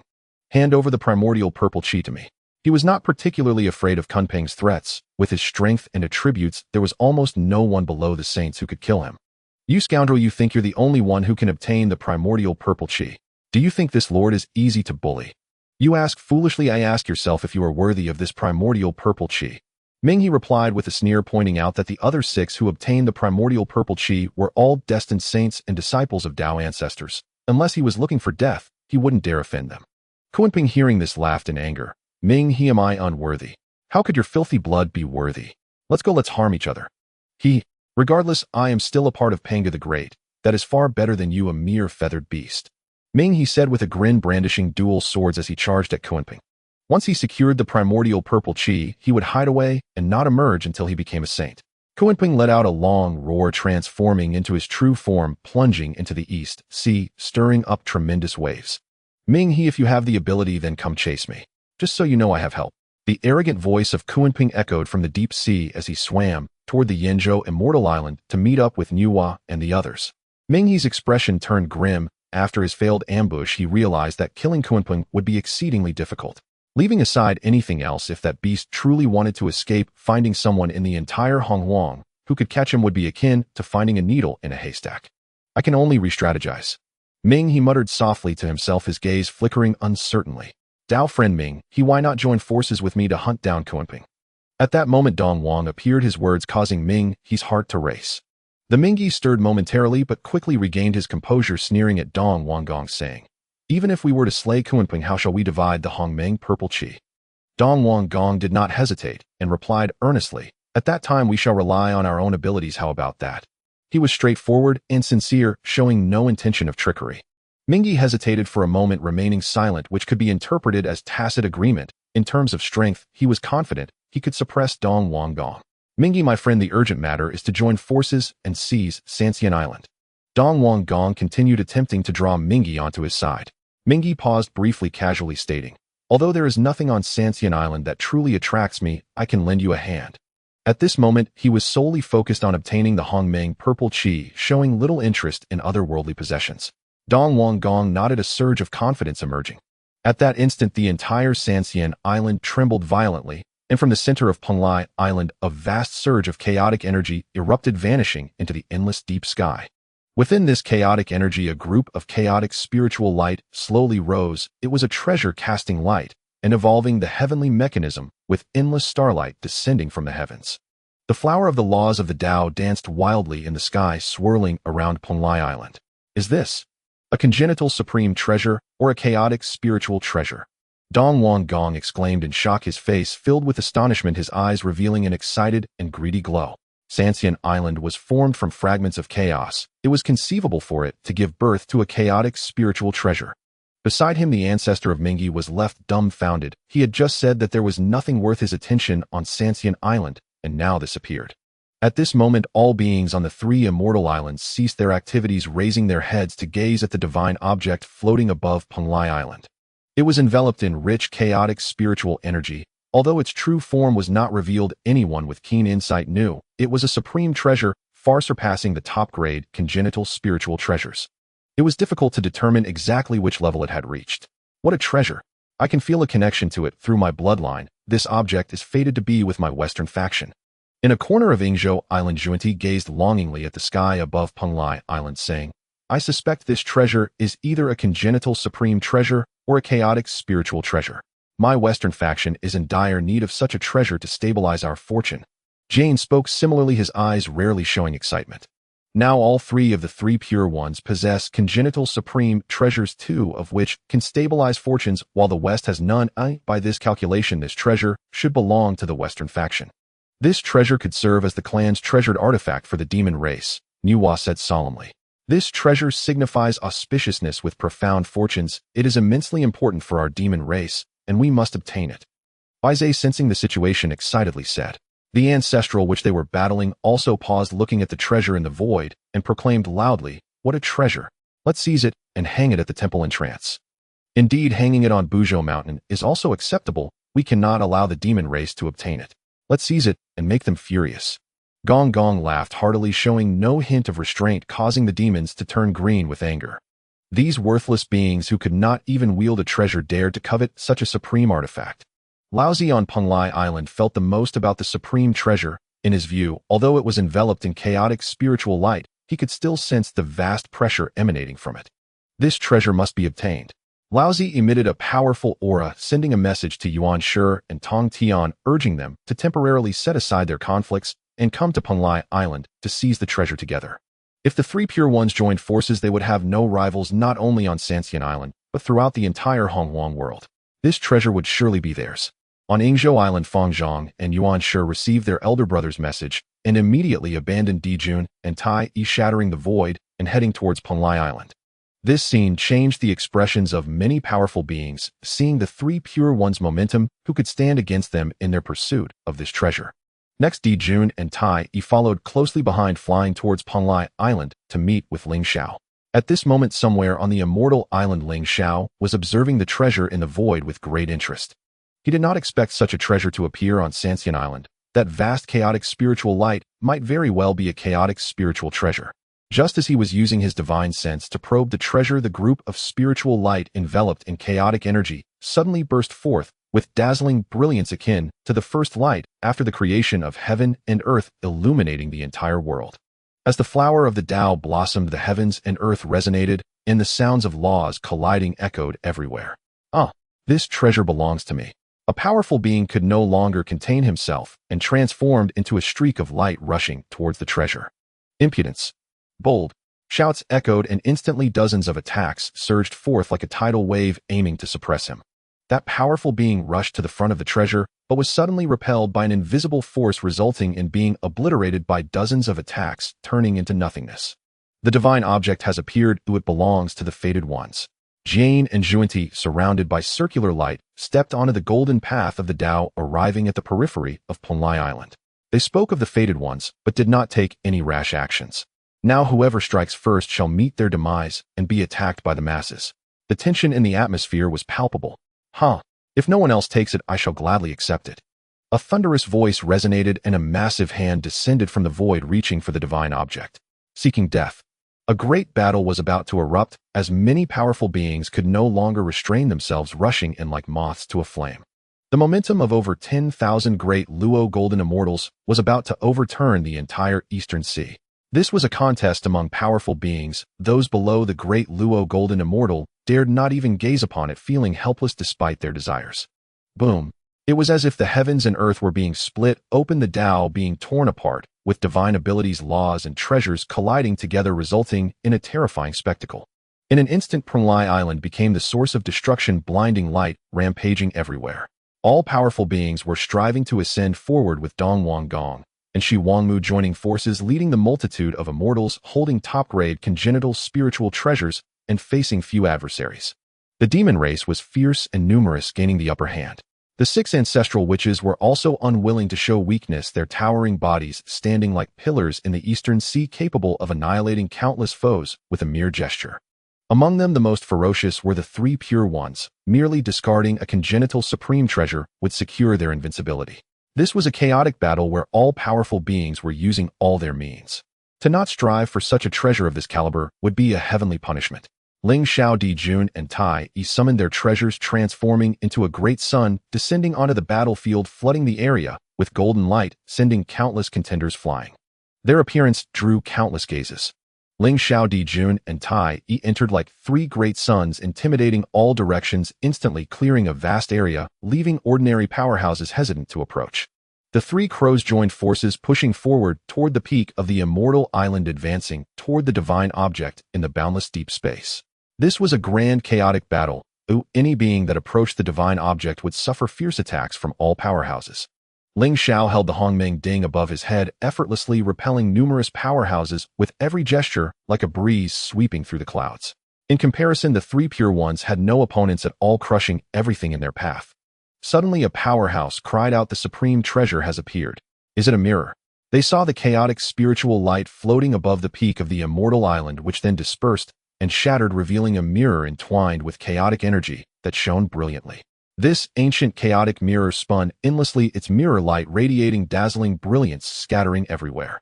When it illuminated a certain powerhouse, those who were shone upon were momentarily stunned, as if their very souls were being drained. I saw the scenes of my past and present, the past, the present, and the future in the mirror. A powerhouse exclaimed, falling into deep contemplation. My past life was actually a chaotic divine demon. Was I killed by the mighty Pangu with a single slap? His face was filled with shock, his gaze flickering, unsure whether to laugh or cry. All the powerhouses fell into chaos, staring blankly at the mirror in the sky. Ling Xiao was also watching. The blurry images within the mirror flowed past him, visible only to himself. After a while, Ling Xiao's expression changed to one of astonishment, disbelief evident in his eyes. Eventually, the images returned to the origin point, leaving only white, and everything vanished. At the same time, he also learned the information about this mirror. Tai Su Jing, a primordial supreme treasure. It had the power to reverse time and observe the past, present, and future with endless marvelous applications. It belonged to the auxiliary type of supreme treasures, not excelling in offense or defense, yet extremely profound. Why did I suddenly learn about this treasure? Has it recognized me as its master? Ling Xiao thought curiously, suddenly noticing that the other powerhouses were all wearing expressions of fervor. Perhaps he was overthinking it. It seemed he was not the only one who knew. This mirror was flirtatious. It actually allowed everyone to know its origin and marvelous uses. No wonder this group of powerhouses looked so fervent and greedy. A primordial supreme treasure was truly transcendent and precious. Even a sage would probably be unable to resist. Only a few ancestral witches exchanged glances, feeling nothing, seeing nothing, and standing apart from the surroundings. Did you see anything? Why are they so fervent? Zhu Meng asked in confusion, unsure where the issue lay. Nothing much, or I think I saw my face in the mirror, and it's quite handsome. Chang Liang touched his rugged and unattractive cheek, secretly pondering whether these fellows were going crazy over such a trivial thing. Is it really that serious? We are not complete in our primordial forms, so it's normal not to discover some things. Perhaps they learned the secrets of the mirror, which is why they are going mad. Ho Tu said seriously, a hint of envy in her tone. Such an extraordinary treasure, yet they could not use it. Even if they did seize it, it would only gather dust in their homes. The only possible effect might be to bring a bit of luck to the witch clan. At this moment, the light of the Tai Su Jing gradually converged, and the beings illuminated by its light began to regain their senses, creating an immediate uproar. "Oh, I have a connection with this treasure, don't fight me for it." A powerhouse shouted, clearly becoming a bit delirious as he recklessly charged toward the Tai Su Jing. "Nonsense. I am the true fated one." Instantly, a fierce battle broke out again, this time even more intense, with life and death struggles. The void surrounding the three immortal islands was nearly reduced to nothing, filled with an aura of great destruction.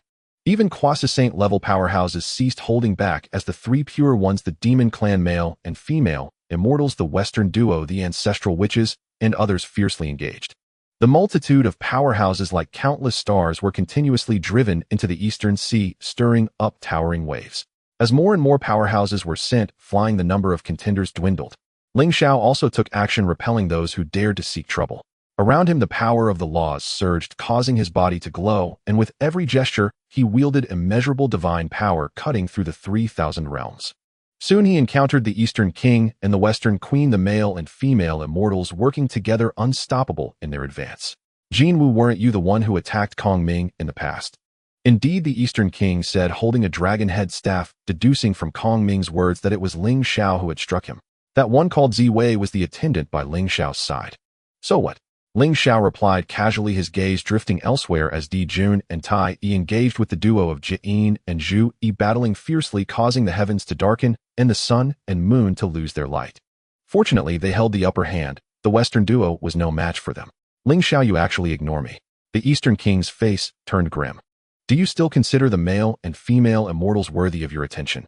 Western Queen, let's strike together. To obtain the Tai Su Jing, we must face all opponents." The Eastern King spoke righteously, hoping to use the Western Queen's hand to jointly deal with Ling Xiao. It wasn't that he couldn't defeat Ling Xiao, but with an extra hand, victory would be more relaxed. He had already calculated everything well in his heart. The two Jinwu would also be dealing with him, so, by bringing the Western Queen onto the same front along with the Ming, he wouldn't this battle be won. The Western Queen felt some hesitation, her intuition telling her this was not a good choice. But Ling Xiao had already taken action. For him, fighting one or two made no difference. Whether the Western Queen was with the Eastern King or not was irrelevant. With a cold shout, the beams of light shot from Ling Xiao's pupils, stretched for miles, his thick black hair fluttering toward the sky. In his eyes, the trajectories of the sun and moon revolved, and the stars flickered, tracing the paths of the Tao. Behind him, a golden Dharma form overshadowed the sky, and the sun, a hand of the laws, descending from above. The Western Queen was stunned. She hadn't prepared to strike, yet Ling Xiao attacked first. Did he not regard her at all, or did he misunderstand that she was going to assist the Eastern King? There was no time for her to think further. Ling Xiao's attack had already arrived. They summoned their treasures and struck with all their might. The vast magical power collided, creating brilliant divine radiance, followed by endless silence, as if a star domain was collapsing.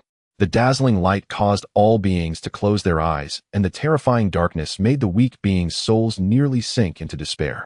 They were caught off guard, not expecting that Ling Xiao would instantly engage with the Eastern King and the Western Queen, fighting against two. Soon, amidst a great destruction, two figures flew out. The Eastern King and the Western Queen turned pale, blood staining the corners of their mouths, their eyes filled with horror. Ling Xiao stood amidst the chaos, resembling a chaotic divine demon, with terrifying light emanating from his eyes. Ling Xiao fought against two opponents, defeating the Eastern King and the Western Queen, which left many powerful beings in shock. Both of them were formidable figures at the Quasi-Saint level, wielding supreme, innate spiritual treasures, yet they were unable to overcome the Golden Crow. Once there had been rumors that the third Golden Crow was the strongest, and it turned out that the rumor was indeed true. A powerful being recalled initially believing it to be mere legend, but now realized it was reality. How is this possible? The Eastern King looked bewildered, struggling to accept the situation. Did the Western Queen hold back just now? He couldn't help but doubt, as it was too bizarre that they could not defeat Ling Xiao together. "Let's go together. Join forces to deal with the Golden Crow." The Eastern King shouted angrily, commanding his subordinates to attack as the dragon-head staff in his hand erupted with golden light, imbued with immense divine power. "Seeking your own demise." Ling Xiao calmly uttered, his eyes turning terrifying, resembling two black holes, with stars falling within. In that moment, he possessed an incredibly terrifying aura, as if he could cause mountains to crumble and seas to dry up with a mere glance. The vast wasteland was laid bare before him, mountains and rivers overturned. With the Hongming Ding above his head, he stepped forward, as if suppressing the entire Hongming world with boundless power. Boom! The heavens and earth shook violently. The entire East Sea surged in turmoil under the might of this step, causing all the powerful beings behind the Eastern King to explode, plummeting into the vast ocean. Even the Eastern King and the Western Queen had grave expressions. Under this pressure, their bodies trembled, blood surging, and they were on the verge of collapse. Ling Xiao, do you dare to humiliate us? Don't forget that the male immortal is appointed by the Tao ancestor. The Eastern King roared, the supreme yang, immortal light, bursting forth, shattering the shackles on him. Male immortal? Who is the male immortal? Do I know? Ling Xiao pointed with one hand, and the Hongmeng Ding flew out, its boundless Hongmeng world evolving as it descended upon the Eastern King. Boom. The Eastern King's expression changed slightly as he defended with the dragon head staff, but the staff quickly dimmed. Bang! His figure shook as if countless worlds were suppressing him. He could no longer hold back and knelt in the void, bound by the laws of space, as Ling Xiao had specially crafted a space for him. Beneath the Eastern King, the spatial barrier was incredibly solid, making it impossible for him to fall into the sea. The Eastern King roared, his entire being nearly crushed to pieces. The powerful beings watched in shock. Ling Xiao treated the male immortal with such ruthlessness, showing no mercy at all. This also revealed the disparity in strength. No matter how one looked at it, the Eastern King was still a quasi saint, yet being manipulated by Ling Xiao was simply unimaginable. Ling Xiao's gaze shifted as he saw the three pure ones rapidly approaching the Taishu mirror. At this moment, they found an opening with no opponents aiming to seize the Taishu mirror. Ling Xiao raised his hand to summon the Hongmeng Ding back, then hurled the Eastern King and the Western Queen into the endless depths of the sea, their fates unknown. Then he stepped forward. The heavens and earth transformed, time danced, and his figure became ethereal. In the next moment, he arrived in the vast deep space, blocking Laozi, Yuan Shi, and Tong Tian. Ling Xiao shone like the blazing sun, exerting pressure over the three immortals' island. Ling Xiao, do you think you can stop us? Yuan Shi reprimanded sternly, wielding the Panga banner to shatter the void, his divine might overwhelming. Step aside, the Taishu mirror belongs to us. Laozi held the Taiji diagram, his expression solemn as he spoke. Ling Xiao's face remained cold and unmoved. Didn't you want to determine the victor? It's now or never. Nonsense. You think you can take us on alone? Yuan Shi laughed in anger. Such arrogance was intolerable for him. Who said that? We are here too. At that moment, two rays of golden light darted into the arena, revealing the figures of Dijun and Taiyi. Yuan Shi's expression froze as he turned to search for Jie and Zhuan. Don't look for them. Those two old fools are no match for us.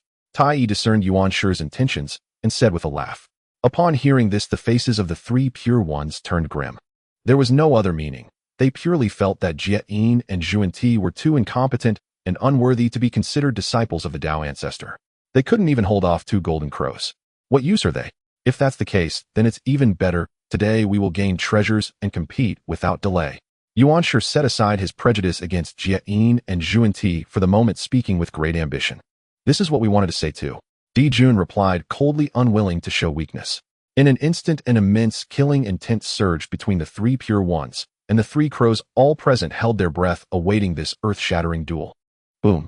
With successive collisions, the three crows and the three pure ones engaged in battle, their coordination seamless. Ling Xiao against Laozi, Taiyi against Yuan Shi, and Dijun against Tong Tian.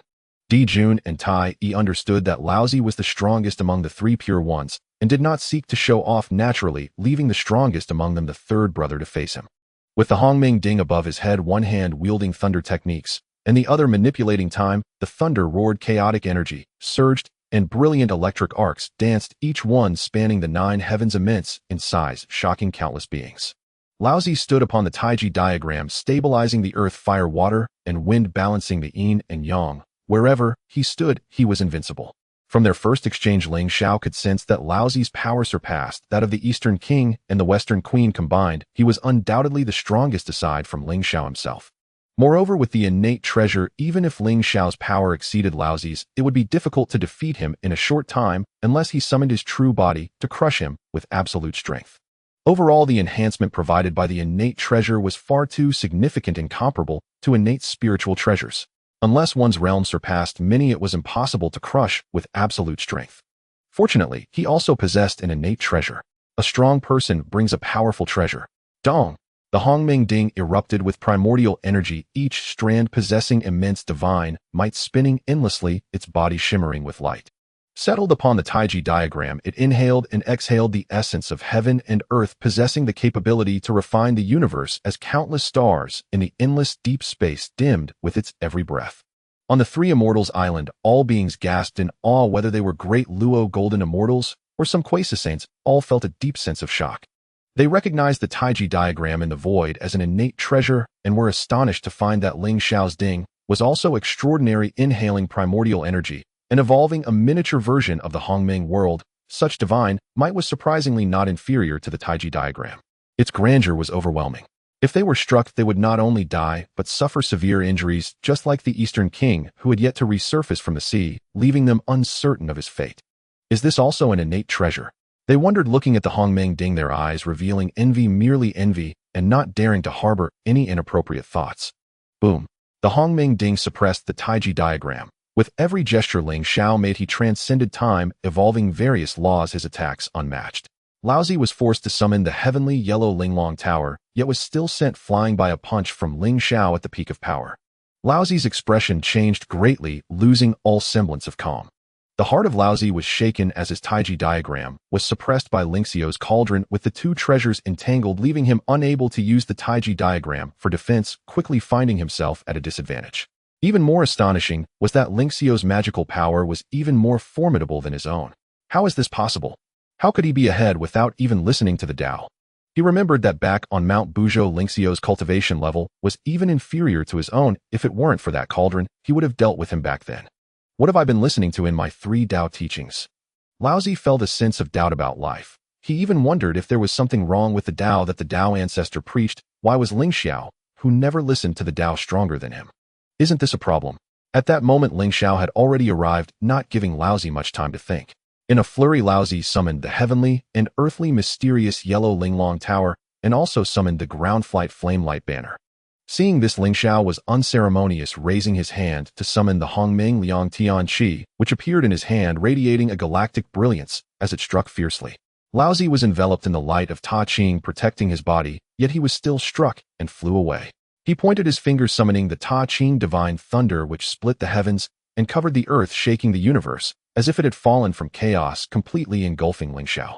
This terrifying divine thunder could easily obliterate a great Luo golden immortal. The horror of millions of divine thunders was unimaginable. Laozi's face showed joy. Without a treasure to protect him, how could Ling Xiao resist this strike? Red. At this moment, a sudden change occurred, and the surging violent thunder calamity suddenly became docile, continuously contracting until it transformed into a ball of thunder essence held by Ling Xiao in his hand. This. Laozi's expression froze. Why had the divine thunder he summoned turned into Ling Xiao's? Here you go. Ling Xiao smiled coldly, flicking his fingers. The thunder essence flew back, and wherever it passed, the void transformed into black holes and nothingness, the breath of destruction, making the beings of the 3 islands tremble in fear, their spines chilled. You? Don't come over. Laozi's pupils constricted, and in his anxiety he shouted. Boom. A thunderous clap erupted as the thunder essence exploded, devouring a piece of the void. Rampant thunder, annihilating countless stars. Amidst this great annihilation, Laozi emerged from the heavenly and earthly mysterious yellow Linglong Tower, his Tao robe tattered, his body charred with fresh bloodstains all over. Seeing this scene, Yuanshi and Tong Tian were somewhat flustered. Their elder brother had been beaten to such a state. Was it that their elder brother was unable, or was Ling Xiao too strong? Should we switch opponents with elder brother? Yuanshi, are you still able to fight while being distracted? Taiyi shouted as the chaos bell smashed down. With the power to suppress the world, its might was evident. With a loud bang, Yuanshi was struck into the eastern sea like a great star falling, raising monstrous waves, as if the waters of the eastern sea were about to overturn. Yuanshi, enraged, shook the Pangu flag, dividing the waters of the eastern sea, and charged back up. Taiyi confronted him, heat in his body radiating boundless divine light, the golden crow divine fire, igniting the void extending for billions of miles, possessing the power to destroy heaven and earth, aiming to incinerate Yuanshi. The observing powerful beings were left dumbstruck. After Ling Xiao's overwhelming defeat of Laozi, it seemed Yuanshi could not withstand Taiyi either. 2 of the Sanqing had already lost. I don't know why, but seeing the Sanqing being beaten brings me an unusual sense of comfort. The ancestral, which Gonggong said with a smile, his voice unabashed and deliberately loud, almost making Laozi and Yuanshi spit blood in anger. What is Sanwu, barely capable of being our opponents? Shizi said solemnly. His so-called we referred to the 12 ancestral witches. Then he looked at the strong Liang beside him and casually asked, "Strong Liang, that golden crow named Ling Xiao also knows thunder techniques. How does he compare to yours?" Isn't this a question you already know the answer to? Strong Liang is the ancestral witch of thunder. Who can understand thunder techniques better than him? Right, Strong Liang. Shall we compete for the mirror? Strong Liang stuttered and murmured, finally managing to utter the phrase compete for the mirror. The other few ancestral witches, not understanding what was going on, were oblivious, while only Hudu seemed to know something, looking at Ling Xiao lost in thought. The Sanwa Dao friends are surprisingly fierce. Somewhere in the Sanxian Dao, Xinyuanzi and Hongyun were also watching the battle, unable to help but exclaim. After the last time, when Dijun and Taiyi violently defeated Jin and Zhuanti, this time, it was even more excessive as the Sanwa took on the Sanqing. Ling Xiao Dao friend is truly too strong. Hongyun exclaimed, comparing this to the time on Mount Buzhou. It was simply like heaven and earth. Alas, forget it, this is something we cannot participate in. Let's not think about the Taishu mirror, but rather find something to bring back for the ginseng fruit to replenish. When are you moving, Yuanzu? As soon as ginseng fruit was mentioned, Hongyun couldn't help but ask. Xinyuanzi. Boom. The battle between the Sanqing and the Sanwu intensified. Knowing it would be hard to win in an unknown fight, Laozi Yuanshi and Tongtian fought side by side. They shared the same root and source, having experienced the vicissitudes of life together since their transformation, naturally possessing an extraordinary tacit understanding. You can fight however you want to, I will make you submit in no time. Taiyi shouted, looking down on the Sanqing, especially Yuanshi, whom he focused on. Brat, what kind of look is that? Do you think I'm inferior to you? Yuanshi was enraged, feeling immensely humiliated, or indeed, he had just been at a disadvantage. But how could he admit to such a disgraceful matter? Wrong. It's you three who are not as good as us. Dijun added, although he had not just defeated Tongtian, his two brothers had won. 2 is greater than 1. Doesn't that mean the Sanwu has won? You are being boastful. Boom. A chaotic battle erupted in this world. Dao flames where boundless lightning flashed in sheets. The brilliance of the battle was too dazzling. The laws of the Dao transformed into order, into thunder, into endless chaotic flames. The heavens trembled as various beams of light danced. A golden crow, its entire body appearing as if forged from gold, traversed the skies, striking upwards to the 9 heavens and burrowing down to the 9 underworlds, fighting fiercely. With a loud bang, Yuanshi was struck by the Hongming Ding, his entire body exploding. The Pango flag's main assault was not defensive like the Taiji diagram. Facing Ling Xiao, he quickly fell apart. The jade-clear celestial light burned, and his shattered body reassembled once more like glazed pottery, with glowing Dao traces everywhere. Ling Xiao walked upon the cauldron, radiating golden glow like a burning flame, looking down with an unmatched demeanor. His figure was tall and straight, his long black hair flowing, his pupils deep and spirited, as if he were the ruler of the world. The scene was magnificent and unparalleled in the world. As the Hongming Ding inhaled and exhaled, one after another world phantom spun around it, and above the mouth of the Ding was an entire galaxy, incredibly brilliant, dancing along with it. Yuanshi's mind shook. He transmitted a message to Tongtian. Third brother quickly set up the Excalibur array. Yuanshi grew anxious and communicated with Tongtian, wishing for him to set up the extermination sword formation. The Dao ancestor once stated that the extermination sword formation could only be broken by 4 equals, and since Jin Wu had only 3, if the formation was laid out, what would they use to resist? Surely it would mean certain defeat. As the 3 purities of Pangus orthodox lineage, how can we be defeated by 3 Jin Wu? Yuanshi roared, inwardly unable to accept being bested by Jin Wu. Upon hearing Yuanshi's message, Tongtian hesitated and said, "Second brother, us 3 against their 3 should rely on our own abilities. Laying down the extermination formation seems inappropriate, does it not?" He was inherently a heroic figure, proud of heart, and naturally did not wish to win through formations. Tongtian, at such a time we should prioritize victory. Yuanshi was somewhat angered. The seemingly normal Tongtian was acting foolishly at such a critical moment. Did he not understand the importance of the larger picture? Tongtian hesitated and ignored him. At that moment, Ling Xiao erupted with an unparalleled aura, golden light illuminating the heavens, exuding an invincible momentum.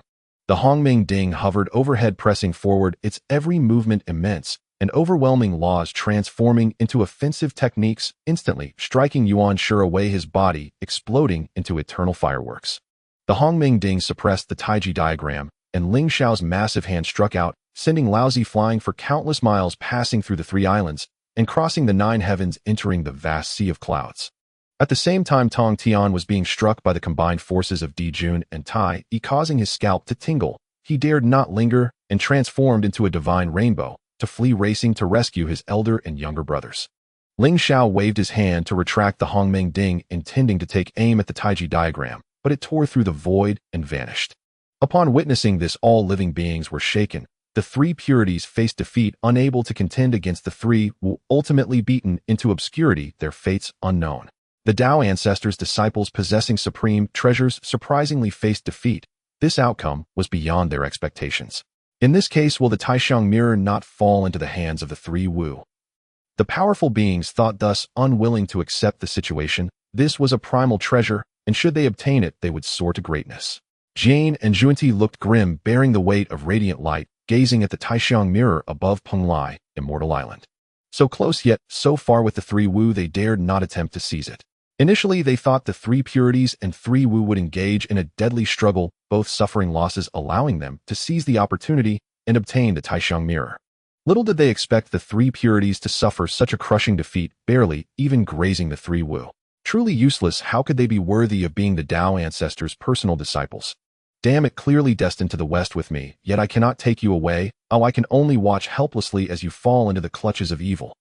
Junti gazed at the Taishan mirror, speaking with deep sorrow. Even now he believed the Taishan mirror was connected to the west, never doubting it. On the side of the demon clan, Yuhua and other powerful beings also felt deep regret. Given the current situation, their chances of seizing the Taishan mirror from the three Wu were nearly non-existent. Ling Xiao, employing thunderous methods, defeated his opponents, his gaze sweeping over the beings of the three islands, none daring to meet his eyes. He retracted the Hongmeng Ding, aiming to take the Taishan mirror. Boom! Just then, the entire three immortal islands suddenly trembled. The seas surged, a vast aura spreading out, causing all beings on the island to feel a tremor. Everyone, is it appropriate to be so rampant in my East Sea? A dragon's roar shook the heavens, and the waters of the East Sea crashed against the shores, followed by a shocking scene for all beings. A true dragon emerged from the waters, its colossal form slowly appearing amidst the three immortal islands, dwarfing the three islands, as if they were mere specks beneath its body.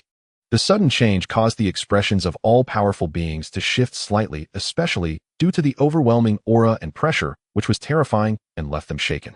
What? A massive dragon? A being of lower cultivation nearly lost their courage. The vast dragon body rose and fell upon the surface of the sea, stretching beyond sight, the invisible might nearly suffocating them. This is Aozhan, the dragon clan's leader. A powerful being recognized the origin of this dragon, the current leader of the dragon clan, Aozhan, who had shown promise during the great catastrophe of the dragon era and later faced countless casualties in the calamity. Not particularly outstanding in talent, Aozhan survived, becoming the leader of the dragon clan, leading them to hide in the East Sea and remaining reclusive. The emergence of the three immortal islands ultimately stirred the dragon clan. You all should leave quickly and refrain from creating slaughter in my East Sea. Aozhan continued, his voice like thunder, calmly glancing at the Taishan mirror. He had been lurking beneath the sea until now, waiting for all powerful beings to have fought each other nearly to exhaustion, all injured, before coming out to seize the treasure. Now it seemed, although it did not reach his expectations, he could not wait any longer. The Taishan mirror was an innate treasure. Should he obtain it, it might restore the luck of the dragon clan, which was of paramount importance, leaving no room for him to remain low-key. Old dragon, if you want the treasure, just say so. What great righteousness are you talking about? Have you not created enough slaughter? Tai immediately retorted with a cold laugh. Ling Xiao beside him remained silent, observing the true dragon in the sea. He was astonished to discover that this dragon's strength was even at the mid-level of the Croissant stage, not knowing what method it had used to reach this level. However, it was understandable from the era of dragons, phoenixes, and Qilins to now, even if it were a pig, it would not be too weak.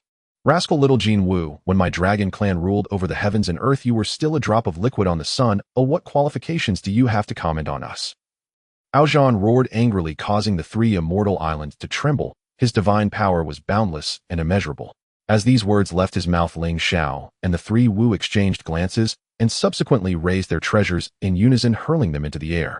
The Hongmeng Ding and the Chaos Bell grew larger, chaos energy spreading their might, astonishing the world. Boom!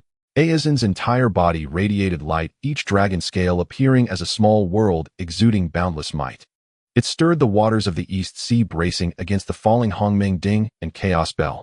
In the collision, everything was engulfed in brilliance, and the colors of heaven and earth changed. At this moment, 4 beams of light tore through the void, rushing toward the Taishan mirror. These 4 beams were Jane Junti and the already lurking Mingi Kunping.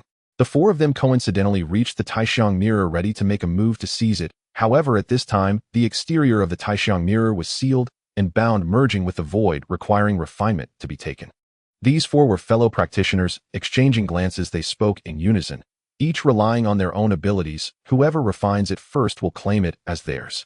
They each had their own thoughts, their eyes filled with murderous intent, yet did not act immediately, wanting to secure the Taixiang mirror first. Mingyi and Kunpeng were both entities that wished to devour each other, but were also honestly refining the Taixiang mirror. Their actions naturally caught Ling Xiao's attention. A cold glint flashed in his eyes, and his figure vanished from the spot. Have you finished refining it? Junti, Mingyi and Kunpeng were laboring intensely when a voice suddenly rang out. Ling Xiao descended from the heavens. Ling Xiao, treasures belong to those with karmic affinity. Do you truly intend to seize it all for yourself with such arrogance? We stand here together. Do you truly believe you can face all four of us alone? Jane and Junti spoke in turn, their confidence swelling as they watched Emperor Jun and Taiyi locked in fierce combat with Ao Zhan. Enough talk. Get out of my way. Ling Xiao barked coldly, uttering no further words before launching his assault, prepared to fight all four at once. At this chaotic moment, both the Yaos and the ancestral Wu could no longer hold back. They too surged forward to seize the prize. Hurry, attack together. Seize victory amid chaos. Snatch back the mirror of emptiness and hang it upon Mount Buzhou. Gongong roared with laughter, eager to strike. Born warriors, the ancestral Wu could scarcely contain themselves at such a spectacle. Indeed, a golden opportunity. Even if we cannot claim it ourselves, we must ensure they do not. Zhu Meng echoed. Do not act rashly. Do not act rashly. Let them exhaust themselves first. Xiang Liang, rarely cautious, spoke with uncharacteristic restraint, urging his brothers to remain calm. Ni's words stunned the others. They stared at him as though meeting him for the first time. Xiang Liang, why have you grown so timid? In battles like this, you've always charged forth first. Shizi asked, astonished. Xiang Liang stammered, inexplicably reluctant. Something felt deeply amiss. Yet under the bewildered gazes of Gongong and the others, he could no longer bear the weight of their doubt. He had been underestimated, and he had been called cowardly. Rage flared from his core, his dignity scorned. With a thunderous shout, he declared, fine. If we go, then we go. Who fears whom? And no sooner had the words left his lips than he surged forward, leading the charge. Inhota gazed helplessly at her elder brothers, fully aware of their nature, and offered no protest. In truth, even she felt the pull to seize the mirror. Elsewhere, seeing Kunpeng join the fray, the Yao clan had no choice but to follow. Kunpeng was after all one of their own. Chaos erupted anew. Nearly all participants were supreme immortals vying for the mirror of emptiness. Ling Xiao's divine eyes blazed with incandescent light, his gaze rending the void itself. His entire body radiated brilliance as the law of strength erupted, resonating with the world force embedded deep within his flesh and blood. Holding nothing back, he unleashed a single fist, and Mingyi exploded into fragments. A crimson rain scattered across the boundless sea. Each droplet bore a twisted, screaming face. Mingyi shrieked in shock and fury, utterly unprepared to be shattered so utterly. Kunpeng's black hair billowed wildly, his visage turned ferocious and demonic. Witnessing Mingyi obliterated by Ling Xiao's fist, his heart clenched. He dared not underestimate his foe. With a piercing cry, he revealed his true form. A monstrous avian behemoth eclipsed the sky. The obsidian wings beat down, shattering heaven and earth. The entire east sea trembled violently, churning up legions of sea dwellers. With another deafening cry, he surged forward. Space collapsed beneath his wings, as if a black sun had cleaved the firmament. Boom! Ling Xiao erupted. Countless laws and cosmic orders coiling around his frame, blazing with blinding splendor. He hurled a fist, not to wound, but to obliterate that colossal mountainous beak. A shrill, agonized screech pierced the air. Kunpeng's beak, capable of crushing immortal metal, like brittle stone, shattered outright. His entire skull nearly detonated. Meanwhile, Jane and Junti summoned their artifacts. The seven-jeweled branch bloomed with seven-hued sacred light sweeping toward Ling Xiao, while Jane's divine canopy blazed with radiant golden beams, crashing down like a celestial hammer. Vrum! Ling Xiao did not evade. He absorbed the impact heat. Golden lawlight flared across his body like a war god reborn. Jane and Junti's attack struck, but failed to pierce even a single layer, dissolving instantly upon contact. Cultivating laws meant cultivating the self. And now Ling Xiao wielded infinite, measureless power, his aura terrifying beyond description, far more fearsome than before. This, Jane and Junti froze, then sensed overwhelming dread. Ling Xiao's body blazed with divine radiance. Countless feather-like laws, forged in the image of the golden crow's sacred plumes, erupted from every direction of his being. Shill! In an instant Jane and Juanti were pierced through by the storm of divine feathers. They raised defenses, but these were no ordinary feathers. Each was a confluence of multiple cosmic laws impossible to block. Ling Xiao flicked his fingers again. The feathers transformed into gleaming swords erupting with golden light, like a galactic river, cleaving horizontally across the heaven's farthest edge. Jane and Juanti were bisected instantly. Their artifacts failed to activate in time. Roaring in fury, they reconstituted their forms. At their level, physical wounds alone could not end them. Ling Xiao casually dispatched Jane and Juanti, then flashed forward, seized Kunpeng's wing, and tore it clean off. A torrent of crimson rain dyed the sea scarlet. Kunpeng howled in agony. Then his other wing was ripped away. This sight petrified the great Yaos, rushing to his aid. Trembling, they whirled to seize the mirror of emptiness instead, and fled. Simultaneously, the ancestral Wu struck. Vast sky-obscuring hands reached for the mirror of emptiness, attempting to grasp not just the artifact, but the very fabric of space around it. You court death. Ling Xiao's icy voice cut through the air. Now his entire body blazed. Chains of divine law lashed outward. Unmatched in valor, he met them heated in a battle of epical magnitude. Thud! The ancestral Wu's grasping hand recoiled violently, shattering not only the void but entire seas of clouds. Zhu Meng staggered backward, crushing countless sea dwellers beneath his feet. The waters beneath him instantly turned crimson. Ling Xiao, surrender the mirror of emptiness and we shall withdraw immediately. Zhu Yin looked at Zhu Meng, his expression grave. Ling Xiao's might unsettled even him. Yet having come this far, retreat was unthinkable. Even if I yield it, can you truly wield it? You would waste its sacred essence. Ling Xiao laughed lightly, and then began to glow. An endless tide of divine fire spilled forth, surging in all directions. Across the heavens, boundless oceans shimmered into existence. Ling Xiao's form expanded. Golden crow phantoms crowned the skies, sovereign over all realms. Golden rays slashed across the firmament like celestial blades. Now he mirrored the sun star itself. His killing intent shook the cosmos, his regal majesty transcending mortal comprehension. His spiritual energy surged beyond measure, his divine power knew no bounds. This was a technique of cataclysmic magnitude. Every living being gasped for breath. The moment the golden crow manifested across the heavens, even beings dwelling beyond the furthest reaches of spacetime felt its resonance. From afar atop the east sea, a golden sun rose slowly, identical to the celestial sun star itself.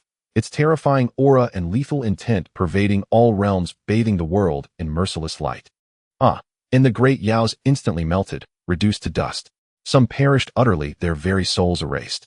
Baizhe, stationed far behind the front lines, had already fled, vanishing beneath the waves. Earlier he had warned them not to oppose Ling Xiao, but no one had listened. They deserved it.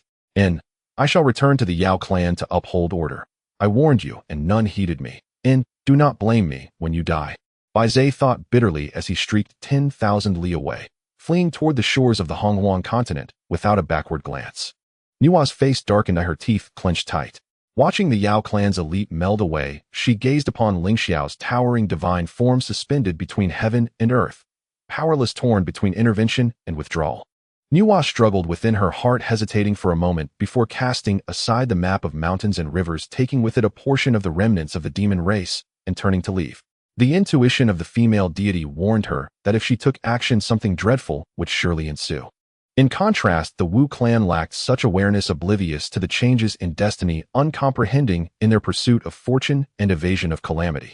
The manifestation of Ling Xiao was astonishing, standing tall alongside the ancestral witches, his body enveloped in flames, radiating overwhelming murderous intent as he faced 6 opponents alone. The great battle was earth-shattering, with laws colliding and the heavens resonating. The 3 immortal islands trembled under the weight of the conflict, on the verge of collapse. The beings on the island, along with several powerful entities, were left dumbfounded. The scene before them was unimaginable, too shocking to comprehend. Ling Xiao repeatedly surpassed their expectations, breaking through the limits they had thought insurmountable. Just how powerful was he?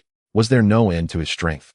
First he defeated the Dong Wang Gong, and Shi Wang Mu, then led the charge against the Sanqing, followed by the likes of Jane and Zhuni Mingi Kunpeng and the entire demon race, ultimately turning to face the ancestral witches. All were top-tier powerhouses of the primordial era. Normally defeating just one would be enough to earn them fame across the land. Yet now all had fallen to Ling Xiao's hands, a record that could only be described as absurd. I declare that from now on the 3 Wus can no longer be compared to the Sanqing, for the Sanqing is no longer worthy. A being exclaimed with fervor, as if they themselves had achieved such a feat. Above the three was below the Sanqing. The names do not disappoint. Ling Xiao's actions have offended all 6 ordained saints and disciples of the Tao ancestor. The consequences are unimaginable once they attain sanctification. Yet not all beings were optimistic. Some believed that Ling Xiao's glory would be short-lived, and the enmity he formed with the future 6 saints would lead to terrifying retribution once they achieved their own sanctification. What does it mean to be an ordained saint?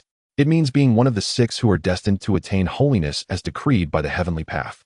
Although Ling Xiao was powerful, he was not an ordained saint, and whether he could achieve sanctification remained uncertain. Without achieving sainthood, no matter how powerful one is, it remains futile. Jin Yuanzi and Hong Yun were equally stunned, their scalps tingling in shock. They had thought Ling Xiao strong enough, but they had underestimated him. Yuanzi, when will you be this strong? Let us form a 2 clouds title, so I may share in the glory. Hong Yun snapped back to reality, speaking to Jin Yuanzi beside him. Get out of here. Isn't it because you haven't worked hard enough? Hurry up while the 3 immortal islands are not yet claimed by Taoist Ling Xiao. We must gather some treasures from him. Zhen Yuanzi spoke with a serious demeanor, though his words seemed somewhat discordant. He was irked by Hong Yun's suggestion of a 2-cloud partnership. He felt he was still a 2 Yuan himself.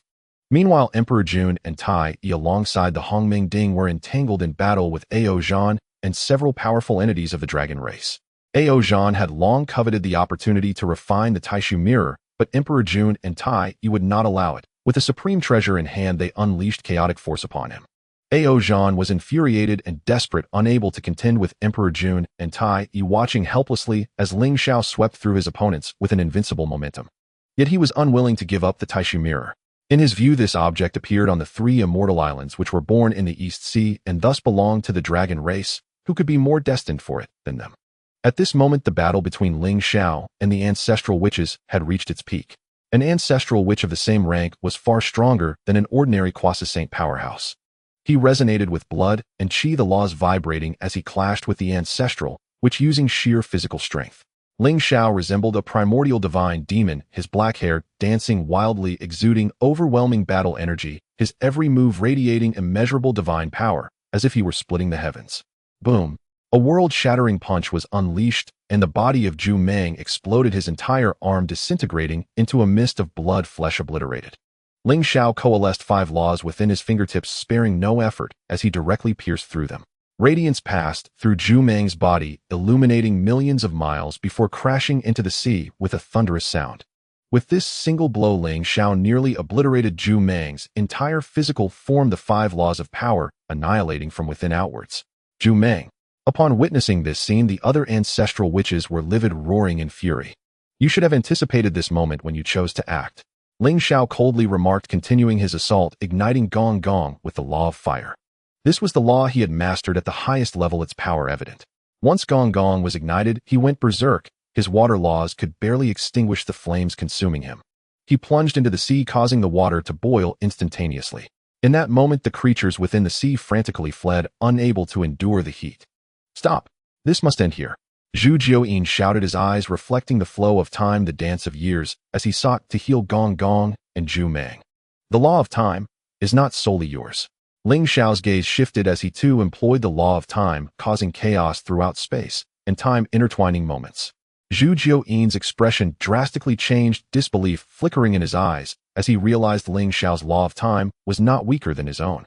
In that astonished instant, Ling Xiao unleashed his full power, striking down the remaining ancestral witches one after another. Run!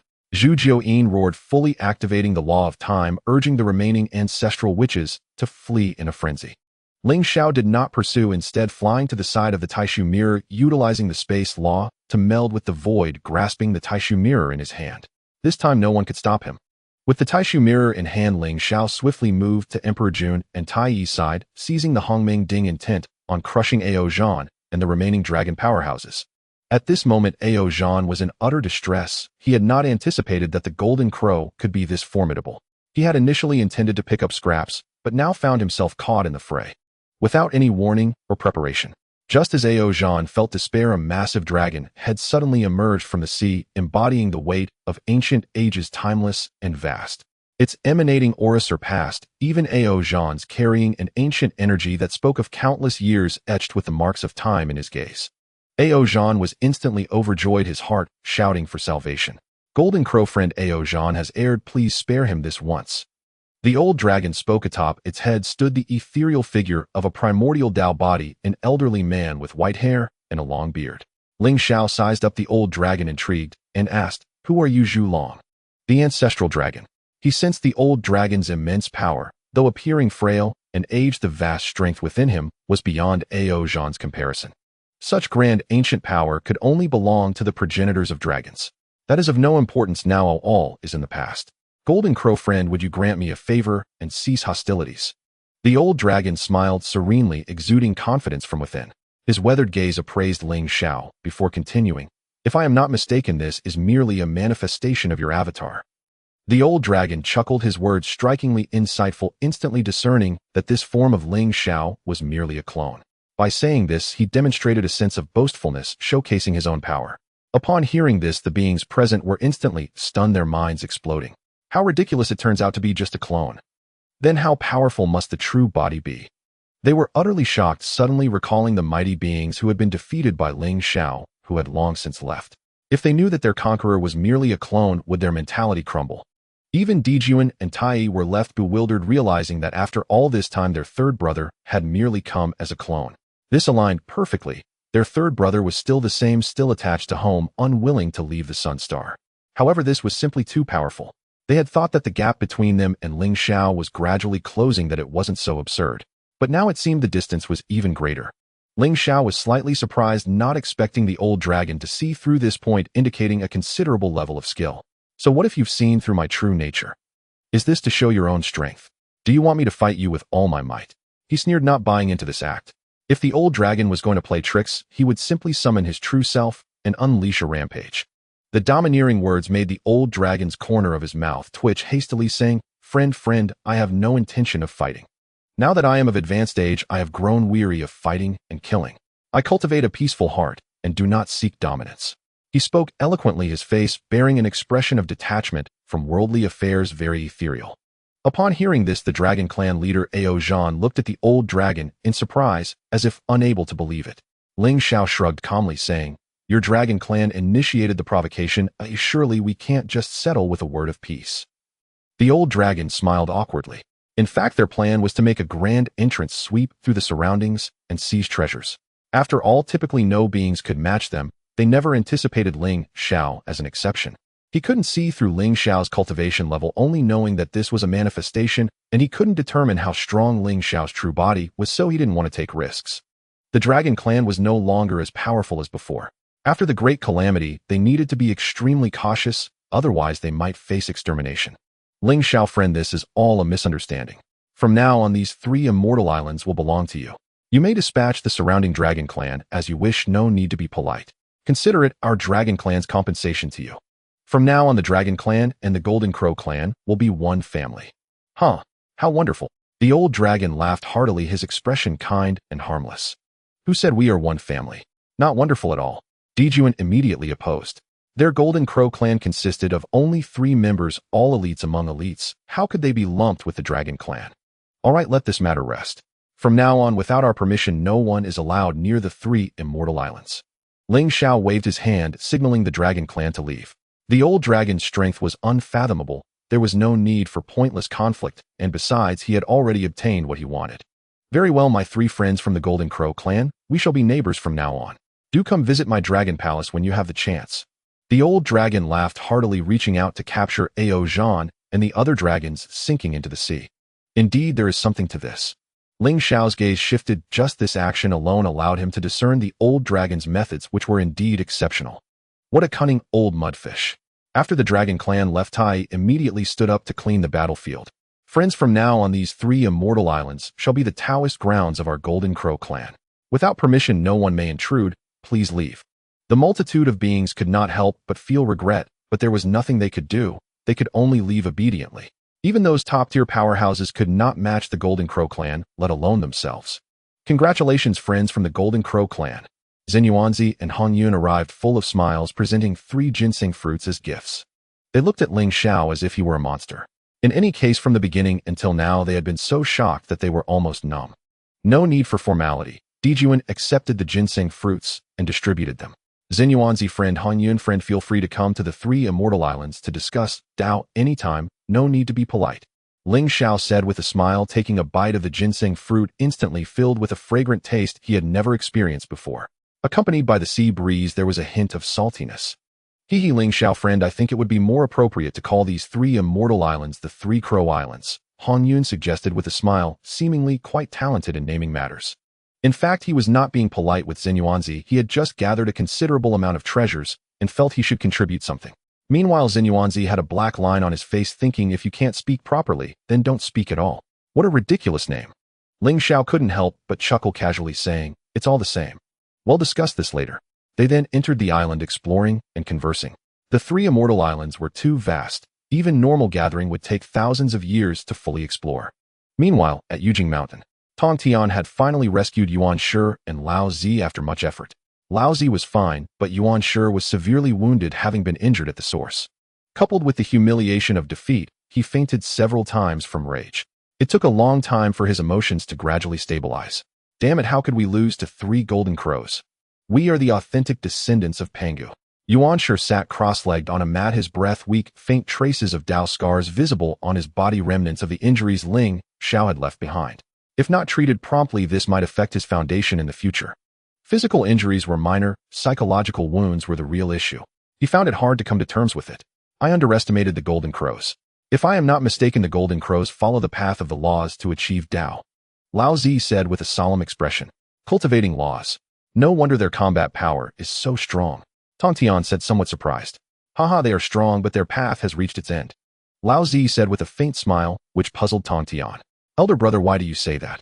Although they have achieved the mixed Yuan Golden Immortal, it will be extremely difficult for them to advance further in the future. Let me ask you, when you were trying to comprehend the laws, did you find it easy or difficult? Lao Zi looked at Tong Tian and asked with a smile.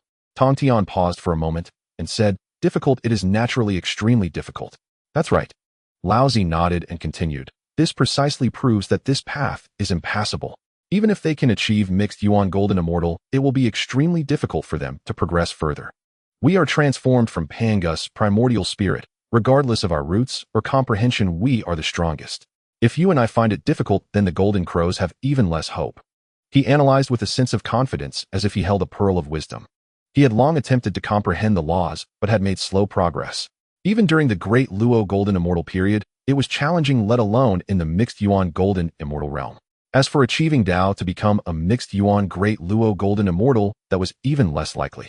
My words brought a sense of ease to Yuan Shi, and a faint smile appeared on his face. They, the Sanqing, are the heaven-appointed saints designated by the Dao ancestor, destined to become saints in the future. No matter how strong the Sanwu might seem now, it will all be for naught later. As I said, the path of the laws is incredibly arduous. To attain the Dao of Hongyuan, one might need to cultivate for an eternity. Unlike them, they walk the path to sanctification laid out by Hongjun. As heaven-appointed saints, they are destined to become saints, and in due time, everything will be under their control. After a moment of analysis, Yuan Shi understood the anger within him subsiding, leaving only a trace of dissatisfaction as he turned to Tong Tian and questioned him about past events. Third brother, why didn't you use the extermination sword formation during the battle against the Sanwu? The Dao ancestor once said that once this formation is deployed, it cannot be broken by anyone of equal level. If you had set up the extermination sword formation, we would not have lost to the Sanwu. He questioned, clearly dissatisfied, feeling that they should not have lost only to be foolishly defeated by Tong Tian. This left a stain on what should have been a glorious life.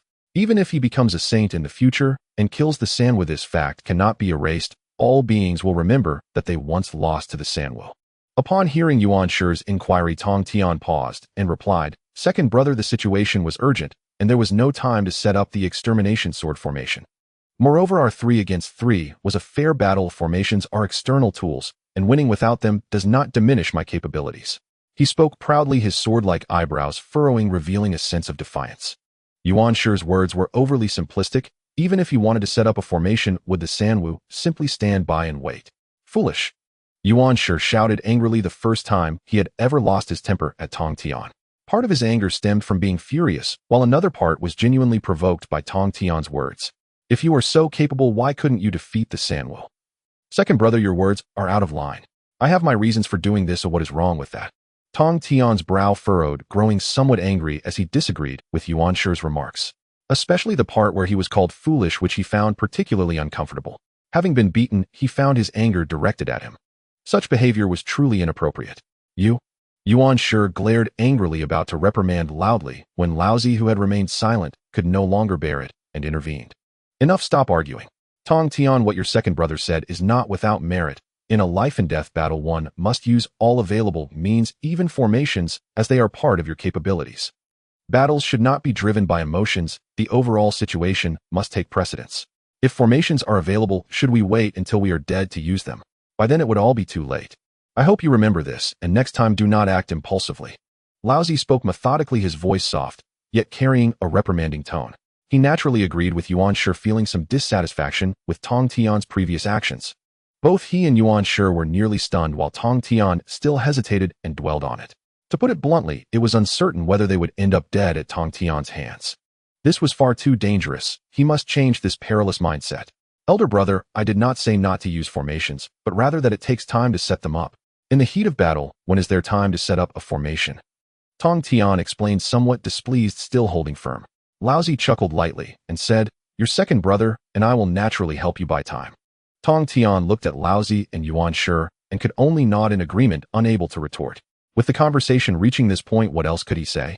Meanwhile, on the other side, Zhu Jiuyin, Gong Gong Ho Tu, Chang Liang, Zhu Meng, and Shizi, the 6 ancestral witches, finally returned. Among them, only Zhu Jiuyin, Ho Tu, and Chang Liang were normal. The other 3 ancestral witches were carried back, lying down, brought back by 3 who were not heavily injured. As soon as they returned to the Pangu temple, Di Jiang, Xian Ming, and others rushed over. Seeing such a tragic scene, they were immediately shocked. What happened? Did you encounter the demon race? How did you end up like this? Di Jiang said in shock, his face filled with disbelief. What had the demon race consumed to become so ferocious? Could 6 ancestral witches not defeat them? Coming back from the Tao, they had made such significant progress. Pressure, they felt the pressure. Ho Tu shook his head gently and said, it was not the demon race. Then was it the Sanqing? Di Jiang asked, suddenly enlightened. The current Sanqing were disciples of the Tao ancestor, rumored to possess extraordinary treasures, making it plausible for them to defeat 6 ancestral witches. It was the Sanwu. Zhu Jiuyin interjected, his expression very grim. This time, he led the expedition, resulting in 6 going out, and 3 returning, lying down nearly dead there. Sanwu. Di Jiang was momentarily taken aback, as this peculiar name was somewhat unfamiliar to him, not something he often encountered. After a moment, he realized it referred to the 3 golden crows of the Sun Star. Zhu Jiuyin, are you joking? 3 golden crows could defeat all of you 6. How could it be possible to be beaten like this? Not only us 6, but even the Sanqing could not defeat them, being chased around by the Sanwu. Zhu Jiuyin explained, which made them seem less incompetent, as even the Sanqing were not their opponents. Losing was not disgraceful. The 3 Sanqing could not even defeat the golden crows. Di Jiang, Xian Ming, Zhu Rong, and the other ancestral witches were astonished, feeling it was too unreal.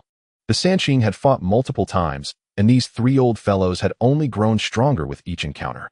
Especially this time, having obtained a supreme treasure, they were likely even more formidable. In such circumstances, they still couldn't defeat the Sanwu. This was simply unbelievable. It was absurd. Not just that, but also Jane and Puty Dong Wang Gong, Shi Wang Mu Ming, he and the beasts of the demon race, none could defeat the Sanwu. Chang Liang counted on his fingers, still feeling apprehensive. Thankfully, when he fought against Ling Xiao, he had kept an eye out and did not charge in first, otherwise he would now be lying on the ground too. No, it was one Wu none of them could defeat, that one called Ling Xiao, he added. Upon hearing this, the room fell silent. Silence. An unbearable silence. The 6 ancestral witches of the Pangu temple exchanged glances, seeing the astonishment in each other's eyes. They felt that Zhu Jiuyin, Ho Tu, and Chang Liang might have some issues. Even if all 12 ancestral witches combined, could they not defeat such powerful beings? Did the Sanwu use their heads to attack? It seemed like it was that one called Ling Xiao who did it alone, challenging so many. Are you kidding me? Chang Liang, what exactly happened? Tell me everything from the beginning. Di Jiang shouted, gradually realizing the severity of the situation. If what Zhu Jiuyin and the others said was not exaggerated, then it would be quite terrifying. Chang Liang scratched his head and honestly narrated the events from start to finish, subtly omitting the fact that he had been beaten by Ling Xiao. After finishing, Di Jiang and the other 6 ancestral witches were left dumbfounded, lost in deep contemplation. The 6 ancestral witches of Di Jiang wore grave expressions, lost in thought, unable to extricate themselves. Immersed in shock for a long time, they finally exclaimed, by the way, what happened to Gong Gong and the others? One ancestral witch snapped back to reality and suddenly asked, and then they all looked at Gong Gong, Zhu Meng, and Shizi who were lying on the ground unaware of whether they were alive or dead. They had been so absorbed in their shock that they had completely forgotten about them. The 6 ancestral witches of Dijun hurried over to examine them, their expressions growing increasingly serious as their injuries were far more severe than they had imagined. Zhu Meng's entire body had been shattered. The terrifying force had crushed the bones and blood within him, reducing his vitality to the barest flicker of life. The ancestral witches were renowned for their physical forms, their bodies considered their greatest treasures. Now that this treasure had been broken, their vitality was gradually slipping away. As for the water ancestral, which Gong Gong, no one understood water better than him. Yet now flames that could not be extinguished were burning within and around him, devouring his life force. As for the lightning ancestral, which Shizi, who excelled in the laws of electricity, he had been struck by lightning, his entire body, charred, not a single part unscathed, resembling a rotten wooden post struck by thunder. Just looking at their tragic state, Dijun and the other ancestral witches could feel how fierce the battle had been. Quickly carry them into the divine temple for healing. Dijun immediately ordered. The situation was urgent, and if they were delayed any longer, they might return to the embrace of their father god. You too? In such a critical situation, why didn't you inform me sooner? Dijun rebuked Zhu Jiuyin, Ho Tu, and Chang Liang, who had been too engrossed in conversation, nearly losing them all. Then the ancestral witches cautiously carried their 3 fallen comrades into the Pangu Divine Temple. In the center of the Pangu Divine Temple, there was a blood pool, vast and boundless, its bloody aura swirling like wolf smoke, emanating an ancient and grand atmosphere. They carefully placed the 3 severely wounded ancestral witches into the blood pool. Suddenly, the tranquil blood energy stirred and roared to life as if it had been endowed with consciousness, wildly spreading over Gong Gong, Zhu Meng, and Shizi, seeping into their bodies. In an instant, an inexplicable connection seemed to form between them and the blood pool, accompanied by the powerful sound of heartbeats echoing like morning bells and evening drums shaking the blood pool. The blood from the blood pool permeated into their injured bodies, forcefully drilling into their nearly lifeless hearts, igniting the rhythm of their heartbeats. This blood contained immense vitality, spreading throughout and awakening their slumbering bodies. Dijun and the other ancestral witches looked on with solemn expressions. Even now, they could not guarantee that the 3 of them would be fine. Thinking positively, even if they could be saved, it would take a long time to revive them. This meant that their witch clan would be lacking the combat power of 3 ancestral witches for a long time. A tremendous loss. Elder brother, we must take revenge for our brothers. The ancestral witch Tian Wu spoke with a face full of grief and anger, his words brimming with fury. Since they had embarked on their journey, it was the first time they had faced such a setback. It was simply unacceptable. They who had always acted with impunity had suffered a blow, and all they could think about was revenge. After all, it had always been the 12 ancestral witches who dealt with everything. When had it ever reversed? Upon hearing this, Dijun said with self-reproach, "It's all my fault, elder brother. I should not have allowed us to separate. If all 12 of us had gone together, this would not have happened." At this point, a bloody killing intent flickered in his eyes. If all 12 of them had acted together, no matter what the 3 crows or the 3 pure ones were, they would not have been able to stand against them and would have been shattered completely. How could they allow 3 brothers to suffer such injuries? Elder brother, I can't take it anymore. Let's charge to the Sun Star for revenge. Zhu Rong roared with rage, feeling a deep humiliation that could not go unavenged. He did not want to wait even a moment. Once these words were spoken, most of the ancestral witches felt a stirring in their hearts, but only the ancestral witches who had suffered under Ling Xiao's torment did not share this sentiment, believing this idea was debatable. Ho Tu immediately spoke seriously, saying, "Elder brother, this is not the time for revenge. It would instead give the demon clan an opportunity." "What opportunity? If they dare to cause trouble, we will kill them all," Zhu Rong coldly retorted, not taking the demon clan seriously at all. Ho Tu was infuriated, just about to refute, when Chang Liang couldn't help but speak up. Let me say something. Actually, I think that the 9 of us may not necessarily be able to defeat the 3 crows. Think about it, we 6 ancestral witches haven't even defeated one of Ling Xiao. How can we take on 2 more golden crows? Furthermore, the 3 crows are not on the sun right now. They are on the Immortal Island. As soon as he finished speaking, the group of ancestral witches looked at Chang Liang with strange expressions, wondering if his mind had been damaged. The one who had always charged to the front in battles, how had he changed so much? How could he even say such things? Upon careful thought, Chang Liang did indeed have some reasoning, but admitting it was out of the question. Admit that their ancestral witches were inferior to the golden crows. Admit that the 9 of them could not beat just 3. Or even 1. Chang Liang, we are the true line of Pangu with our father god in front of us. How could we not be standing tall? Do not speak such dispiriting words again in the future. Dijun reprimanded sternly, asserting his authority as the elder brother. In that fleeting moment, he had a fleeting thought that perhaps Chang Liang was right. Upon careful analysis, with 6 ancestral witches they had been knocked down 3, could 9 ancestral witches guarantee a win? Moreover, if they sought revenge now, even if they performed exceptionally defeating the 3 crows might not be their only concern, they could be ambushed by the demon clan from behind. It was possible that they would force the golden crows into the demon clan's camp, and such a situation must never occur. With this in mind, Dijun lightly coughed and said, "Let the golden crows go for now. Once our 3 brothers return at that time, let them take revenge themselves. Wouldn't that be delightful?" He thought of a face-saving and reasonable excuse, garnering cheers from everyone, and the ancestral witches almost unanimously agreed. The urgent matter is still to quickly flatten the demon clan.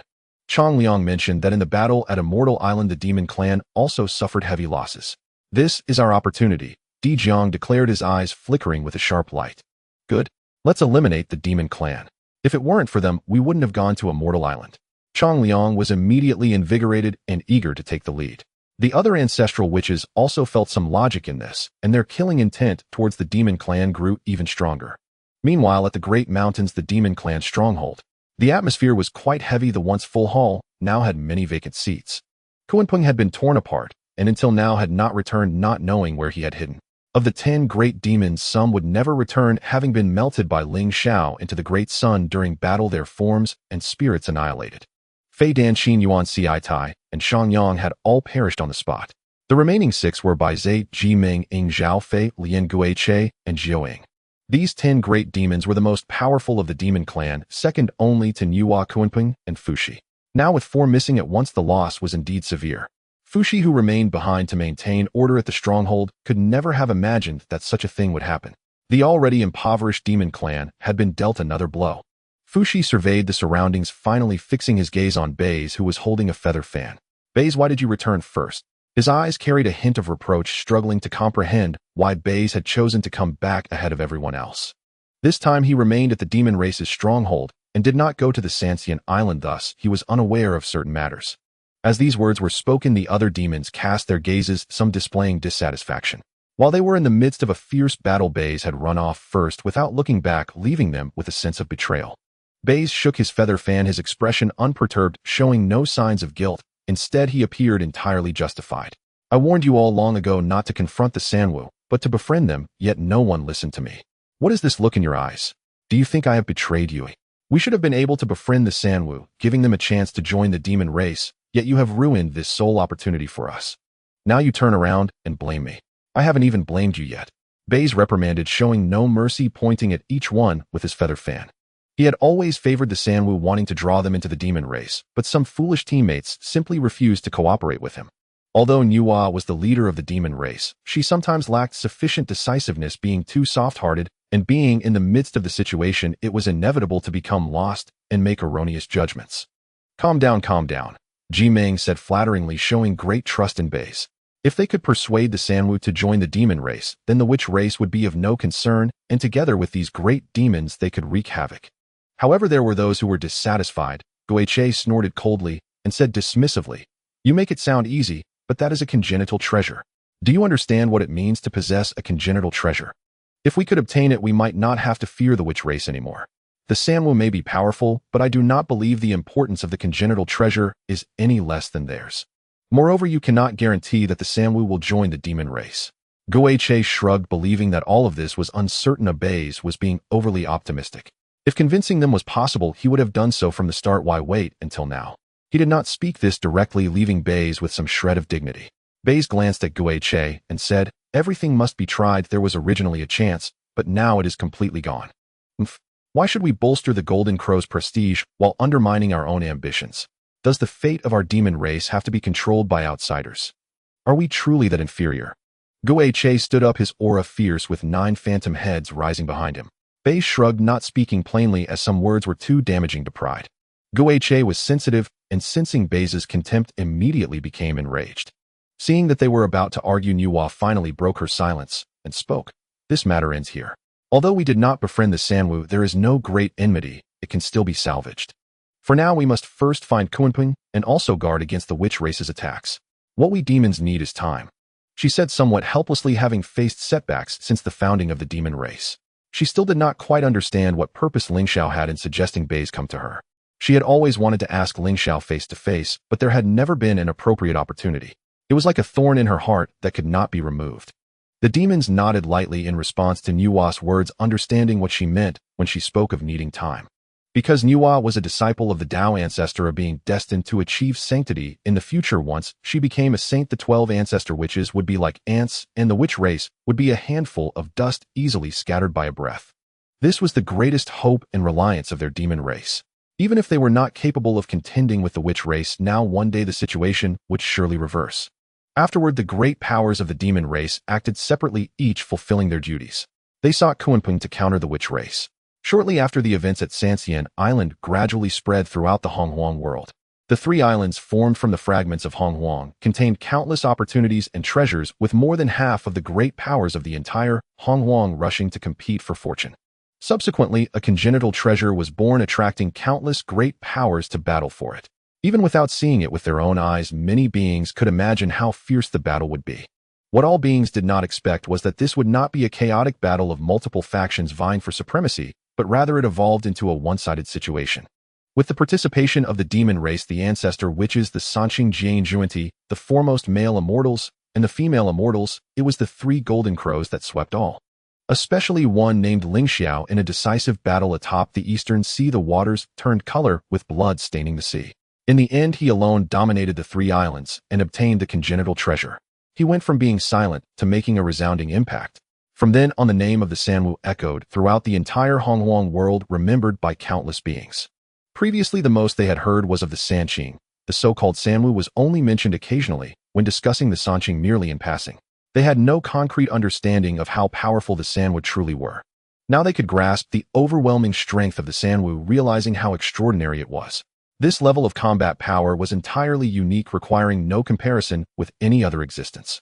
The Sanqing Nua Jane Juni, 6 disciples of the Tao ancestor, beings recognized by the Tao ancestor as destined to achieve sanctity in the future. To defeat these 6, does that not also qualify one for sanctity? A being voiced such sentiments, arguing logically. Yet some great powers felt that achieving sanctity relied on great opportunities and fortune. A sometimes strong combat power did not equate to going further.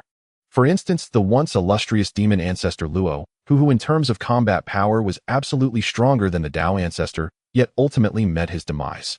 Some beings expressed concern for the Sanwa's future as they had offended 6 disciples of the Tao ancestor and future saints. They wondered whether this was grand ambition or colossal foolishness. After all, if they had offended just one, they would probably lose sleep over it. In fact, they did not even need to sleep, but the days ahead would be filled with fear and anxiety. Moreover, the Sanwu had offended 6 at once. Such pressure might crush a person.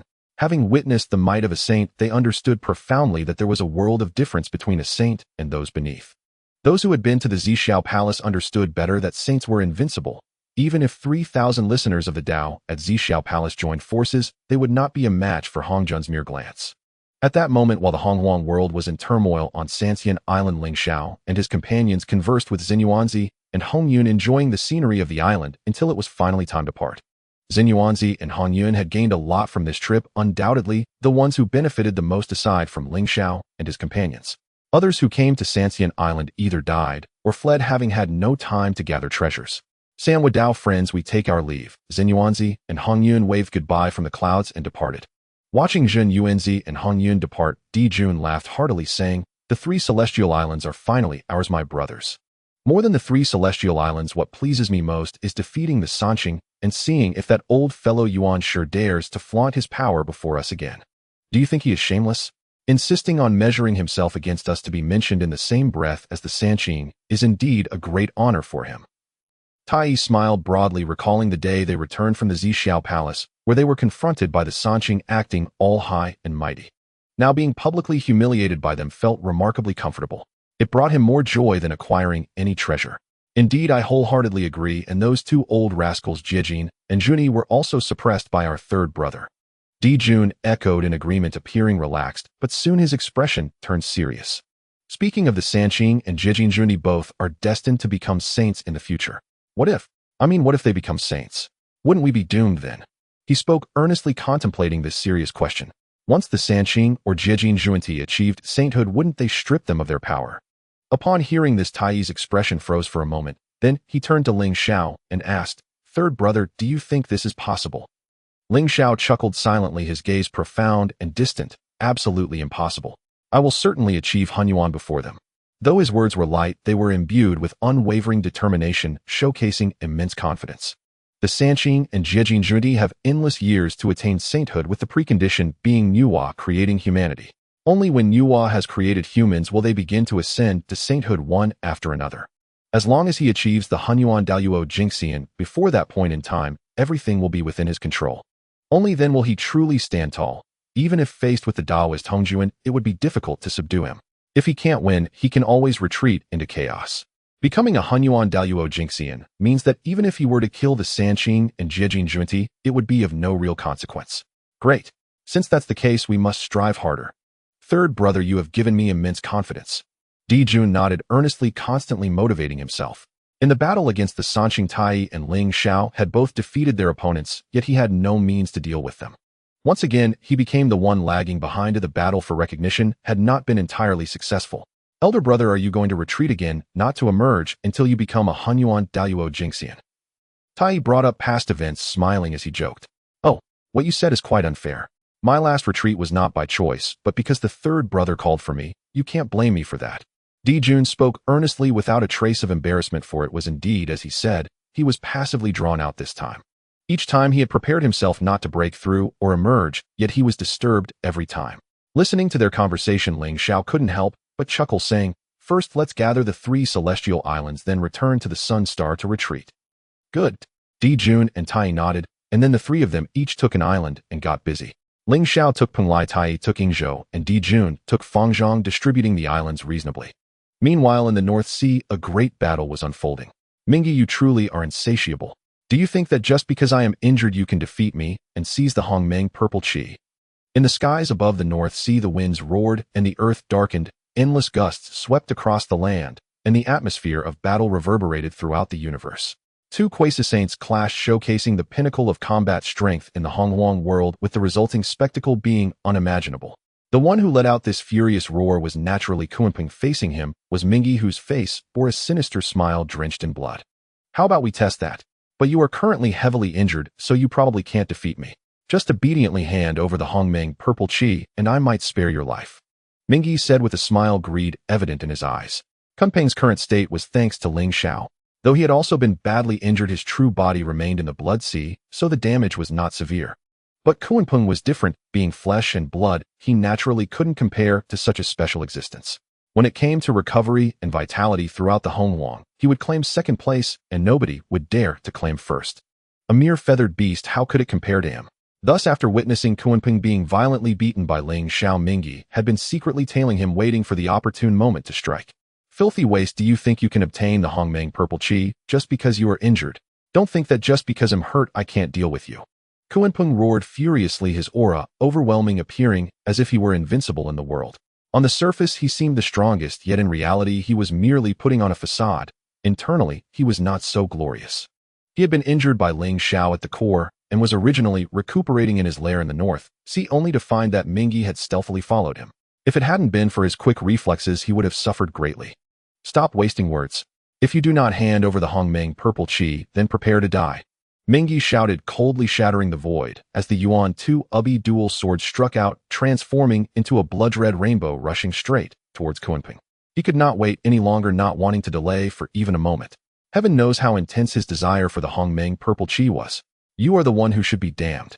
Kunpeng let out a long howl, fierce and intimidating as boundless malevolence surged forth, dragging down the stars from the 9 heavens. In an instant they collided. The battle between Kunpeng and Mingyi was brutally fierce, with no room for trial moves. They launched their most lethal attacks from the start, giving each other no chance at all. Both were notorious for their ferocity, harboring malicious thoughts, harming others for their own benefit, and committing acts of extermination. When they fought, it was naturally a matter of life and death, showing no mercy. If either side tried to test the waters at the start of the battle, they would undoubtedly suffer a significant loss, potentially falling into a disadvantage from which they could never recover. Kunpeng's physical form was formidable, and his supernatural abilities were powerful. His entire body resembled an innate spiritual treasure, indestructible. Ming's Yuan 2 Ubi was also extraordinary, claiming lives without entangling causes and possessing immense destructive power. Zheng. As Mingyi and Kunpeng clashed, dazzling lights illuminated the world, stretching for millions of miles like swords severing stars one by one. In the moment they passed each other, Kunpeng shot out a blood ray from his back, his body pierced by the yuan too, creating a bloody hole. Though Kunpeng's back was torn open, he remained incredibly fierce. He had been shredded by Ling Xiao before and had not been fatally wounded, so this blood hole was something he could withstand. Haha, Kunpeng, you are no match for me. Stop putting on a brave front. Mingyi laughed heartily, not only suppressing his opponent in battle, but also seeking to gain the psychological upper hand, destroying his opponent's mental defenses. Kunpeng snorted coldly, about to speak, when another voice preempted him. Indeed, stop putting on a brave front. The Hongming purple qi is not something you can handle. As the words fell, two figures radiating circular light and clad in auspiciousness appeared. Upon seeing these two Taoists, Kunpeng's expression drastically darkened. Jane Junti, do you also covet my primordial purple qi? Kunpeng was enraged. In the past at the Zixiao Palace, it was these two shameless scoundrels who had deceived Hongyun, then snatched his cushion away. Not content with stealing his seat, now they even refused to let go of the primordial purple qi. Jane and Junti smiled in silence, their intentions clear. Kunpeng fumed. You already have the primordial purple qi bestowed by the Tao ancestor. Why must you seize mine? Junti spoke with a smile. The primordial purple qi is such a divine treasure. Who would ever think they have too much? Jane nodded lightly beside him. Having journeyed all the way from the west, they certainly couldn't return empty-handed. Having failed to obtain the fortune of the three immortal isles and missed out on the primordial supreme treasures, they had to bring something back, didn't they? A divine treasure of the primordial purple qi's caliber. How could one ever tire of having more? With an extra strand, perhaps even attaining sagehood could be hastened. Both fellow Taoists, I had my eyes on Kunpeng first. Let me have his primordial purple qi and consider it a debt owed to you. Mingyi spoke with a genial smile, his demeanor mild, unwilling to openly clash with Jane and Junti. Yet inwardly he had already begun cursing their 8 generations of ancestors. Such insatiable greed was utterly baffling and appalling. Even he found it outrageous. They already possessed their own primordial purple qi, yet still came to seize his. Were they simply idle with nothing better to do? Jane let out a soft chuckle and said, Fellow Taoist Mingyi, the primordial purple qi is a treasure meant only for future sages. We are merely reclaiming it lest it be sullied by the mundane. He spoke as if it were the most natural thing, but Mingyi felt his scalp crawl. This was the first time he had witnessed the shamelessness of these two, honed to a level of perfection unprecedented and unrivaled. Just as he was about to bellow in outrage, Jane spoke again.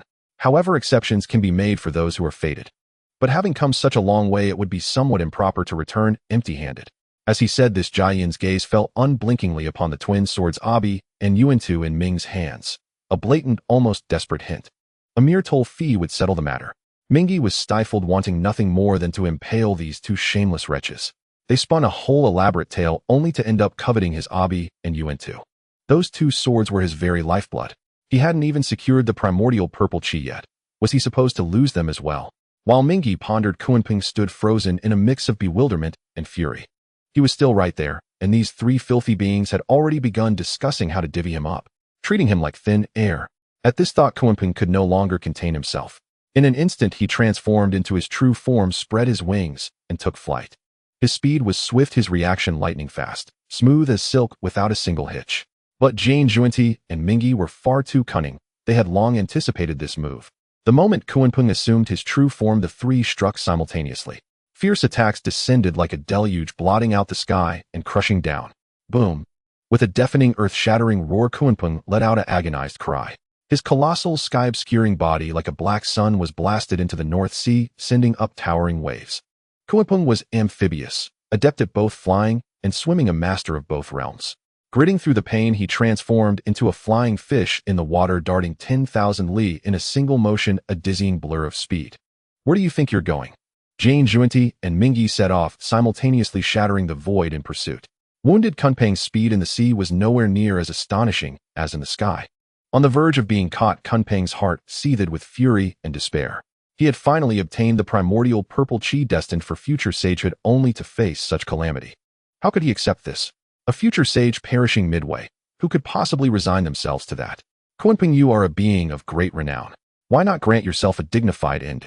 Hand over the primordial purple qi willingly, and perhaps we might spare your life. Mingyi shouted, yet his killing sword never ceased relentlessly attacking Kunpeng.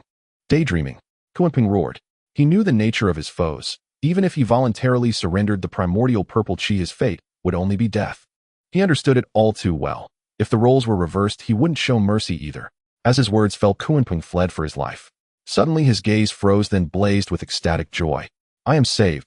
At the same moment, Jane Juanti and Ming's expressions shifted as they all turned to look in one direction. From there, several formidable auras approached, rapidly drawing near. Fushi had arrived with several great demons of the demon race to lend support. What are you three fellow Taoists doing? Are you intent on opposing my demon race? Fux's voice preceded him, a vast Tao resonance echoing through heaven and earth. Jane and Juanti halted, their expressions shifting to one of peace. Fellow Taoist Fushi, you misunderstand. There was merely a minor misunderstanding between us and fellow Taoist Kunpeng. We have no intention of opposing the demon race. Well, now that the misunderstanding is resolved, please convey our regards to fellow Taoist Nuwa. Farewell, Jane said with a genial smile, without a moment's hesitation, and turned to leave. Since they had been caught red-handed by Fushi, they could no longer pursue Kunpeng. Nuwa was a direct disciple of the Tao ancestor, and it was unwise to make an enemy of her. Such deeds could only be done in secret, leaving no witnesses. Now that they were exposed, they had no choice but to withdraw. With Jane and Juanti gone, only Mingi remained, his face dark and shifting with uncertainty. Just then Kunpeng let out a long cry and charged back. Villain, your life is mine. With reinforcements at hand, Kunpeng was no longer afraid. He turned the tables and sought to destroy Mingi. Mingi turned without a word and fled. After pursuing for a while to vent his anger, Kunpeng stopped. He knew Mingi would not be easily killed, and he saw no point in wasting his energy. My thanks to fellow Taoist Fushi for your assistance. Kunpeng transformed back into human form and clasped his hands in gratitude to Fushi for the first time in his life, feeling genuine appreciation for another. Without Fushi and the other demons' aid, the consequences would have been dire. This time he had learned his lesson. He had thought his lair was safe, but it was actually the most dangerous place, for everyone knew he dwelled there. From now on, he would stay in the demon race's stronghold, cultivating in peace, and give them no opportunity until he attained sagehood. No need for courtesy. I hadn't heard from you, so I thought to visit the North Sea. I never expected to stumble upon such an affair. Fushi offered a casual explanation. Subsequently, Kunpeng and the great demons, including Fushi, departed from this place and returned to the 10,000 mountains. A millennium later, the war between the demon race and the witch race erupted once more, and this time the witch race was exceptionally ferocious.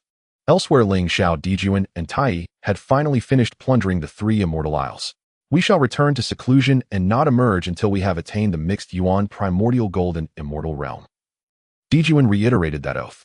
As Golden Crow's the Sun Star was the most suitable place for their secluded cultivation. Subsequently, they set up a formation on the island and returned to the Sun Star.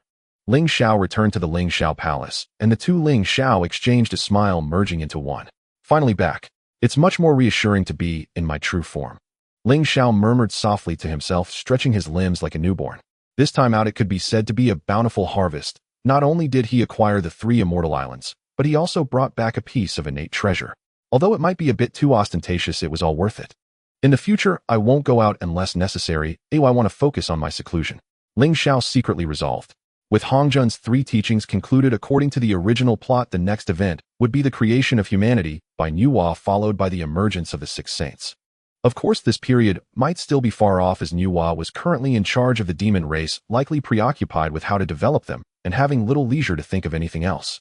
Thinking back, his small action back then had led to Baizé inviting Nuwa to take charge of the demon race, which did have some effect. As long as he could delay Nuwa's creation of humanity, he would have more time to develop. Nuwa, my friend, keep it up and do your best. Ling Xiao chuckled lightly, no longer pondering, and began his meditation practice. The struggle between the witch race and the demon race in the Honghuang world intensified thanks to Ling Xiao's influence, as 3 ancestral witches were incapacitated, notably reducing the pressure on the demon race. Though they still couldn't win, they were certainly in a better position. Besides the war between the witch and demon races, conflicts continued to flare up across the Honghuang world. At Xixiao Palace, some spiritual treasures flying out from the treasure rock sparked fierce competition among many powerful beings, often leading to chaotic battles over a single innate spiritual treasure. There was no way around it. They were too poor, and not every mighty figure had a plethora of spiritual treasures. Apart from a few exceptional beings, innate spiritual treasures remained rare and hard to come by. Regardless of their strength, what mattered most about innate spiritual treasures to them was their utility in slaying the 3 corpses. Thus, many powerful figures, even before they could slay their corpses, were striving for 3 innate spiritual treasures, preparing in advance, without considering whether they could actually slay the 3 corpses or if they were suitable for it. On Zafuto, After the battle at the three immortal islands, Dong Wanggong was plunged into the sea by Ling Xiao, where he pretended to be dead and made his way back. Initially, Dong Wanggong felt humiliated as the leader of the male immortals being defeated by a mere golden crow was unbearable. However, upon learning about Ling Xiao's achievements, he felt reassured. After all, if even the ancestral witches and the three pure ones couldn't defeat him, it was quite understandable for him to lose. He even used this to draw in powerful figures to join the immortal court. Dong Wanggong subtly declared that he had battled Ling Xiao for 300 rounds, ultimately losing, and he had his subordinates widely spread this news, not feeling ashamed, but rather honored. On that day, many powerful beings who witnessed Dong Wanggong being easily suppressed by Ling Xiao either died, were injured, or chose to hide away. Those who knew also held their tongues, either not wanting to offend Dong Wanggong or simply dismissing the matter. While the outside world knew Dong Wanggong had been defeated by Ling Xiao, very few were aware of the specific details. Dong Wanggong graciously acknowledged his defeat, but claimed it was a well-timed loss, one that was quite elegant. When outsiders heard that even the three pure ones and the 6 ancestral witches could not defeat Ling Xiao, they thought it impressive that Dong Wanggong could last so long, which only served to prove his strength. Thus, under this banner, Dong Wanggong's career flourished remarkably over the course of a millennium. Now on Zafuto, various resplendent palaces stood tall, reflecting half the sky, and the immortal court's main base finally resembled something substantial. Occasionally, immortals flew in and out, giving a hint of the immortal court's essence. In the largest palace at the center, Dong Wanggong and the core members of the immortal court were meeting with the newly surrendered immortals. Immortal leader, we have come here admiring you, having heard that you shone brightly in the battle at the three immortal islands, engaging in a monumental duel with the strongest among the three crows, Ling Xiao. A few immortals stood at the foot of the main hall, the leader speaking with admiration as they wished to join a powerful faction opting to try their luck with the immortal court. The recent Hongwang world has grown increasingly unstable, and joining a strong faction could provide some security. Since the limitations of the witch and demon races were considerable, the immortal court became their best perceived option. Dong Wanggong, seated on a throne made of immortal gold, listened calmly until the speaker finished, then slowly replied, "Hee, my friend, you flatter me. Ling Xiao truly possesses extraordinary combat prowess and an invincible demeanor. Even the three pure ones and the ancestral witches are no match for him, nor are they even worthy opponents. I feel ashamed to say that I fought with all my strength for 300 rounds against Ling Xiao, but ultimately I still lost." He shook his head with a sigh, appearing helpless, yet in his heart he envisioned another scene. The more he elevated Ling Xiao, the more it would reflect his own strength. Once he finished speaking, the other friends below were astonished. Such a powerful being as the ancestral witches was not even a match for Ling Xiao's single move. That Dong Wanggong could last for 300 rounds, though he ultimately lost, was enough to prove his strength. It seemed that the Dao ancestors' choice of Dong Wanggong as the leader of male immortals was not without reason. In an instant, the visiting immortals not only gained a deeper understanding of Ling Xiao's power, but also looked at Dong Wanggong with even more respect. A slight analysis would suggest that this implied Dong Wanggong had become the most powerful being after Ling Xiao, of course not counting the Dao ancestor. Joining such a faction was immensely reassuring. The future seemed boundless. What they did not notice was that the other core members of the immortal court in the hall, such as Xian Shui and Yuan Mu, had turned a bit green, awkwardly glancing around, wishing to find a crack in the ground to burrow into. They had accompanied Dong Wanggong to the three immortal islands and had personally witnessed him being brought to his knees in the void by Ling Xiao, ultimately sinking into the sea. Let alone battling for 300 rounds. Even 3 rounds would have been a struggle, especially since he had teamed up with Xiwang Mu. Such a disgraceful display, yet it was being touted as heroic, left those who knew the truth feeling quite overwhelmed.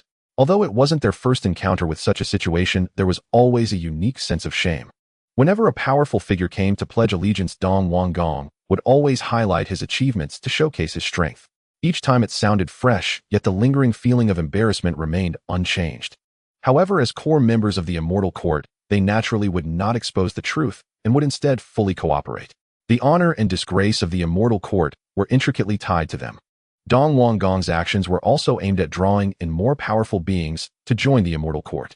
Thus, the core members of the immortal court could only grit their teeth and boast babbling nonsense. Dong Wanggong was also fully committed to his cause. Throughout the entire process, he maintained a calm demeanor, gladly accepting it, reassuring himself, "This is not for myself, but to uphold the order of the Hongwang, for a great responsibility lies ahead."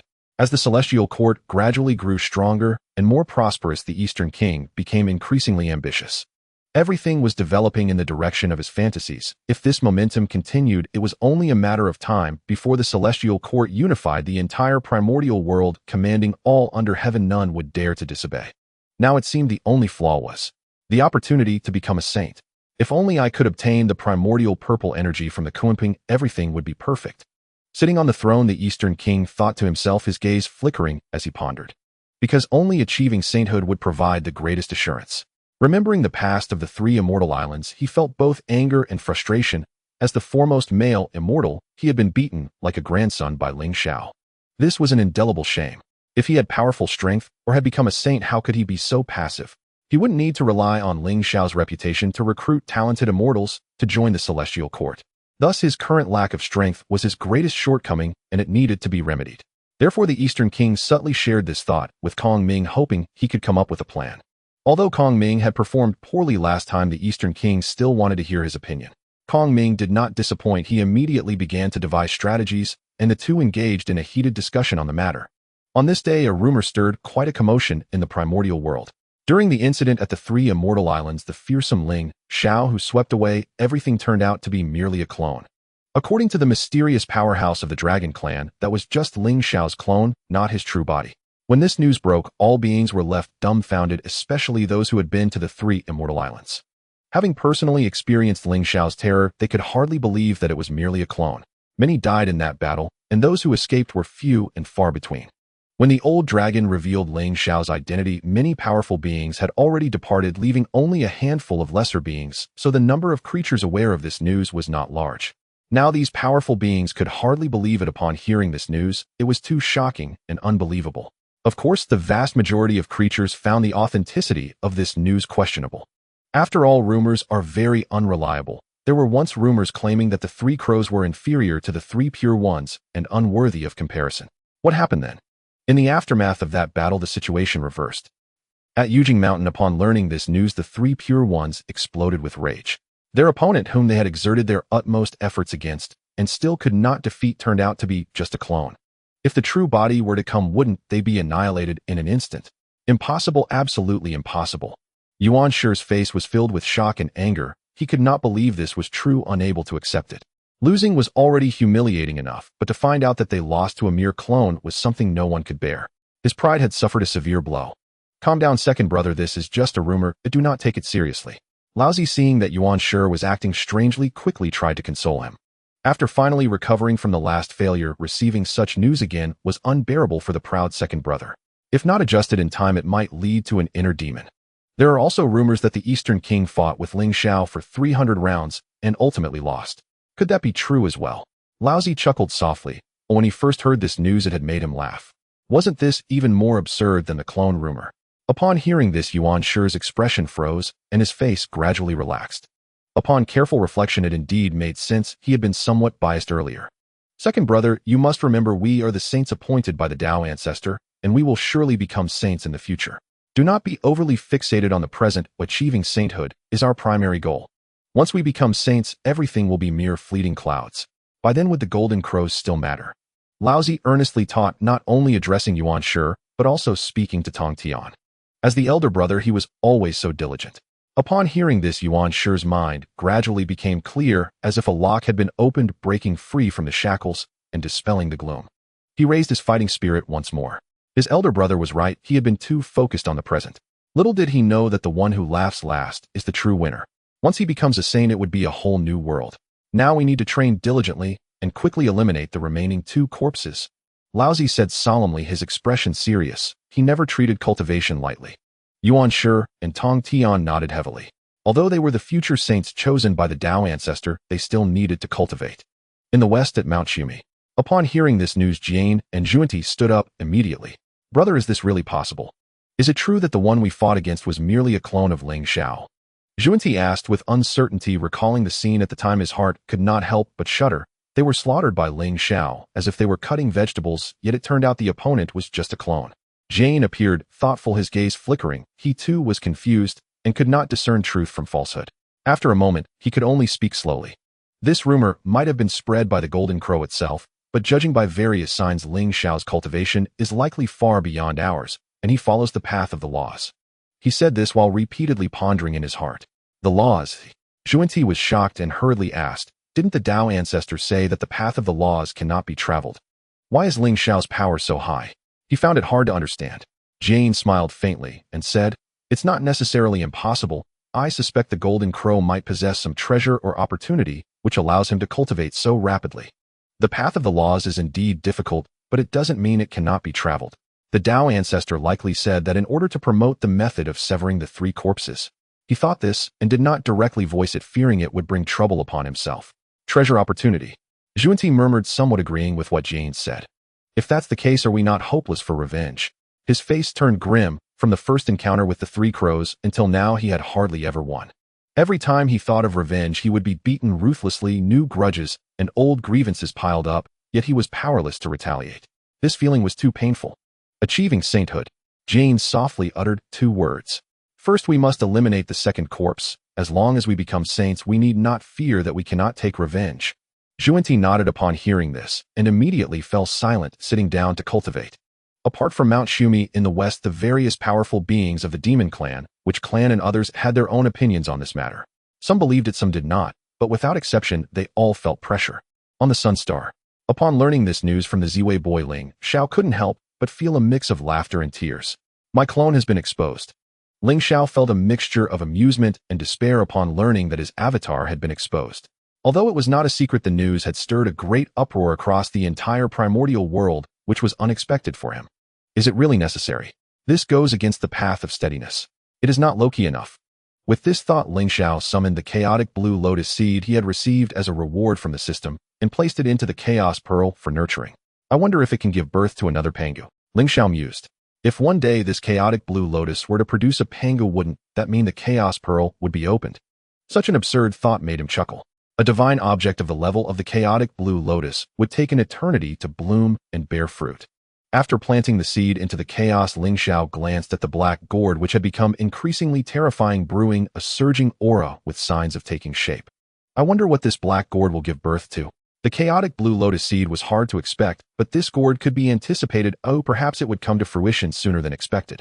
Aside from the black gourd, the Huangzhong Li he had planted using the 9 Heavens breath soil was also thriving, showing signs of flowering and fruiting. Everything was developing in a positive direction. Ling Xiao exited the chaos pearl and began his cultivation practice, paying little attention to the minor incident regarding his avatar. Meanwhile, in the primordial world, this rumor had put a lot of pressure on the powerful beings, causing them to immerse themselves in frantic cultivation. The 3 teachings of the Tao ancestor had already been imparted, and they could no longer take shortcuts. They could only cultivate diligently. Time passed, and the world was engulfed in endless warfare. In the blink of an eye, tens of thousands of years had passed. For those powerful beings in closed-door cultivation, it was merely a moment of drowsiness. However, for the witch and demon clans, it was quite different. They had fought countless battles over these tens of thousands of years. Several great demons of the demon clan, such as Bai Gue Che and Jiao Ying, had successively entered the Quasi-Saint realm. As for the witch clan, all the ancestral witches had successfully attained the Quasi-Saint status, with Di Jiang even reaching the mid-stage of Quasi-Saint. This increased the pressure on the demon clan, as they had lost more than they had won after tens of thousands of years of conflict. The witch clan was inherently warlike and aggressive, putting the demon clan in a position where they could hardly lift their heads. Against the ancestral witches, the powerful beings of the demon clan were often forced to flee. As the living space for the demon clan shrank, Niwa became increasingly anxious. In the depths of the Wanshan Mountains, she stood still atop one of the mountains day and night, calculating the heavenly secrets. It had been tens of thousands of years since she established the demon clan and gained merit, yet her cultivation had remained stagnant, without slaying a 2nd corpse. Seeing the continuous defeats of the demon clan with losses outweighing gains, and their living space dwindling, she could not sit idly by. Only by slaying a 2nd corpse, or even achieving sainthood, could she turn the tide. She continually calculated the heavenly secrets, comprehending the primordial purple energy, hoping to gain insight. At this moment, Nuwa's Dharmakaya glowed brightly, her serpent tail weaving between the void and reality, with scales reflecting all mysteries. Like the most transparent mirror, it refracted all the profound mysteries of the world, revealing the patterns of the great Tao. This was a perfect physical body, a body of innate divine spirit, nearly devoid of any weaknesses or flaws. Where is my opportunity? After a long time, Nuwa opened her eyes and murmured to herself. She had gained a hint of comprehension, but could not grasp it. She always felt that she was missing something. That's right. Merit. Nuwa's eyes brightened as she recalled the heavenly merit that had descended when she first established the demon clan. Perhaps this was her opportunity. But how can I obtain merit? Nuwa fell into deep thought, her brow furrowing. The heavenly Tao is no fool. It does not give merit easily. Over these tens of thousands of years, there had been very few who had obtained heavenly merit. One must perform deeds that contribute to the heavenly Tao for merit to descend. Moreover, merit also varies in magnitude. The greater the contribution, the greater the merit. Nuwa pondered, deeply feeling that her opportunity was right before her, just a step away. In her phoenix eyes, divine patterns flickered, revealing profound truths as she deduced past events to seek answers. Suddenly, she felt a stirring in her heart, and a red embroidered ball appeared before her, shimmering with a crimson glow constantly rising and falling. The red embroidered ball. This spiritual treasure is a top-grade, innate spiritual treasure bestowed upon her after Hong Jun's teachings, capable of certifying the marriage of heaven, earth, and humanity. At this moment, the red embroidered ball seemed to guide her, its brilliance growing ever more intense, radiating waves of energy. Could this be my opportunity for sainthood? As she sensed the red embroidered ball, Nuwa felt increasingly enlightened, her thoughts becoming clearer. Finally, she suddenly looked up at the sun in the sky, her eyes sparkling with delight. Establishing the yin and yang, setting the three principles, the sun and moon united, can certify the heavenly marriage, serving as a model for future generations and establishing moral laws. This is indeed a great act of merit. The sun and moon are the most suitable candidates for the heavenly marriage. A solitary yin cannot give birth, and a solitary yang cannot thrive. The harmony of yin and yang is the ultimate truth of the great Tao. And I shall be the officiant. Naturally, I should gain great merit. With this thought, Nuwa's face lit up with joy. The heavenly secrets were clear. Her opportunity for sainthood lay within this officiation. With this thought, Nuwa hurried back to the demon clan stronghold to share her idea with Fushi and seek his opinion. After listening, Fushi pondered for a long time before slowly speaking. Sister, your idea is good, but the question is, will the rulers of the sun and moon agree? The sun star god is the three crowns. He believed Nuwa's idea was sound, as it involved regulating yin and yang, establishing the three principles, and serving as a model for future generations. This is undoubtedly a great act of merit. However, the problem lies in seeking the consent of the parties involved. Nuwa paused and said the heavenly marriage is also beneficial for them. They wouldn't simply pass up the opportunity for merit, would they? The sun and moon united in yin and yang also have many benefits. I believe they will not refuse, she said confidently, feeling that this matter was feasible. After all, who would turn down benefits and merit? The heavenly marriage is good for both parties. It is a win-win situation that does not harm their own interests. Everyone will be happy. Why not? Fushi nodded thoughtfully at his sister's words. Indeed, it makes sense. In this way, there seems to be no fault. It is reasonable and justified. This matter is beneficial for both the sun and moon, although the sun star's three crowns make him somewhat unpredictable. However, there is no reason to refuse such a good thing. With this thought, Fushi also felt happy. If his sister were to achieve sainthood, because of this, the predicament of their demon clan would be resolved. They had been nearly driven mad by the witch clan over these tens of thousands of years, and it was time to turn the situation around. Soon after, Nuwa left the demon clan's stronghold, flying confidently towards the sky. She was going to officiate the heavenly marriage. Nuwa departed from the demon clan and ascended to the heavens, swaying briefly between the sun star and the moon star before heading towards the moon star. She was quite familiar with the star deities of the moon star, Shiha and Changshi, having met them a few times during her interactions at the Zhixiao Palace. Upon arriving at the moon star, Nuwa was met with a terrifying aura that exuded immense pressure. From a distance, amidst the endless stars, it stood out as one of the most brilliant celestial bodies. As she drew near, Nuwa immediately felt a chilling clarity in the air. Shiha Changshi, this is Nuwa visiting. She gently released her aura and spoke in a crisp voice, the moon star's grandeur, making it impossible to see its boundaries up close. After her voice resonated, it was as if a stone had sunk into the ocean, creating no ripples.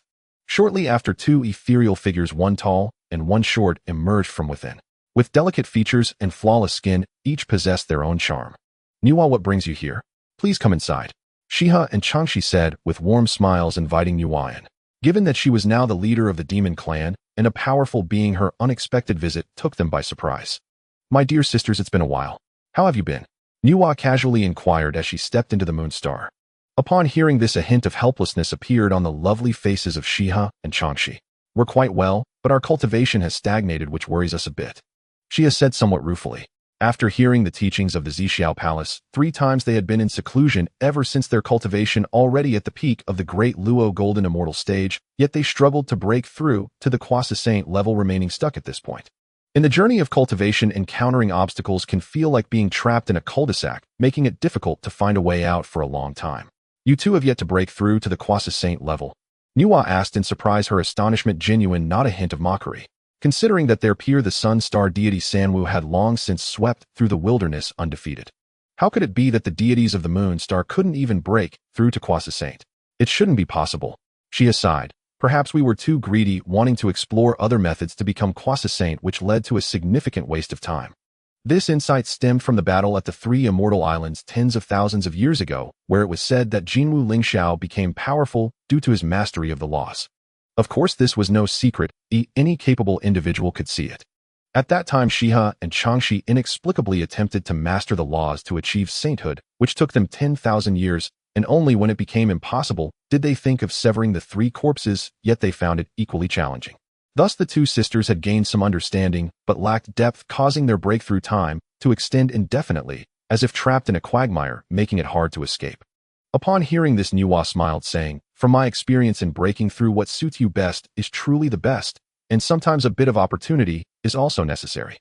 It seems I truly arrived at the right time today. There is an opportunity that may help you." Without beating around the bush, she straightforwardly spoke of the benefits of the heavenly marriage which might assist Shiha and Changshi in breaking through to Croissant.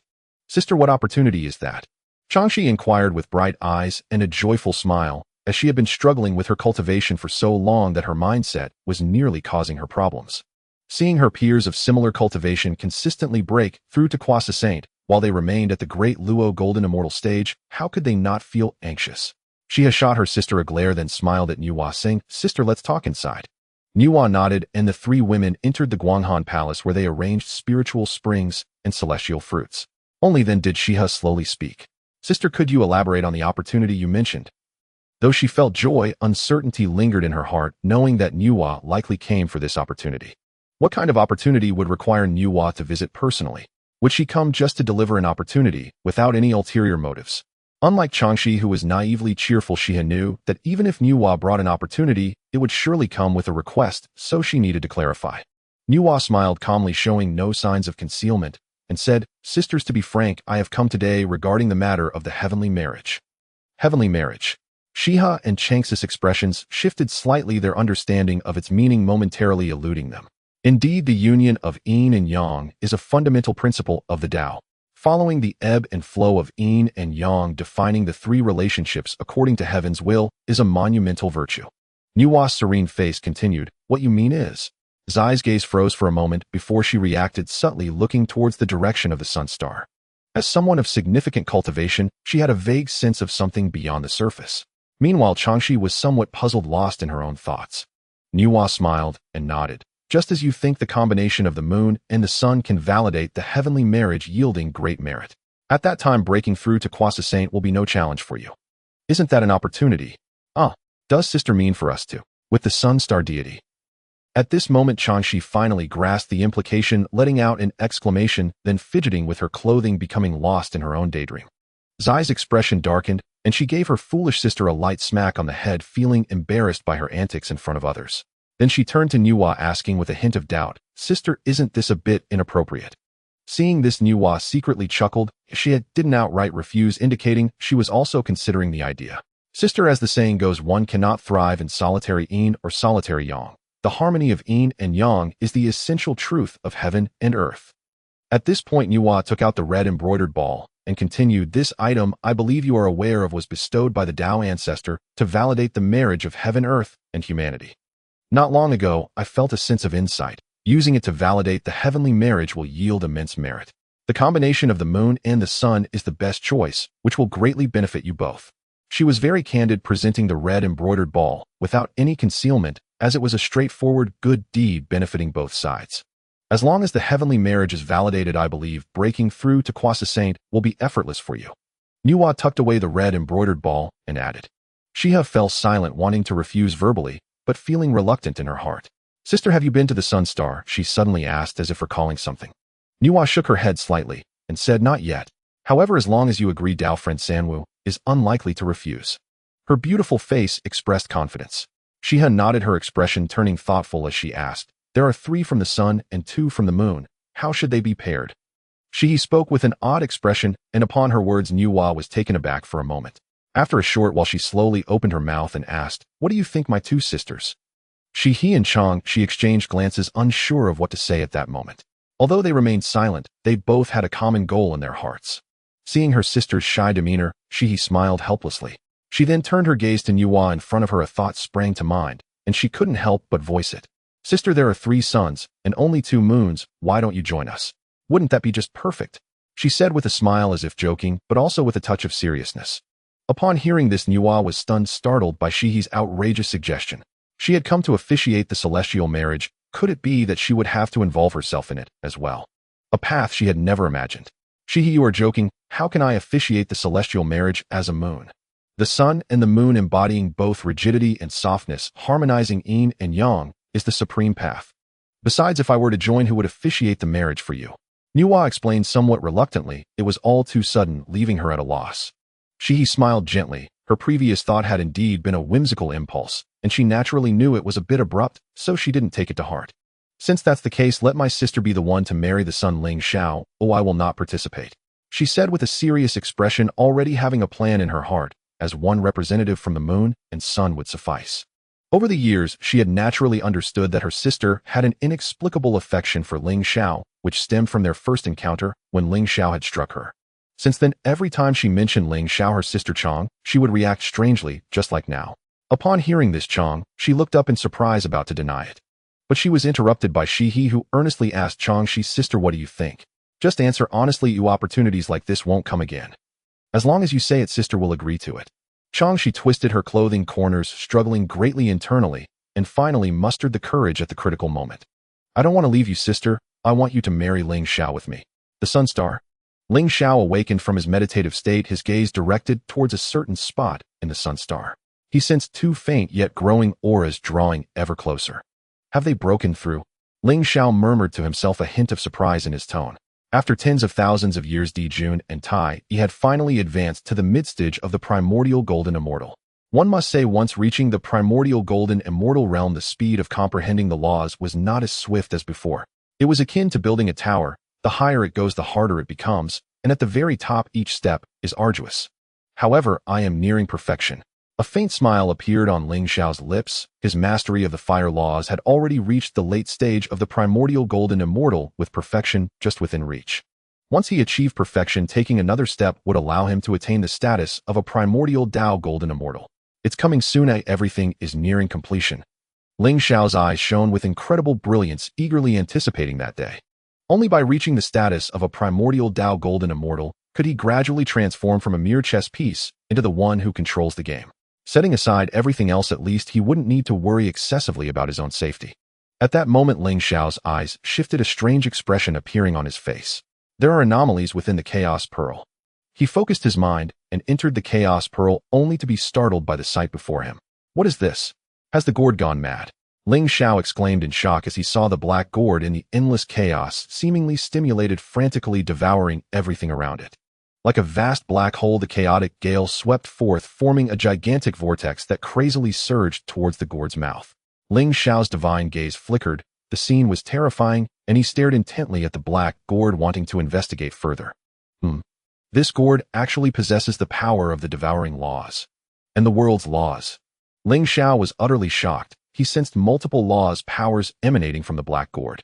Among them, the devouring laws were predominant, which explained why it was frantically consuming everything around it, continuously growing stronger. Is it about to emerge into the world? Ling Xiao raised his hand and pointed, moving the chaos Qinglian seed away from the black gourd. He couldn't let the precious seed be consumed.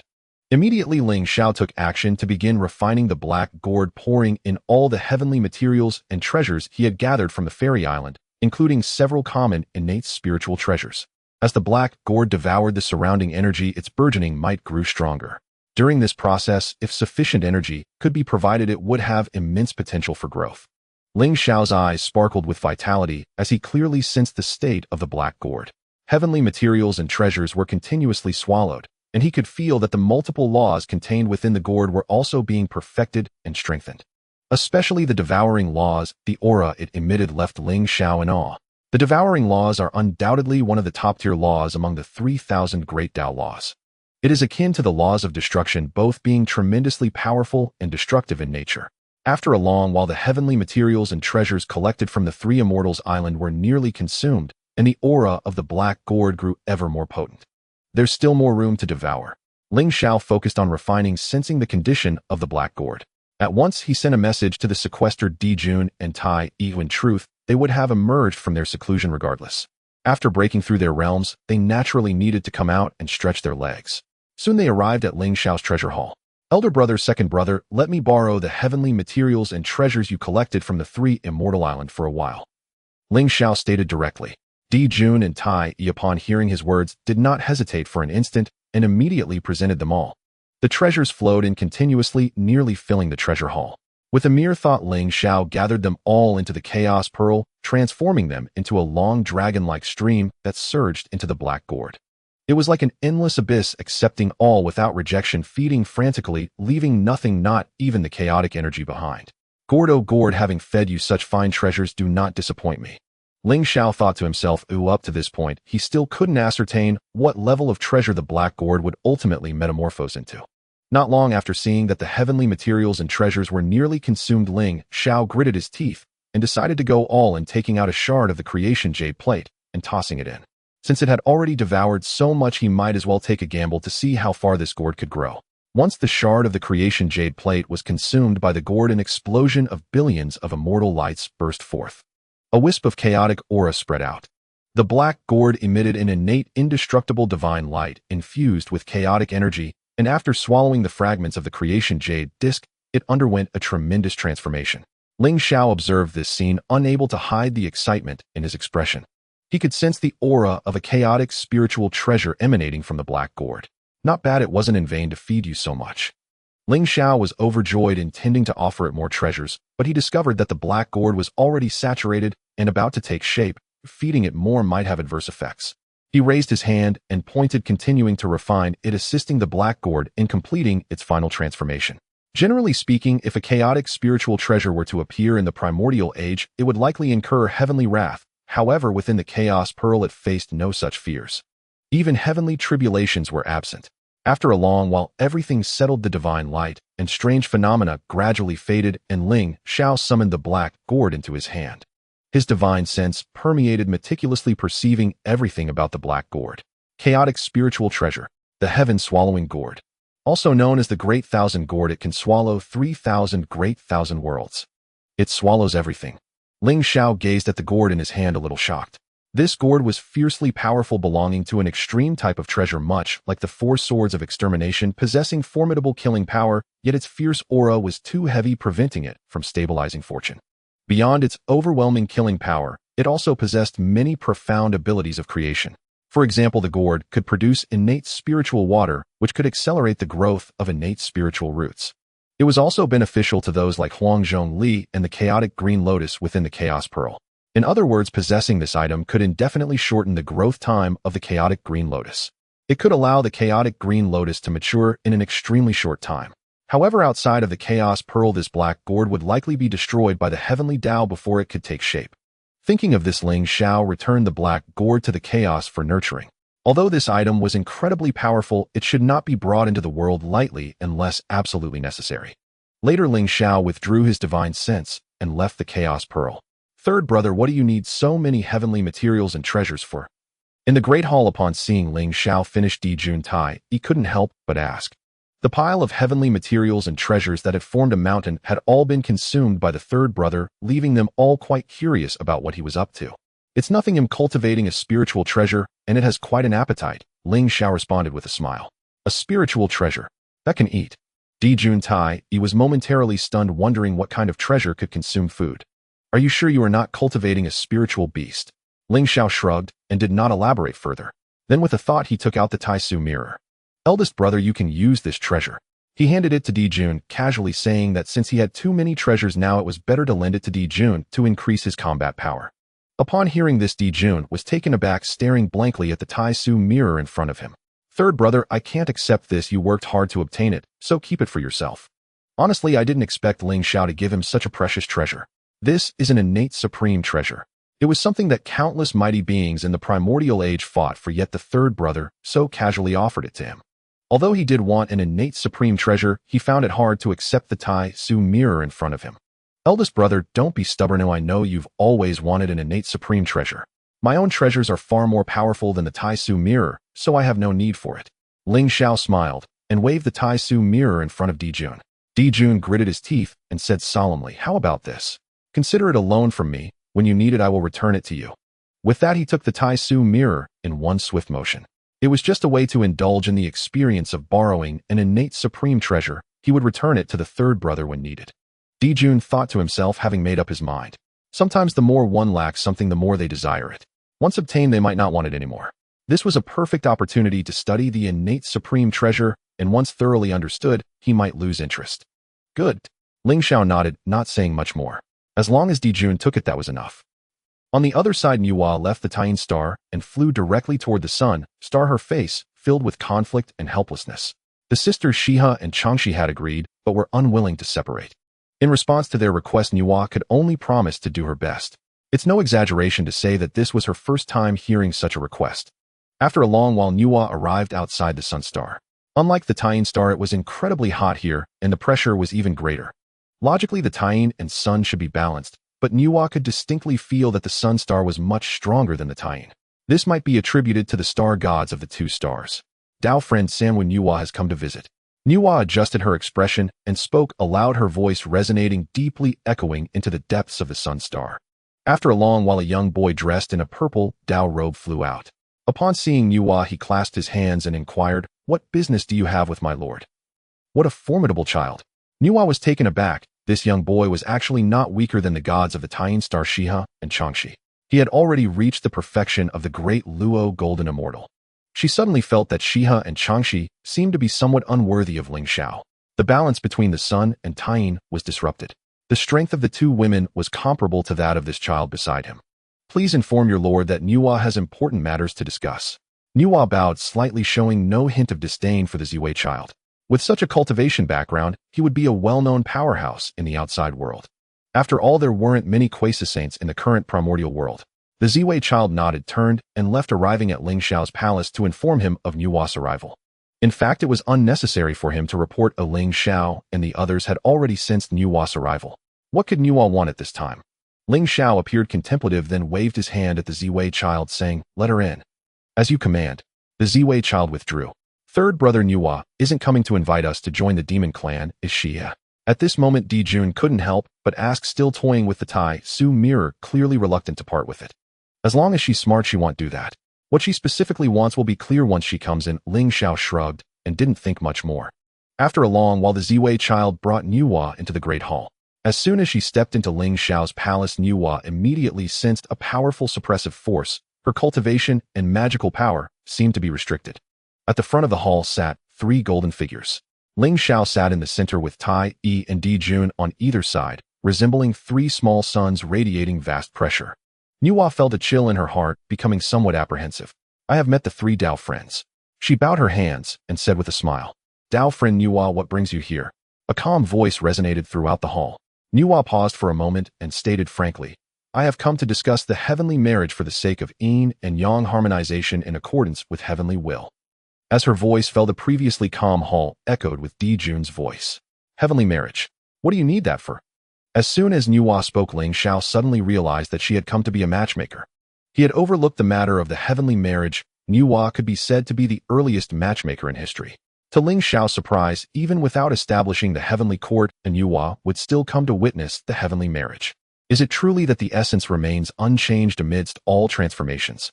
After hearing Dijun's words, Nuwa was momentarily taken aback and felt somewhat embarrassed. Then she began to explain in her usual manner. The so-called solitary yin does not give birth and solitary yang does not thrive. The union of yin and yang is the supreme Tao, bringing boundless benefits to both the Taiyin and the yang. Are you saying we should marry the 2 star gods of the Taiyin star? Dijun seemed to understand, asking in astonishment. Exactly. Nuwa nodded. Some things remained unspoken. In fact, it was not you all, but merely Ling Xiao alone. This was hard to articulate. She feared it might upset Dijun and Taiyi.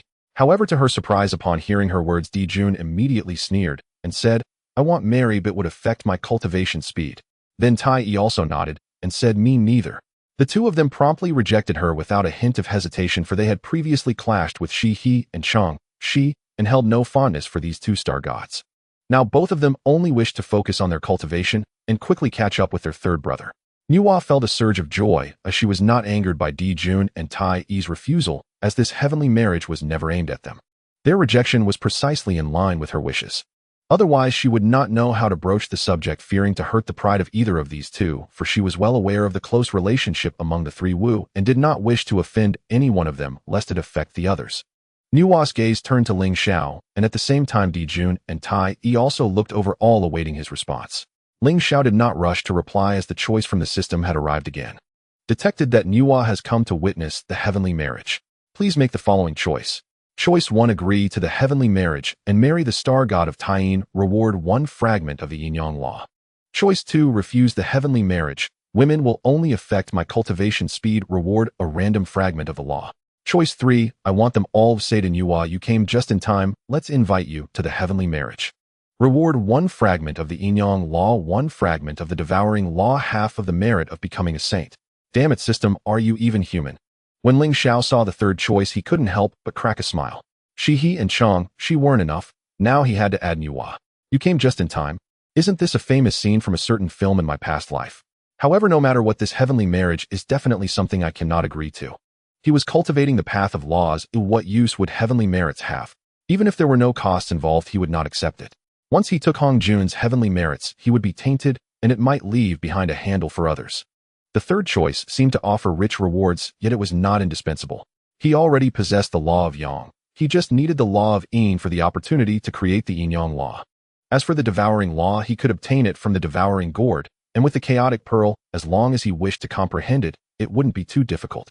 The so-called half-merit of becoming a saint was even more illusory. System, I choose option 2. Ling Xiao merely glanced quickly and made his decision. During this time, the gazes of Nuwa, Dijun, and Taiyi remained fixed on him, though only a brief moment had passed. Nuwa was filled with anticipation, her heart mildly pleased. Ling Xiao's slight hesitation indicated that he was tempted. This was precisely in line with her wishes, and he and Chang, she thought the same. It was a perfect match.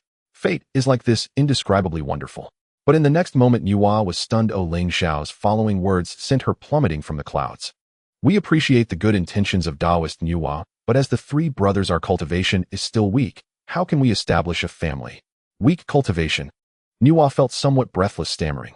You are already the strongest beings under the Tao ancestor. How can you call yourselves weak? What does that leave for other beings to live? This excuse was too clumsy. Did they look down on he and Chang? She fell silent for a moment, unwilling to give up, and said, Three Wu Taoists, the heavenly marriage has numerous benefits and great merits. The harmony of yin and yang is a fundamental principle of heaven and earth. This is not merely a matter of forming a family. Do you not desire the merits? Nuwa said with a serious expression, growing somewhat anxious. After hearing her words, Ling Xiao and the others exchanged glances, then all shook their heads in unison. It was an extraordinary consensus. Nuwa was at a loss for words, feeling a bit dizzy, her breath uneven and her emotions unstable. Who could possibly not desire merits? Was what she longed for so devoid of attraction? Give me some reaction. Ling Xiao looked at Nuwa's expression, shrugged, and said, Taoist Nuwa, are you all right? He tossed her a mat. Don't just stand there, sit down and take a break. Nuwa had no words to respond, but obediently sat down cross-legged. She was truly unwilling. Everything was in place. She had finally persuaded he and Chang, but now the Sun faction disagreed. How could she explain this upon returning? Did the three Wu not find you appealing? Do you think you are unworthy? Nuwa sat on the mat, struggling within her heart, then looked at Ling Xiao and said, Taoist Ling Xiao, are you truly not considering it? I can wait. Ling Xiao chuckled, pondering. He seemed to understand why Nuwa was so eager to have the heavenly marriage. The witch clan was strong while the demon clan was weak. Her actions were merely to use merits to cut down on corpses, perhaps even aiming for sanctification. Now the question arises. If he refused the heavenly marriage, would Nuwa seek other means? In desperation, would she end up creating beings for the human race? He initially wanted Nuwa to take over the demon clan and delay the timing of creating beings. Yet would this misfire lead the witch clan's strength to compel Nuwa to learn how to create beings? If so, then things could get out of hand. Although this possibility was very small, Ling Xiao felt he could not afford to be complacent. Before he achieved the mixed Yuan de Luo Golden Immortal, he absolutely could not allow such things to happen. I need to think of a way to grant Nuwa some merits to tide things over. Ling Xiao's thoughts were rapid, reflecting on various events that had transpired in the Hongwang. That's right. The demon script seems promising. If I have Nuwa popularize the demon script, wouldn't that grant her merits? The merits from the demon script would surely be enough for Nuwa to cut down 2 corpses. With this thought, Ling Xiao had an idea. Since Nuwa desired merits, he would give her some merits. Taoist Nuwa, I cannot fulfill your wishes regarding the heavenly marriage. You want to grant us the heavenly marriage, it's merely to gain heavenly merits, right? Ling Xiao took a deep breath, causing Nuwa's heart to rise and fall unpredictably. What do you mean, Taoist Ling Xiao? Nuwa asked with suspicion and confusion, wondering why Ling Xiao refused the heavenly marriage and questioned her about merits, which puzzled her. I observe that Taoist Nuwa seems to have encountered a barrier in your cultivation. Are you hoping to use merits to advance your cultivation further? Ling Xiao asked with a smile, his gaze deep and inscrutable. In truth, he was just playing tricks, but in Nuwa's eyes he appeared mysteriously elevated. After all, Ling Xiao's past and his various actions made it difficult for Nuwa to fathom. I do have this thought. In this way it would be good for everyone. Nuwa paused and admitted, realizing that since she had been seen through, there was no point in trying to defend herself, as it would only add to the ridicule. This was not a scheme, it was all above board.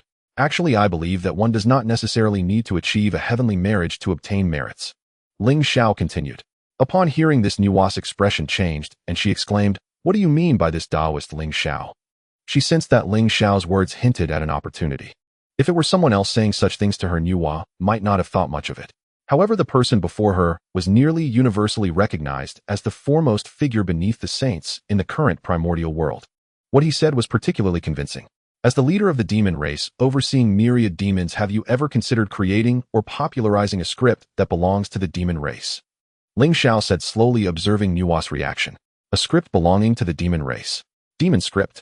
Nuwa's gaze shifted, her brows slightly furrowed as she pondered and deduced. After a moment, her brows relaxed, and her beautiful face blossomed like 100 flowers, becoming radiant.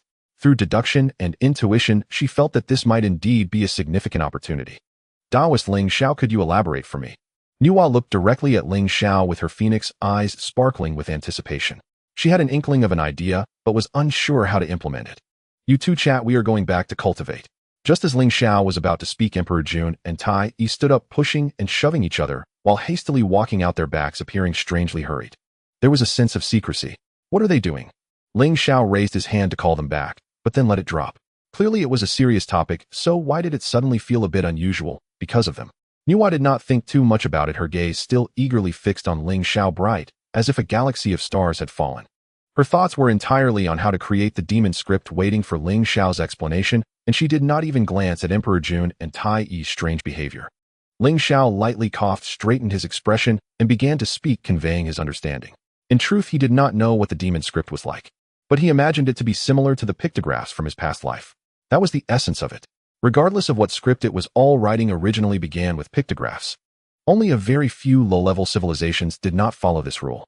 As Ling Xiao spoke, Nuwa diligently took notes below, understanding and reasoning within her mind. At her level, she naturally possessed great wisdom, and understanding these concepts was still quite easy. What she lacked was merely an opportunity. After a while, Ling Xiao finally finished speaking. To ensure that Nuwa's strength would not be crushed by the ancestor witches, he had indeed put in considerable effort. Taoist Nuwa, do you think you understand what I said? Hearing your words, Taoist, is worth 10,000 years of effort. Nuwa said in surprise, nearly causing Ling Xiao to spit. In that case, if there are any uncertainties, do not come to me. As for matters regarding the demon script, you can ask Kuanping from your demon race. Ling Xiao continued, giving Nuwa a precautionary note. Kuanping was the true expert on demon scripts. Thank you for your guidance, Taoist. Nuwa said, somewhat astonished, as Ling Xiao's detour was a bit too large. She had thought he would say, if you do not understand, come ask me, but instead he said, if you do not understand, do not come back. What puzzled her even more was why he suggested she consult Kuanping. Alright, let's leave it at that. If you have no further matters, please take your leave. Ling Xiao said as he stood up, preparing to send them off. He had already given this much guidance, and if Nuwa could not figure out the demon script, he could not be blamed. Nuwa did not rush to get up. After a moment of silence, she asked, Taoist Ling Xiao, could you tell me why you had Bei seek me out to lead the demon race? This question had troubled her for a long time, for countless millennia. She could never quite understand why Ling Xiao wanted to do this. After hearing this, Ling Xiao casually responded, Daoist Niwa, I think you are mistaken. I did not send Base to find you. Initially, I intended for him to invite the Sanqing to step forward. I had no idea he went to seek you out. I can only say it was fate, not my intention. He explained offhandedly, his gaze showing no hint of deception, very sincere. Is that true? Niwa looked suspicious, not fully believing him, but she could not find any reason to refute. It is true. Ling Xiao nodded, affirming. Receiving such a response, Niwa did not continue to question further. Her mind was now entirely focused on creating the demon script, and she had no intention of lingering. After leaving the Sun Star, she hesitated for a moment, but still went to the Moon Star. Although the heavenly marriage did not materialize, she needed to inform Shi He and Changxi. Niwa felt a bit overwhelmed. In truth, she did not suffer any loss from this trip. It was merely a change from achieving a heavenly marriage to creating a demon script. However, it was a bit difficult to explain to Shi He and Changxi. She had confidently guaranteed that the heavenly marriage would happen only for it to fall through. Niwa steeled herself and arrived at the Moon Star. As soon as Shi He and Changxi saw Niwa, they could not help but ask, their expressions filled with an indescribable shyness. Sister, how did it go? The two girls appeared unexplainably happy, thinking the matter had already been settled. Seeing this, Niwa silently sighed. You are too early to celebrate. She pondered for a moment before speaking. Dear sisters, hey, race the thing I informed Ling Xiao about the heavenly marriage, and he was quite interested, but Taoist Ling Xiao believes that cultivation should take precedence at this time and marriage should be temporarily put aside. Niwa explained very tactfully, without being too blunt. As soon as these words were spoken, the expressions on Shi He and Changxi's faces froze, and the atmosphere of the entire Moon Star seemed to grow cold.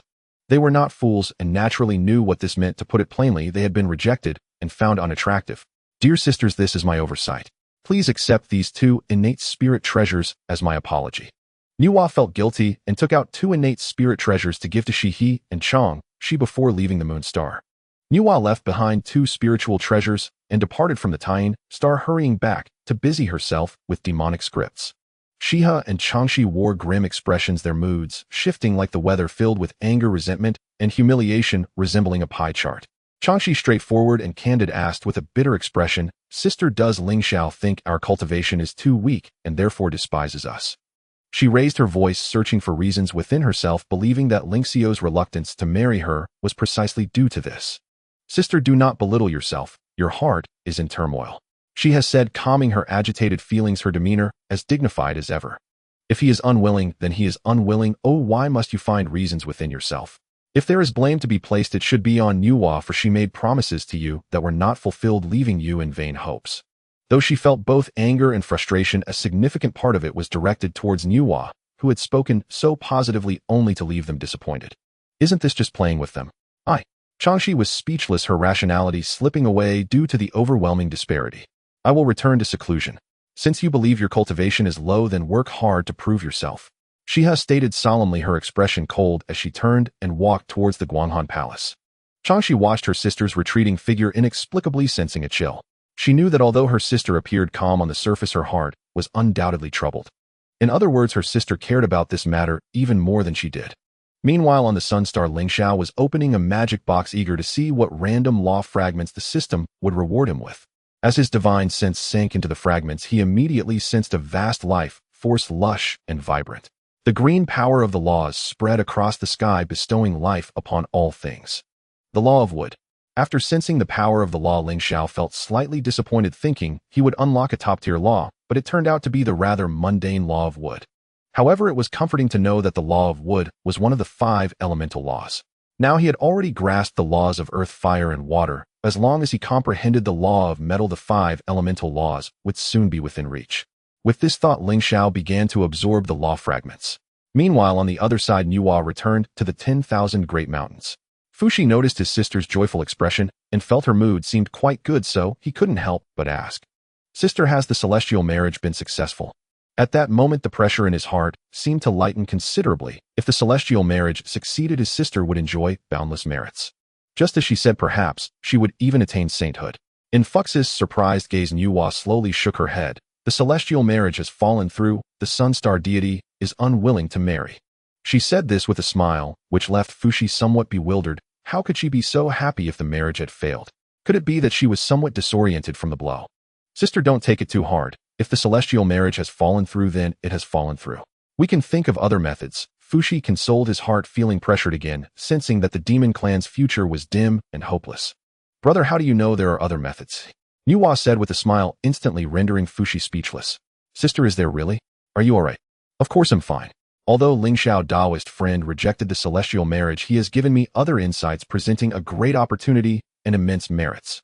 Nuwa declared brightly, her eyes shining with invigorating confidence. Such a thing exists.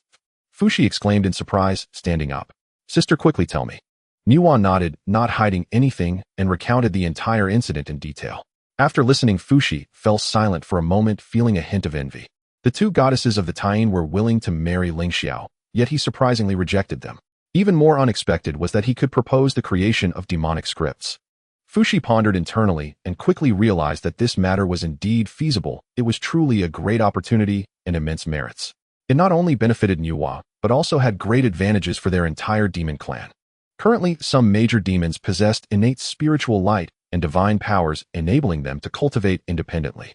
However, over the course of tens of thousands of years of reproduction and survival, distinctions began to emerge. Compared to the innate demons, the postnatal ones were significantly weaker, their divine powers and spells needing to be orally passed down by their ancestors. If an ancestor unexpectedly perished midway, that branch of demons would directly lose their heritage, missing the opportunity for cultivation and growth, slowly regressing into beasts that only knew how to eat and drink. Thus, at this moment, having a script to record the heritage of the demon clan became extremely important. Lingxiao Daoist friend's method for demonic scripts is truly astonishing. This can resolve the future inheritance issues of the demon clan. I didn't expect that although Lingxiao Daoist friend is not part of the demon clan, he could identify the fundamental issues we face. Fushi sighed, understanding the importance of the demonic script to their clan after Nuwa's explanation. Such opportunities and merits are not only a great blessing for Nuwa, but also a massive opportunity that countless demons can benefit from. In comparison, this is far better than the celestial marriage. The celestial marriage is merely Nuwa's personal opportunity, while the demonic script represents a great opportunity for all the demon clan. Indeed, Lingxiao's method for demonic scripts is truly remarkable. Nuwa nodded, smiling in praise. It seems that Lingxiao Daoist friend is still concerned about our demon clan. Fushi exclaimed, suddenly looking at Nuwa and asking, Sister, why didn't you take the opportunity to invite Lingxiao Daoist friend to join our demon clan? He sensed that Lingxiao was quite interested in joining, but lacked a suitable opportunity. Upon hearing this, Nuwa displayed a hint of regret on her face. At that time, I was so focused on pondering the demonic script that I forgot about this. Fushi expressed some regret, saying, Well, since we've missed it, it means the heavenly mechanism isn't yet ripe. Well, talk about it next time. For now, we must prioritize perfecting the demonic script method. This matter is immensely important for their demon clan and cannot afford any delay. By the way, Lingxiao Daoist friend once mentioned that regarding the demonic script, if there are any uncertainties, we can inquire about Kunping. I don't quite understand the purpose of this matter. Nuwa suddenly recalled this point, still unsure why Lingxiao asked her to find Kunping. Fushi paused for a moment before saying, Perhaps Lingxiao Daoist friend thinks that Kunping is a renowned figure of our demon clan, and asking him could provide some useful suggestions. He spoke with some certainty, unable to think of any other reasons. Then let's go find Kunping to discuss this matter. Nuwa smiled. Then the siblings headed towards Kunping's residence. Among the vast mountains, this is the secluded place of Kunping. Recently, he has been attempting to refine the primordial energy in hopes of gaining enlightenment, yet he has not made any progress. One day, Fushi and Nuwa arrived.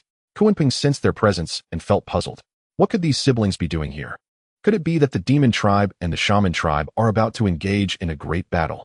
Or are they trying to seize my primordial purple energy? After all, Fushi does not possess primordial purple energy, and as a disciple of the Dao ancestor, it seems plausible that Nuwa, wanting to secure a strand of primordial purple energy for her brother, would come here. In that brief moment, Kunping had already formulated numerous hypotheses. After being ambushed repeatedly during the battle at Sanxian Island, he had become more cautious. But regardless of his thoughts, he still went out to greet them honestly. What brings you here today, my fellow Taoists? Kunping greeted them respectfully, addressing them as fellow Taoists without being servile or overbearing. With the primordial purple energy within him, he had already placed himself on an equal footing with the disciples of the Dao ancestor. This was an unspoken demeanor emitted from within. It's nothing significant, just wanted to seek your advice, fellow Taoist, Fushi said with a smile. Seek advice? What could I possibly advise on? Kunping was puzzled internally, yet outwardly remained composed while secretly vigilant. Then, please come inside. Once seated within the cave dwelling, Kunping slowly began, What questions do you two wish to ask? To be honest, both of you possess greater Tao and magical powers than I do. I truly do not know what you wish to inquire of me, he said with a smile appearing quite humble. Yet in his heart, Kunpeng believed he was not inferior to any mighty being, especially not to someone of Fux's caliber. It's like this, I would like to ask about the demon script. Niwa paused for a moment before speaking. Demon script. Kunpeng's expression shifted, feeling an inexplicable magical force. Indeed, it is the demon script. I would like to hear what insights you have, fellow Taoist Kunpeng. Niwa continued, briefly explaining the methods of the demon script, saying what needed to be said while withholding other information. After listening, Kunpeng's eyes lit up, and for some reason many ideas suddenly sprang to mind. He understood it very well. Niwa and Fushi, upon hearing him, were struck with enlightenment, and one must admit that some of Kunpeng's ideas opened their minds. It was incredibly enlightening, especially for Niwa, who had already heard about it from Ling Xiao, and now with Kunpeng's words her understanding of the demon script became even clearer. She seemed to know what to do. Did I help in any way, my fellow Taoists? After a thorough expression of his thoughts, Kunpeng finally paused and asked with a smile. He was very satisfied with what he had said, logical, well-structured, and a stream of inspiration kept pouring out with thoughts flowing clearly. Yes, of course. Niwa nodded, greatly acknowledging his insights. No wonder Ling Xiao sent him to find Kunpeng. Kunpeng's understanding of the demon script was indeed unique. Unexpectedly, the usually cunning and ruthless Kunpeng turned out to have such insight. Ling Xiao is truly terrifying, able to deduce even matters like this. Niwa was astonished, further admiring Ling Xiao, as if nothing in the world could escape his notice. If I can assist my fellow Taoists, that would be wonderful, Kunpeng said with a cheerful demeanor, a proud glint in his eyes. He could tell that Niwa was already impressed by his knowledge. Respect was evident on their faces. It would not be an exaggeration to say that it was the first time he had seen Niwa like this over the years. Fellow Taoist Kunpeng, you have not only helped my sister, but all the demon tribe as well. At this moment, Fushi praised him, and his opinion of Kunpeng had also changed. You flatter me. Fellow Taoist, what do you mean? Kunpeng's gaze froze as he suddenly thought of something. The demon script. Is this meant for all the demon tribe?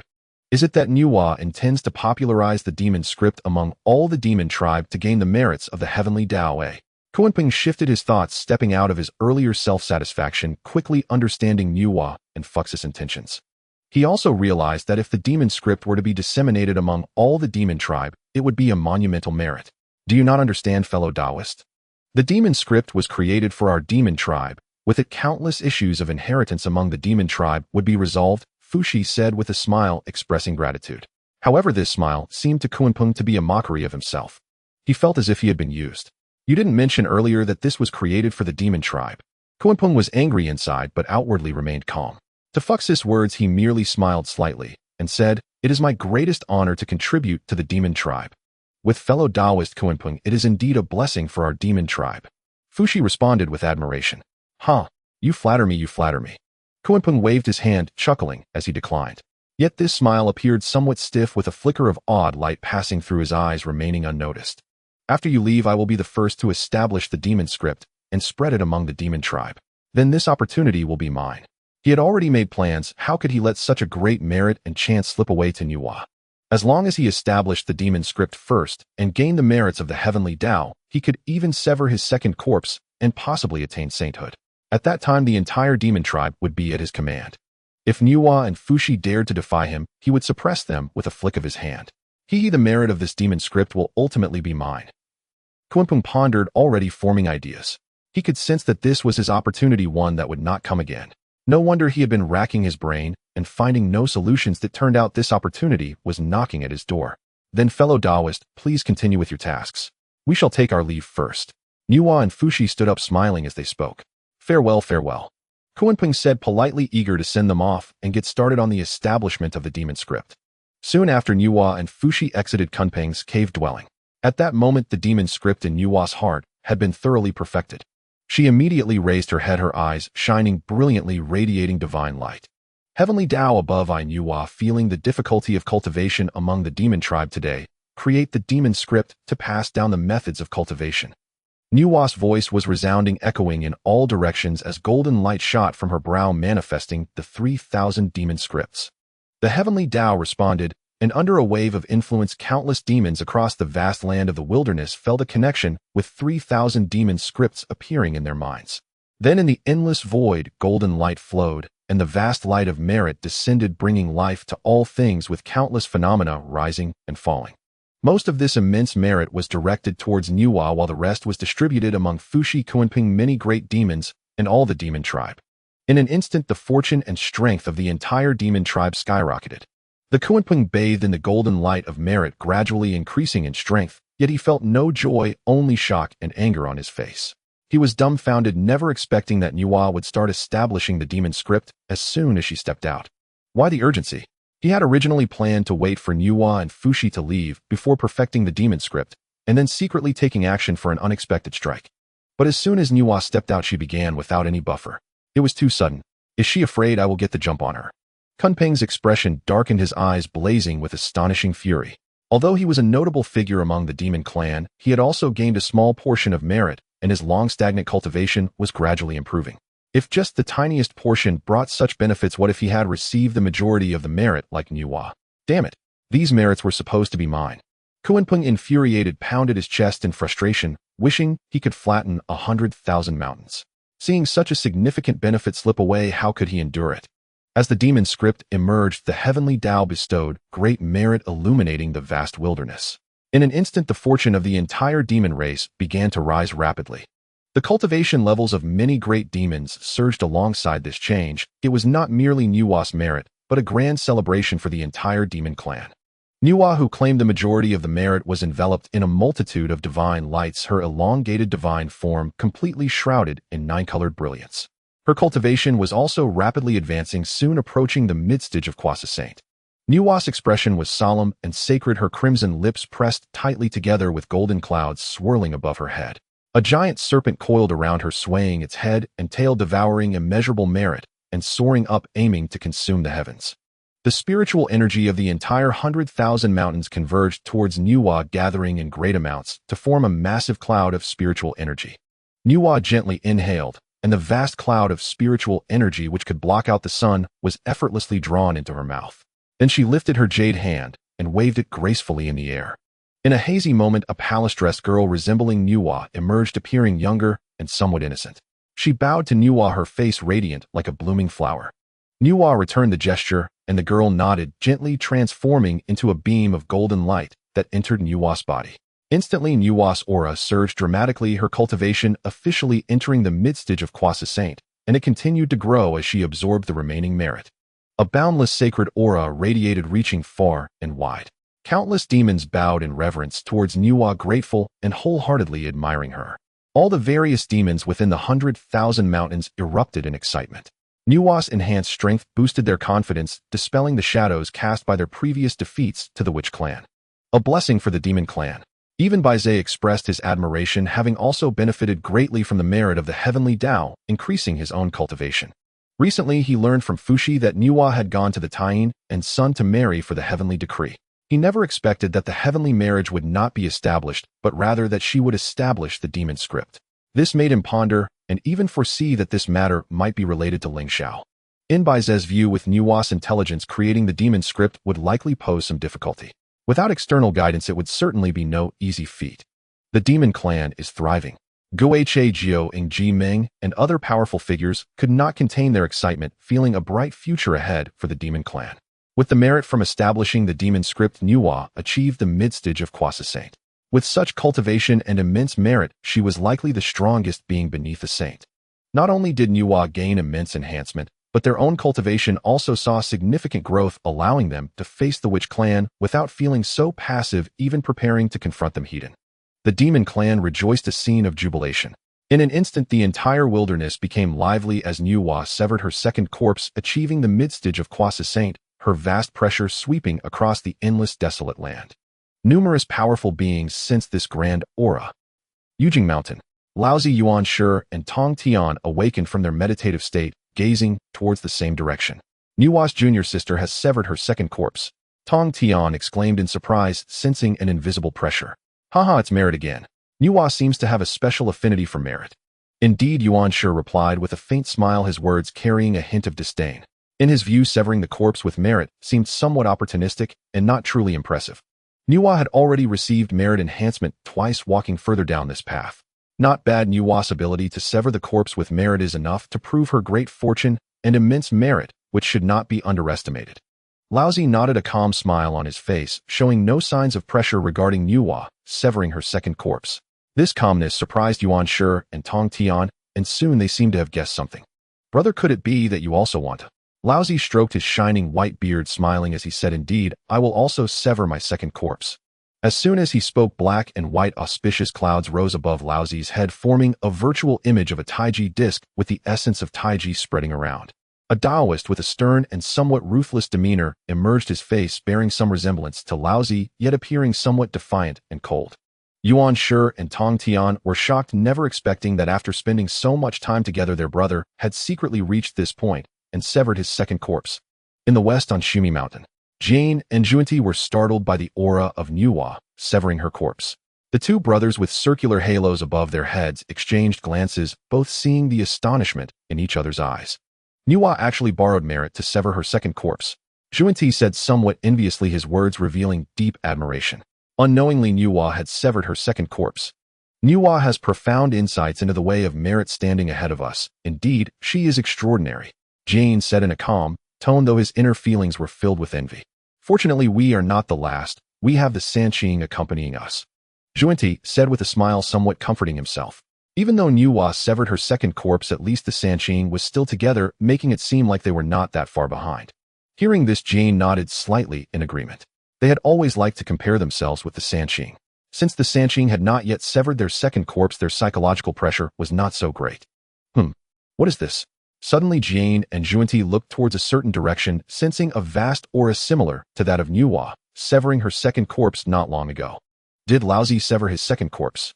Jiayan's expression grew serious as he spoke, and Zuni's face also darkened, almost turning green.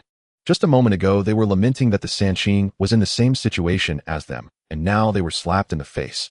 Upon sensing the second corpse struck down by Laozi, Jane and Juni felt an immediate shift in their mindset. What is happening here? Just now everything was in a state of equality, and now it seems amiss. Laozi's sudden slap in the face left Jane and Junti unable to remain composed. The pressure had shifted to their side. Does this not imply that among the disciples of the 6 great ancestral figures in the entire Honghuang world, the 2 from the west are the weakest? Senior brother, have you quickly struck down the second corpse yet? Junti regained his senses and asked, taking the initiative. Laozi is the leader among the Sanqing, while you, Jane, are the leader of the western duo.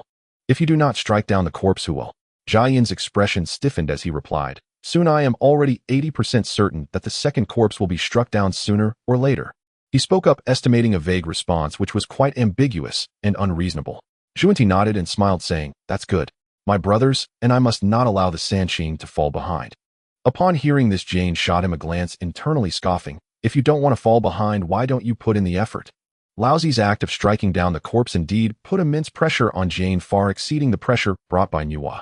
Nuwa used merit to strike down the corpse, which involved some shortcuts, but Laozi's method was truly derived from rigorous cultivation. Even so, to not lag behind Nuwa speaks volumes about Laozi's terror. Senior brother, do you think it's possible for us to also strike down the corpse using merit? Junti spoke again, excited by his own notion. Upon hearing this, Jiayan's expression shifted slightly, and after a moment of silence, he slowly spoke up. Your idea is not entirely impossible, but the merit of the heavenly Tao is not so easily obtained. In the past, we gathered the fortunes of the West and cultivated to the perfection of the great Luo Jingxian. Now, if we wish to obtain merit, where should we begin? This statement calmed Junti considerably.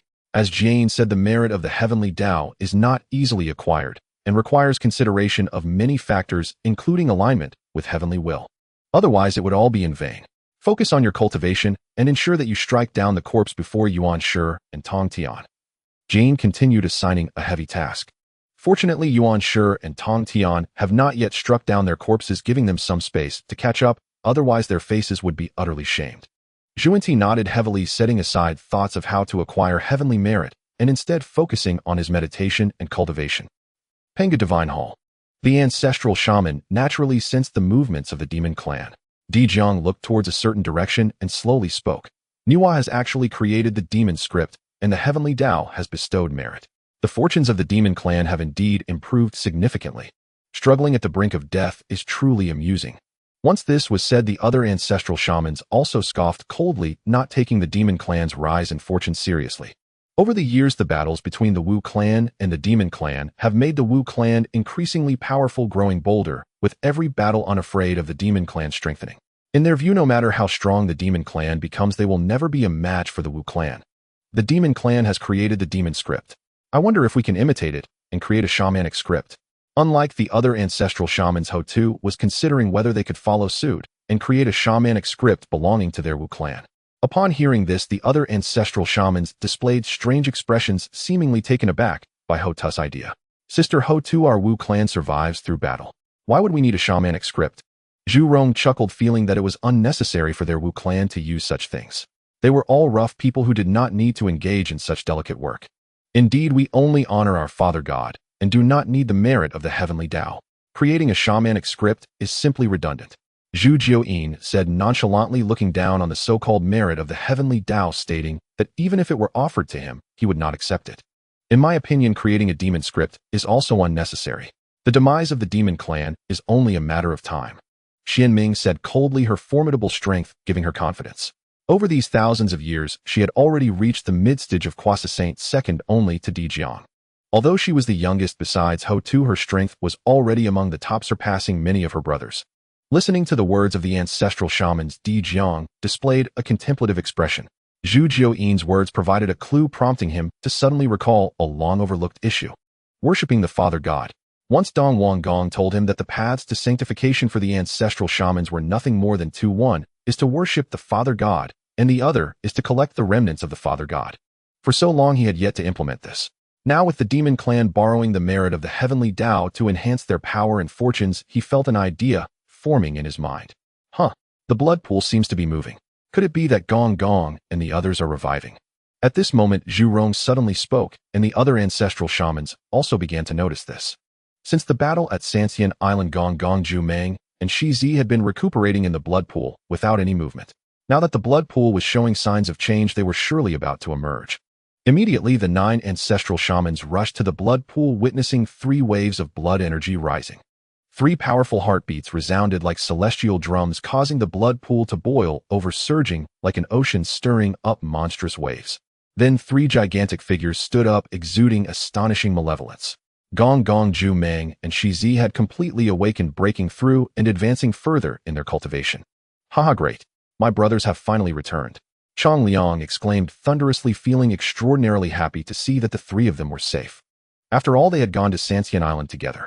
If something had happened to Gong Gong and the others, he would feel immense guilt. Gong Gong, Zhu Meng, and Shi Zi strode forward. After sleeping for tens of thousands of years, seeing these familiar brothers and sisters gave them a feeling akin to a lifetime apart. After some casual greetings, Gong Gong finally recalled the culprit responsible for his near demise. Such a deep-rooted hatred stirred the blood that had been dormant for so long, now boiling over with uncontrollable rage. Elder brother, we cannot let the grudge of the 3 brothers go unavenged. I want to go to the Sun Star and tear apart those 3 golden crows, he shouted angrily, displaying a sense of urgency. Enough! You've just revived. Do you really want to go to your death again? Zhu Rong stood in front of Gong Gong, sternly admonishing him. Such actions immediately drew Gong Gong's ire, glaring in anger. Zhu Rong, what do you mean? Do you look down on me? Zhu Rong shrugged, saying, I did not mean it that way. If you insist on interpreting it this way, I cannot help it. Gong Gong was furious, his aura surging forth. Seeing that they were about to fight, Dijiang shouted, Enough, everyone calm down. Let's put off revenge for now. We have more important matters to attend to. What matters? The ancestral shamans asked in unison.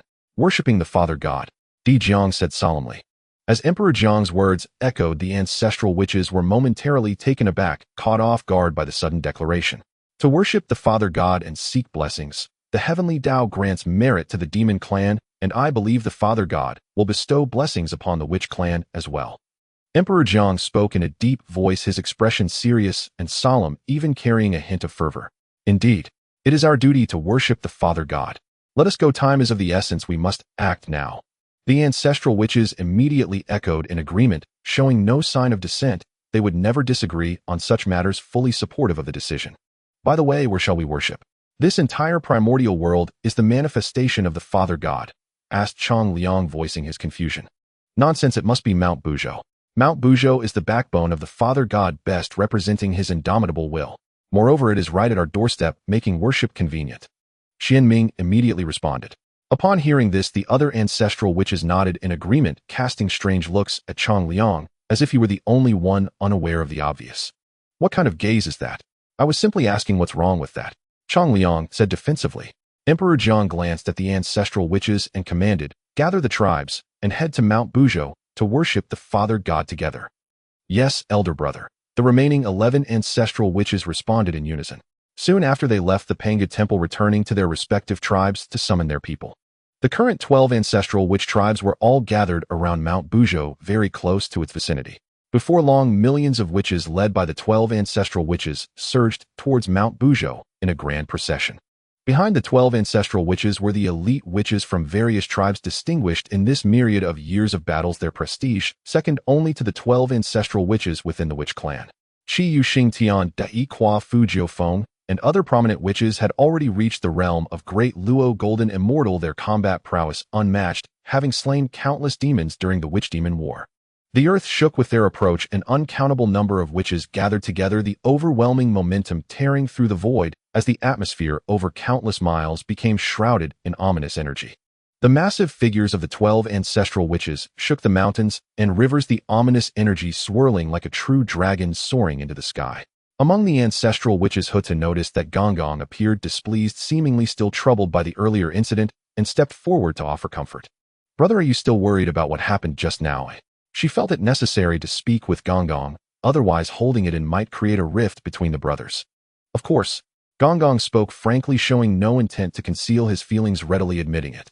He was the ancestral witch of water, yet his temperament was as fierce as fire. Huta smiled helplessly and explained, "Brother Zhu Rong's words were for your own good. Don't take it to heart. Sister, you need not defend him. He does not wish me well." Gong said coldly. "It is not like that. I understand your desire for revenge, but this is not the right time for it. You may not know, but during your slumber unexpected events have occurred. For instance, the 3 sons of the Sun Star. Do you know that the one who defeated you in the past, Ling Xiao, was merely a clone? Even now our strength has greatly increased, but it is still not the right time for revenge. Just recently the demon clan established their demonic text, greatly enhancing their fortunes and strength. If we recklessly attack the Golden Crows, it could give the demon clan an opportunity."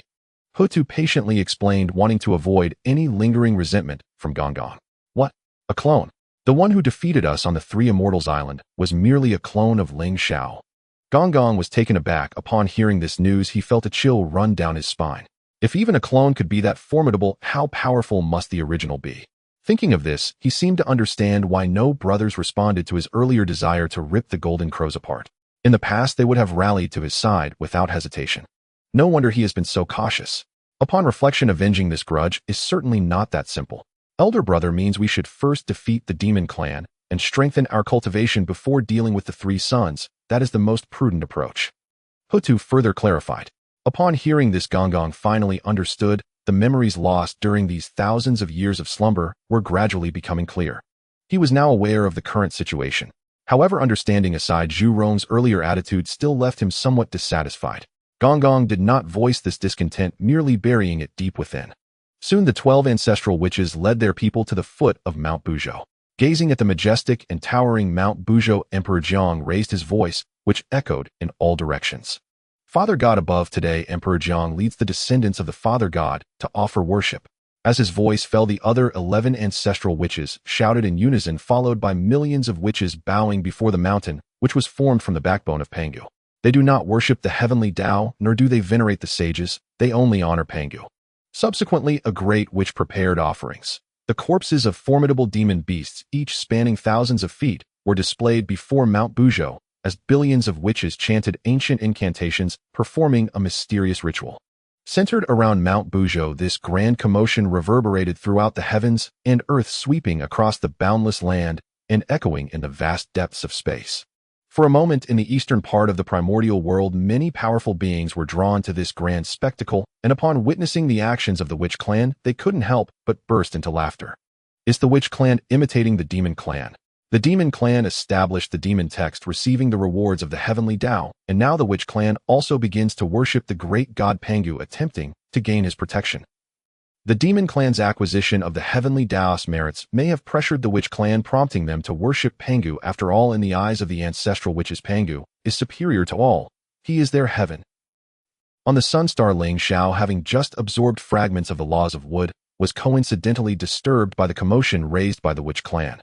Seeing countless witches bowing and worshipping Mount Buzhou, a glint of brilliance flashed in Ling Xiao's eyes as if the stars had descended into his gaze. After Pangu opened the heavens and perished, he became the primordial world. Theoretically, though dead, he was not completely gone, existing in another form. Mount Buzhou, being the manifestation of his backbone, was of utmost importance. It remained uncertain whether the witch clan's worship would elicit any extraordinary response. After all, the witch clan's reverence for Pangu is unmatched throughout the primordial world, and their worship might truly grant them the intangible protection of the great god Pangu. Ling Xiao mused in this way, watching the witch clan's worship activity with great interest. Soon the witch clan's worship was nearing its conclusion. At that moment, a desolate and ancient aura surged forth from Mount Buzhou, vast and supreme. A vast and profound aura suddenly emanated from Buzhou Mountain, supreme and grand, permeating the heavens and the earth, echoing throughout the primordial lands. This aura came quickly and departed just as swiftly, brushing past the Wu clan like a gentle breeze, lingering momentarily on the 12 ancestor witches before vanishing without a trace. Is this the aura of the Father God?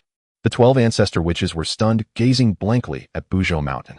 In a daze, it seemed as if they beheld a towering figure looking down upon them with endless benevolence. Is it true or false? They could hardly imagine it, feeling as if they were in a dream, paralyzed with shock. Di Jiang trembled with excitement, never expecting that after their offerings the Father God Pangu would truly respond. Having just been brushed by that aura, he felt a sudden clarity in his mind, as if he had grasped some profound understanding. He sensed that this was a gift from the Father God Pangu. Father God, Chong Liang has bowed to you. The ancestor witch Chong Liang came to his senses and began fervently kowtowing, shaking the earth beneath him and causing cracks to appear. He felt the same way as Di Jiang, as if a door had opened for him. In an instant, all the ancestor witches and millions of Wu were fervently paying homage, their zeal intensifying. The immense aura that had just radiated from Buzhou Mountain was perceived by all living beings in the primordial world. At Yujing Mountain, the three pure ones stood up in shock from their meditation cushions, their expressions filled with doubt as they gazed towards Buzhou Mountain. Brother, was that the aura of Father God Pangu? Yuan Shi asked gravely, his eyes revealing deep disbelief. Could it be that Father God Pangu is not dead? It should be. Laozi replied in a low voice, his gaze flickering as he fixed his eyes on Buzhou Mountain, his expression devoid of emotion. So does this mean that those pitiful beings of the Wu clan might have received blessings and gifts from Father God Pangu? Indeed. Yuan Shi spoke coldly, his words laced with deep anger. How could those pitiful beings of the Wu clan receive gifts from Father God Pangu? What right do they have? It is highly possible. I did not expect that the Wu clan's worship of Buzhou Mountain could indeed invoke the will of Father God Pangu. Laozi said, astonished that the seemingly foolish actions of the Wu clan could elicit a fragment of Pangu's will. He did not genuinely believe that this aura signified the resurrection of Father God Pangu. Buzhou Mountain, transformed from the spine of Father God Pangu, contained a lingering will that had not yet dissipated, which was very plausible. If the Wu clan has indeed received gifts from Father God Pangu, what should we do? Yuan Shi asked solemnly, his eyes shimmering with an inexplicable light. As followers of the true lineage of Pangu, we must naturally inherit everything from the Father God. Why not take the opportunity to visit the Wu clan? Yuan Shi proposed tentatively. Upon hearing this, Laozi paused, briefly falling silent. Tong Tian hesitated for a moment, glanced at his two brothers' reactions, and already knew the answer in his heart. Ultimately, he swallowed the words that were on the tip of his tongue. On Taiyang Star, Ling Xiao was also shocked by his own speculation. A fragment of Pangu's undying will. He saw the 12 ancestor witches worshipping fervently and suddenly became curious. Could it be that Pangu's will has truly granted benefits to the Wu clan? The aura just now could only be described as a sliver of Pangu's will, a kind of instinct, yet even so it might have bestowed some opportunities upon the Wu clan. Speaking of which, was that aura really from Pangu? Ling Xiao suddenly had another strange thought. Forget it, it has nothing to do with me. I should just focus on my cultivation. He chuckled lightly and resumed his meditation. Now the situation between the demon race and the Wu clan was becoming increasingly tense. It might lead to a decisive conclusion at any moment. During this time, he needed to quickly achieve the status of Hunyuan Daiyuo Jingxian to deal with any potential changes. After a period of frenzied worship, the Wu clan's fervor finally began to subside. The 12 ancestor witches hurried back to the Pangu shrine. Did you all also receive the Father God's instructions? Di Jiang asked, eagerly looking around. The ancestor witches exchanged glances and nodded heavily, their eyes brimming with surprise. Some ancestor witches thought they were the only ones, but little did they know that all 12 of them had received it. For instance, Chong Liang, who had been fervently kowtowing, did so because he believed he was the Father God's most cherished child. After all 12 of them had received the blessing. From my perception, this is highly likely a formation that requires the 12 of us to unite. Dijun continued, having carefully contemplated it just moments ago. With his intelligence, it was not difficult to discover this. Indeed, I share that feeling. Zhu Jiuyin stated, his calm tone betraying a hint of excitement. The 12 ancestor witches were already invincible together, and with the addition of the Father God's gifts, what could stand against them? He Dong Wang Gong did not deceive me. The Wu clan's path to sanctification consists of worshipping and collecting the Father God's legacy. Now that we have received the Father God's gifts, we can proceed to the next step. Dijun said with a smile, his expression expressing satisfaction towards Dong Wang Gong for not deceiving him. After Tutu heard Dijun's words, her gaze flickered. She had always harbored doubts about the path to sanctification that Dong Wang Gong spoke of. However, now that one method has been realized, there is nothing more to say. This proves that it is indeed useful. Brother, what should we do next? An ancestor witch eagerly asked, filled with confidence from the Father God's gifts, his excited heart trembling, and the raw power within him had nowhere to vent.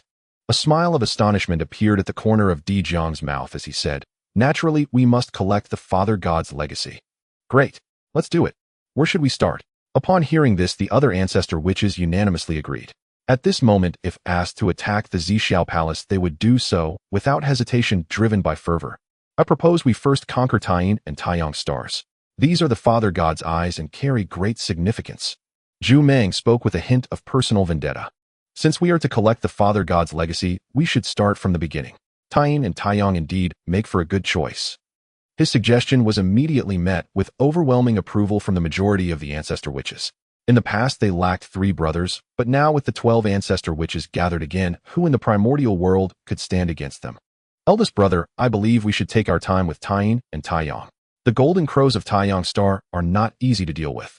We should proceed step by step, or else we might create significant trouble by driving them towards the demon race. Huda once again stood up to voice her objections, feeling that the 3 crows of Taiyi Star were not so easy to defeat. Acting rashly could lead to problems.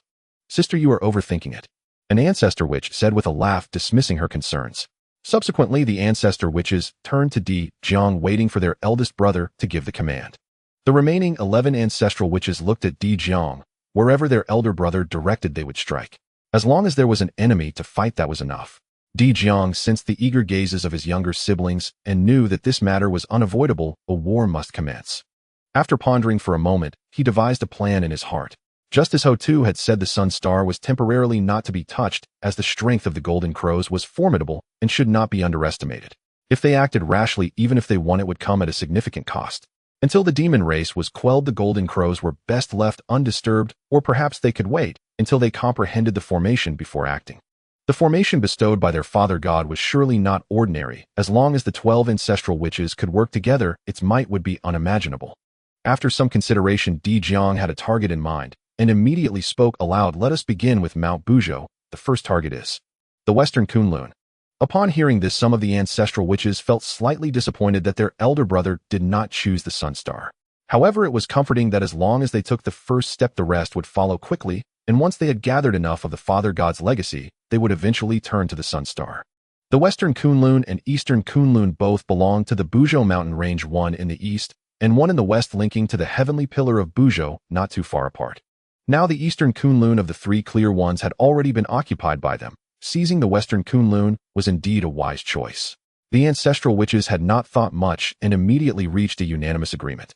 They did not care whose domain the Western Kunlun was, they would simply seize it. Aside from the sun above, any place in the chaos was the same to them. They could come and go freely. It was not about whether they dared, but whether they desired. Elder brother, since it is the Western Kunlun, there is no need to go together. Let the 3 of us brothers handle it. After sleeping for so long, we've longed to stretch our muscles and bones. Jumong stepped forward, laughing heartily. Gong Gong and Shizi nodded in agreement. This resonated with their hearts, and they could not agree more. Hey, why are you 3 hogging all the food? Xiangliang immediately said with discontent. He had been prepared to go to the Western Kunlun for a massacre, yet these 3 wanted to keep it for themselves. Hearing this, Jiang shook his head and chuckled. "Fine, you 3 can go. The rest will stay at home to experience the formation bestowed by the Father God. The Western Kunlun is the domain of the Queen Mother of the West, and sending 3 ancestral witches is more than enough." "Yes, elder brother," the ancestral witches replied in unison, saying no more. Thus Jumong, Gong and Shizi returned to the tribe, selected a portion of their people, and hurried towards the Western Kunlun with great fervor. They did not hide their intentions, their aura overwhelming with thousands of witches following behind. There were over 100 great witches alone. The wilderness was vast with many savage beasts, feral birds soaring through the skies, dense old forests, majestic mountains, and rivers and waterfalls cascading like the Milky Way. Wherever the witch clan passed, a murderous aura filled the air. A great witch opened his mouth to inhale, and countless demon beasts turned into blood mist reduced to mere snacks along the way. Their momentum was vast like locusts crossing the land, advancing towards the western Kunlun.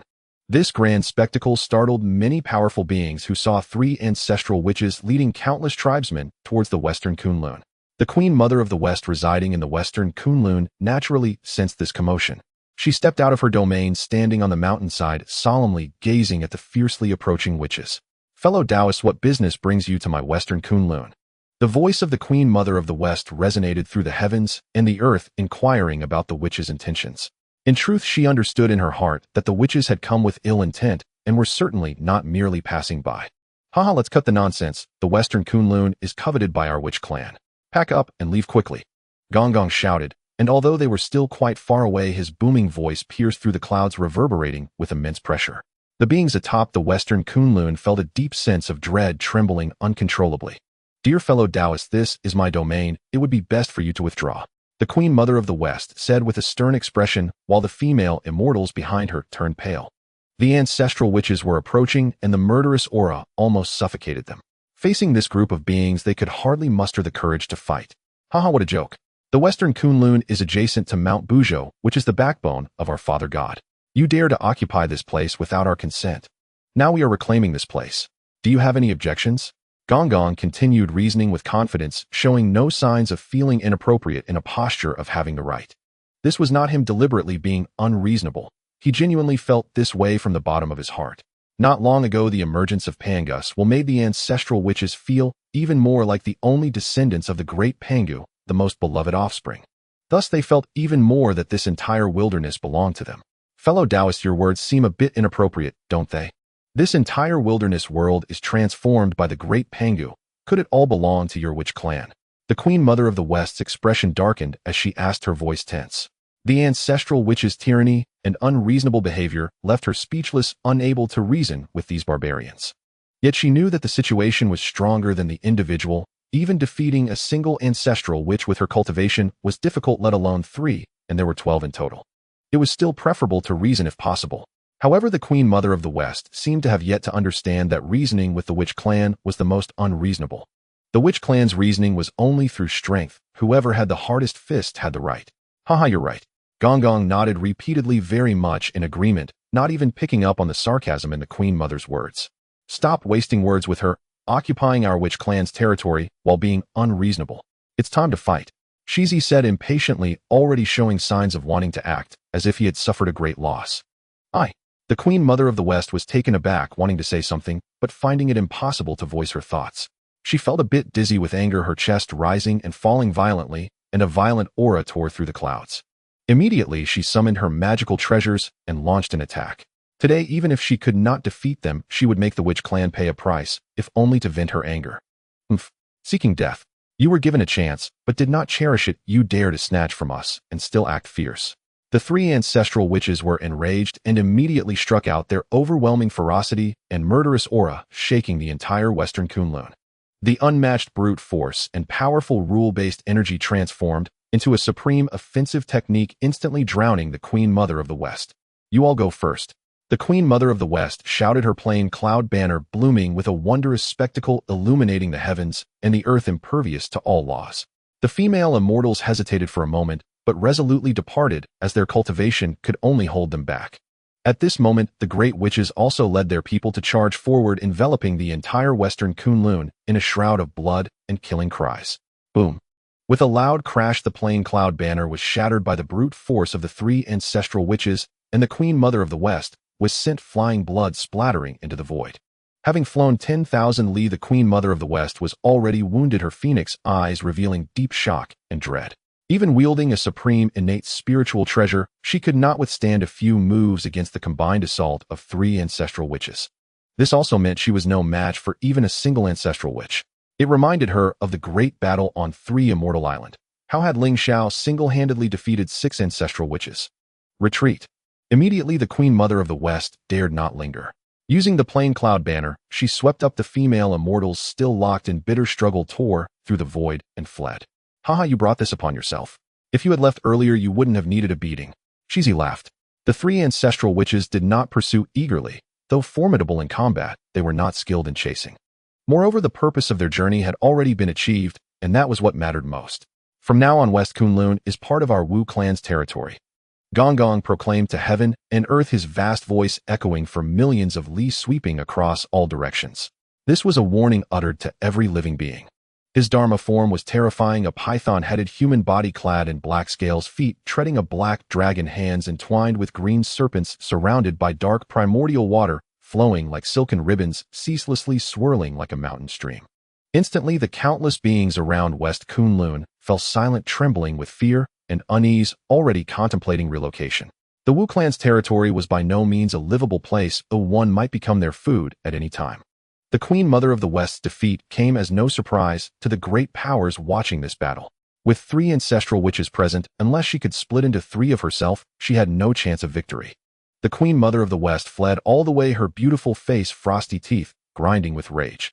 Though she was the leader of female immortals, she rarely involved herself in the affairs of the primordial world, never expecting to suffer such undeserved calamity today. The ancestral witches had seized her home. It seemed that sometimes, even if one refrained from strife, trouble would come knocking. At that moment, the Queen Mother of the West suddenly understood.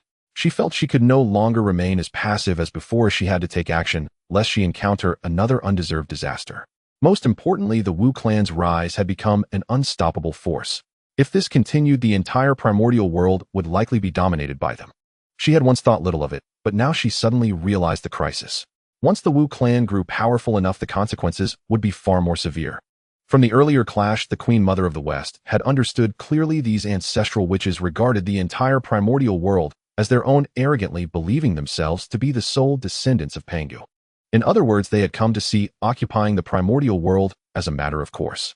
Thinking this, the Queen Mother of the West's expression shifted. She felt she needed to find a place to take refuge, or rather to form an alliance to prevent the Wu clan from running rampant. After all, she was still the leader of female immortals appointed by the Tao ancestor, bearing the duty of maintaining order in the primordial world. If she allowed the Wu clan to continue unchecked, chaos would engulf the realm. When that time came, the Tao ancestor would descend punishment. What then? The Queen Mother of the West's phoenix eyes flickered, countless thoughts racing through her mind. The more she pondered, the more grave the situation seemed. First, find a place to rest and recover, then decide the next course of action. The Queen Mother of the West descended upon a sacred mountain and released the female immortals from the plain cloud banner. In the brief clash, some female immortals had already perished at the hands of the Wu clan.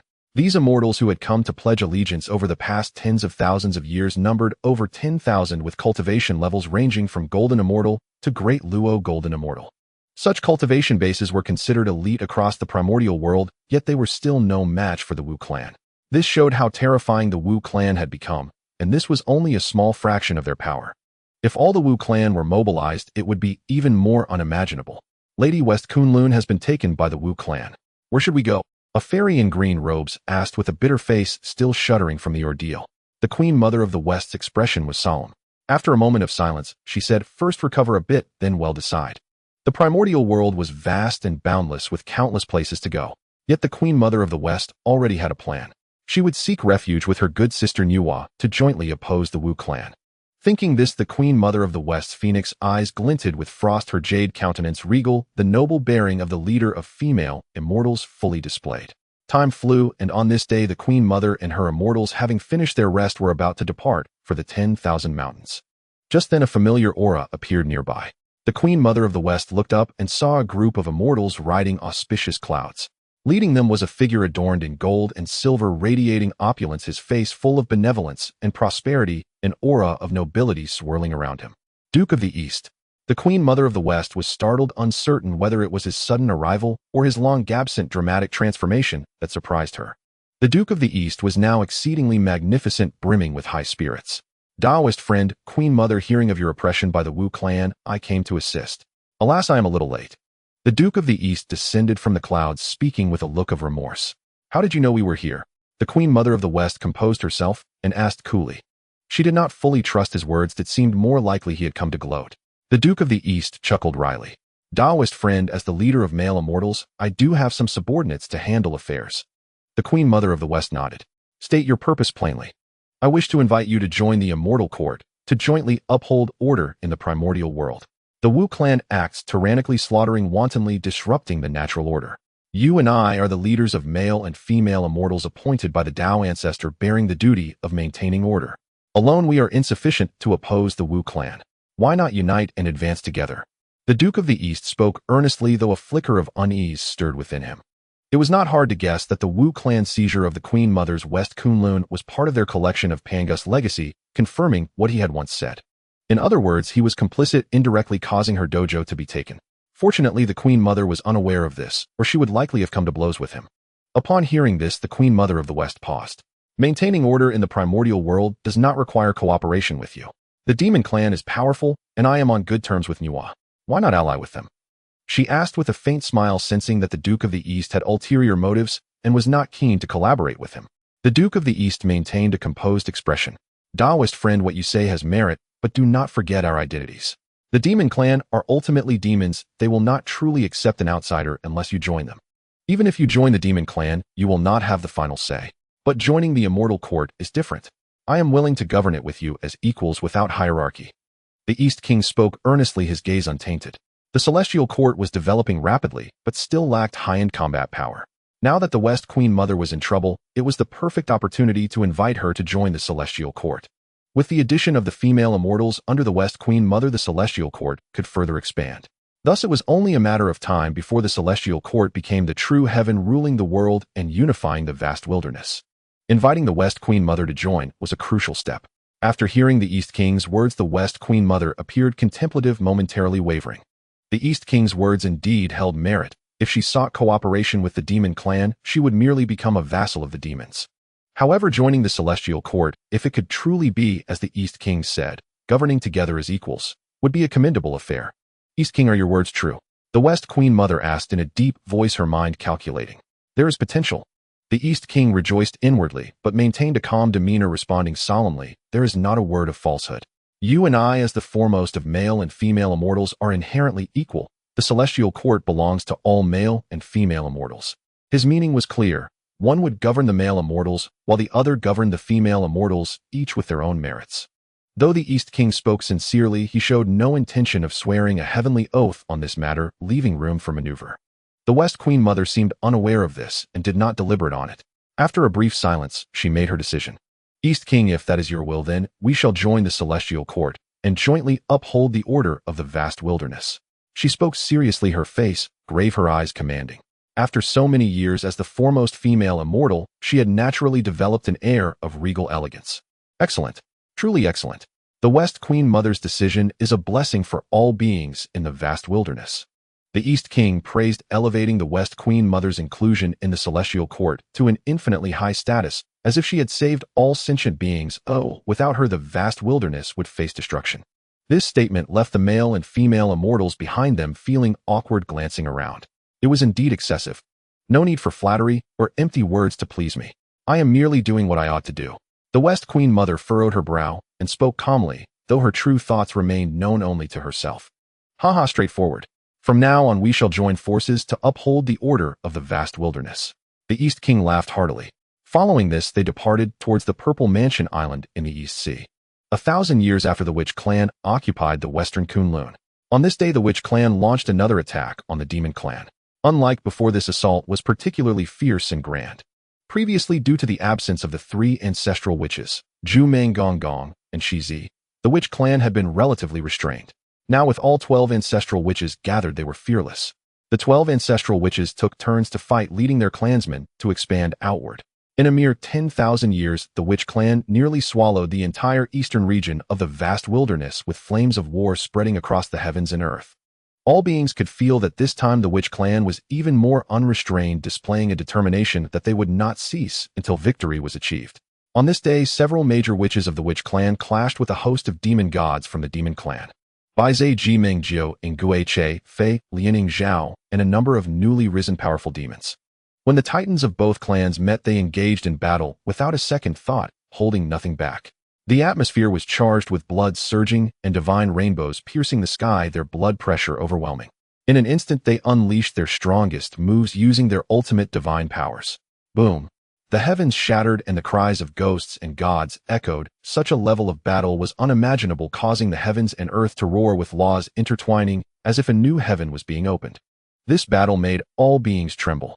Within 1 billion miles, powerful cultivators across the endless regions felt an overwhelming dread, as if their very souls were suppressed, and breathing became difficult. Had it not been for some beings who had long sensed the danger and retreated from the area, there would have been rivers of blood staining the azure sky and flooding the earth.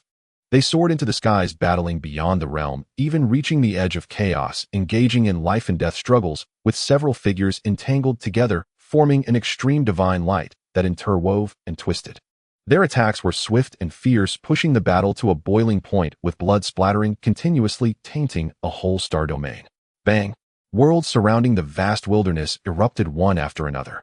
As they moved, the areas affected grew wider, with massive celestial bodies blocking their path, which they shattered under their robes and fingertips. The ancestral witches had become bloodthirsty, seemingly forgetting that these stars were also transformed from the hair of the Father God.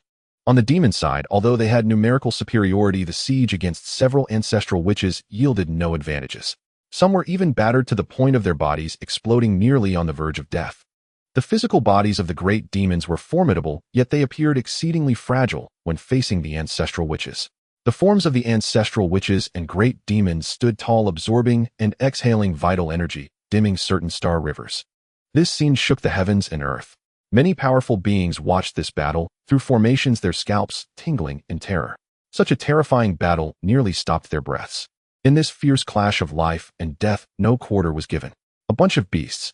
You still dare to contest territory with us? Today we shall ensure you have no return buried here. The strong and fierce shouted, his voice like thunder rolling out. He was spirited and confident, gazing down at the demon clan's great demons without a hint of concern. A bunch of incomplete beings, how dare you contend with us demons? The vast wilderness is destined to be ruled by our demon clan. Goeche shouted sharply in retort. Their demon clan boasted future saints, the disciples of Tao ancestors such as Nuwa, marking it as their destined fate. There was no fault in this claim. At this moment, Goeche was soaked in blood, a pitiful sight. This battle was extremely brutal. His true form was a 9-headed bird, while the true form of Jiu Ying was also 9-headed, a creature neither snake nor dragon. Now several of their 9 heads had been lost with no knowledge of where they had fallen. Some of their weaker companions had been blasted apart, their forms obliterated. You dead bird, scream all you want, soon I shall twist off all your heads. Zhu Rong sneered, his eyes burning with divine fire. Any being under his gaze faced dire consequences. Lightly they would burn as if consumed by raging flames, severely they would be obliterated, reduced to ashes. Seeking death, Goeche roared, and the battle reignited. This battle raged on for a long time, ultimately resulting in a catastrophic defeat for the demon clan, with many dead and others fleeing. The witch clan once again achieved a tremendous victory, continuing their expansion. The slaughter continued, with war raging. Meanwhile, as the two clans battled, Jane also beheaded a second corpse, living up to expectations ahead of Yuan Shi and Tong Tian, preserving the dignity of the West. Time flew by. After the second corpse was severed by the Jiejin one by one, the Yuan Shi and Tong Tian also followed suit, severing their second corpses. After a long while, Zhuan Ti finally severed his second corpse as well. Thus, all 6 disciples of the Tao ancestor, the future saints, had severed their second corpses. This passage of time had already spanned tens of thousands of years. On the side of the demon race, Kuenping also did not lag behind, living up to expectations by severing his second corpse, becoming the second quasi-saint after Nuwa. However, even so, the situation for the demon race was not optimistic. This was because during these tens of thousands of years, the strength of the ancestral witches was also rapidly growing. The resources and benefits gained from seizing territory had led to significant increases in the strength of both large and small witches. Furthermore, the gathering of Pangus remnants had brought them immense fortune. Initially, the witch clan attempted to seize some of the renowned mountains and celestial grounds transformed by Pangu, but later they simply swept everything, attacking wherever they went. Their thinking was quite simple: if they occupied the entire Hongluang world, wouldn't that mean they had gathered nearly all of their father god's remnants? With this thought in mind, they fought even harder, expanding outward, establishing homes wherever they conquered, turning those areas into witch territory. On the Sun Star, Lingxiu's laws of fire and sun both reached the perfection of the Hunyuan Golden Immortal. As long as he took one more step to fully grasp a single law, he could enter the realm of the Hunyuan de Luo Golden Immortal. In addition, during these years, he had also comprehended the law of gold, and using the Swallowing Heaven Gourd, grasped the law of devouring. Thus, he had comprehended all 5 elemental laws: metal, wood, water, fire, and earth. By gathering these 5 elements, he could fuse them to understand the true 5-element law. Finally, it's close.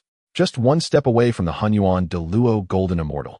Ling Xiao muttered to himself, a manifestation of laws appearing in his eyes, evolving into terrifying phenomena, each of his movements exuding immense divine might.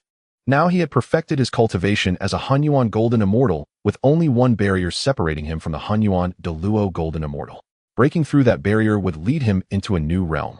Yet it was often at such times that the most difficulties arose. It could happen quickly or slowly. However, Ling Xiao already had a clear plan in mind. He intended to use the laws of fire or sun to rush to the Hunyuan de Luo Golden Immortal while slowly cultivating the other laws. He had never considered cultivating all laws to perfection before making a breakthrough to the Hunyuan de Luo Golden Immortal. Ling Xiao's gaze turned to a certain area of the Sun Star, where Dijun and Taiyi was still in seclusion, attempting to break through to the late stage of the Hunyuan Golden Immortal. Tens of thousands of years had passed, yet there was still no movement. This was an unavoidable circumstance. Cultivating laws was like this. The further one progressed, the more difficult it became. Even with the fragments of the creation jade disc, they still needed to spend a great deal of time. Without treasures like the creation jade butterfly and chaos pearl, the path of laws was indeed arduous. Ling Xiao could sense that over these tens of thousands of years, the pressure from the heavenly Tao had become increasingly formidable. This also indicated that Hongjun's merging with the Tao was nearing completion. The purpose of merging with the Tao was to supplement the heavenly Tao. The perfection of the heavenly Tao would undoubtedly impose restrictions on the entire Honghuang world. From then on, the path of laws would be completely cut off for ordinary beings. Fortunately, they had connections, otherwise they would have been torn apart. Ding. Detected that the witch and demon calamity has reached a critical moment. The demon race is suffering continuous defeats and needs support. Please make the following choice. Option 1. Immediately emerge, turn the tide, eliminate the witch race, and slay the 12 ancestral witches. Reward 3 drops of Pangu essence.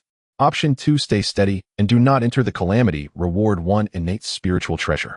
During Ling Xiao's contemplation, the long-awaited system voice rang out, offering abundant and enticing rewards. Critical moment. Glancing at the rewards, Ling Xiao muttered that this critical moment was quite intriguing. How critical it was he could not know. 3 drops of Pangu essence. Pangu really has it tough. After death he transformed into heaven and earth, yet still had to be drained by the system. Ling Xiao joked, unable to resist laughing. The reward enticing him to emerge seemed to be thoroughly contemplated by the system. The Pangu essence was not just 1 drop nor 5 or 10 drops, but 3 drops. It perfectly matched their number of the 3 golden crows. Unfortunately, he had already decided not to emerge for the calamity. No matter how many rewards there were, it was futile. System, I choose option 2. Ling Xiao made his choice immediately. He had said option 2 too many times. He was almost becoming a fool. No reward can shake my resolve to cultivate.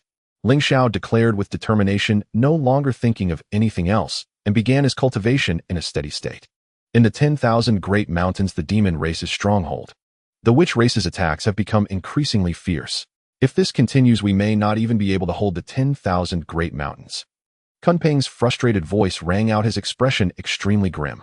It was not only dissatisfaction with the witch race, but also with the demon race, blaming his companions for being too useless to withstand the opponent's attacks. I have a premonition that the witch race this time is confident of victory. They seem unwilling to rest until they eliminate us. Fushi said with a solemn expression. He had a profound understanding of divination and could glimpse insights unknown to others. What are we afraid of? At worst we can fight them to the death. Ghost Car said angrily. He was furious. Over the years of clashes with the ancestral witches, he had almost never won, nearly losing his life. This great enmity and humiliation were driving him nearly insane. Ghost Car, take it easy. If you had the ability to perish with the witch race, we wouldn't be suffering this badly. Jimeng said helplessly. Speaking the truth was not considered discouraging to their morale. Over these tens of thousands of years, the witch race had nearly beaten down their spirits. They had thought that with Niwa establishing the demon scripture, the demon race's fortune would surge and their strength would grow, allowing them to have a chance against the witch race. However, they did not expect it to be as it always had been. They were completely no match for the witch race.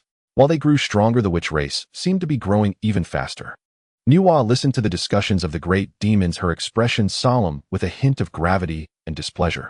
Tens of thousands of years ago, it seemed that the will of the Pangu great god granted many benefits to the witch race, which is why their strength has greatly increased. She analyzed calmly, for during these tens of thousands of years, she had fought with Di Jiang. Nuwa was astonished to find that even after severing her second corpse and greatly increasing her strength, accumulating immeasurable merits, she was still only evenly matched with Dijun. It was easy to imagine how rapidly the strength of the 12 ancestral witches had grown. Damn it, why do these barbarians have such good fortune? As soon as Baize's words were spoken, they instantly captured the attention of the powerful beings present. They all understood that when it comes to clever ideas, one must look to Baize. Baize, what do you mean by that? Fushi was the first to speak, eagerly inquiring. Baize was like this: he either remained silent or offered brilliant suggestions. It's better than the likes of Kuanping messing around here. Baize paused for a moment and slowly began. I had a sudden thought from your conversation. If the witch clan has truly received gifts from the Panga Great God, who do you think is the most anxious and greedy right now? Upon hearing this, the various demons were taken aback, and after a moment of silence, one asked, are you implying that this topic was somewhat sensitive? They had an inkling, but were unsure if they were correct. Baize did not beat around the bush, his expression serious, as he continued, at this point, we can only seek out powerful beings who have enmity with the witch clan to assist us in resisting the ancestor witch. And the powerful beings who have enmity with the ancestor witch. I know it's the 3 Wus and the 3 Purities. Baize spoke halfway when Jiming immediately raised his hand to continue the conversation. Very good, everyone has learned to jump in and answer. Baize gave him a thumbs up, throwing a look of approval. However, what you said isn't entirely accurate. The one who has the deepest grudge against the ancestor which has always been the 3 Purities. They have fought countless years over the reputation of Pangus orthodoxy, always wishing to annihilate each other, especially the 3 Purities, who almost perished at the hands of the ancestor witch. I believe they hate the ancestor witch even more than we do. Moreover, now that the ancestor witch has received gifts from the Pangu Great God, the 3 Purities are likely to be unable to sit still. This is the perfect opportunity to invite them to take action. If we join forces with the 3 Purities with their strength plus the demon clan, we will surely be able to defeat the ancestor witch. Baize spoke methodically. In that brief moment, he had thought of much, presenting well-reasoned arguments. The demons fell into contemplation after hearing his words, all moved by Baize's analysis. The enemy of my enemy is my friend. Though the demon clan does not have a good relationship with the 3 Purities, their enmity with the ancestor, which is not lesser than theirs. This is a matter of life and death. Furthermore, with Nuwa involved as disciples of the Tao ancestor, they are akin to siblings, and cooperating against the witch clan is not just talk. Baize's words even swayed Nuwa, her phoenix eyes shimmering with brilliance, utterly stunning. The 3 Purities have always been at odds with the ancestor witch. This idea is indeed feasible. If the demon clan and the 3 Purities join forces, the witch clan can be defeated. She spoke with a smile on her jade face, surrounded by resplendent golden light, a virtue divine and grand. As her words fell, the demons couldn't help but nod, though some held differing opinions. Guiche shrugged, speaking sharply, can we really defeat the witch clan by teaming up with the 3 Purities? His question was casual, as if he were merely musing, yet he harbored a fleeting thought. Since it crossed his mind, it naturally didn't hinder him from saying it. The demons were startled by Guiche's sudden inquiry, looking at him with varied expressions. Jiaoying even laughed out loud, saying, I say, Guiche, have you been traumatized by the ancestor witch? Even if we join forces with the 3 Purities, we cannot defeat the witch clan. Who else can? He laughed heartily, very mocking, not fearing that Guiche would get angry. Being a boisterous demon by nature, he simply spoke his mind without reservation. The 3 Wus can definitely defeat them if we could just invite them. Ji Ming continued, his expression resolute, without a shred of doubt. He had always valued this point and never wavered. Come on, having the 3 Wus come here, are we going to deal with the witch clan or ourselves? Guiche reacted fiercely. At Sanxian Island, he had nearly been killed by the aftermath of Ling Xiao's attack.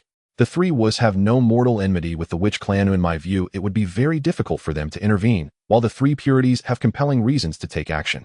Baize wisely said that in his view, having the 3 Wus come would certainly be better than the 3 Purities. However, Baize felt that the possibility was slim and could only give up. All right, everyone, stop arguing. It makes no difference. The 3 Purities have already slain the 2 corpses. Their strength is likely not much weaker than the 3 Wus. Let's go with the 3 Purities and seek a partnership to deal with the witch clan.